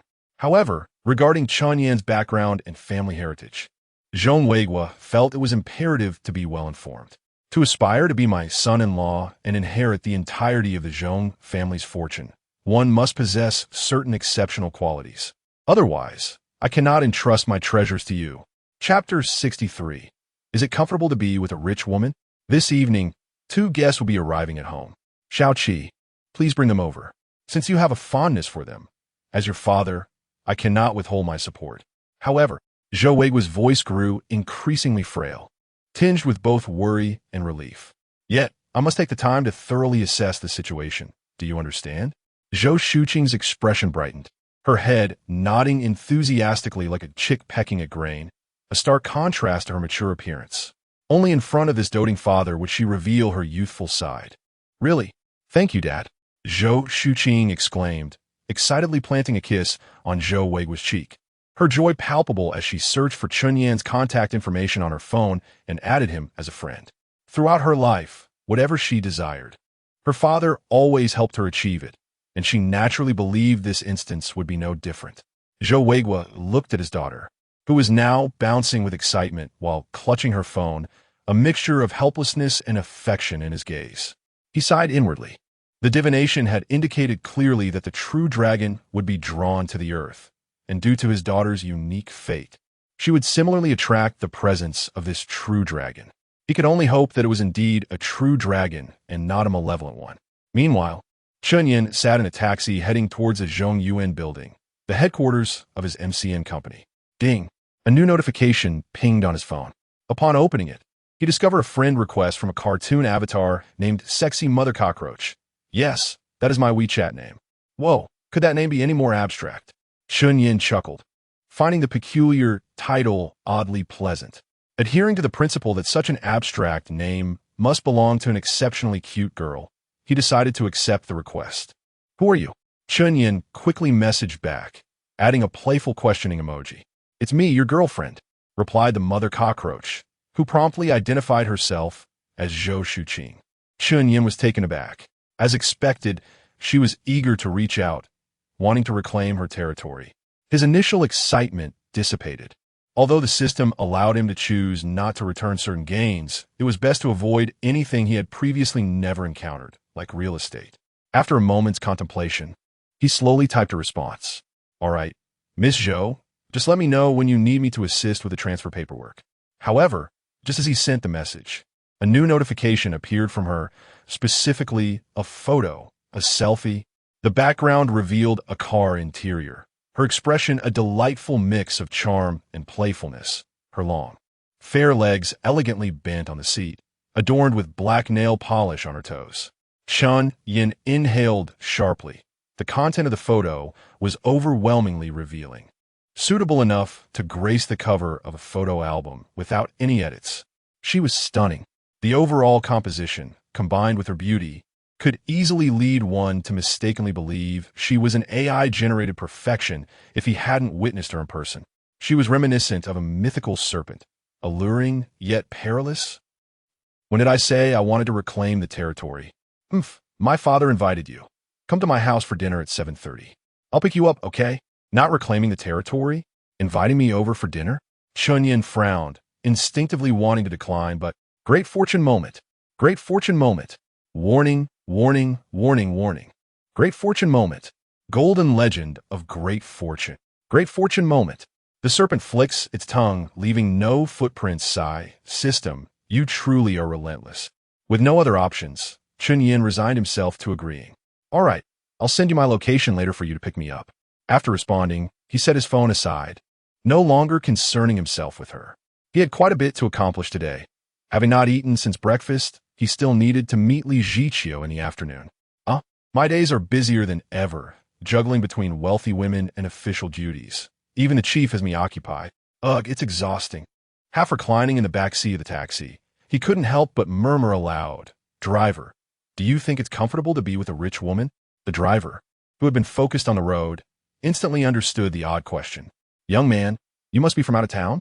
Yes, I'm just visiting. No, driver. I'm asking if it's comfortable to be with a rich woman. Chen Yan replied, perplexed by the driver's response. Us outsiders often think wealthy women are wonderful. I often get young people asking similar questions, though they may not be as straightforward as you. They usually want to know where to become male models to earn some money. The driver chuckled, seemingly unfazed by the question, sharing tales of the affluent women in the city who were generous with their spending. But, young people must rely on their own efforts. Chen Yan rolled his eyes, unimpressed by the driver's commentary. What does that even mean? I can work for wealthy women, can't I? Relying on my intellect to provide emotional value. Isn't that valid? Using my fit physique to offer affectionate services. Is there anything wrong with that? Prejudice. Just societal bias. Noticing Chen Yan's silence, the driver grinned, pleased with himself, believing his sharp words had struck a chord with the young man. All right, young man. Just remember to stay grounded and don't chase after unrealistic ideas. Upon reaching their destination, the driver gradually came to a stop, imparting his final piece of advice in a sage tone. Chen Yan, speechless, paid the fare and lingered for a moment before calling out to the driver. I promise to stay grounded and care for my 6 wealthy women. After all, they provide me with money every day. With that, he swaggered away, leaving an impressive silhouette behind. The driver widened his eyes in disbelief, his lips moving silently. Wait, 6 wealthy women giving him money every day, is that true? Hey, young man, do I have a chance to join you in this line of work? Teach me, please. Chapter 64. A film company on the brink of closure? The Tianji MCN Company, a pioneer in the short video entertainment era in Huagua, stands as one of the earliest established MCN institutions and remains one of the most venerable. As such, its market value has exceeded 100 million, a staggering achievement in the domestic MCN landscape, especially considering the rapid yet volatile growth within the internet entertainment sector. Upon entering the Zhongyuan building, Chen Yan was greeted by a series of large promotional displays, each featuring a stunning internet celebrity from the realm of short videos. Intrigued, he found himself captivated by the array of beauties, particularly some influencers whose legs he often admired, raising an eyebrow in delight. With a plethora of alluring figures under his banner, he mused, wouldn't it be akin to having a harem of 3,000 beauties? Excitedly, he made his way to the elevator. However, he overlooked a crucial detail. Despite the absence of turnstiles at the elevator entrance, special access cards were required for entry to any floor. Following a group of attractive young women into the elevator, Chen Yan pressed the button for the 23rd floor multiple times, only to find that the lights remained unlit. Perplexed, he noticed the card reader below. Realizing he was too late to call Xiao Eizhu for assistance, he found himself awkwardly trapped as the elevator doors closed and began to ascend. The young women continued to glance at him, heightening his discomfort. Should he follow them out? With a forced smile, he approached the nearest girl. Hello, I need to get to the 23rd floor. Could you assist me with your card? The girls were headed to the 8th floor. While Chen Yan could also disembark there and traverse the stairs, he deemed it too cumbersome and decided to take a chance. Sorry, we can't help with that. One girl said apologetically, her large, expressive eyes blinking. Our access only allows us to the 8th floor. Ah, I see. No problem. Thank you. With that, Chen Yan took out his phone to call Xiao Eizhu. Meanwhile, the elevator doors opened on the 8th floor, and adhering to the principle of exiting before others, he followed the girls out. Holding his phone, he surveyed the companies on this level, noticing many individuals packing their belongings. Le Feng Film? Are they going out of business? He pondered. The girls swiped their cards to enter their company, joining the ranks of those preparing for an exit. Chen Yan lowered his phone. Realizing Xiao Eizhu had not answered, perhaps she was occupied. Quickly, everyone. We have only 2 hours to vacate, or our belongings will be confiscated. A voice caught Chen Yan's attention. A middle-aged man with graying hair, carefully placing a box in the corridor, turned to him. Hello, are you with the property management? Rest assured, we will complete our move within 2 hours, the man said, approaching Chen Yan with a hint of deference, offering him a cigarette. No, I'm not with property management, Chen Yan replied, waving his hands. Are you the owner here? I thought all the short video companies were doing well. Upon hearing that Chen Yan was not part of property management, the man visibly relaxed, lighting a cigarette and exhaling slowly. You might not be aware, but our company has always focused on long scripted dramas. This content model was marketable a few years ago, but now, it's a different era. Short video content is the norm, and we have been losing money for quite some time. He exhaled a plume of smoke, glancing at his prematurely graying hair. Have you considered a transition? Chen Yan inquired, intrigued as he was now an MCN company owner himself, and deemed it essential to gather insights. With your experience in video production, it shouldn't be too challenging, right? If it were that easy, I wouldn't be here, the man sighed. You likely don't grasp the stark differences between short videos and long scripted dramas. This sector has little room for survival now. Every few days, another company falls. It's not just us. Countless peers nationwide are facing the same fate. The struggle to pivot is arduous, and halting operations is not an option. We can only persist and hope for a breakthrough, but alas. He shook his head, smoke curling from his lips. Ah. Chen Yan nodded, only partially comprehending. Just as he was about to respond, his phone rang with a call from Xiao Zhu. I can't chat now. I have some matters to attend to, he told the man. But I'm genuinely interested in your situation. Could you share your contact details? As he answered the call, he spoke rapidly to the middle-aged man, who readily obliged, viewing Chen Yan as a brief outlet for his frustrations. After informing Xiao Zhu of his location, she soon arrived with a property management employee to escort him. Mr. Chen, a petite figure sprang into view as the elevator doors opened, her lively JK uniform catching Chen Yan's attention, particularly the charming combination of her shoes and knee-high socks. Clearly, from her voice, she was youthful. Indeed, a legal youth. Xiao Zhu? Yes, Mr. Chen. Let us hurry. Time is of the essence. She beamed, exuding warmth and familiarity, her twin ponytails bouncing as she moved, leaving Chen Yan with an inexplicable urge to tug at them. Curiosity piqued, he followed her into the elevator.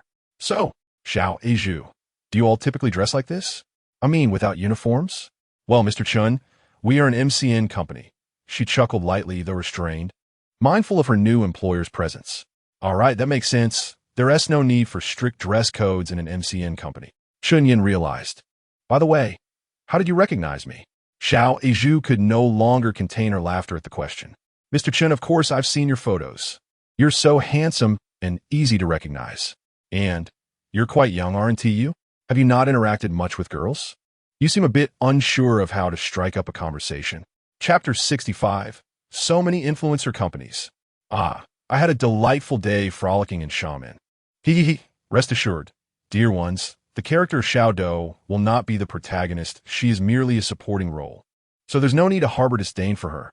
And you all, oh, my dear little ones, please refrain from imparting me with bizarre knowledge. You're all such mischief makers. Chen Yan was momentarily taken aback by Xiao Zhu's playful banter, but the evident charm in her demeanor suggested she meant no harm. And thus he felt no irritation. Ding-dong, the elevator doors opened slowly, and Xiao Zhu, with her twin ponytails swaying, exited while chattering.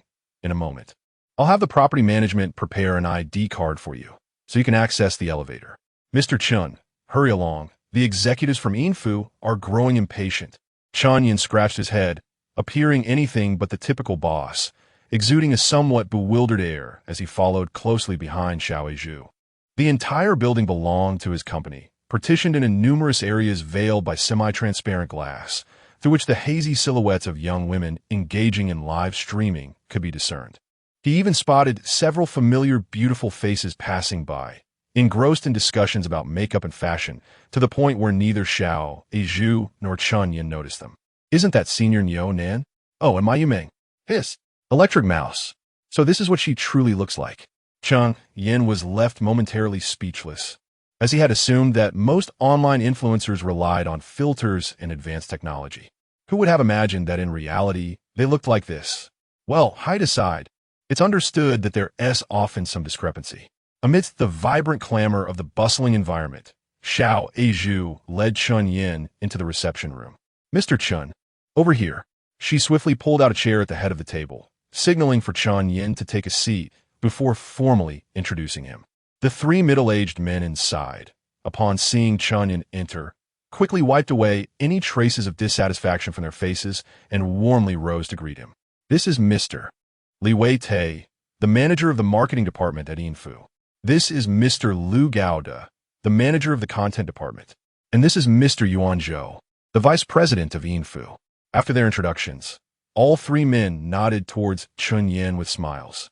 Although Chen Yan lacked business experience, he was perceptive enough to notice the initial discontent and impatience on their faces. Thus he became fully alert and responded to each of them. Greetings, gentlemen. He awkwardly chuckled, causing Xiao Zhu's facial muscles to twitch. Boss, what kind of response is that? Are you even a real boss? The executives from Info exchanged glances, their eyes reflecting a hint of bewilderment. The information they had received indicated that the new owner of Tianji MCN was an enigmatic figure with a profound background, surely a person of great significance. After all, Info had no need to lower themselves to engage with a mere company like Tianji. They were more interested in probing the depths of Chen Yan's character. In the realm of internet business, cultivating allies is always preferable to creating enemies. But who would have thought that Chen Yan's demeanor would shatter the mystique they had constructed around him? "Mr. Chen, you truly do have a lot on your plate," remarked Mr. Li Wei-Tai, whose sharp features suggested he was not a particularly amiable individual. Observing Chen Yan's lack of any authoritative presence and his repeated disregard for them, they concluded that he was merely a nouveau riche with a decent family background. Acquiring this MCN company was likely just a whimsical venture akin to selecting a harem, a maneuver not uncommon among certain coal magnates. His mocking tone, laced with sarcasm, did not go unnoticed by his colleagues, who merely observed Chen Yan with a bemused expression. Xiao Aizhu's charming face grew somewhat strained. Although Chen Yan was her new boss, he was still the owner of the company, and the behavior of these three was undeniably disrespectful. To her surprise, Chen Yan merely chuckled and waved dismissively. "Oh, it's nothing. I just attended an auction earlier this morning, which caused a delay." "Ahem, Xiao Aizhu. Could you please find a restaurant and order us a few dishes? I'd like to have lunch with these three gentlemen." Chen Yan turned his head and instructed Xiao Aizhu. She looked puzzled, wondering why her boss would want to dismiss her. What if she encountered some challenging professional questions later? "Mr. Chen, are you sure you can manage?" she whispered, her face filled with concern. "Of course. Why would I not be able to? These three gentlemen are simply providing us with opportunities. They're all good people," Chen Yan replied, dismissively waving her off. "Go on. Hurry up and order some specialty dishes." With that, he gestured repeatedly, prompting Xiao Aizhu to leave with a resigned expression. Well, whatever the boss says goes. Perhaps he has a deliberate plan in mind.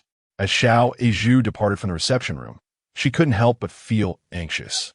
If she offended these three Info executives, the resources of their MCN company might suffer a significant decline. Meanwhile, Chen Yan flashed an apologetic smile towards the three men. "Ha ha ha.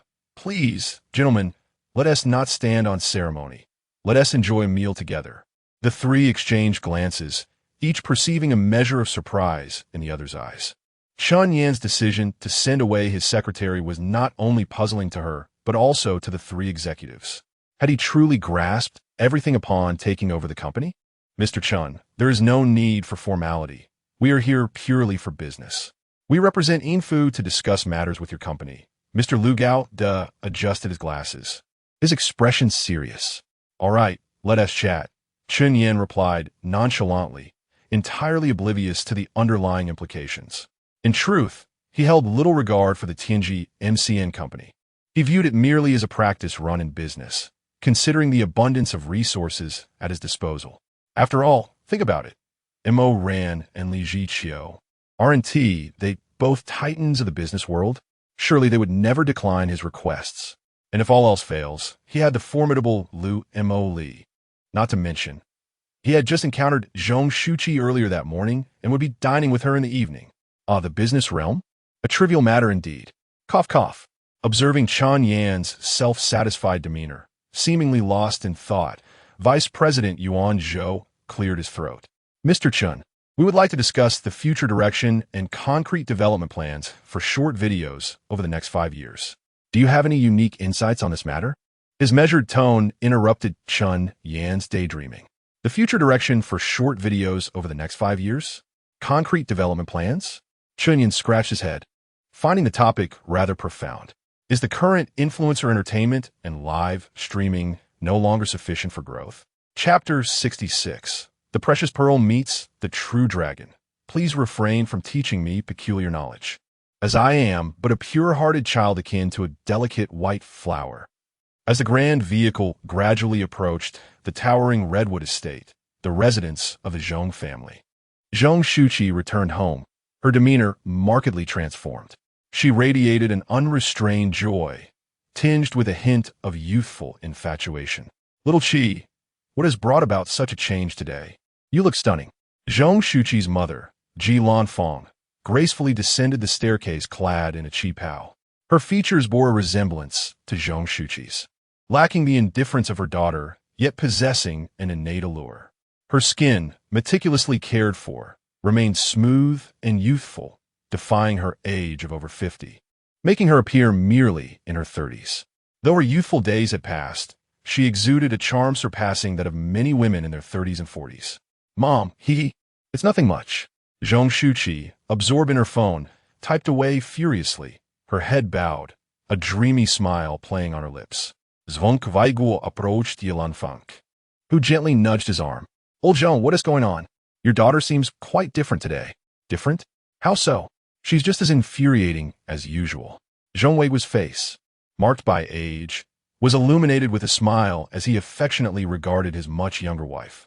Ji Lanfang was not Zhong Weiguo's only spouse. He had previously been married twice, both wives having succumbed to complications during childbirth, leaving him without heirs. Only Ji Lanfang had borne him a daughter, making both mother and daughter his treasured gems. Old Zhong, your daughter. She seems to be glowing with health, as if she is surrounded by a faint light. Have you noticed? Yilanfang, entwined with Zhong Weiguo, observed her daughter with curiosity, her enchanting eyes sparkling with intrigue. A faint light? Zhong Weiguo furrowed his brow, his gaze intensifying upon Zhong Shuqi. In an instant, he felt a jolt of realization coursing through him, his frail body trembling with excitement. Radiance, radiant indeed. This is the precious pearl encountering the true dragon. It is true, it is true. His voice quivered with exhilaration, reverberating in Ji Lanfang's ears, leaving her momentarily stunned before bursting into joy. Old Zhong, are you saying the true dragon from that divination has genuinely appeared? Our little Qi truly encountered it. Yes, yes. Zhong Weiguo, overwhelmed with enthusiasm, struck the ground with his cane, summoning the butler. Notify everyone, we are hosting the highest caliber banquet tonight. And prepare a generous gift. I intend to present it to our esteemed guest. Though the butler was perplexed, having served the master for a lifetime without witnessing such fervor, he promptly bowed. Understood, sir. What form should the generous gift take? Zhong Weiguo's pupils flickered with contemplation before he slowly replied. Prepare a dowry of the highest standard. No, not so soon. They are not yet at that stage. Let me think. How about this?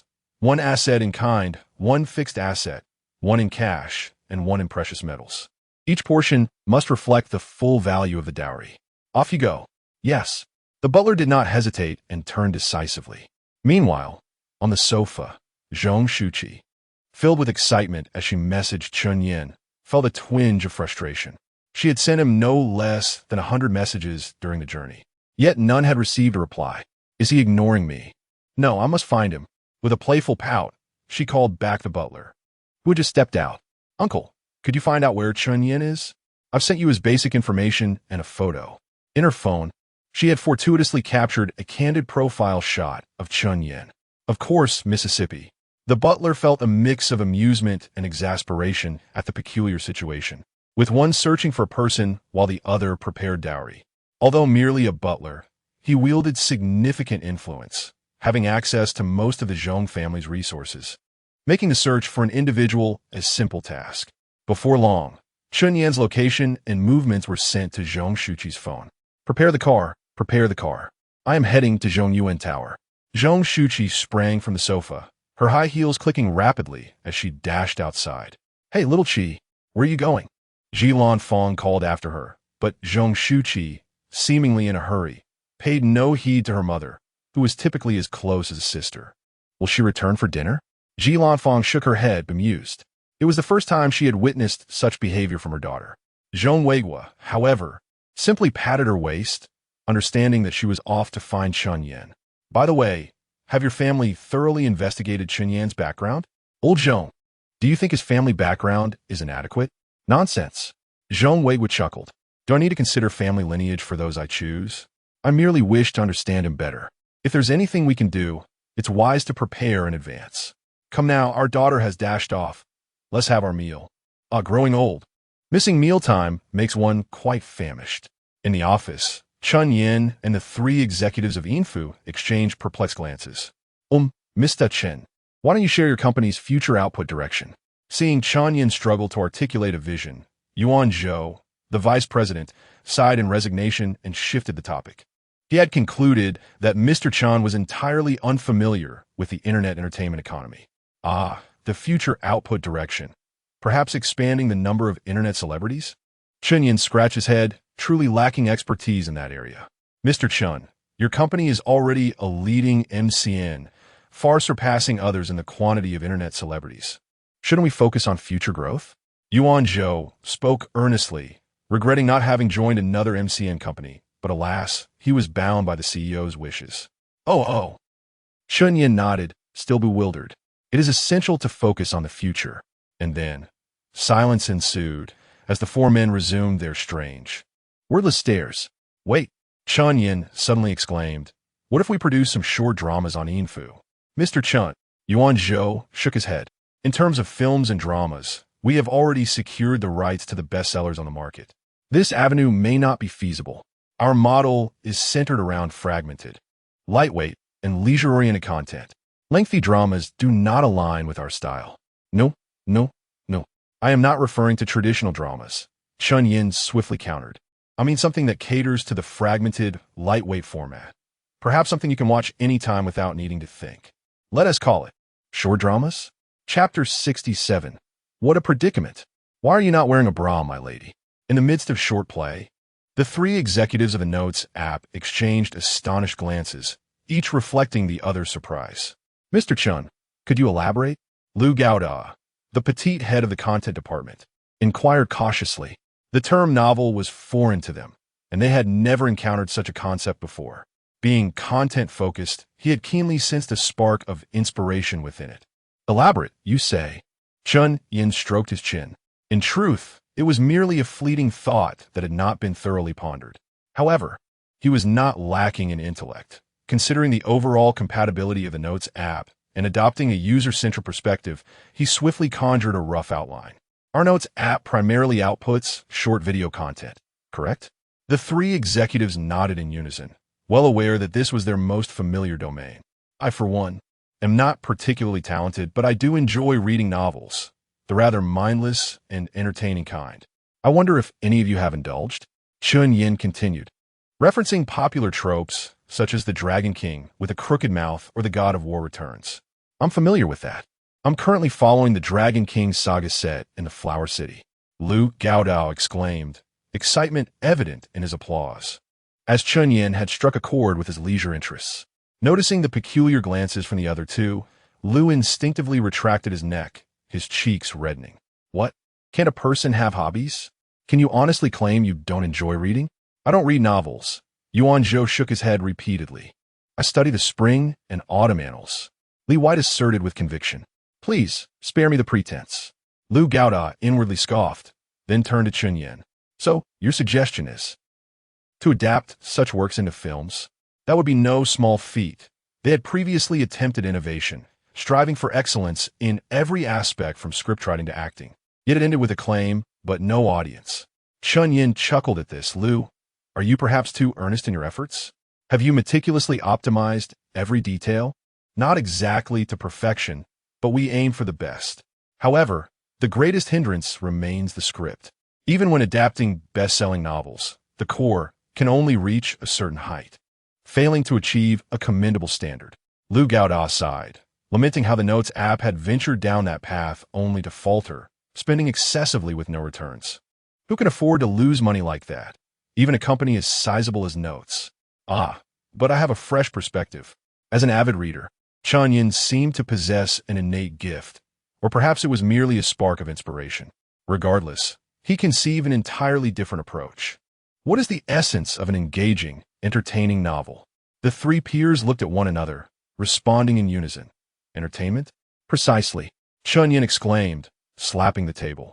While the thrill conveyed through text might appear foolish or mindless when translated to film, that is precisely the effect we desire. Let us discard notions of an extravagant cast or highly skilled screenwriters. Instead, we shall consolidate the exhilarating elements from these novels. Even if it results in something subpar, It will still provide enjoyment for a portion of the audience, wouldn't it? His words ignited a spark of realization among the three, and they exchanged astonished glances. Why didn't we think of this sooner? For instance, when reading The Dragon King in the Flower City, did we not find it utterly nonsensical? Yet, we couldn't stop reading it chapter after chapter, right, Liu? Chen Yan directed his query at Liu Gaoda, who instinctively nodded. Indeed. I often critique, while reading, only to find the dawn breaking before I realize it. Exactly. If we extract the segments, eliminating any unsuitable or sensitive content, and assemble them into units centered around various points of excitement, we could craft episodes just a few minutes long. This would perfectly encapsulate the fragmented, mindless, and lightweight nature we seek. This, my friends, is the short play I envision. With a mischievous grin, Chen Yan raised his hand theatrically, inviting applause. The trio instinctively clapped, their expressions filled with awe. A novel concept, through Chen Yan's succinct explanation, slowly took shape. This young man should not be underestimated. Ahem, I believe I have said enough. Now that we possess a concept, perhaps our company should consider moving in that direction. Chen Yan secretly sighed in relief, realizing that his spontaneous thoughts had surprisingly coalesced into a coherent idea, allowing him to navigate through the discussion seamlessly. Wait, Mr. Chen, I still have a question. Li White raised his hand, resembling a student eager to ask a question in class. While we grasp the essence of a short play, what about the script and the actors? Acting is not the same as filming videos. It requires a solid foundation in performance, no matter how simplistic the content. Poor acting would significantly diminish audience expectations. Do you have any strategies to address these two aspects? As the head of operations, Li White was particularly concerned, knowing that if things went awry, he would be the first to bear the blame. Scripts? That is not a problem. Have you forgotten about your own free novels? The copyrights are all intact, aren't they? Chen Yan replied, somewhat astonished that these three had overlooked such an obvious solution. As for the actors, that is indeed a challenge. Chen Yan pondered for a moment. Let us consider it. The predominant attributes of exciting novels are often mindless and overly dramatic. Why not select a few actors with exaggerated and over-the-top performances? This would align perfectly with the essence of a short play, while giving these lesser-known actors an opportunity to reach a broader audience, potentially even advancing into the entertainment industry through a talent agency. His suggestion struck like a thunderclap in the minds of the three. This. Vice President Yuan Zhou found himself at a loss for words. He felt there must be more complexity to the situation, yet he could not pinpoint what was amiss. Only that Chen Yan's proposal appeared remarkably fitting. The other two shared similar sentiments, gazing at Chen Yan in stunned silence, as if he had merely recounted an inconsequential tale. If this step could be successfully executed, it would represent a qualitative leap for both Notes and Tianji MCN. I've said so much, and I feel a pressing need to relieve myself. Please excuse me for a moment. Chen Yan suddenly felt the urge and hurriedly stood up to leave. By all means, Mr. Chen, we will discuss further in your absence. Creaking open the door, Chen Yan intended to step out, only to be startled by a shadow rushing towards him. A fragrant breeze enveloped him, as a cascade of chestnut curls brushed against his face, and a soft figure collided into him. Instinctively, Chen Yan raised his hands to shield himself from the oncoming person or object, only to encounter an entirely different sensation. Soft and springy like cotton candy, a strikingly alluring yet disdainful face came into view, one that regarded all men as mere insects. Oh no, not this glitch plot again. One Chinxiome was already enough. Now I have to endure another. But truly, my lady, why are you not wearing a bra? Chapter 68. What collision could there be at my fiancé's company?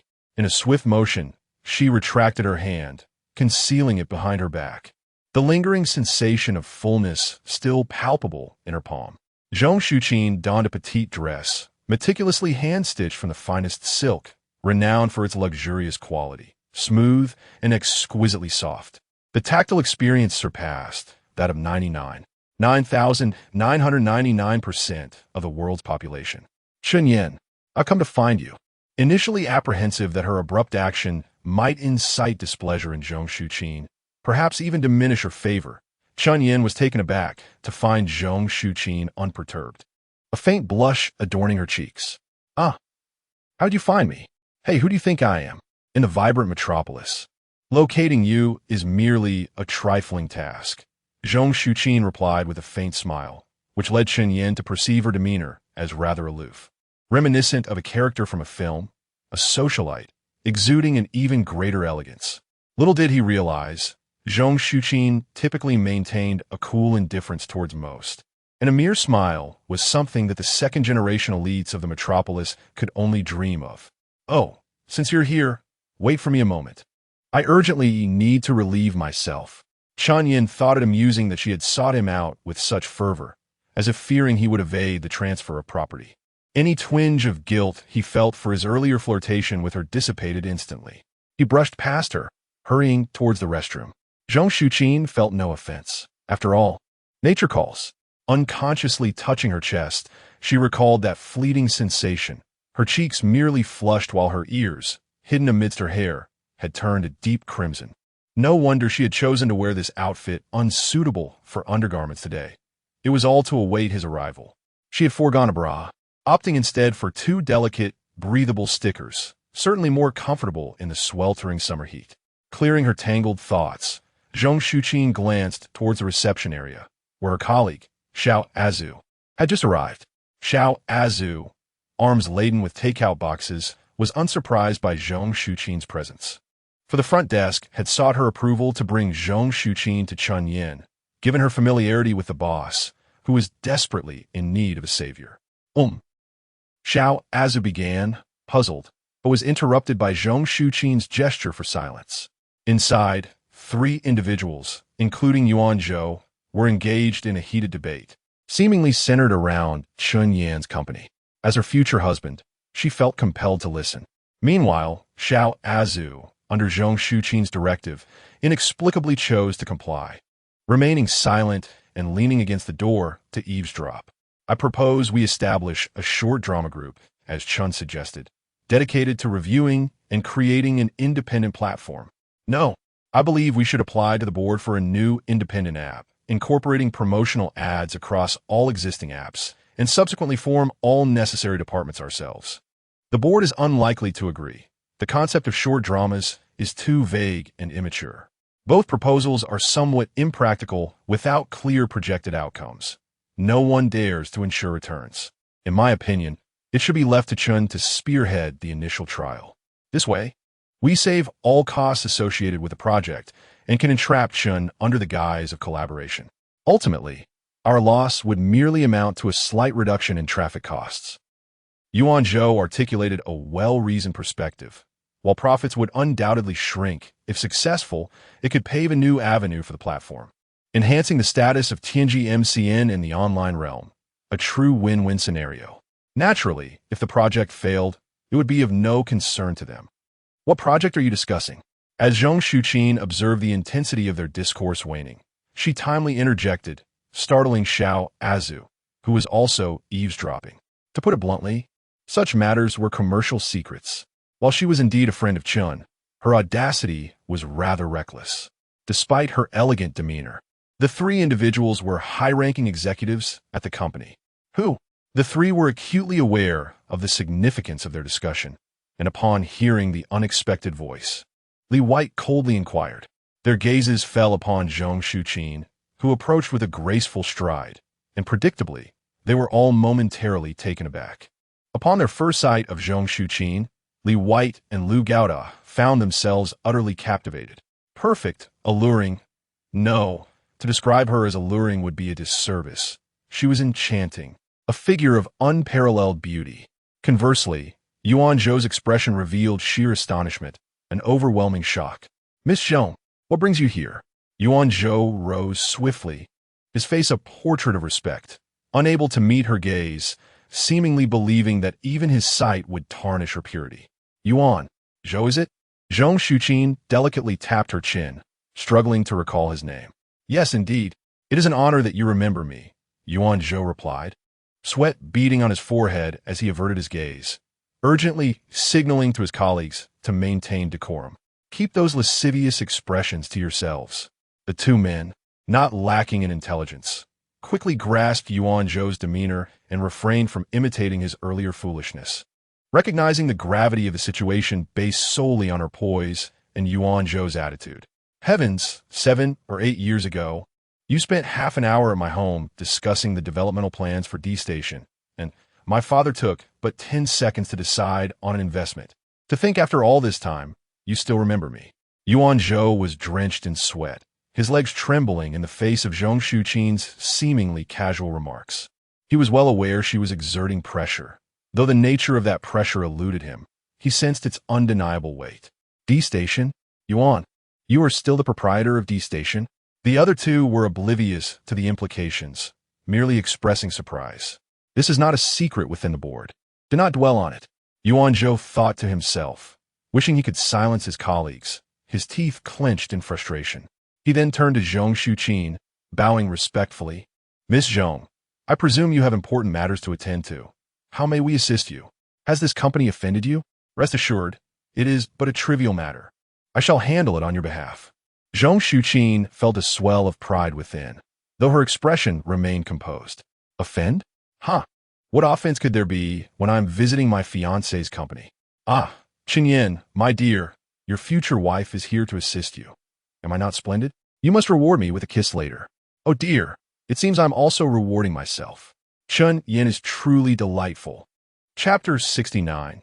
In a hurry to reclaim the land. Am I not allowed to have a little temper? What? Yuan Zhou was taken aback. As the vice president of Yinfu, he was acutely aware of the wealth and influence of the Zhong family. They were a business dynasty not listed among the wealthy, yet they surpassed many of those who were. The market value of Yinfu was something the Zhong family could easily purchase multiple times over.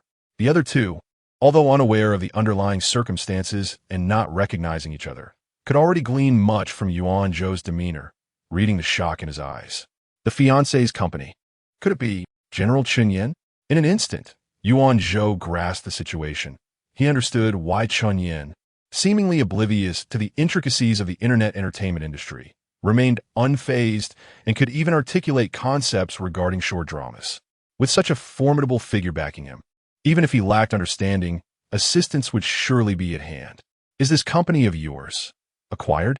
Yuan Zhou inquired cautiously. Yet Zhong Shuqi did not even glance his way, gracefully taking her seat at the main table. Naturally, she would not occupy the primary seat, for she knew it belonged to Chen Yan. Acquired? Ha! My fiancé acts independently. There is no need for my interference. Zhong Shuqi fanned herself with a small folding fan, elegantly resting it against her chin as she spoke. Her demeanor was enchanting above and ethereal below, embodying both the opulence characteristic of the affluent women of Shanghai and the gentle allure of Jiangnan's water towns. Are you representing Yinfu, or have you come from D Station? What business do you have with him? Her inquiry appeared routine, but carried an undertone akin to an interrogation. It was evident that should Yuan Zhou express any criticism or challenge towards Chen Yan or his company, his position, whether at Yinfu or D Station, would be untenable, leading to his potential erasure from the internet industry. This time, I am here on behalf of Yinfu to discuss the future of Yinfu's collaboration with MCN companies and our insights on deeper cooperation. Yuan Zhou stammered, unable to take a seat, as did the other two, who stood behind him, not daring to breathe. The pressure was overwhelming, and to extend an invitation and congratulations to General Chen. Yuan Zhou's mind raced. Their purpose for coming was clear, to assess the new owner of Tianshi. Should he fail to meet the expectations of Yinfu's significant partner, it would inevitably lead to a retraction of resources from all influencers associated with Tianshi. Of course, that could not happen now. Even if Chen Yan were a fool, Yinfu could not afford to act rashly. An invitation? Congratulations? Zhong Shuqi crossed her legs, the smooth skin of her thighs subtly visible from beneath her skirt. Yet Yuan Zhou dared not glance even once. How do I even begin? Yuan Zhou exhaled deeply. He had never faced such pressure, even during crucial investment presentations. The congratulations stem from our partnership with Yinfu. As an important collaborator, General Chen, with his promising vision, rightfully deserves an increase in resources across our platforms. Though General Chen might think little of this meager offering, it was nonetheless a gesture of goodwill. In his subtlety, he had elevated Chen Yan's status while placing himself and Yinfu beneath him. As for the invitation, it was due to my role as a key decision-maker at D Station. I find General Chen's vision and prospects immensely intriguing and hope for a collaboration between D Station and Yinfu in funding. Upon hearing Yuan Zhou's words, Li White and Lu Gaoda fell into a state of bewilderment. Dude, just invest your own company's money. Why bring Yinfu into this? Representing two companies is a serious violation. They were unaware that Yinfu had already acquired shares in D Station, granting Yuan Zhou the authority to negotiate under dual identities, as profit would benefit either entity. Yuan Zhou was unconcerned about overstepping. If the board at Yinfu discovered he had brokered an investment with the Zhong family as son-in-law, they would likely celebrate in triumph. Resource allocation was a given. Even if Yinfu withheld support, he would still demand it regarding the investment. Zhong Shuqi's lips curved behind a fan, casting a vibrant shadow that was both striking and bright. Do you think our son-in-law needs your funding? Her words shattered Yuan Zhou's calculations. His face paled. Indeed, the affairs of the Zhong family could never be allowed to fall into the hands of outsiders. Outside, Xiao Eizhu stood frozen, having overheard everything. While her arms were burdened with heavy dishes, she was oblivious to the gravity of the situation. My heavens! I had no idea General Chen had such a significant background. I was worried for nothing. It seems Tincture's MCN company will surely thrive. General Chen is a true magnate. I wonder if my salary might increase. Imagining the prospect of a doubled salary, she couldn't help but smile giddily. Xiao Eizhu, what are you laughing at? The voice startled her, causing her to jump. Looking up, she saw Chen Yan, wiping his hands with a puzzled expression. And no.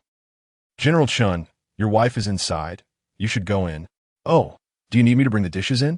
Xiao Eizhu stuttered, lifting the dishes in her hands. Of course, Chen Yan replied nonchalantly, entering as he continued to dry his hands. Xiao Chen Yan, come here. Upon seeing him return, Zhong Shuqi's demeanor shifted from aloof to vivacious, captivating the three others present, including Xiao Eizhu, with her infectious energy. Why are you here? Chen Yan reiterated the question, taking a seat at the previously occupied main chair. His demeanor was not particularly warm, yet he did not exhibit hostility in front of others, his tone remaining neutral. Well, eager to reclaim the land, am I not allowed a moment of concern or to indulge in a little temper? I came to see you, Zhong Shuqi replied with a smile in her eyes, seemingly unfazed by Chen Yan's slightly indifferent attitude, her gaze unwaveringly fixed on him, causing him to shiver involuntarily. Have you not eaten? Xiao Eizhu, bring over the food. You should join us. Chen Yan, unable to tolerate her attention, waved at Xiao Eizhu by the door, then turned to Yuan Zhou and the others. Let's all dine together. Another day, I shall host you for a feast. Eh?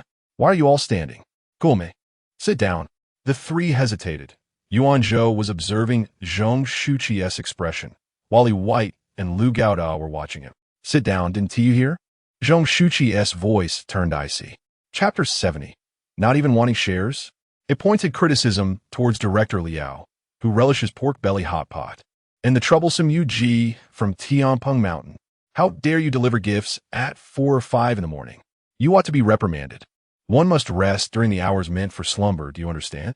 Nonetheless, I still express my gratitude for the gifts from you two rascals, as well as from Dong Gong Yao's precious Aokra Lin, CC's Dear Wong, user 422666141, and the treasured Hu Zhongxian from Lujia Town, truly a loyal fan. Also, to the ones who enjoy Tofu Puff, Huang Zhongqi, and Ping Buzhou, and to all the beloved readers of Xiao Qibong's works. I adore you all, moi. As the group sat down, a sudden silence enveloped them, their movements frantic as they pulled out chairs. On the other side, Xiao Eizhu, initially taken aback, felt a jolt when she caught a glance from Zhong Shuqi, quickly arranging the still steaming meal boxes. Chen Yan looked at Zhong Shuqi with puzzlement. Why did these individuals seem so intimidated by her? Ah, yes, even Xiao Eizhu. Xiao Eizhu dutifully distributed the bowls and chopsticks before opening the meal boxes. Notably, She had taken the initiative to prepare an extra portion of rice. Just enough for Zhong Shuqi. After completing her tasks, she prepared to leave, but was promptly called back by Chen Yan. Xiao Zhu, where are you going? Hurry and eat. Feeling a bit embarrassed, she turned back, waving her hands. No, Chenzong, you all eat, I don't need any. Stop joking. Come and eat. A fierce glare from Chen Yan unleashed an authoritative presence that made the others flinch, though Zhong Shuqi remained unaffected, gazing at him with admiration. Oh, all right. Xiao Zhu felt no courage to refuse, obediently taking a seat at the long table and picking up a pair of chopsticks, only to find herself awkwardly sitting there. There's no rice left. The others noticed this scene with delight. It was the perfect opportunity to curry favor. Secretary Xiao Zhu, eat my portion. I have a small appetite. You can have mine. I usually don't eat rice. The trio from Yuanzhou rushed forward with a box of rice, leaving her utterly bewildered. No. Oh, get away. Zhong Shuqi gently tapped the table, casting a glance that made the three from Yuanzhou obediently return to their seats in silence. Take it. She pushed her rice towards Xiao Zhu and casually grabbed a small plastic bowl, without hesitation scooping an amount of rice into Chen Yan's bowl. Chen Yan shot her an annoyed look, but said nothing, his stomach growling from hunger. This feast had cost quite a bit, and thankfully it was on the company's account. Otherwise, he would be heartbroken. Hey, in Shanghai, let us come to the office for meals in the future. We get to enjoy good food without spending our own money. He continued to eat with gusto, his hunger intensified by the delicious and pricey dishes. Zhong Shuqi, however, took small bites from the same bowl of rice as Chen Yan, lightly nudging him with her chopsticks. Eat up. Upon hearing her words, Xiao Zhu and the trio from Yuanzhou finally began to eat, albeit with great restraint, fearful of appearing impolite. As the meal progressed, Chen Yan began to feel somewhat satiated, thus slowing his pace. While eating, he could no longer contain himself. He put down his bowl and looked at Zhong Shuqi. Sister Zhong, why do you keep staring at me while I eat? If it's that important, I can accompany you to sort things out in the afternoon. His helpless tone echoed in the ears of the others, causing them to momentarily freeze. Oh no, there's gossip. The kind we shouldn't be overhearing. They immediately dug into their food, yet their ears perked up involuntarily, savoring the plain rice with great enjoyment. Zhong Shuqi gently nibbled on her chopsticks, her demeanor irresistibly alluring. Her eyelashes fluttering slowly. Afternoon? I thought it was evening. Oh, I see. All right, I understand you're in a hurry. Afternoon, it is. Chen Yan was bewildered. Evening? Was the land bureau even open then? What do you mean in a hurry? Are you worried I'll run away if you don't keep an eye on me? Indeed, he had overestimated the influence of good rapport. Despite having over 90 points of goodwill, he still couldn't let go of that piece of land. Forget it. I'm not going to argue with you. I'm off to the restroom. Chen Yan casually concocted an excuse to leave, and Zhong Shuqi called after him. I'll be waiting here for you. Xiao Chen Yan, upon saying that, she contentedly continued to savor her remaining morsel of rice, treating it like a rare delicacy. Yuanzhou, with a glint of inspiration, swiftly stood up. Miss Zhong, I'll go check on Chenzong. You carry on with your meal. Zhong Shuqi ignored him, and Yuanzhou breathed a sigh of relief as he dashed after Chen Yan. Behind him, Lu Gaoda and Li White followed suit, knowing they had to escape too. The atmosphere was simply unbearable. They all found excuses to get up, and the three soon encountered Chen Yan in the restroom. Gentlemen, what is going on? Are you here for a break too? Chen Yan didn't genuinely intend to use the restroom. He merely found Zhong Shuqi somewhat bothersome and wanted to find out how she managed to handle the property transfer on her own. Shenzong, I apologize for any oversight today. Had I known your identity, I would have required you to come all the way to the company personally. It should have been us treating you. Yuanzhou beamed, as he had successfully engaged Chen Yan, thus fulfilling half of his plan. The two men beside him were oblivious to Yuanzhou's intentions and simply nodded in agreement. My identity? Chen Yan was taken aback, pointing to himself. What identity do I have? Don't joke around, Yuanzhou. I'm just the new little boss of this company. Oh, Chenzong, you're being modest. Yuanzhou thought Chen Yan was simply low profile and didn't want to impose his status. He felt slightly moved. We all know that you are the son-in-law of the Zhong family, the heir to the vast family business. His statement was not unfounded. The elite circles of Shanghai were quite aware of this fact. Anyone who became the son-in-law of the Zhong family would inherit its wealth. A statement made by the esteemed Zhong Weigui himself. Chen Yan's eyes widened. Incredulity etched on his face. What nonsense! You're saying I'm a son-in-law? Don't spout such absurdities. Chen Zong, please calm down. I understand your thoughts. Rest assured, we will interact as we ought to. Yuan Zhou assumed Chen Yan was merely trying to avoid complicating their collaboration due to his status. Thus, he unveiled his meticulously crafted plan. Chen Zong, my surname is Yuan. You can call me Xiao Yuan from now on. Yuan Zhou's expression turned serious. The offspring of affluent families valued propriety above all. In addition to being the vice president of Yinfu, I also own a company called D Station. I can now represent both Yinfu and D Station to extend an invitation for a collaboration on a short drama project, and we will bear all investment costs. Chen Yan was momentarily taken aback. Wait, you just said D Station belongs to you? And you're willing to cover the investment for the short drama? Yuan Zhou nodded. That's right, Chen Zong. All investment amounts will be fully covered by our two companies, whether it's tens of millions or billions. We'll take it on. Chen Yan found it hard to believe his ears. He suspected that either he had lost his mind or Yuan Zhou had. Indeed, regardless of the amount, as long as we can provide it, we shall fully bear the investment, and we only require a modest share of the advertising revenue. We do not even desire any equity. Chapter 71. Seizing the Youth? Thousands of billions. After a spirited conversation with Yuan Zhou, Chen Yan stumbled toward the reception room. The three of them did not choose to return together. Instead, they hurriedly took their leave, claiming they needed to report back and draft a detailed cooperation plan, as well as liaise with advertisers in advance. For Chen Yan, his task was simply to establish a filming department and submit various budgets as soon as possible. Yuan Zhou had even subtly hinted that he could consider inflating the numbers a bit. Upon returning to the reception room, the disarray on the table had been tidied up by Xiao Azu, leaving only Zhong Shuqing sitting there, idly toying with her hair. Little Chen Yan, shall we go? Upon seeing Chen Yan return, a visible joy lit up Zhong Shuqing's face. Go, where? Chen Yan momentarily failed to grasp the situation, then suddenly realized, oh, it's almost 2 o'clock. You wanted to handle the transfer, right? But I have other matters this afternoon. How about we do it tomorrow? He certainly wouldn't forget that he still needed to make another trip to the first hospital, where Li Zhiqiu was still on duty. Transfer? Zhong Shuqing's eyes sparkled like autumn waters, and she burst into laughter. Hee, little Chen Yan. You really don't think we would reclaim that piece of land, do you? That is my dowry. Since it's given to you, the son-in-law of the Zhong family. How could we possibly want it back? The Zhong family is not that petty. As she spoke, Zhong Shuqing wrinkled her delicate nose, seemingly a bit miffed by Chen Yan's underestimation. Oh, is that so? Chen Yan scratched his head, forcing an awkward smile. Then why did you check my location to find me? Naturally, I wanted to see you, Zhong Shuqing unabashedly replied, lacking any trace of girlish shyness, even returning a teasing gaze to Chen Yan.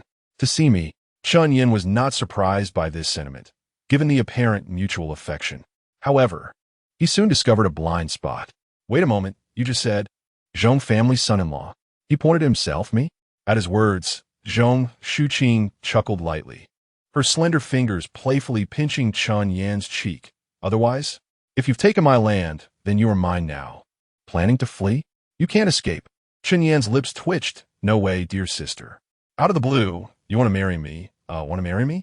Is that still a thing these days? You can't even forcefully buy things anymore. Did you ask for my consent? Forget it. Anyway, I won't be staying in the city for long. Just a couple of days of fun, then I'll vanish. Later, I'll find an opportunity to sell the company. And voila, we'll be able to live freely wherever we go. As for relying on selling my body to your Zhong family, don't worry. All the vast wealth of the Zhong family will be yours once we tie the knot, just as Chen Yan was secretly calculating. Zhong Shuqing's words echoed in his ears like a devil's whisper. What? Thousands of billions? Seizing the youth. Chen Yan intended to mock her, but the numbers she mentioned kept reverberating in his mind, shattering all his previous plans. What did she mean by selling his body? That was something male models did. What he was doing was contributing his youth. In an instant, it seemed Zhong Shuqing had a misconception, as Chen Yan's gaze toward her suddenly turned resolute, as if he were determined to join a cause. Ahem. Seeing Zhong Shuqing's amused expression, Chen Yan felt a bit flustered, his words becoming tangled. Then he suddenly adopted a serious demeanor. I admit you possess a certain charm, and your family background is quite respectable, which I find appealing. But I must make it clear, my heart holds ample space dedicated to my country and the people, and I cannot allocate any more to you. Do you understand? Seeing her little man in such a state, Zhong Shuqing was delighted, sensing that Chen Yan's barriers had considerably diminished at that moment. I understand, my husband. Chen Yan shivered at her soft voice, which tickled his heart, perfectly embodying the gentle grace of the Jiangnan waters. Your family runs such a large business. May I ask you something?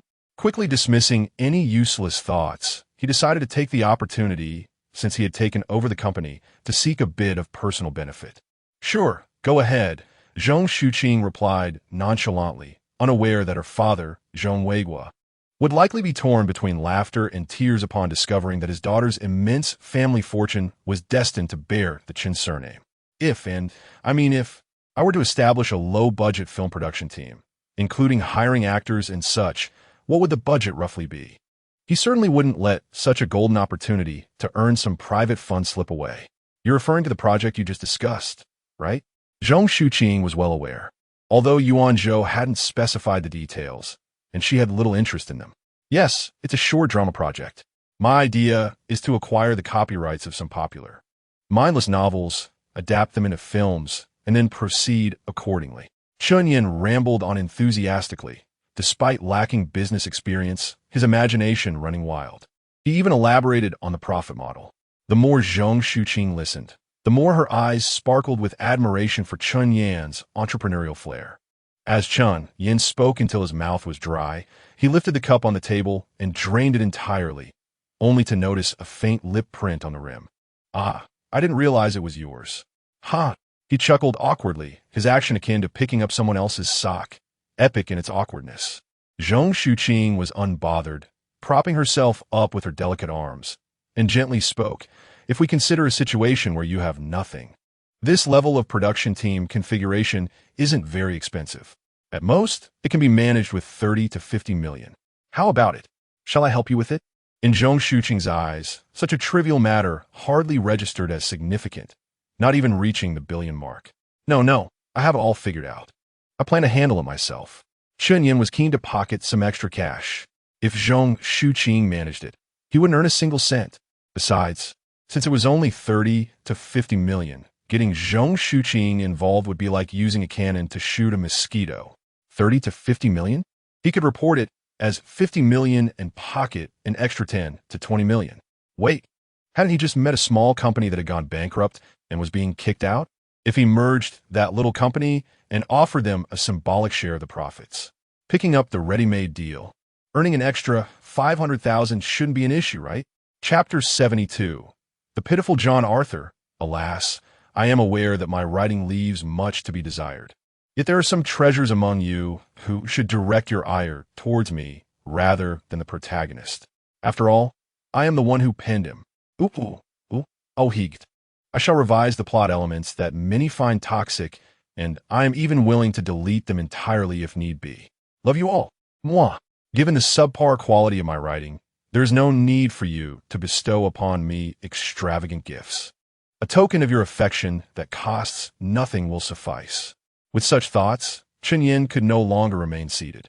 He seized a business card and dashed out of the reception room to make a call. Zhong Shuqing, her beautiful eyes glistening, watched Chen Yan's hurried departure with a smile. And she too retrieved her phone to place a call. Hello, old Zhong.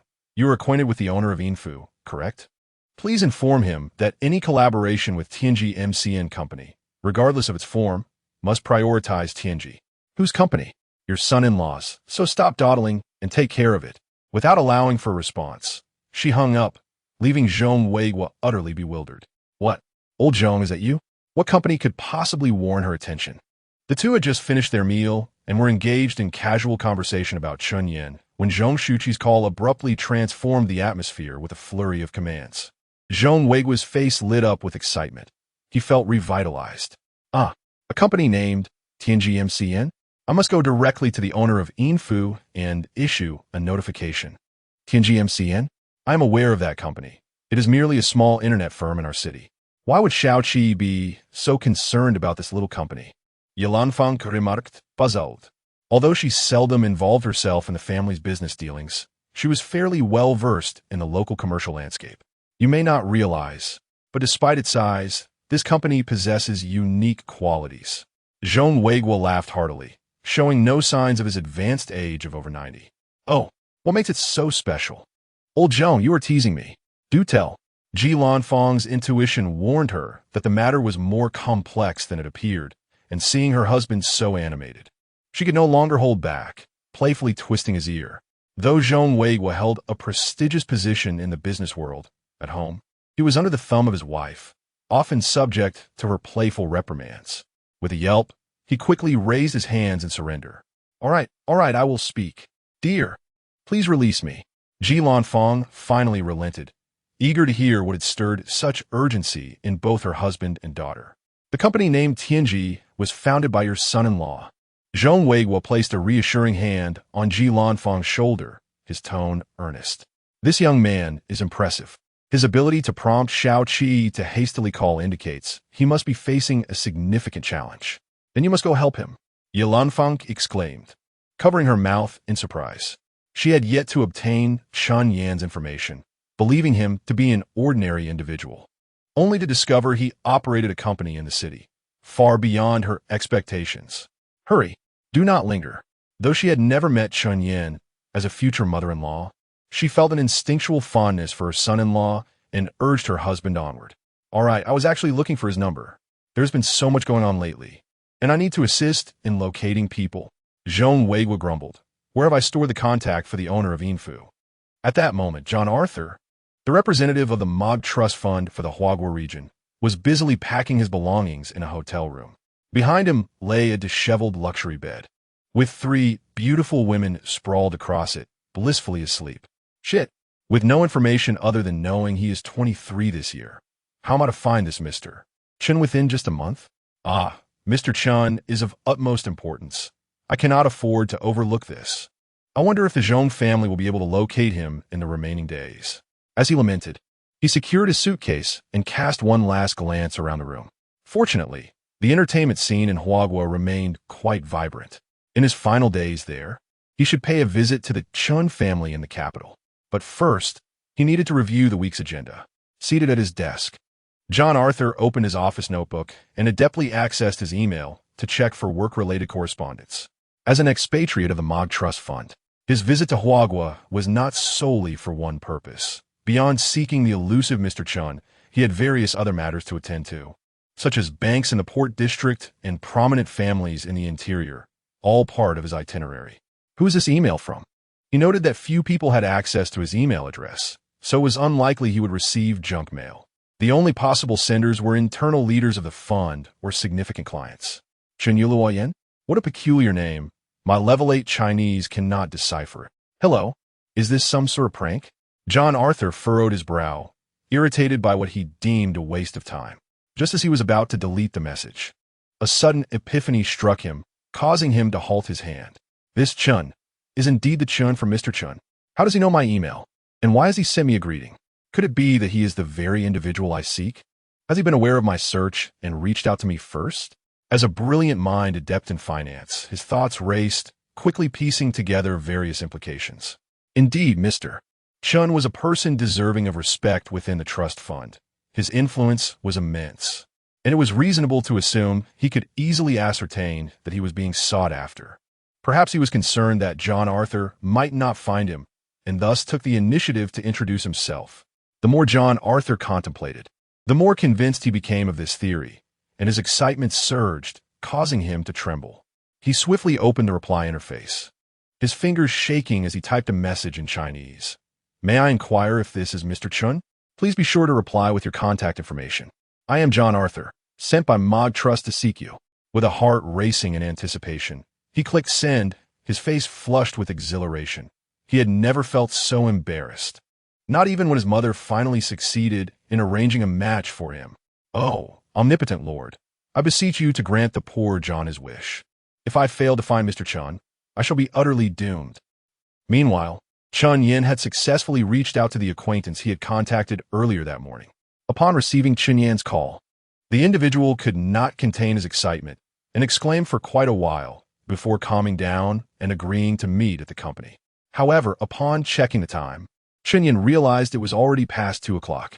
The lunch rush had begun, and he felt an unsettling sense of urgency. He decided to delegate the matter to his secretary and instructed, Xiao Aizhu, please connect with this person. Ask him what conditions are needed for a full acquisition or the establishment of an independent department within our company. Remember to drive the price down.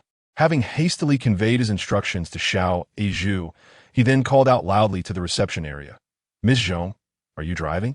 Would you be so kind as to take me to the first hospital? Chapter 73. The Boss Lady? The previous chapter was swallowed.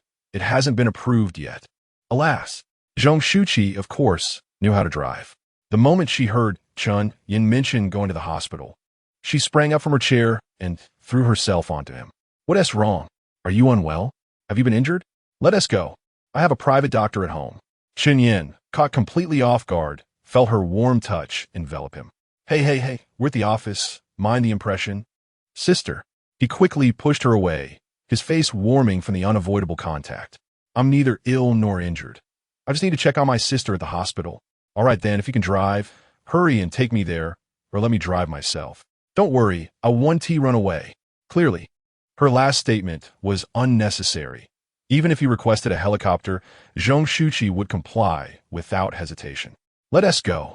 Xiao Aizhu, ever observant, spotted them passing through the office and immediately rushed ahead to lead the way and call the elevator. She had just taken the opportunity to search for information about the Zhong family, and what she found nearly left her breathless. Her boss was the only daughter-in-law of the Zhong family. My goodness, if I perform well, how could I not expect a raise? While waiting for the elevator, Chen Yan cast a curious glance at the petite girl, who was grinning at him with a goofy smile, her eyes sparkling with an innocent foolishness. Xiao Aizhu, make sure to discuss your tasks clearly, and feel free to contact me anytime. As he was leaving, Chen Yan felt a surge of self-doubt regarding this adorable little creature, and couldn't help but remind her once more. Don't worry, Mr. Chen. Xiao Aizhu guarantees to complete the task perfectly. I've added you as a friend. Please accept when you have time. Goodbye, boss and boss lady. As the elevator doors slowly closed, Xiao Aizhu waved her hand, her figure gradually fading away. What on earth? Even calling her the boss lady? Truly. Chen Yan shook his head in amusement, turning to Zhong Shuqi. Hey, don't take that silly girl seriously. She's just talking nonsense. Huh? Hey, why do you look so pleased? Your face is as red as a teapot. To his surprise, Zhong Shuqi was sweating, her ears flushed, lips moving silently as she repeatedly murmured, Boss lady, boss lady, boss lady. Ha, love struck. Xiao Chen Yan. As the elevator descended to the 10th floor, perhaps due to it being a dedicated lift, it did not stop, leaving only the two of them inside.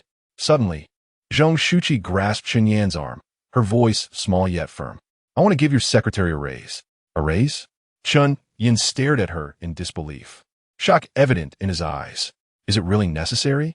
Just because you call her boss lady, you Zhong family members can be so capricious with salary increases? He initially intended to refuse, but upon meeting Zhong Shuqi's determined gaze, realized that if he declined, she would find a way to grant Xiao Aizhu a raise regardless. Caught in the dilemma of preferring to avoid unnecessary conflict, Chen Yan reluctantly nodded. Fine, give her a raise. I'll notify her shortly. Yay. Zhong Shuqi beamed, nodding vigorously, her joy palpable at having her small request fulfilled, prompting Chen Yan to glance at her again. This little one, despite appearing so composed, was rather adorable. No wonder a certain gentleman's saying had been deemed profound. I must see lovely ladies every day, not for any other reason, but for my own pleasure. Indeed, it was truly pleasurable. Ding-dong, the elevator reached the ground floor, and the two quickly exited, a luxurious Rolls-Royce waiting at the entrance. Mississippi. Young master. The driver courteously opened the door for them, greeting Chen Yan somewhat awkwardly. As he settled into the car, Chen Yan felt a mix of novelty and warmth. Over the past few days, he had seen many luxurious vehicles, from Ferraris to Audis, even the likes of Koenigsegg's. But this Rolls-Royce felt distinctly different. Once inside, he felt an immediate warmth. Oops, wrong set. Chen Yan glanced around, finding it somewhat dull after a brief exploration, and declined Zhong Shuqi's offer of champagne, turning his attention to his phone instead. Upon opening it, he noticed a new email notification. A reply from the foreign gentleman. Chen Yan was curious about this John Arthur, especially since it was a business card awarded by the system, leaving him unsure of its purpose. Is this Master Chen? Please reply with your contact information. I am John Arthur, sent by More Trust to seek you out. More Trust? Master Chen? Chen Yan was bewildered. Was the dividend from More Trust a reward from the system? Why would they be looking for him? Initially, a sense of unease gripped him, but soon, he realized that the rewards given by the system surely had a source. If that were the case, it made sense that More Trust would know him. But the question remained, why were they seeking him? His instinct as a small fry prompted him to shy away from potential danger. However, after examining the email twice, he concluded that it likely was in trouble. After all, how could they be so polite, even referring to him as Master Chen? Moreover, since the business card was a reward from the system, he couldn't believe that the often derided system would provide him with something detrimental. Hello, my phone number is 152XXXXXXXX whatever. I'll deal with it when they call. I have plenty of support now, not to mention whether in Shanghai or Shanghai City. Where couldn't I walk with confidence, expecting that this foreigner might be adjusting to time zones. Chen Yan was surprised when, within a minute of sending the email, his phone vibrated. Indeed, the caller was an American number. Oh dear, I wonder if answering this call will be costly. He decided to answer anyway, ignoring Zhong Shuqi's puzzled gaze. Hello, Master Chen. I'm John Arthur. Respected Master Chen. Oh my God, are you really Master Chen? Chen Yan's eyelids twitched. This foreigner spoke Chinese quite well, albeit in a rather disjointed manner. I'm Chen Yan. Are you looking for me? Is there an issue with my trust fund dividends? He didn't directly admit to being the Master Chen in question, but clarified his status as a user of More Trust. Oh heavens, you truly are Master Chen. Oh my God, you are so kind to poor little John. Master Chen, where are you? John Arthur needs to see you immediately. Chapter 74. Little Chen. What brings you here?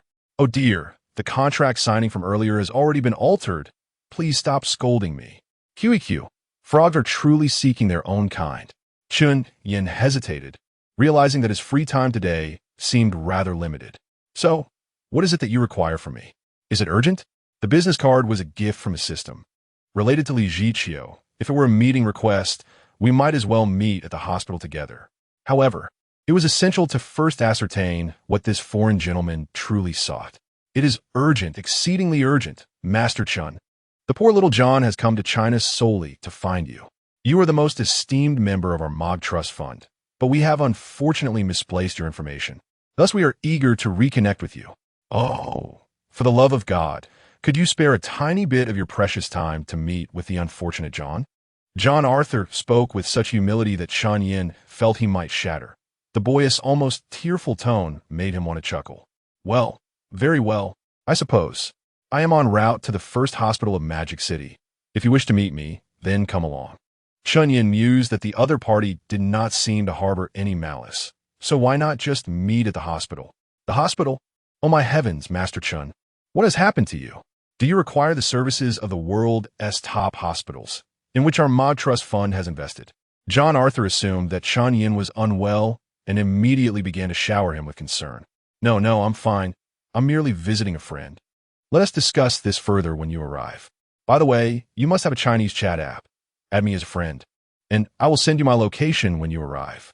Chen Yan was somewhat uncomfortable with a grown man acting so startled. It felt rather effeminate. All right, Master Chen. After hanging up, he exhaled a sigh of relief, his instincts telling him that John Arthur could indeed be of great assistance regarding Li Ziqiu's situation. System, I have made it abundantly clear. Do you still require instincts? If he were of no use, would I have provided you with his business card as a relevant item? What were you looking for? Upon seeing Chen Yan hang up, Zhong Shuqing inquired with curiosity. A foreign gentleman. He claims to seek me out for a meeting. Chen Yan vaguely waved his phone. He was not prepared to report everything. Moreover, a fiancé? Puffed. Do I appear as someone who would agree to such a thing? Even if I coveted your family's immense fortune, that is a matter for the future. Chen Yan had long since dismissed any covetous thoughts regarding the Zhong family's wealth. Indeed, it was quite substantial, enough to elevate him to the pinnacle of life.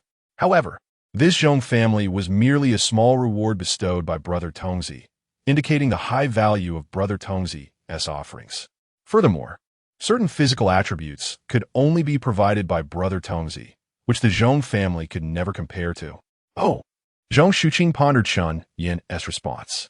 Just a few days ago, the family had released news about assisting Mr. John Arthur the Mog Trust Fund in locating a young gentleman with the surname Chen. Could it be such a coincidence? Never mind, it probably isn't that fortunate. If Mr. John Arthur could indeed find him on his own, there would be no need to contact the Zhong family for assistance. The luxurious car cruised smoothly through the Magic City. Such top-tier vehicles elicited merely glances rather than any raucous attention or photo opportunities. Fortunately, it seemed that the goddess's blessing kept traffic manageable, allowing a seamless journey. By the time they arrived at the first hospital of Magic City, it was nearly 3:30, perfectly timed. You may go ahead. I will send you my location later for you to pick me up. Chen Yan stepped out of the car, firmly preventing Zhong Shuqing from alighting alongside him. His expression grave as he instructed her. Behave, go amuse yourself, dear. Zhong Shuqing had initially intended to insist on exiting the car, but upon witnessing Chen Yan's serious demeanor, she involuntarily nodded, her cheeks flushed. All right, I shall be obedient. A sweet smile lingered on her face, and she whispered something too faint for Chen Yan to hear as he swiftly dashed away. Miss, where to now? The driver's voice came through the intercom. As the rear seat and driver's compartment were separated, necessitating the use of a walkie-talkie for communication. Please take me home. Also, have a designated designer wait for me at home. I need to redo my look. The thought of seeing Chen Yan again that evening sent delightful shivers through Zhong Shuqing, a sensation that made her involuntarily squeeze her legs together, her breathing quickening slightly. What is this feeling? How wondrous! The car departed slowly, and scarcely a minute after Chen Yan dashed into the hospital, another elongated Bentley approached. A handsome gentleman stepped out, donned in formal attire, his impeccably neat appearance complemented by well-groomed facial hair. Wait for me outside. I need to handle something inside. After instructing the driver and 3 beautiful ladies in the car, he entered the first hospital of Magic City with excitement bubbling within him. I see you. Master Chen must be visiting a critically ill friend. Should I prepare a fruit basket as a token of respect? No, that seems rather too simplistic. After taking a few steps, John Arthur abruptly halted, deep in thought once more. After a moment, he shook his head, deciding it was best to meet with Master Chen first before making any further plans. The culture of China is so profound. One must tread carefully. Chen Yan swiftly made his way to the 3rd floor of the ICU, but upon arrival, he found himself at a loss. So many intensive care units. Which one is it? He glanced around. The nurses assumed he was there for a visit and did not acknowledge him. Well, I suppose I shall have to check each room one by one. As he strode through the corridors, he peered through the small glass windows of each room. After several attempts, he finally caught sight of Li Zhiqiu. However, the moment he saw her, his expression darkened, and he forcefully pushed open the door, storming inside. Inside the room, Li Zhiqiu sat in a chair, surrounded by several individuals, each fervently speaking. Though he could not discern their word from behind the door, their expressions indicated that they were either scolding her or listing her shortcomings. Li Zhiqiu appeared somewhat dazed and haggard, her head bowed in silence. This scene was intolerable to Chen Yan. How dare they bully my wealthy sister? Their audacity seems to have grown wings. Sister Zhiqiu. Chen Yan slammed the door open, the loud crash startling everyone within. Hearing that familiar voice, Li Zhiqiu abruptly looked up towards the door, her eyes flashing with a myriad of complex emotions. Little Chen, what brings you here? Chapter 75. The Shrew Zhiqiu. Come here. Chen Yan swore he was genuinely furious, especially after witnessing the haggard expression on Li Ziqiu's face, the bloodshot eyes, and the scratches adorning her elegant neck. "Who are you, little brat?" A middle-aged woman, hands on her hips, spoke up. Despite her gold and silver adornments and designer attire, she could not conceal her shrewish demeanor. As she opened her mouth, several other women around her joined in, spewing insults not only at Chen Yan, but also at Li Ziqiu. "Ah, now I understand why you were reluctant to sign the contract and transfer the company. So, you really have found a lover. How shameless. Your man has been dead for just a few years, and you're eager to find another man, aren't you? Fine, fine. Transfer the company and do as you please." Every harsh word fell upon Chen Yan's ears, igniting a blaze of fury within him. Anger surged through his veins as he lifted a nearby iron chair, ready to hurl it into the crowd. "Shut your mouths," Chen Yan bellowed, his voice echoing through the room and even into the corridor, forcing everyone present to fall silent in an instant. "Ziqiu, come here." He turned to Li Ziqiu, whose expression was a tumult of emotions, and a pang of sympathy flickered in his eyes. If just days ago Li Ziqiu had been the goddess of the business world, strong and alluring, now she resembled a fallen noblewoman, evoking deep pity. Li Ziqiu slowly rose and, unable to contain herself any longer, embraced Chen Yan's not-so-broad shoulders, weeping uncontrollably. He gently placed a hand on her trembling back, though his heart burned with anger. "Don't cry, Ziqiu, I'm here." His gaze was sharp, emanating an aura of dominance as he held her close, surveying the room with piercing eyes, including the elderly man lying in bed. "Now tell me, what are you planning to do?" Chen Yan's tone was calm, yet chilling, as if any dissatisfaction with their response would lead him to unleash his fury. "Who do you think you are? This is our family matter. What business is it of yours?" The initial woman, though somewhat intimidated, puffed out her thick neck and shouted at Chen Yan. Yes, yes. Get out of here. Let go of Li Ziqiu, or we will call the police. Are you out of your mind? Why you care about her affairs?"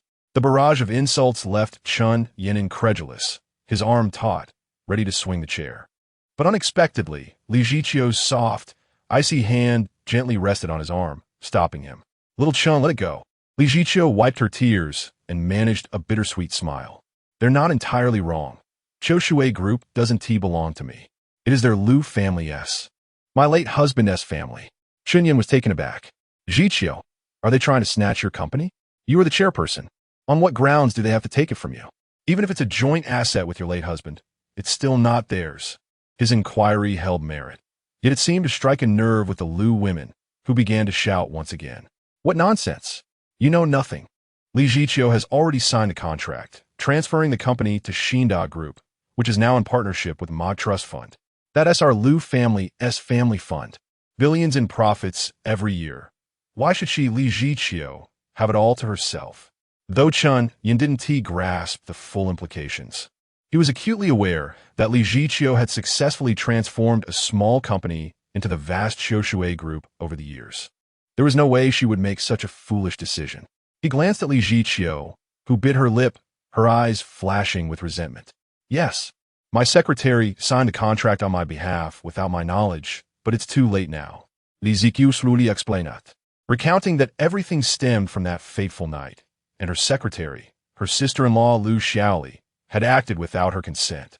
Reflecting on this, she felt a wave of regret for granting her sister-in-law such power, under the pretense of family unity, only to be betrayed in such a manner. Chen Yan raised an eyebrow, fully trusting Li Ziqiu. However, he was more eager to understand the details surrounding the Mod Trust Fund. With a resolute stance, he entered the room, his imposing presence causing the shrewish women to retreat in fear. "What are you doing? I'm warning you, don't act rashly. We'll call the police." Chen Yan smirked disdainfully, placing the iron chair down before sitting and pulling Li Ziqiu onto his lap. Initially resistant, she soon found herself unable to escape his iron grip, eventually yielding with a blush creeping onto her cheeks. "I want to know, what connection does the Mod Trust Fund have with your desire for Shui Group?" His question lingered in the air as the women exchanged glances.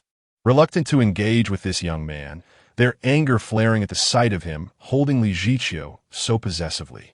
However, fear of his potential aggression kept them at bay.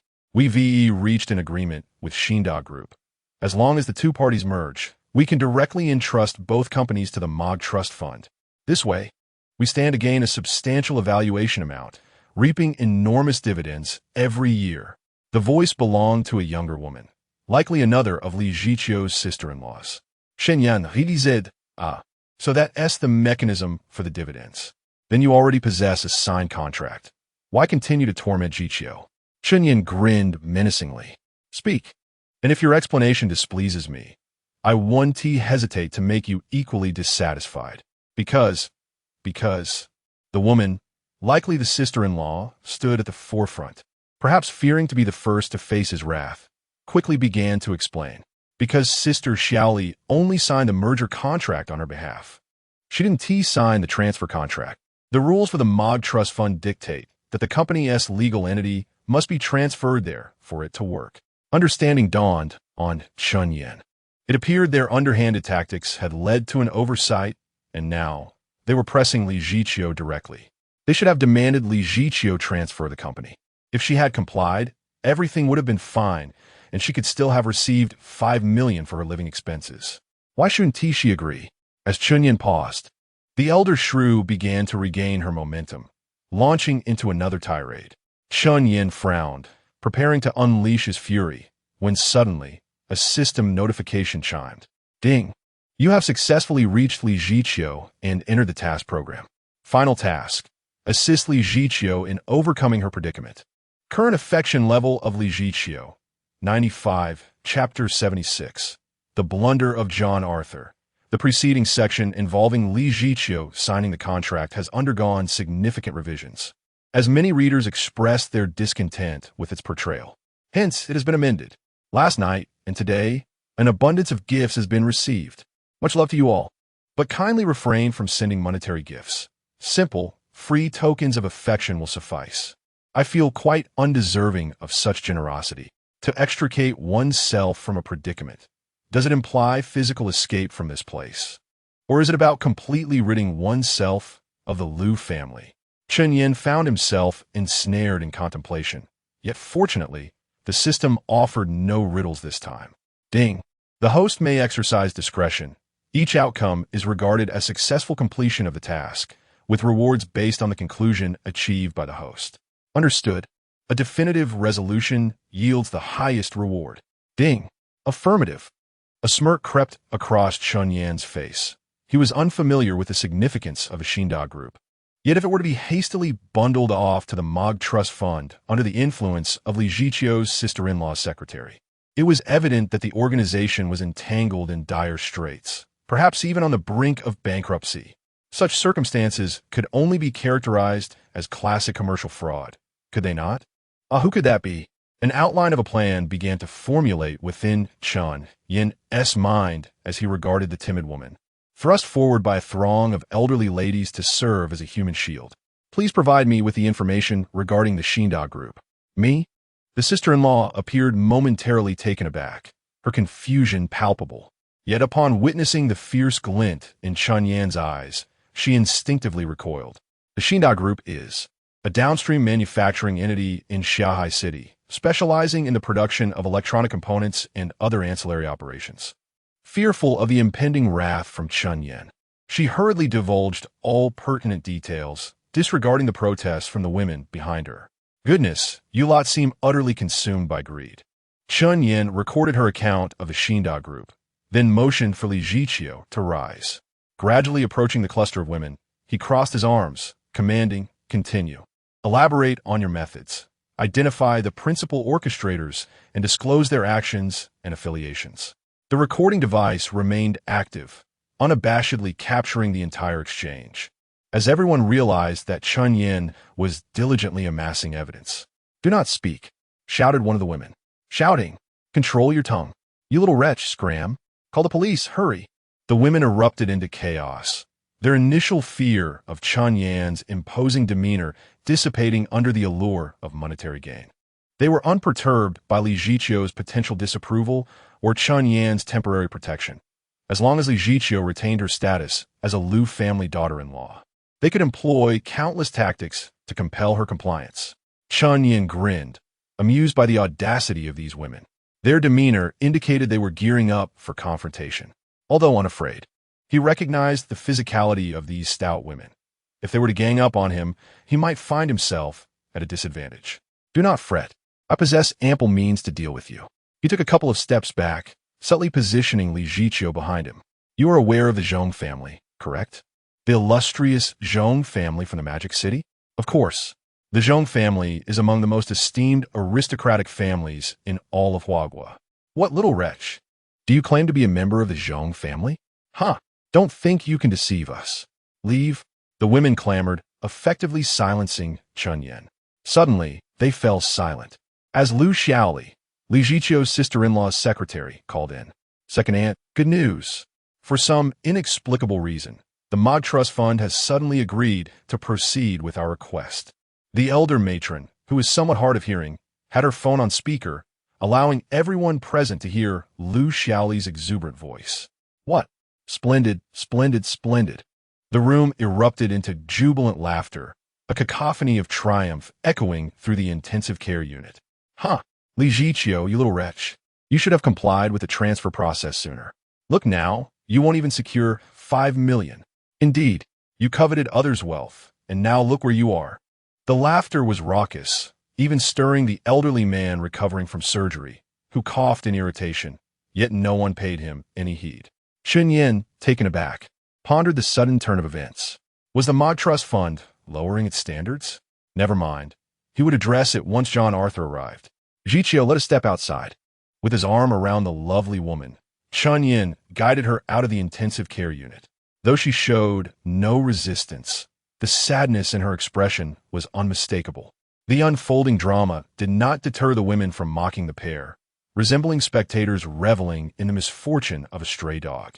Feeling exasperated, Chen Yan leaned in and whispered, Zhiqiu, trust me, they shall not be laughing for long. His assuredness sparked a flicker of hope in Li Zhiqiu's otherwise dim gaze. I believe in you. Nevertheless, Chen Yan was somewhat disheartened.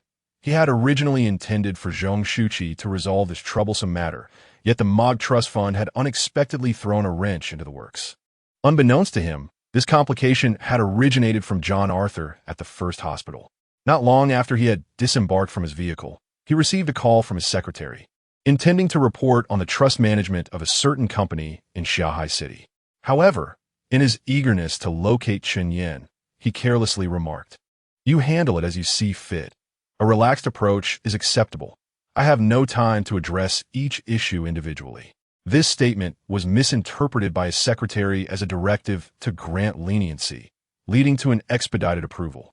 Yet, John Arthur was completely unaware of this misunderstanding as he navigated the corridors toward the ICU.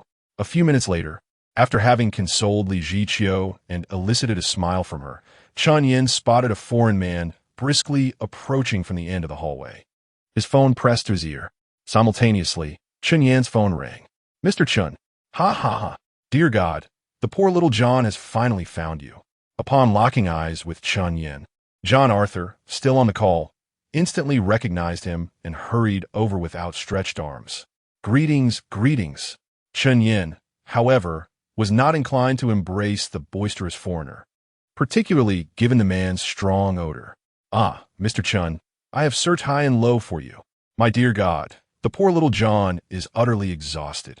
Chen Yan raised a hand to interrupt him. You are John Arthur, correct? You claim to represent the Mod Trust Fund? He had no time for idle chit-chat. Now that the principal was present, he could get down to business. Ahem, allow me to formally introduce myself to you, Mr. Chen, and this lovely young lady, John Arthur said, sensing Chen Yan's serious demeanor and instinctively adjusting his behavior to match the gravity of the situation.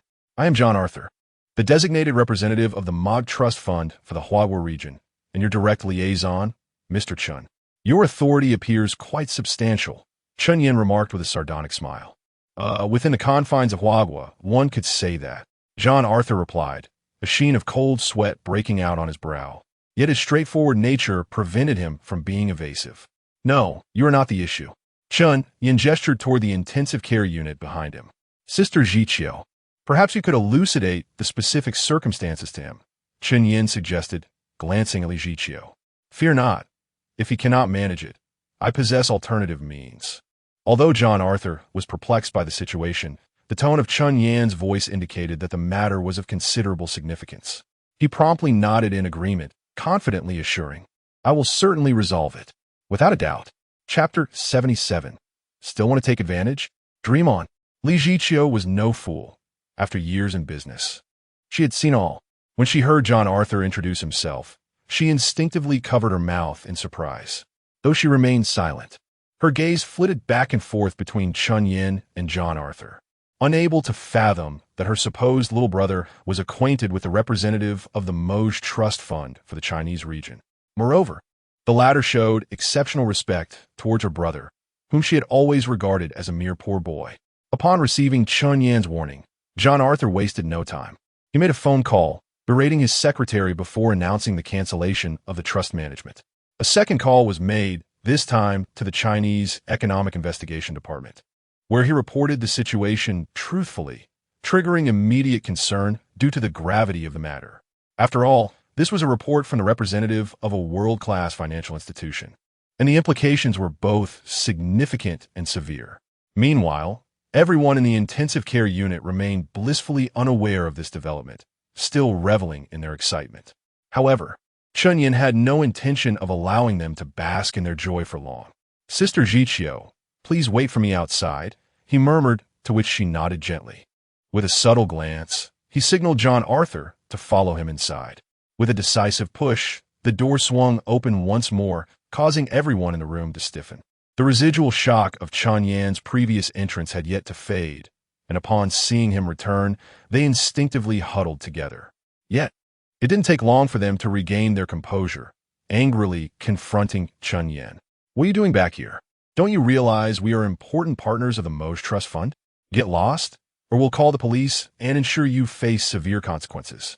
Get away from us, and keep your distance from that wretched Li Jiqiu. Don't even think about touching a penny of the Liu family's wealth.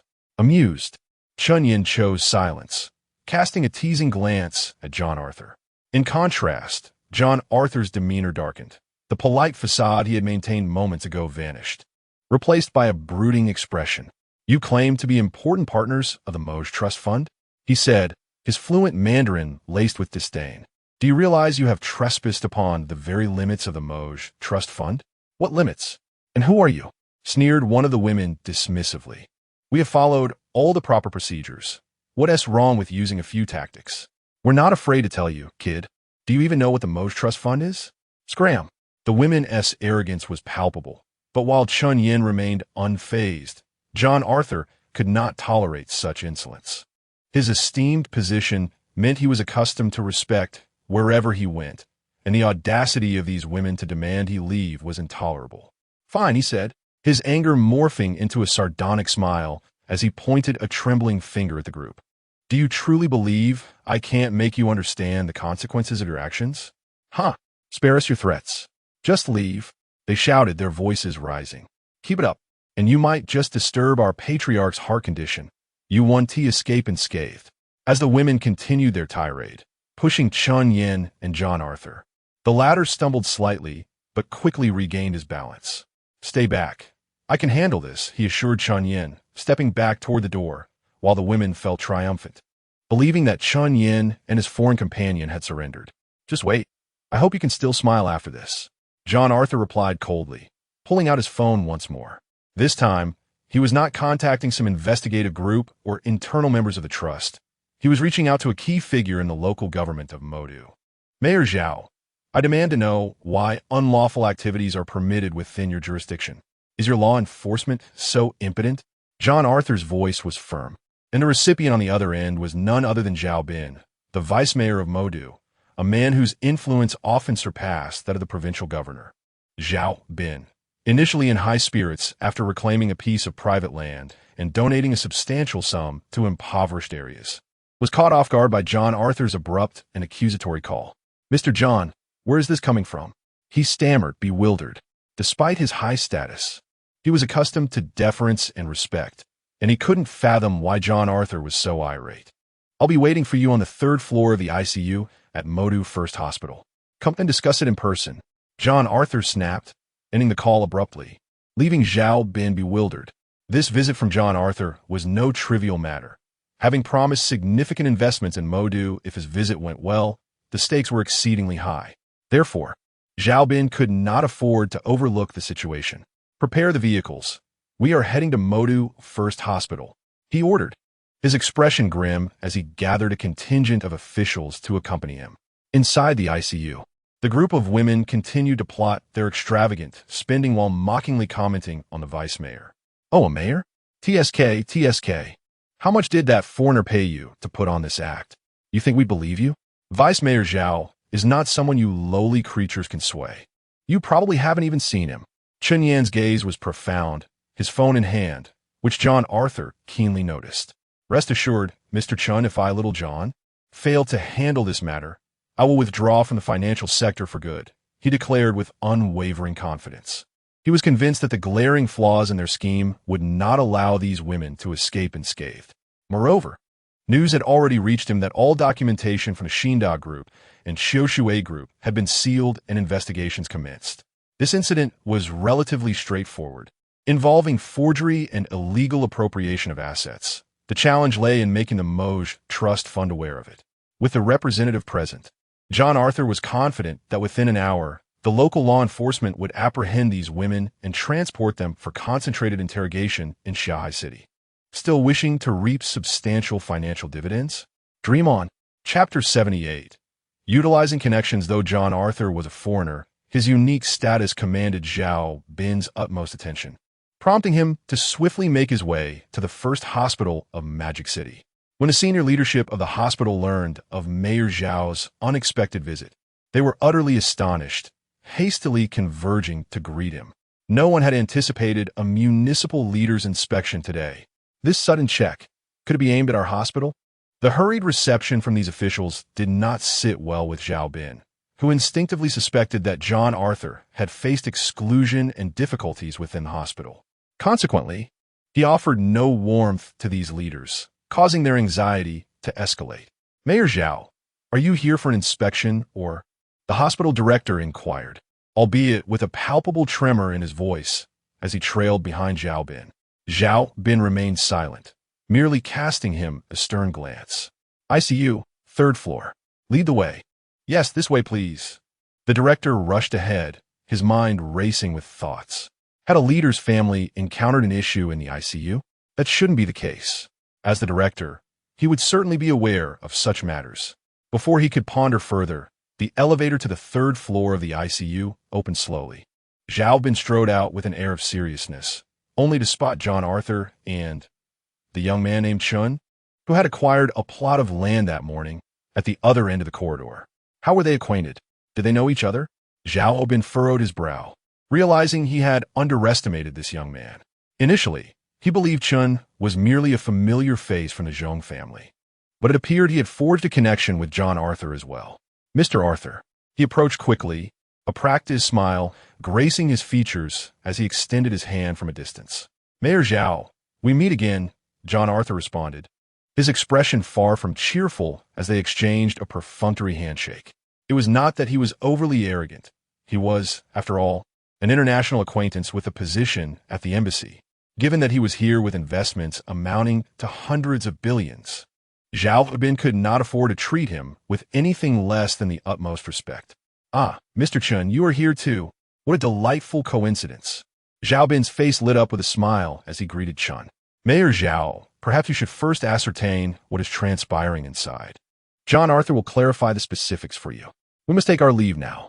Chen had no intention of staying with Li Zhiqiu, finding the presence of the raucous women utterly nauseating. Yet Li Zhiqiu held a different perspective. She clutched Chen's arm, her gaze resolute. "Little Chen, I wish to witness their downfall." "Oh." Chen raised an eyebrow, pulling Li aside as John Arthur began his discussion with Zhao Bin.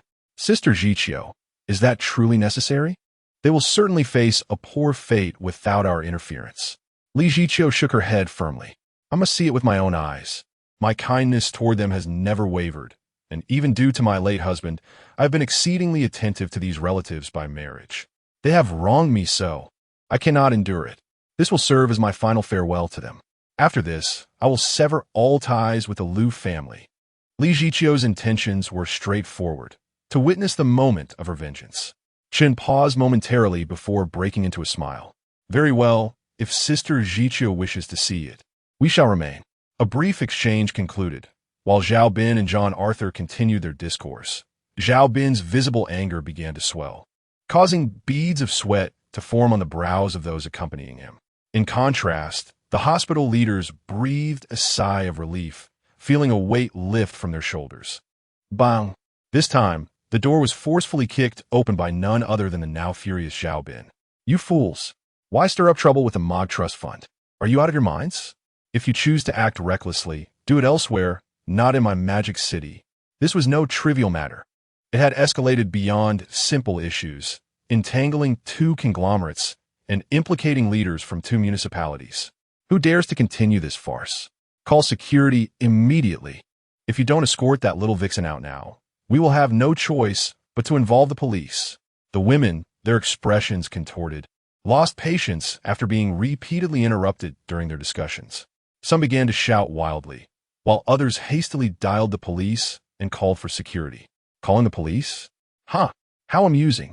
Zhao Bin retorted in fury, waving his hand dismissively. Take them back.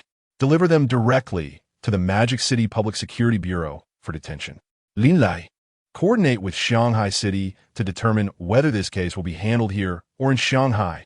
Wu Qiyuan, immediately liaise with Shanghai's Economic Investigation Team to establish a special task force. We must swiftly investigate and bring all involved parties to justice. His commands, laden with immense rage, sent the women into a stupor. Aunt. He looks so familiar.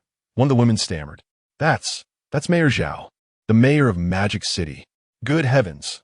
We're in deep trouble. The women's legs turned to jelly, their faces drained of color, lips quivering as if all vitality had been siphoned from them, leaving them motionless. Several plainclothes security personnel swiftly approached, escorting the women out.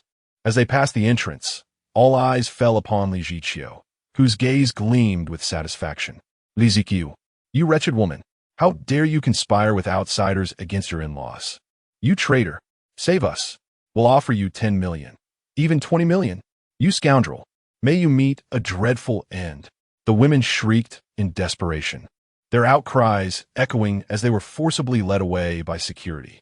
Wait, Chen suddenly interjected, his icy demeanor causing the security personnel to instinctively halt and turn toward Zhao Bin. Chen stepped forward, addressing Zhao Bin. Mayor Zhao, may I inquire about the potential sentencing for their crimes, including that of Lu Xiaoli in Shanghai, should they be found guilty? Although Zhao Bin felt a twinge of annoyance at Chen's interruption, he pondered before responding.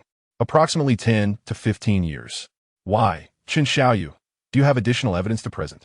Zhao Bin regarded Chen with renewed respect, adjusting his address to Xiaoyu. No, Chen smiled, shaking his head as he approached within a meter of the women, allowing them to see him clearly, yet remaining out of reach. Is it true that you bully my sister Jiqiu? Chen murmured softly, retrieving his phone from his pocket and dialing. Hello, please investigate Lu Xiaoli, the secretary of the Qiu Shui Group's chairman, and her family. You should easily uncover their misdeeds. I have but one request. Chen's gaze swept over the dazed women, his words deliberate. Let them never emerge from this. As the final words echoed, the connection card he had previously acquired vanished without a trace. Chapter 79. What if everyone is in one room? Ah, you must read until the very end. If I were Chen Yan, I would certainly praise myself as quite the clever one. Alas, I am not Chen Yan. Good evening, my dears. A special chapter for Su Jingjing, who adores spicy cucumbers, and for those who have sent me reminders to update. Oh dear, it's so late. One must not stay up too late, or one's skin will become sallow and blemished. Ding, connection card has been used. Acquired contact, Wang Yongkong, Secretary of the Municipal Committee of Shanghai City. Phone number, 181 XXXXXXX. Unconditionally agreed to the entrusted matter. The influence of the connection card has expired. Listening to the system's prompt in his mind, Chen Yan's smile grew increasingly cold. The efficacy of the connection card had been explained by the system long ago. Once used, it automatically bound the contact to Chen Yan, who would unconditionally receive assistance with any request within their capability. Once fulfilled, The influence of the card would vanish. Yet the recognition would persist, and the contact would retain an inherent affinity towards Chen Yan. Initially, Chen Yan had hesitated to use it, feeling a sense of reluctance to owe obligations to Zhong Shuqing. However, he was taken aback by the formidable impact of this connection card. The secretary of the municipal committee in a directly governed city held a rank higher than Zhao Bin, the metropolis, especially since the incident primarily unfolded in Shanghai City, making it far more advantageous than Zhao Bin. The words spoken on the phone, aside from a few loud women, could only be clearly understood by Zhao Bin, whose expression grew noticeably grave. The indistinct male voice from the call felt eerily familiar. It was undoubtedly someone within the bureaucratic system. For Chen Yan to command such authority, the young man's identity must be significant. Let us go. Chen Yan turned, disregarding the pale, anguished faces of the women behind him, and wrapped his arm around Li Ziqiu as they prepared to leave. John Arthur had intended to stop them, but was swiftly restrained by Zhao Bin. Mr. Arthur, shall we move to a more private setting? Zhao Bin's face bore a serious expression. Even John Arthur, despite his usual bewilderment, sensed that Zhao Bin had something important to convey. Casting a glance at Chen Yan and Li Ziqiu, who were walking further away, John Arthur concluded that this was not the right moment to intrude upon them. After all, he had their contact information. They could arrange to meet later when Chen Yan was free. Mayor Zhao, please. The two departed side by side, leaving behind the hospital leaders who exchanged glances, while the loud women were escorted away through the service entrance. Hospital leader, hey, there is still an old man inside. Are we saving him or not? Special Forces personnel almost forgot about the old man. Take him away. Oh, he is half paralyzed? Just leave him in the hospital. Li Ziqiu naturally returned to the Hilton Hotel with Chen Yan. Shortly after their arrival, without even removing their shoes, a deluge of messages from Qiu Shui Group came rushing in, all reporting various situations. Although chaotic, Li Ziqiu breathed a sigh of relief, having regained control of the situation that had previously felt like slipping away.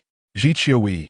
Noticing Li Ziqiu standing at the door, absorbed in her phone, Chen Yan swiftly turned, pressing his hands against the door, effectively cornering her. Little Chen. Li Ziqiu was visibly startled. The mental strain of the past few days had made her jumpy, her face flushing a deep crimson. Seeing the young man, who had now developed a distinctly masculine aura, Li Ziqiu felt her heart race. Chen Yan gazed earnestly at his first affluent older sister, no longer hesitating, and leaned in deeply. The world blurred around them, and they found themselves breathless, parting only to catch their breath. However, their separation was not solely due to the need for air. Chen Yan's phone buzzed incessantly. A flurry of notifications chimed as if on cue. Chen Yan felt a twinge of annoyance and shot Li Ziqiu an apologetic glance. Little Chen, you go ahead and handle your business. I'll be busy for a bit. Hee. We'll catch up later. Li Ziqiu chuckled softly, her spirits lifted by Chen Yan's presence and their recent encounter, her pallor brightening considerably. All right. Chen Yan picked up his phone, eager to see who dared to interrupt him at such a crucial moment. Mo ran. Little Chen, I'll be in Magic City tonight at the Hilton Hotel, all set. Mo ran. Have you missed me? Hee. Are you sneaking around behind my back? Mo ran. See you tonight. Oh no. See you later tonight, Chen Yan's eyelids twitched. Why was this older sister also showing up? Whatever. It was of no consequence since he and Ziqiu were already aware. Later at night? He was confident in his abilities. Closing her chat window, Chen Yan was taken aback to find additional messages. Chen Xiumei, Little Chen, I have a meeting in Magic City tomorrow and will arrive tonight. I heard you're in town. Shall we have dinner? Chen Xiumei, I've booked a room at the Hilton. Do you have time? There is some new progress on the Zhou Tianyuan case.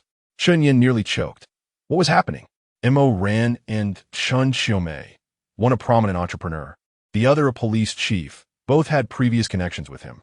Add to that Li Ziqiu, and it was quite the gathering at the Hilton Hotel. This was not merely a hotel, it was a potential battleground. He initially intended to decline and find a way to escape, but then the system intervened again. Ding, golden legend, great fortune moment. Limited time, great fortune task. Purple matching complete. For eligible female players have entered the queue. Li Jiqiu, prepared. Mo Ran, not prepared. Chun Xiumei, not prepared. Lu Moli, not prepared. Please raise the emotional value of the 4 female players to above 90 within 8 hours tonight. From midnight to 8 a.m. The task is arduous. Please manage your time, energy, and stamina wisely. Note, the rewards for this task are exceptionally generous. Treat it with caution.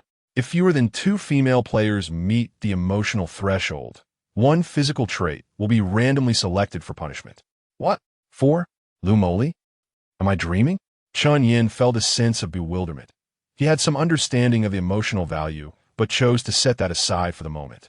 Focusing on the system's reminders. System, what do you mean by managing time, energy, and stamina? Are you suggesting I become a master of time management? My goodness. Dealing with 3 older sisters is already a challenge. Now you want to add an unknown Lu Moli to the mix? In a moment of uncertainty, Chen Yan hesitated, contemplating the impending challenge. Wait a minute. An audacious, yet seemingly brilliant idea struck him. What if everyone were in the same room? Chapter 80, Mr. Kidney, you can do it. Allow me to digress for a moment. I must confess that I am not particularly concerned about quantity, nor do I seek book endorsements or gifts. However, some comments have truly unsettled me. Generally speaking, when questioned about my gender, I tend to brush it off or even jest that I am male. But does gender truly hold such significance? Furthermore, some have made requests for me to share photographs, to which I am left bewildered. Am I to charge for such things? After some contemplation this afternoon, I realized I could no longer suppress my frustration. Very well, if you wish to see, I shall only share this once, this singular instance, and I shall not entertain such requests again. Oh, the photos are in the comments section of this chapter. View them at your whim. If you cannot access them here, so be it. And do not question why I posted 2 or 3 times. I had also shared in the segment reviews, but it did not appear for several hours. Perhaps it is due to a review mechanism I do not understand. I feared being accused of evading the matter and not responding regarding the photos, as my impatience compelled me to share directly. Now look and then forget. Chen Yan ultimately relinquished that audacious and reckless notion. If he were to voice it to them, it was likely he would be torn to shreds. For the sake of his own well-being, he could only fervently encourage himself inwardly. You can do it, Mr. Kidney. You must. However, prior to that, Chen Yan glanced back at Li Jiqiu, who was engrossed in a business call, and sighed. It was still early. Would expending energy too soon increase Mr. Kidney's stress? As if sensing Chen Yan's gaze, Li Jiqiu ended her call and looked over, offering a gentle smile. Little Chen, I have been rather exhausted these past few days. Shall we forego today? Her expression bore a hint of regret. It was evident that she would acquiesce if Chen Yan truly desired it. Chen Yan could hardly contain his eagerness. Observing her demeanor, he felt a pang of compassion and could not help but sigh. Sister Jiqiu, I regret not arriving sooner. You have endured so much. Gently sitting beside her, Chen Yan spoke softly. Li Jiqiu shook her head lightly, her smile deepening. The fatigue and weariness that had long lingered vanished in this moment. Chen Yan's presence was like a comforting hand, soothing all turbulence. The process held little importance. With the current outcome, she was already quite content.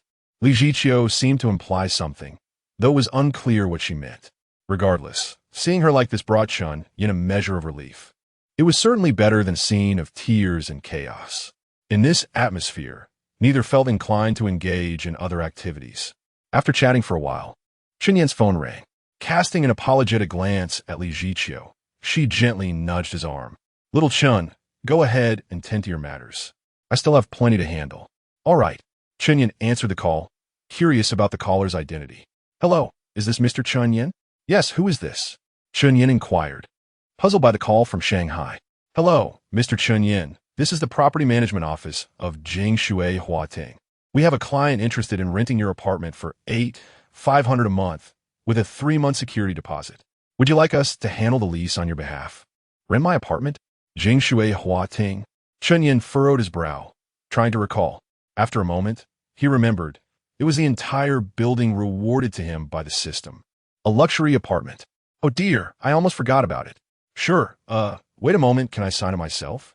He initially intended to have the property management handle it, but the prospect of seeing the building he had yet to visit piqued his interest. It would be prudent to establish it as a future base. Of course, would you like to come over now?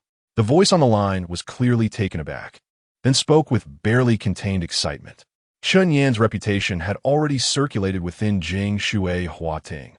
Owning an entire building was a privilege few possessed.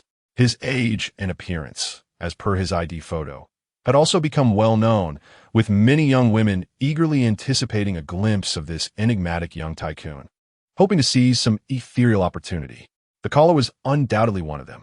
Yes, I'll take a taxi over. Chen Yan glanced at the time. It was nearly 4 in the afternoon. He would check out the apartment, then have Zhong Shuqing pick him up for dinner, ensuring a swift meal before taking his herbal supplements.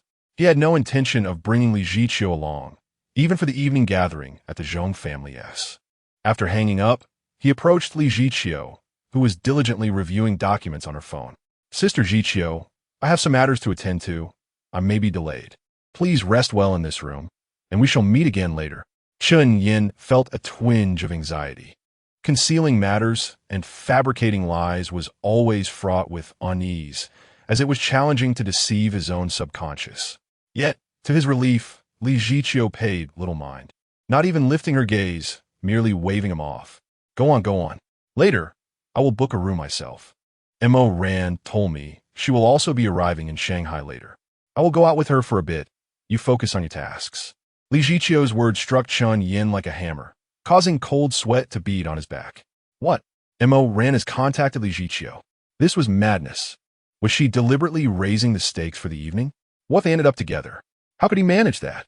Of course, Chen Yan could not voice his true thoughts, while Li Zhiqiu remained blissfully focused on her work, oblivious to the underlying tension. All right, Sister Zhiqiu, you carry on, and remember to eat, Chen Yan said as he approached the door, glancing back to remind her. Understood with a soft click, the door closed behind him, leaving Chen Yan outside to take a deep breath.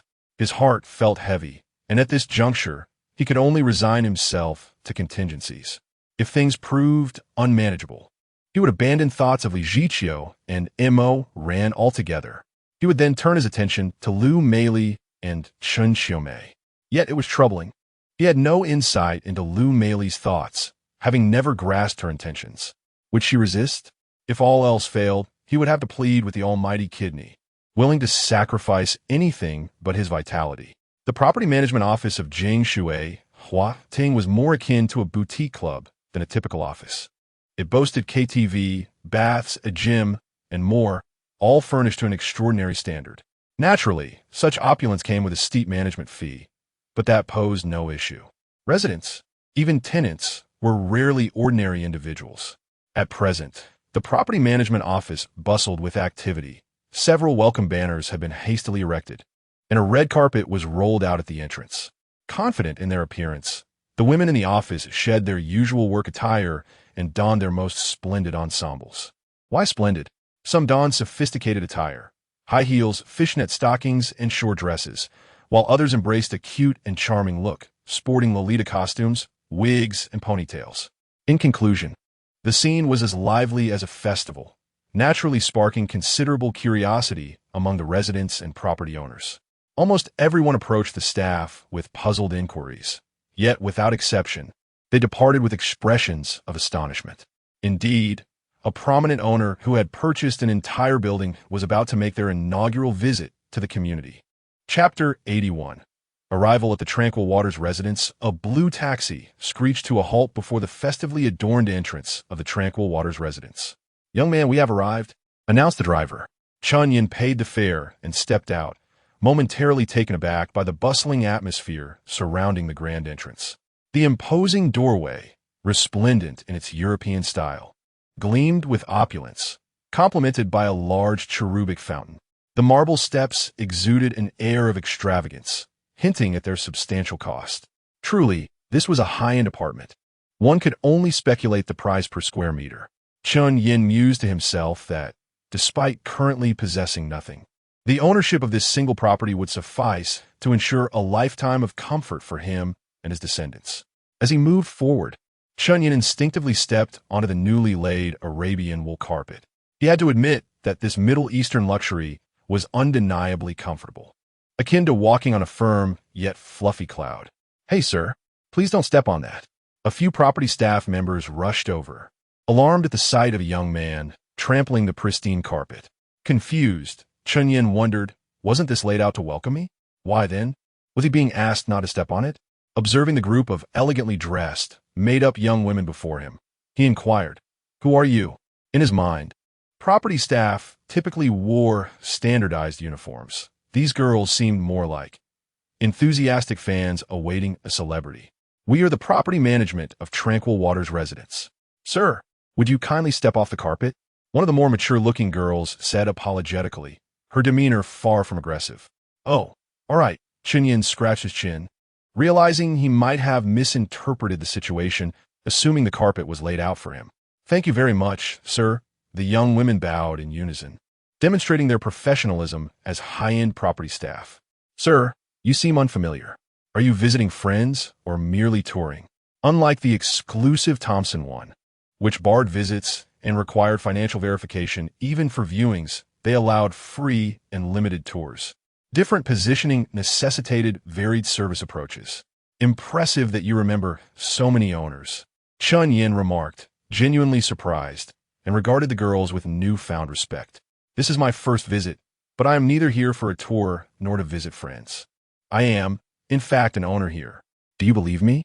He grinned, his mind inadvertently flashing images from urban novels where the protagonist, initially underestimated, reveals their wealth with a flourish. Sure enough, upon hearing this, the girls exchanged startled glances, their bodies tensing as the possibility dawned upon them. "May I ask your name?" "Sir?"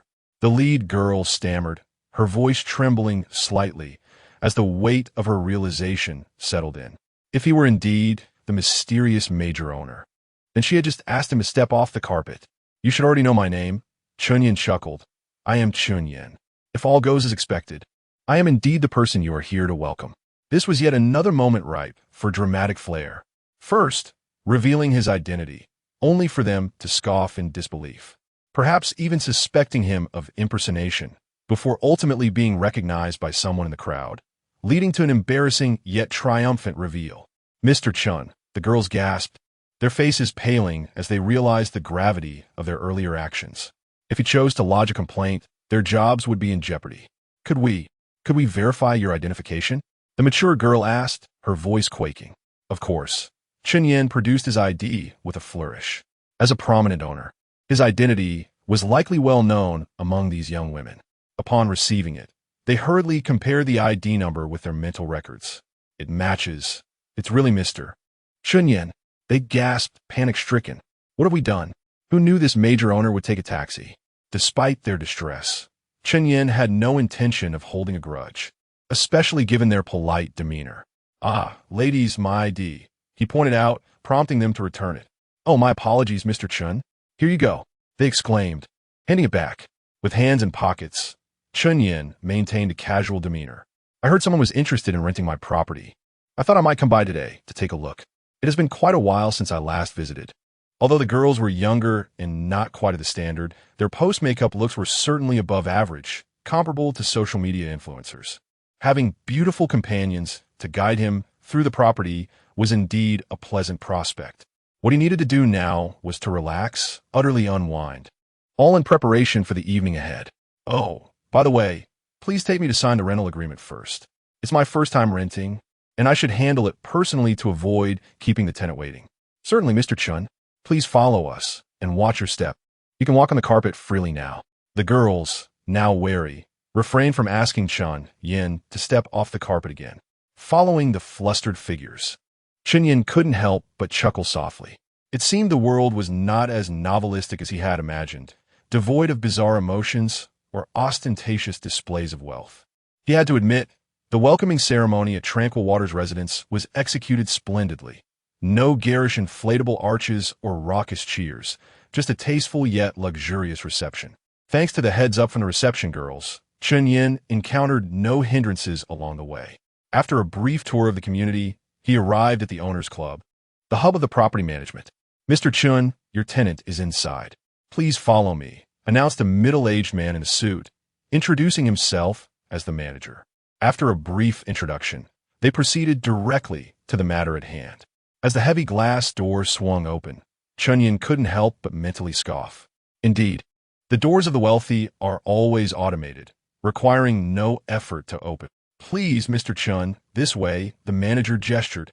As the property manager shifted slightly, the moment their gaze fell upon Su Shuhan, a semi-transparent square unfolded before her eyes. Chapter 82. The tenant is a mature, lowly actress. Oh, how grateful I am for the delightful gifts from so many lovely souls. Thank you for the 10 love letters, Wang. How do you wish to confess your feelings? And as for the underripe tomato bubble tea, I desire only the bubbles, not the tea. Moreover, many sweethearts are calling me their wife. Is that appropriate? Shouldn't you call me husband instead?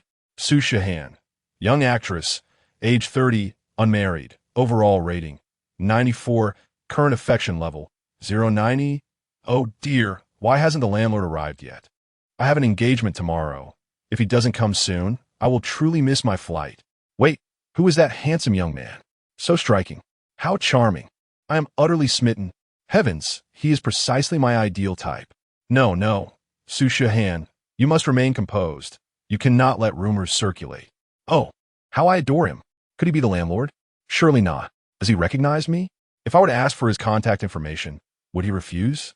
As Chen Yan entered, a torrent of disparate thoughts surged into his mind, including Su Shuhan's succinct personal details and her peculiar inner musings. He had not anticipated that his tenant would be an actress he had never heard of, evidently one who had risen to fame in the past 2 years. Miss Su, this is your landlord, Mr. Chun. The property manager introduced Chen Yan to the seemingly composed Su Shuhan, whose inner turmoil belied her calm exterior. Hello, Mr. Chen. Su Shuhan greeted him with a slight nod, causing Chen Yan to marvel. Truly, she was an actress. Her professionalism was commendable, as she concealed her inner excitement with remarkable poise.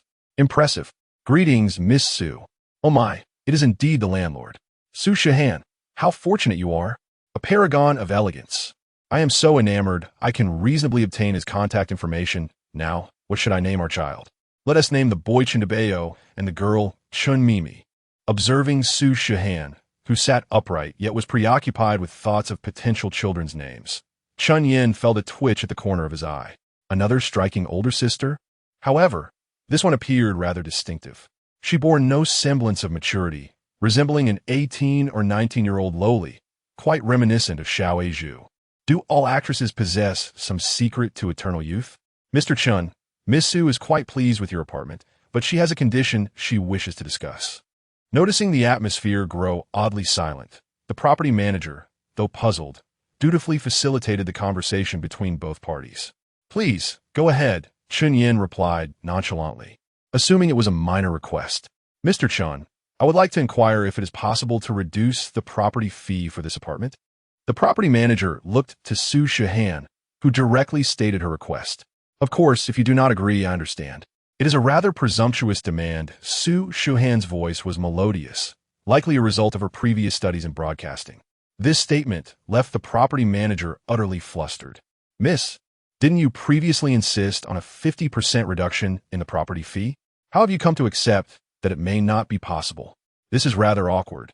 You know, the property manager's face contorted in an awkward smile, initially believing Chen Yan would adamantly refuse the request. After all, which landlord would willingly forfeit income? Very well, let's split the fee. I have no objections. Chen Yan stretched lazily, articulating words that astonished the property manager. How what? Mr. Chen, are you certain? The property manager's face reflected sheer disbelief. To relinquish several thousand yuan a month without hesitation?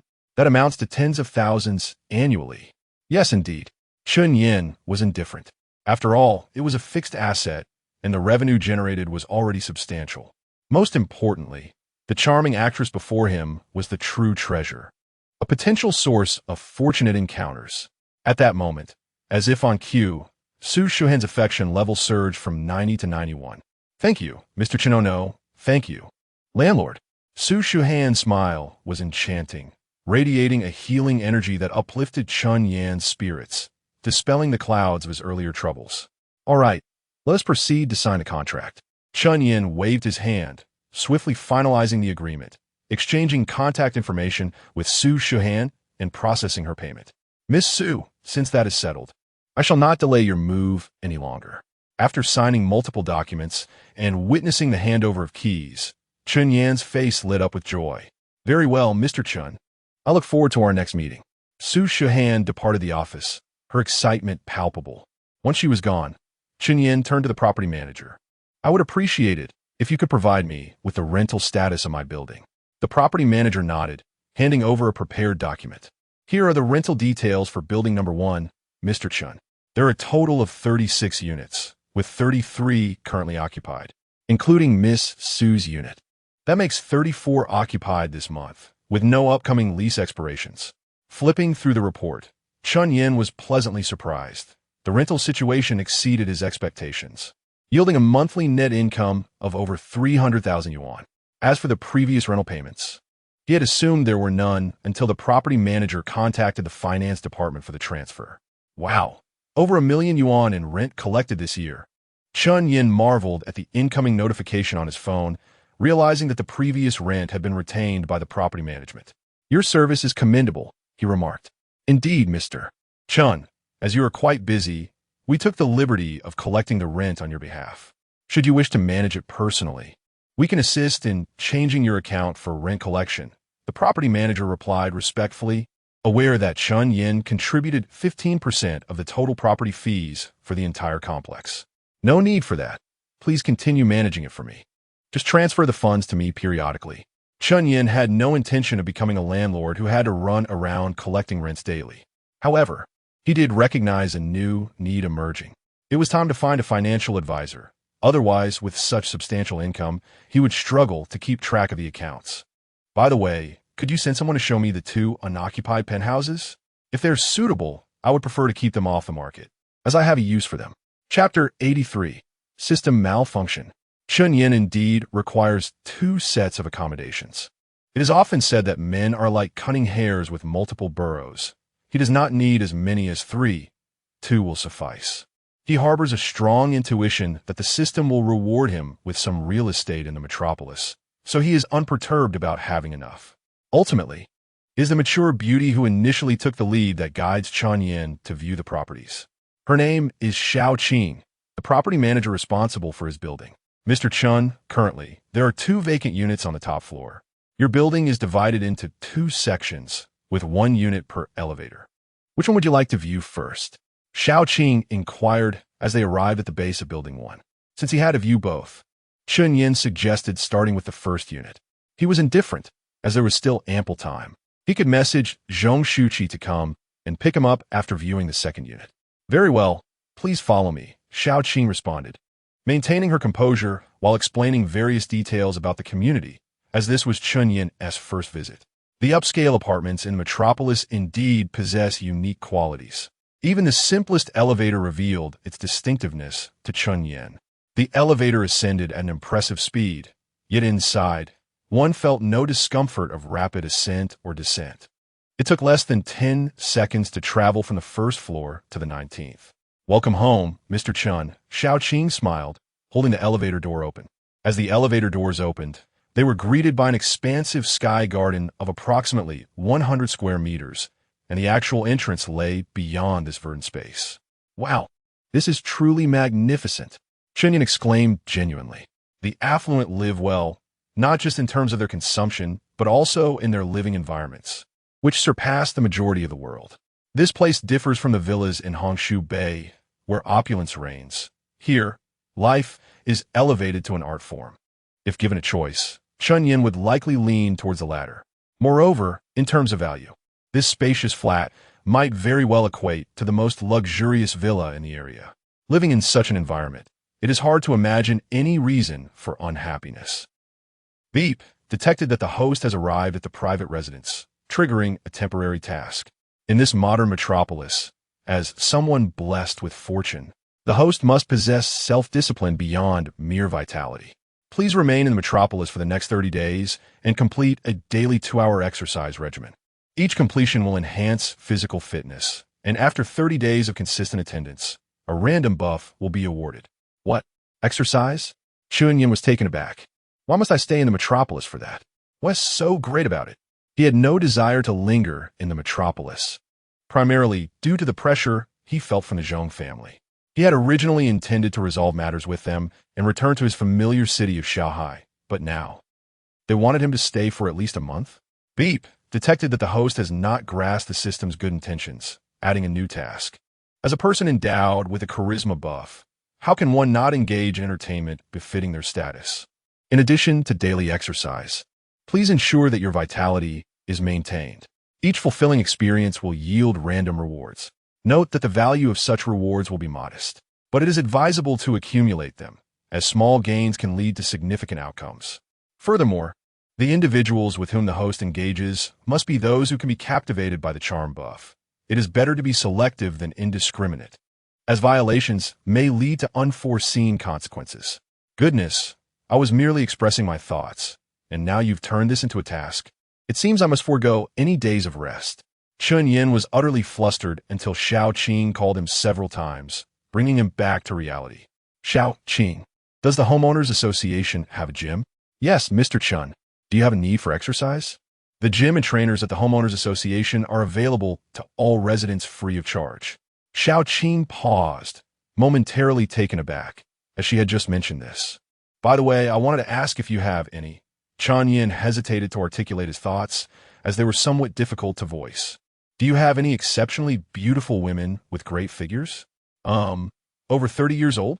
Upon finishing his inquiry, Chen Yan felt his face flush. Was this a question a normal person would ask?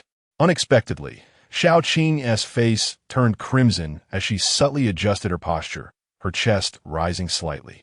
Mr. Chen, do you think I meet your criteria? I just turned 30. Though flustered, Xiao Qing did not want to miss the opportunity to engage with a wealthy and handsome man. As she spoke softly, she discreetly leaned closer to Chen Yan. No, that is not what I meant. Chen Yan hastily waved his hands in retreat, feeling helpless. Xiao Qing met the age requirement, but her overall appeal did not align with the system's warnings to be discerning. Hearing this, Xiao Qing hurriedly bowed in apology, her inner turmoil reaching a peak. What type does Mr. Chen actually prefer? I'm not unattractive, and I maintain my figure well. It seems the expectations of the wealthy are indeed exceptionally high. She had not anticipated that this young gentleman would prefer women over 30. Perhaps she could act as a matchmaker and earn some extra income? With this thought, Xiao Qing set aside her regrets and tentatively asked Mr. Chen, if I happen to know someone who fits your criteria, may I introduce you? Sure, of course, Chen Yan awkwardly replied. But please don't misunderstand. I'm just looking to make friends. Friends, huh? Xiao Qing thought. Upon receiving Chen Yan's affirmation, Xiao Qing felt a surge of joy.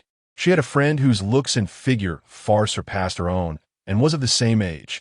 Shall we take a look at the property now? Chen Yan could not perceive Xiao Qing's inner thoughts. He felt a tinge of guilt for rejecting her, and the atmosphere had indeed grown awkward. So he quickly shifted the topic. All right, Mr. Chen, please follow me. Xiao Qing maintained her gentle smile as she entered the code to unlock the door. As night descended, a private plane landed at the Metropolis Airport. Jasmine, I'm off now. Let us go shopping another time. Haha, little Chen, I'm here. Mo ran, donned in a sleek black dress, descended from the plane, waved goodbye to Lu Meili, and hopped into a car bound for the Hilton Hotel. Let us plan for another outing. Lu Meili eagerly agreed, harboring her own plans. I wonder where that little Chen is in the metropolis. I didn't inform him I was coming. Will he even come out if I suddenly ask him? He should, right? Old Lin, Hilton Hotel. Chapter 84. Is Zhong Shuqi aspiring to become the perfect object of the internet? The tour of the two apartments was brief, both exhibiting a similar layout and an abundance of luxury. However, since both units were expansive, exceeding 300 square meters, they remained unleased, inadvertently benefiting Chen Yan. Although the apartments were devoid of daily necessities, Xiao Qing, perceptive as ever, noticed that Chen Yan showed no intention of leaving and promptly informed the property staff, who delivered an ample supply of refreshments. Seated on the sofa with a chilled cola in hand, Chen Yan glanced at the time. Dusk was approaching. He sent Zhong Shuqi his location, inviting her to pick him up. To be candid, although Zhong Shuqi was undoubtedly the wealthiest among the affluent elder sisters he knew, she was also the one he least desired to engage with, despite the certainty that she would treat him with unreserved kindness. Her immediate proposal of engagement instilled a sense of apprehension within him, a fear of being ensnared. While he might appear to be a cad, did Chen Yan truly lack for older sisters? Hardly. Did he lack for money? Not all. Wealthy as he was, he cherished his freedom. A week comprised of 7 days. 1 day for Li Jiqiu, 1 for Mo Ran, 1 for Lu Meili, 1 for Mo Jiao Jiao, and 1 for Chen Mei. He could even afford himself weekends. How delightful! As Chen Yan indulged in his whimsical thoughts, Zhong Shuqi's call came through. "Come out, I'm here." Her voice, tinged with excitement, rang out. "All right," Chen Yan responded, feeling rather indifferent. He had initially agreed to meet her solely due to the fortuitous timing of the event, contemplating that he could easily choose not to go. However, certain misunderstandings required clarification, so he decided to proceed. After securing the door, Chen Yan ambled out of Building 1. As he walked, he communicated with the system in his mind. "Hey, system, does the fitness check-in task commence today or tomorrow? Oh, and what about the task for mental and physical pleasure? Can that begin tomorrow? Beep, it commences tomorrow. Please prepare accordingly." That was a relief. Chen Yan exhaled, as today's schedule was rather packed, leaving little room for fitness, and even the pleasure task seemed uncertain. Wait a minute. System, hypothetically speaking, if I engage in pleasurable interactions starting 11 tonight and conclude at 12:30, would that count for today or tomorrow? His sudden query caused the system to stall for a moment, seemingly pondering the appropriate response. Beep. After meticulous calculations, the completion time is the determining factor, not the start time. Oh, understood. I have another question.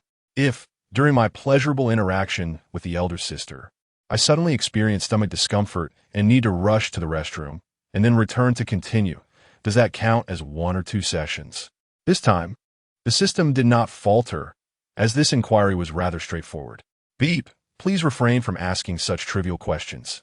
The system's computational resources are precious. Naturally, it counts as 1 session since you haven't completed the first. All right. No need to shout. I got it. Chen Yan chuckled, teasing the system a bit. However, this exchange led him to ponder something intriguing. Hey, system, are you male or female? You seemed rather exasperated just now. Do you have emotions? Are you perhaps an ancient spirit transformed after mastering profound abilities, or some peculiar manifestation of the heavenly will? This time, the system fell silent, offering no reply. TSK. Why act so aloof? He muttered to himself as he arrived at the entrance of the opulent community. The familiar luxury vehicle was already parked with its hazards flashing. Wait. You're driving? Don't you have a chauffeur? Where's he? As Chen Yan settled into the back seat, he realized that the driver was not the chauffeur, but Zhong Shuqi, clad in a delicate red evening gown. You drove here dressed like that? You aren't wearing heels, are you? Well, didn't you ask me to pick you up, little Chen Yan?